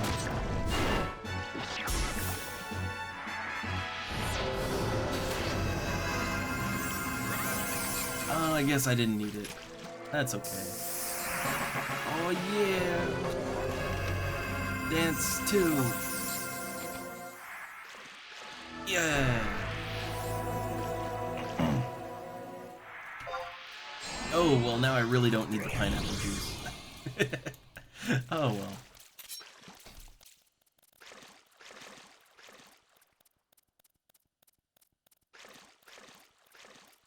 Oh, bat gnome. Well, like, it's just, what's funny here to me, though, is that, like Dark Knight is a high physical damage class. Like, it's a high physical DPS class that also specializes in using draining, like, dark draining magic to drain statistics and health and all that, right? So it's a high physical damage class that can also fuck you up with black magic. Like, that's what Dark Knight is. And it's just funny to me that, like, because it's a Taru, and they have such low strength that, like I'm out damaging. Like, that's very funny to me.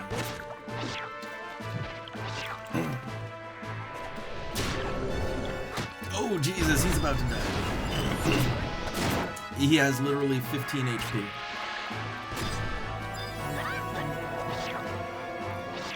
Like, oh my god, he just died so quick.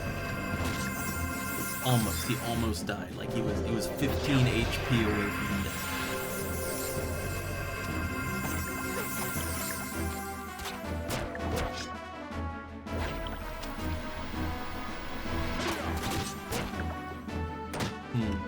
Let's try to paralyze it.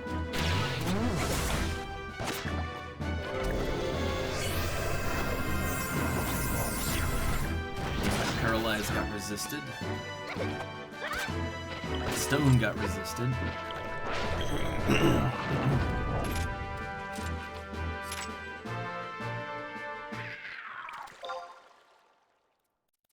Oh, nice EXP chain. We are already 10% into level 17. Like, we're doing it. Like, I think let's go for it, boys. Let's go for level 18. We're, like, honestly, it's coming along so fast. We're already almost there.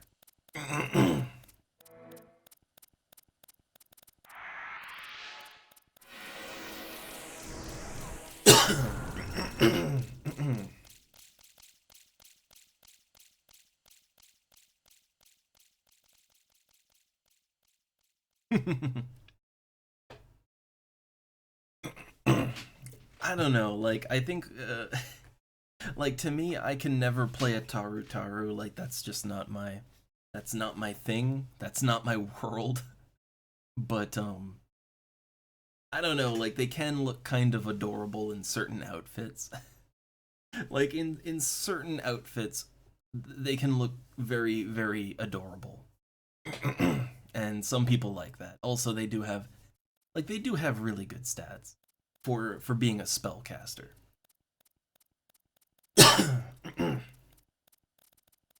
Like, let me just take a look. Like, how much? Okay, they've got like 43 MP. Actually, that's not very high. That's not very high at all. Then again, they are a Dark Knight. Dark Knight doesn't have much MP to begin with.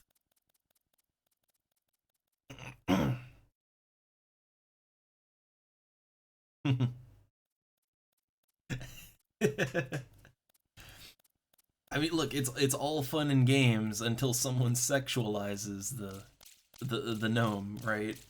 It's all fun and games till that. Also, it looks like they're AFKing for a sec, which is good because I gotta go to the bathroom. I got a quick bathroom break. Like, yeah, I need that bio break, which I that just weirds me out calling it a bio break. Like bio is a spell that I cast. I'm not going to cast bio in the bathroom. All right. All right. Be right back. Pee break.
Alright, I'm back.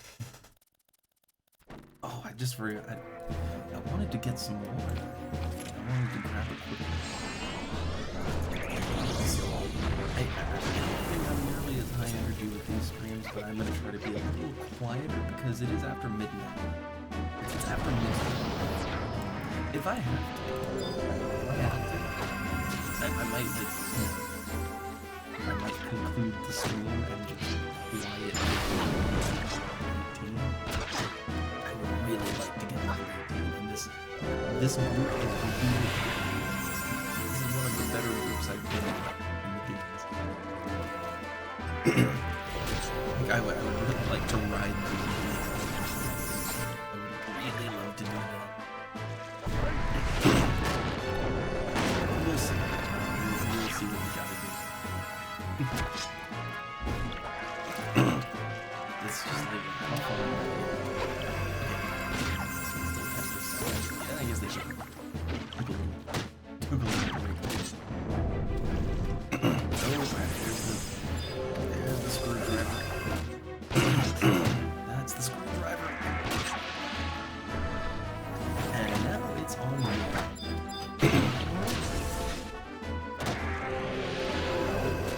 Like that cure too. There's just instant air. Just instant.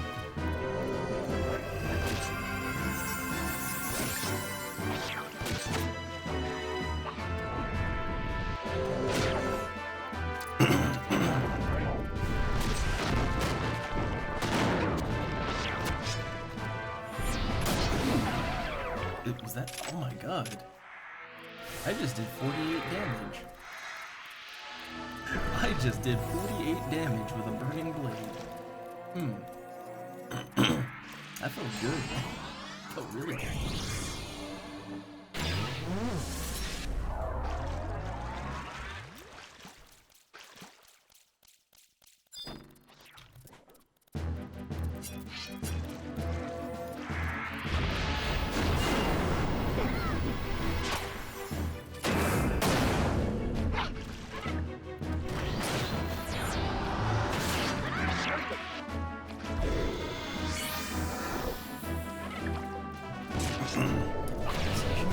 cast my stone spell.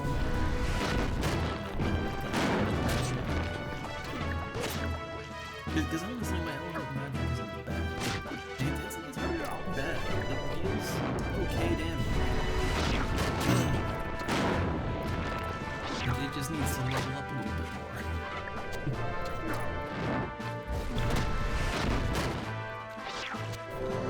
Oop. And they got aggro.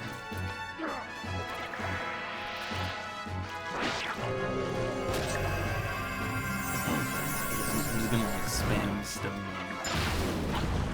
It's actually leveling up pretty quickly.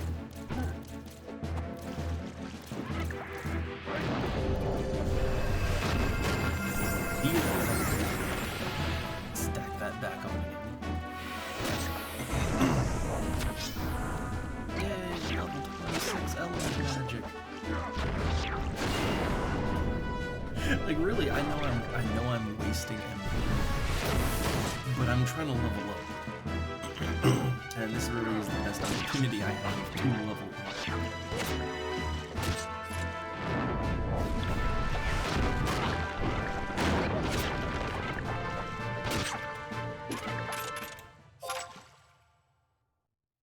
Also, real quick, I'm gonna grab some more water. Again, it's hot. It's hot, I'm sweating, and time to get more water.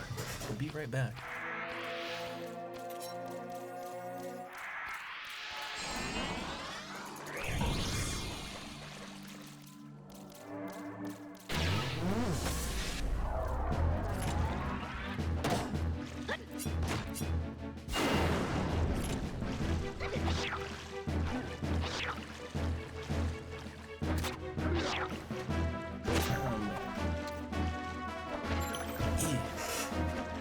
I even have a nice cold one. Nice cold mineral water.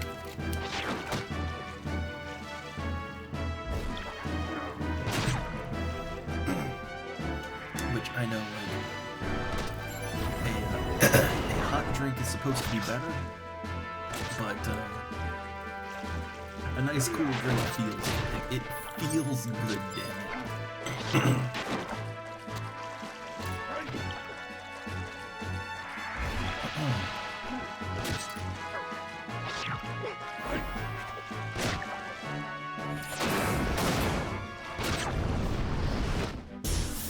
Look, he's going berserk. Going berserk. Oh, he's ready. Dark Harvest. I love it.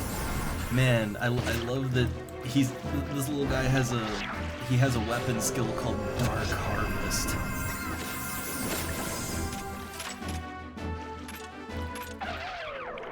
God, he got screwdrivered for like 60 damage. Just Jesus.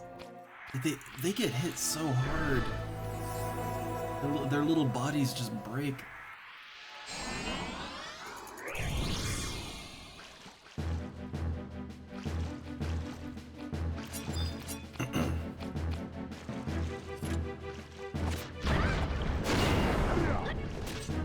Alright, I'm just resting up my MP because I mean look, like my debuffs are valuable.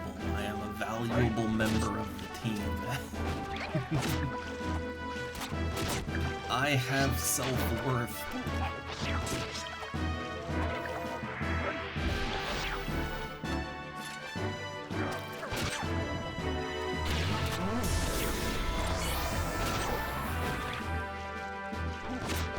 Oh, my paralyzed got resisted. Well, I guess I'm not worth it.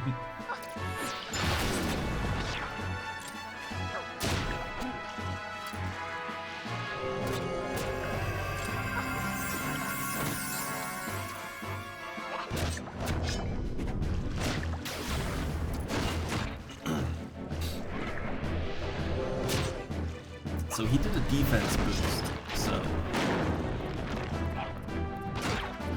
he's going down. Okay.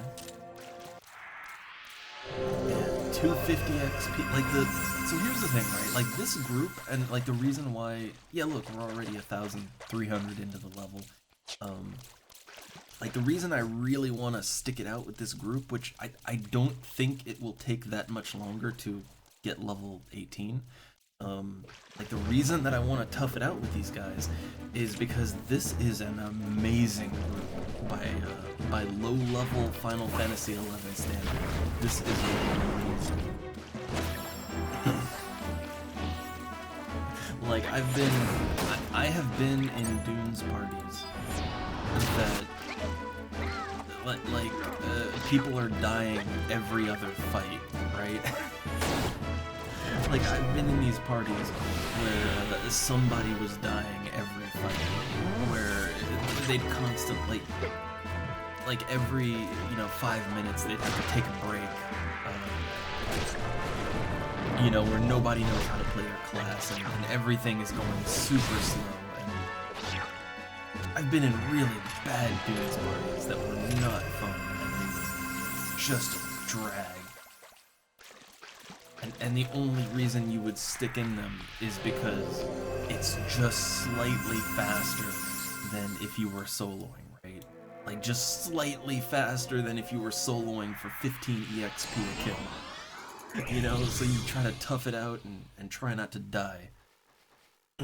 But, then at the end of the party, you realize you not only didn't gain EXP, but that you lost, 400 EXP, right? Like, you're in a net negative. So it's really, like, when I find a good group, I try to stick with them.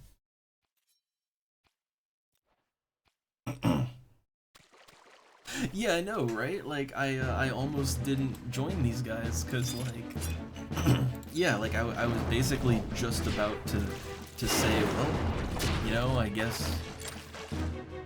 I guess nobody wants to group with me, guess I'll go try that WoW emulator, right? Like, I was literally just about to log off, and then I get that party invite, right?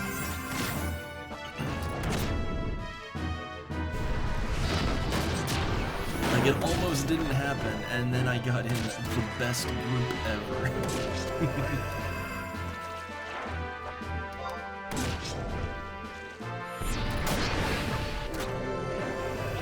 It's Scissor Guard. But I've got black magic. I can break that.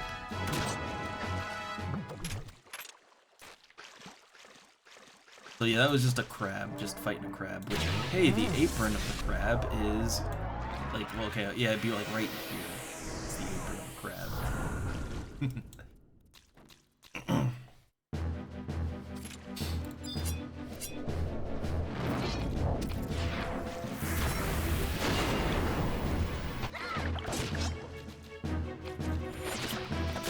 But yeah, see, this is another reason why I love, like, grouping in this game. Like when you find a good group that synergizes well, and, and people get along, and they're efficient, like, when you find a good group, you tend to stick together for a very long time. Like, when you get a nice group, you tend to really stick with them.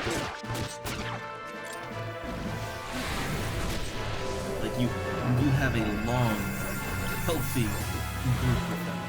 An impossible, long-lasting relationship with them. Like, the thing is, right, like, this Mystia person, right? This Mystia person knows how to put together a good group. Like, if I see them advertising for, that either they want in a group or they're making a group, like, I will hit them up, right? Because clearly they know how to make a party.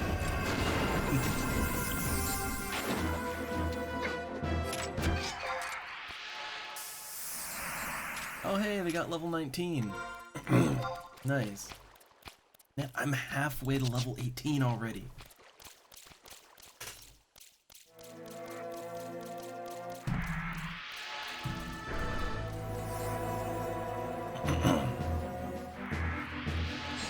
But yeah, that's the thing, like, in this game, like, when you run into people that know how to make good groups, you remember them. And likewise, when you run into people that make really shitty groups and are just generally not fun to play with, you remember them too. you know? You remember them too.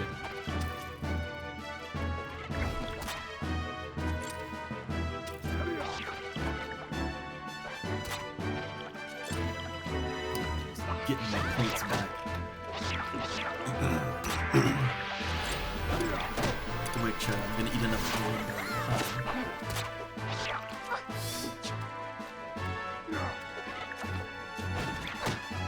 Let's see if we can get a paralyzer. Oh man, that was lucky. Like it just barely missed me. I was standing just enough in it.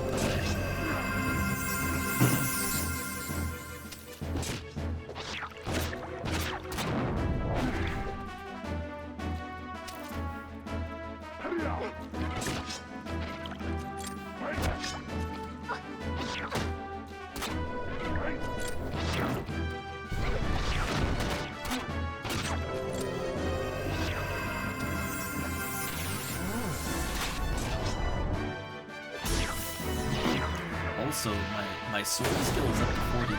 Like I'm leveling up my sword skill really fast here.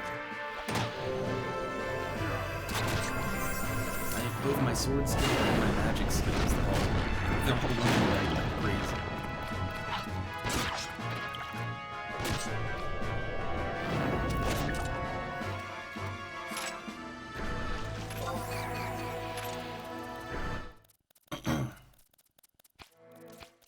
Let's see what we up to.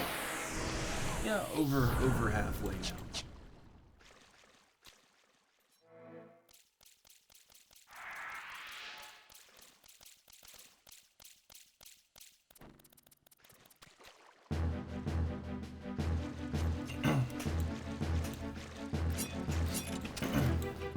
And again, I'm not quite sure if I will. I don't know if I will beg someone to help me with the sub job or if I'll just cheese it myself. I'm not sure how I'll go about that. I mean, it's nothing. The thing is, right, is that it's not anything interesting to show. Like, the thing is, we've already, like, we fought damselflies, and we fought crabs. We fought, the only thing we haven't fought is ghouls, but we've seen them, right? Like, more or less, we've seen the enemies we have to fight if we're gonna get the items. It's just a matter of actually getting them.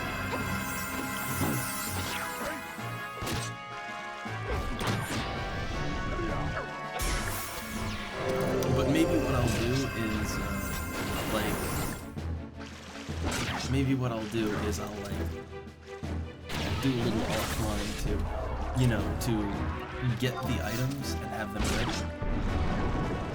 And then, we'll actually complete the quest and start our sub-job. Like, we'll complete the quest and start working on our sub-job. We'll do that, like, on stream another time. I think that's a good way to do it.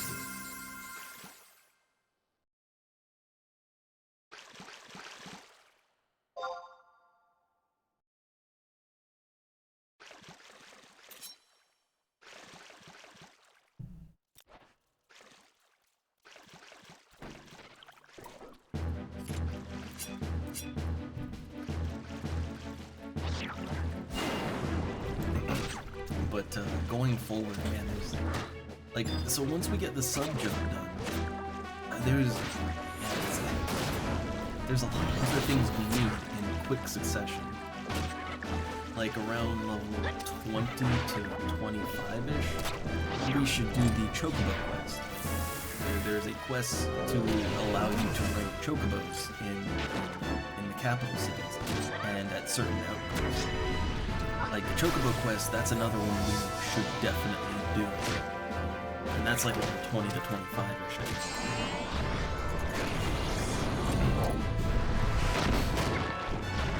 And then, what else?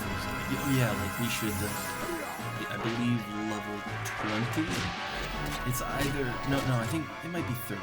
It's between 20 and 30. There's, the rank 3 quest, or nation state. You know, that's a group quest. That's the thing we gotta do.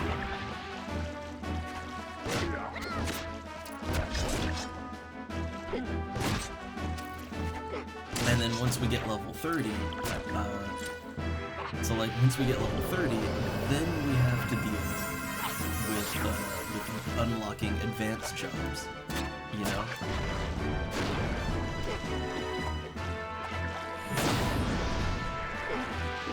Like the joy of unlocking an advanced job, which I will be honest, I'm not really trying to think of any level, like at level 30, I'm trying to think of what jobs we could even unlock.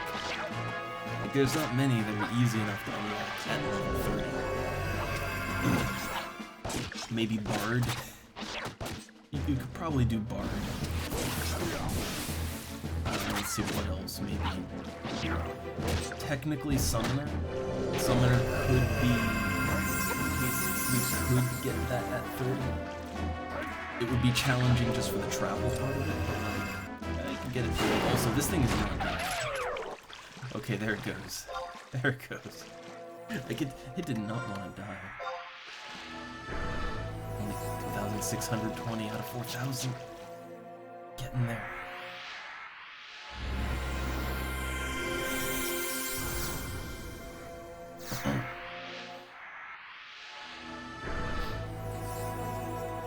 Oh, I do love me a good Bard. Even though Bard, like Bard in this game is very different from, say, a D&D Bard or an EverQuest Bard. Like, Bard here is purely support. Like, it's kind of like a... Imagine if, like, Light Mage wasn't a mage. It's like that. You know, all the support, but you're not actually a spellcaster. That's what Bard is.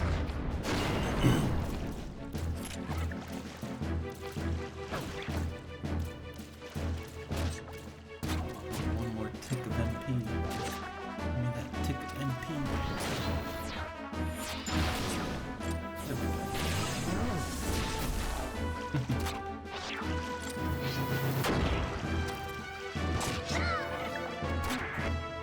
Yeah, I do like Bards. They're very fun class. You get to play lots of different music instruments too.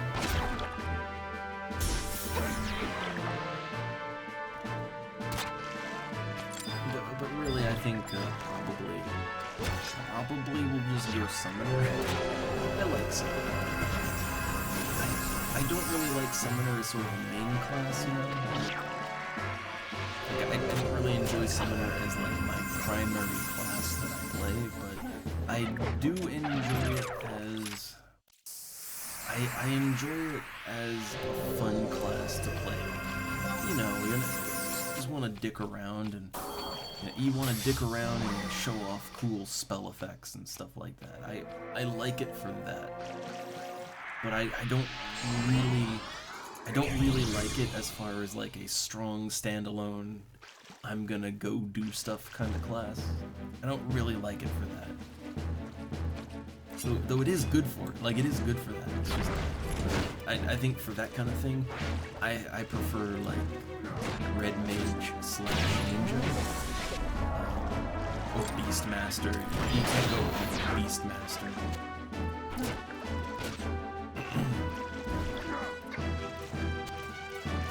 Which, Beastmaster, that is a class that is actually very easy to unlock at level 30. You just have to have some stealth items or stealth spells. And if I take Red Mage up to 30, we'll have access to both. Which, hey, you know, screw paying for Sneak Oil and Invisible Power. Just be a mage. Cast Sneak and Invisible for free.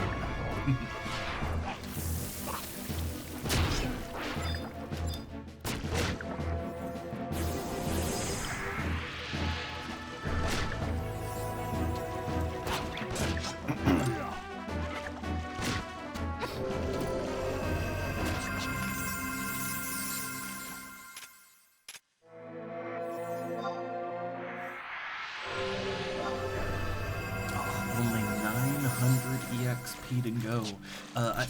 I do want to get some safety EXP though. So the thing is that I would like to get like 10% of my level, so I have some safety EXP. You know, so if I die, I don't just de-level.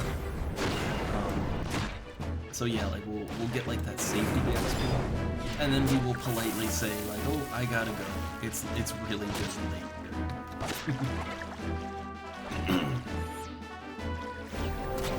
and then disconnect and go get some more.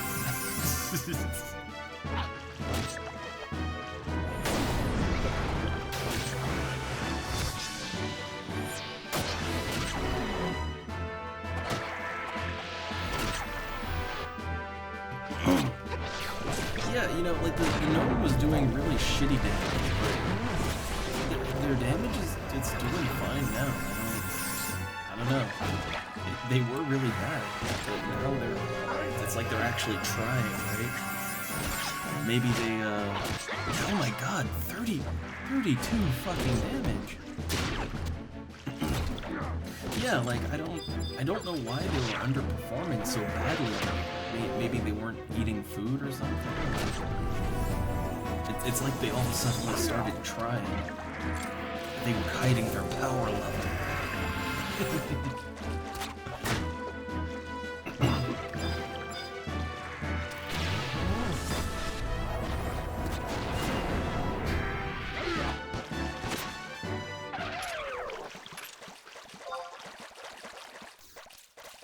God, I am gonna miss this group's EXP, like this. Yeah. So what, like 640 EXP to go? We're getting over like 250 a kill. Like this group is amazing for EXP. Like I'm pretty sure, yeah, I'm gonna get level 18, and that's 6 levels in one night. That is 6 levels in one evening. Like that's pretty awesome. I mean, normally in this game, you'll be happy to get a level, like especially later on, you'll be happy to get a level, maybe 2.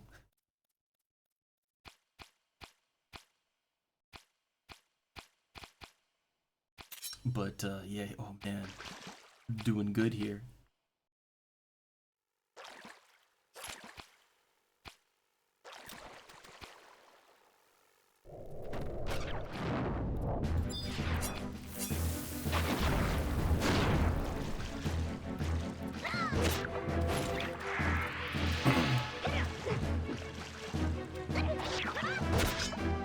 Hey, look, there was a really weird but fun graphical bug there. I don't know if you caught it, but it looked like she was shooting her crossbow, but it looked like she was holding the battle axe instead of the crossbow.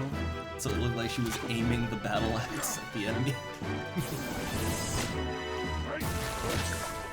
It was a very fun little graphical bug.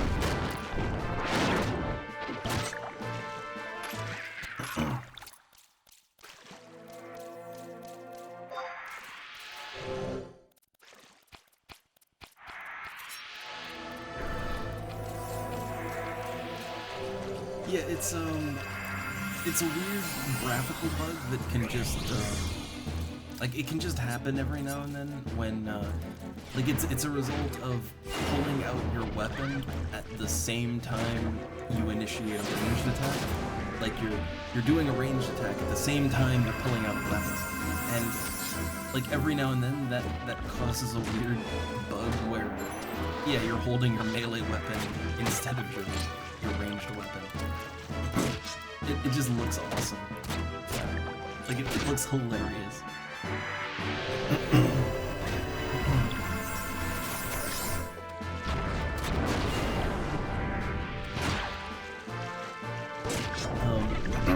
The bug also happens like because technically bard instruments are also ranged weapons. Technically, it can happen when you play like a harp or a flute. So like, it is the funniest thing when you play a flute, and instead of playing a flute, you're playing a sword, right? Like you're playing a sword like it's a flute, and the music is coming out like it's kind of hilarious. Yeah, it happened again. I love it. It's like that's one of those bugs that I consider to be a fun bug. Like, no need to fix that. That bug is working as intended. I like that bug. It can stay.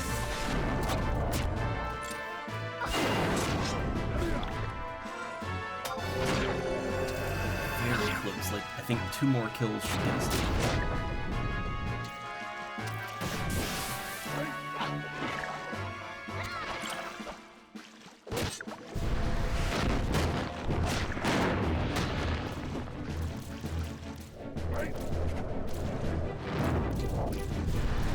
my black magic just sucks.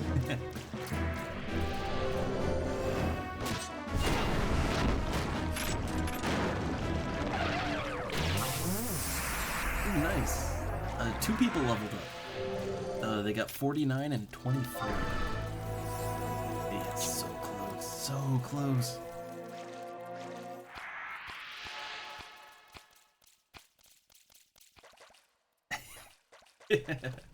I mean, yeah, I guess, you know, it's Final Fantasy. What'll they come up next? Some kind of blade gun?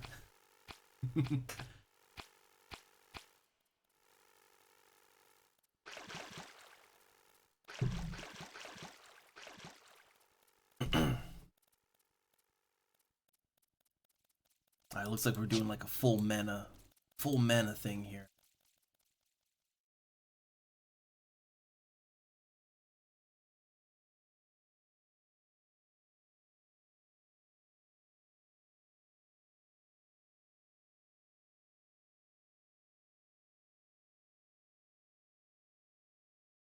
So close to level up.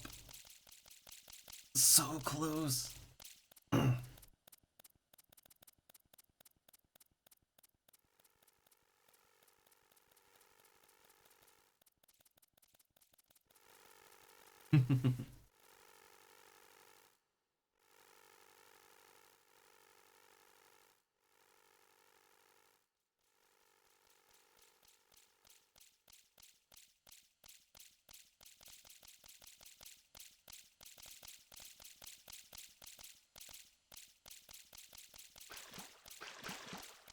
I'm just enjoying a nice little break, sipping on some cool water.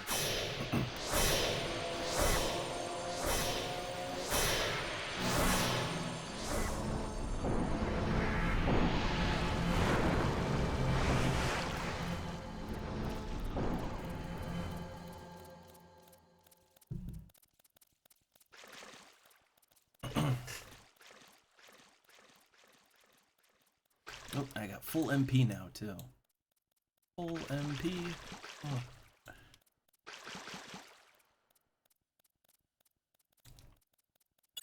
Man, I did not expect this group to actually be, like, I was expecting to get into a group where they might not suck, but I wasn't really expecting anything great. But, you know, I'll get maybe a level or 2. I'll show off how grouping works.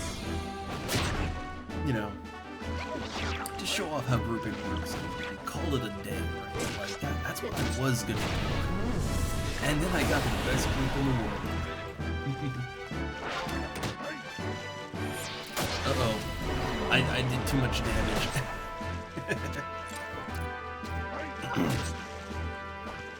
I did too much damage.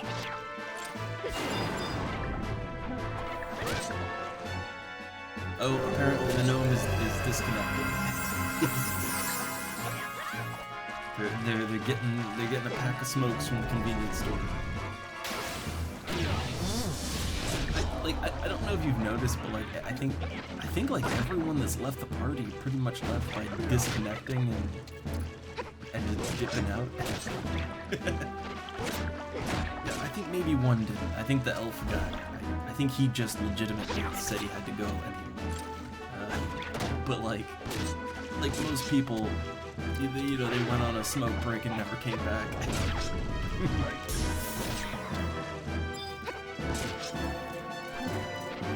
And yeah, this is one of the longer streams I've done. I don't think, I feel like way back in the day, you know, like way back in the day before I moved, I probably did longer streams. But I think here's something to consider is that like this has been a very, very laid back stream. Like I haven't needed to put my full attention on it. I am talking a lot, but I'm talking very controlled. You know, I'm not like killing my voice doing it. And I'm even just being silent every now and then, right? Like, and I don't feel as compelled to fill the air. And we've just had breaks, like, you know, every now and then, like, I've had just a break, right? Like, you know, gotta do something in the kitchen, gotta get the lasagna going, right? Gotta water the garden. Like, I've taken breaks, you know, we've had intermissions, but like, I'd say when I allow myself to take breaks and take it a little easy, like, yeah, I can stream longer, because I like doing it. Like, this is my free evening, basically, you know? This is my free afternoon/evening.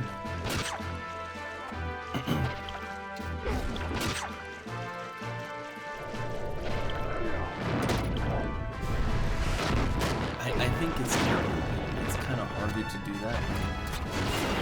You know, when you refuse to take breaks and you gotta be like super high energy all the time, I think it's harder to maintain that. So this is kind of like this slow and steady approach, I guess. Also, I'm just looking at the chat. What this is. Okay.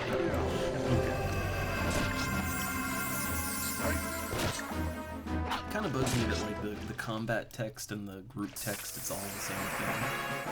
I think you can fix that. I'm lazy. Oh, I will dance 3 it. Dance 3.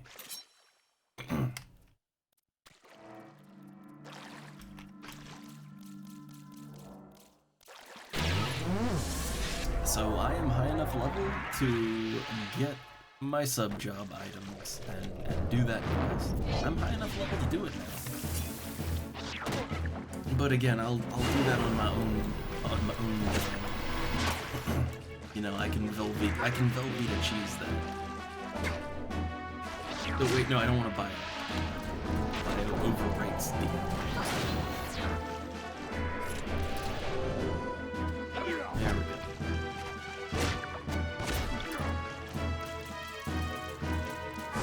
So I just want to get like a little bonus EXP so that if I die, I don't do like that's very important. So you need like 10% of your level, so I need 420 EXP so that I don't de-level if I die.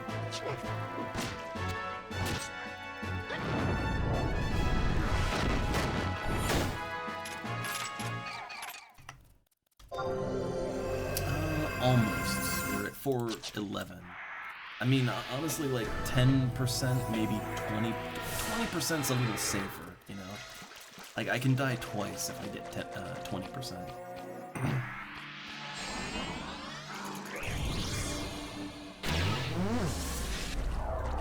Also, I just thought about something. I've had Signodon this whole time.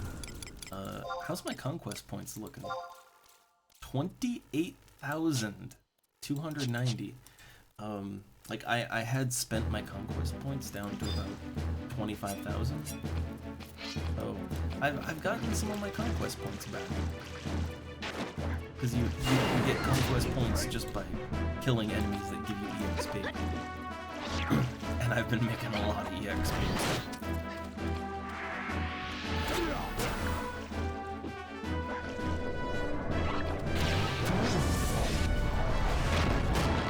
Element magic 30. We're still way far behind. My elemental magic is so far behind.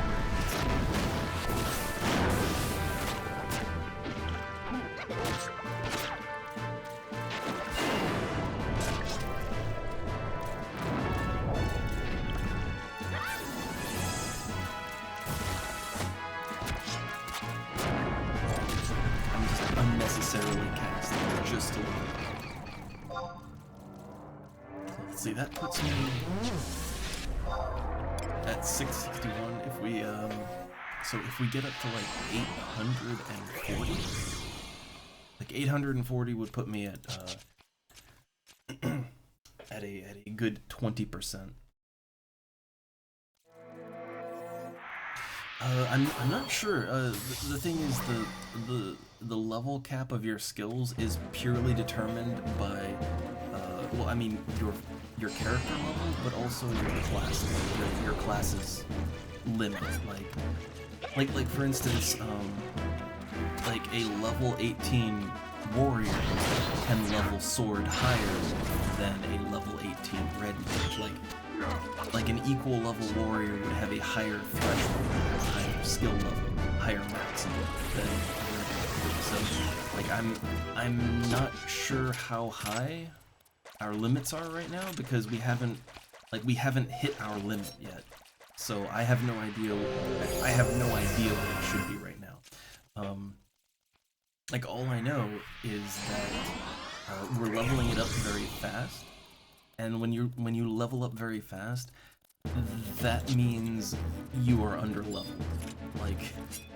Like if you get a skill up every time you cast a spell, that means you are horribly under leveled for what you're fighting. Yeah, see look, like I'm getting 0.3 points every time I cast a spell, sometimes 0.4. Like the fact that I'm leveling up so quickly, that says I am horribly underleveled. Oh my god, 0.5. A 0.5 increase. Like that's the game trying to, it's the game trying to catch me up, giving me so many skill points. Yeah, look at that, already up to level 32. Another 0.4. Yeah, like I am leveling so fast, yeah, that means like my skills are not where they should be. Like the normal speed for leveling up is like, oh, you know, like yeah, you take my sword skill, right? Like, oh, I got 0.1 points of sword skill in this whole fight. You know, that's normal. That's like, okay, your skills are more or less where they need to be. But getting like 0.5 in a single spell cast multiple times in a fight, like that's, you're horribly underleveled.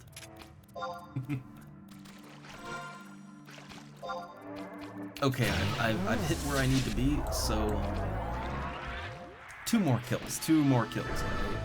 So like when we're fighting this one, like when they kill this one, I'm gonna be like, okay guys, it's really late, I need it now. And I'll log it up properly. You know, no disconnect to get some smokes. Just,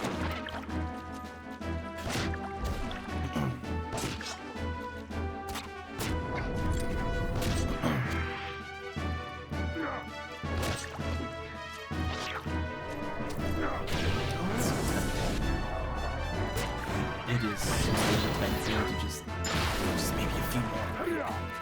Just a few more. The EXP is so good.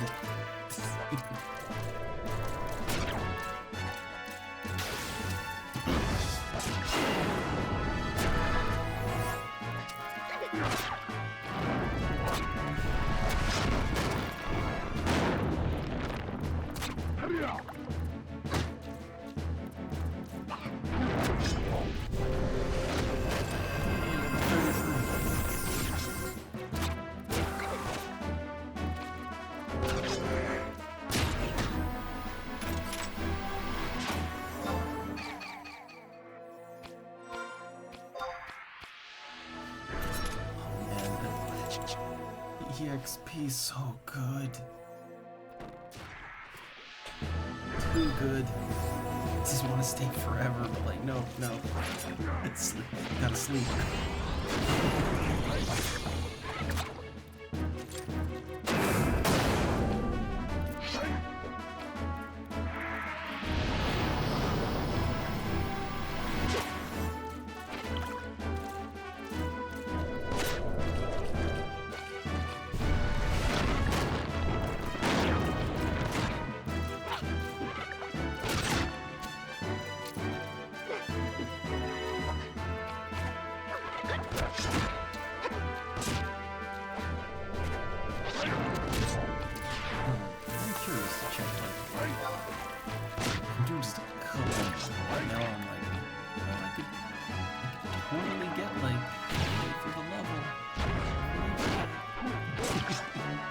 It's oh, that's the problem. When you get a good group, you just don't know.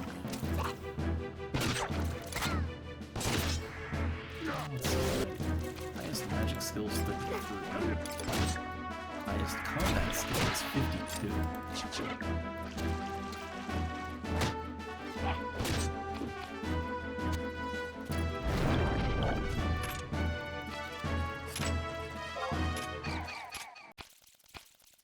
I love doing that black magic finisher when all the melee are just struggling to fight the damn thing.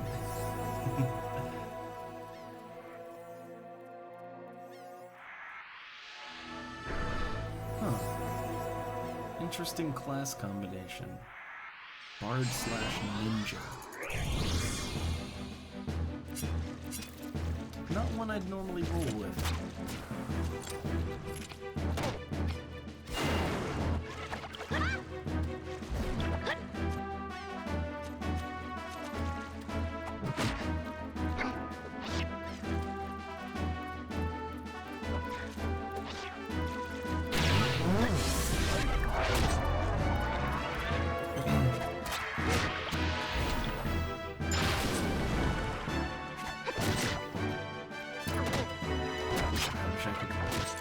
I wish I could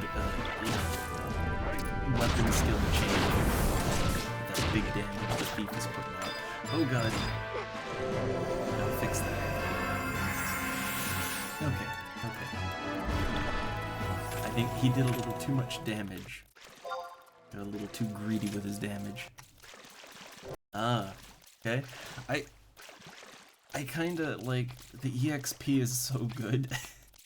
Like, I'm kind of like, okay, you know what? I could get like halfway through the level, right? I could get at least a 2000 XP, right? I could do that, but... Oh, wait, actually, this is a good timing. It looks like one of them's gonna go back to Selbina.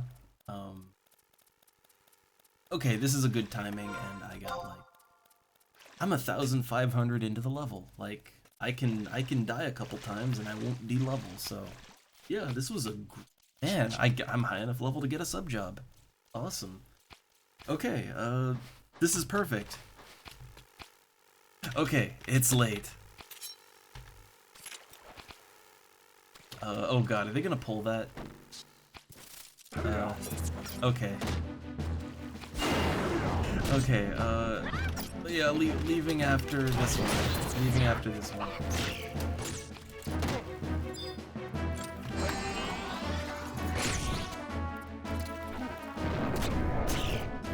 Yeah, like it is very late. I gotta dip.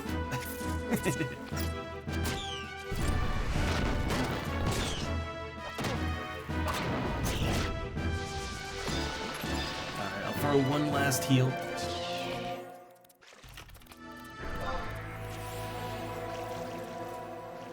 And I will just straight log out. Just do a shutdown. Oh man, that was a good group. That was a real good group. Like, I got 6 levels. I got 6 goddamn levels.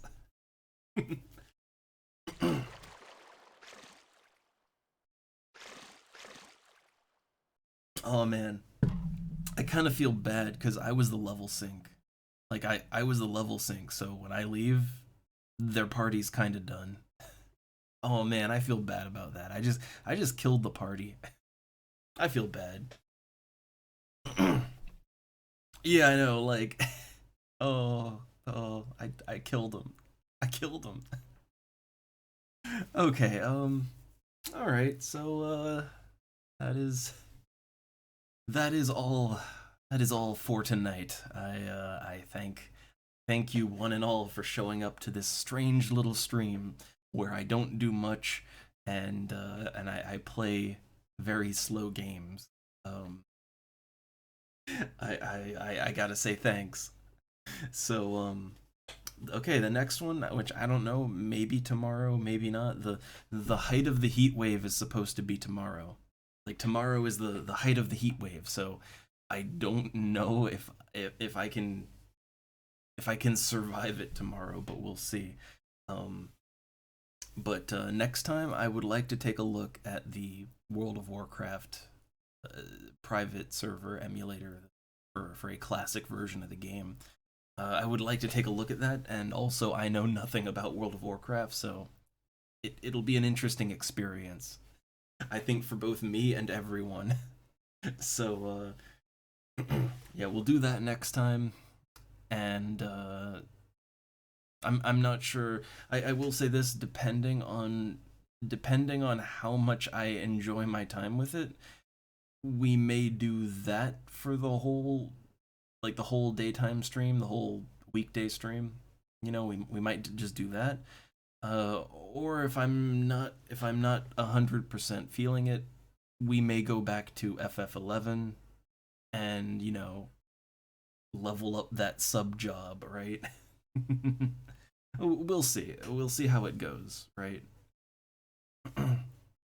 So, whew, it's a long one, and this one's gonna take a long time to export to YouTube. All right. So that is all. See you guys next time. Have a good night.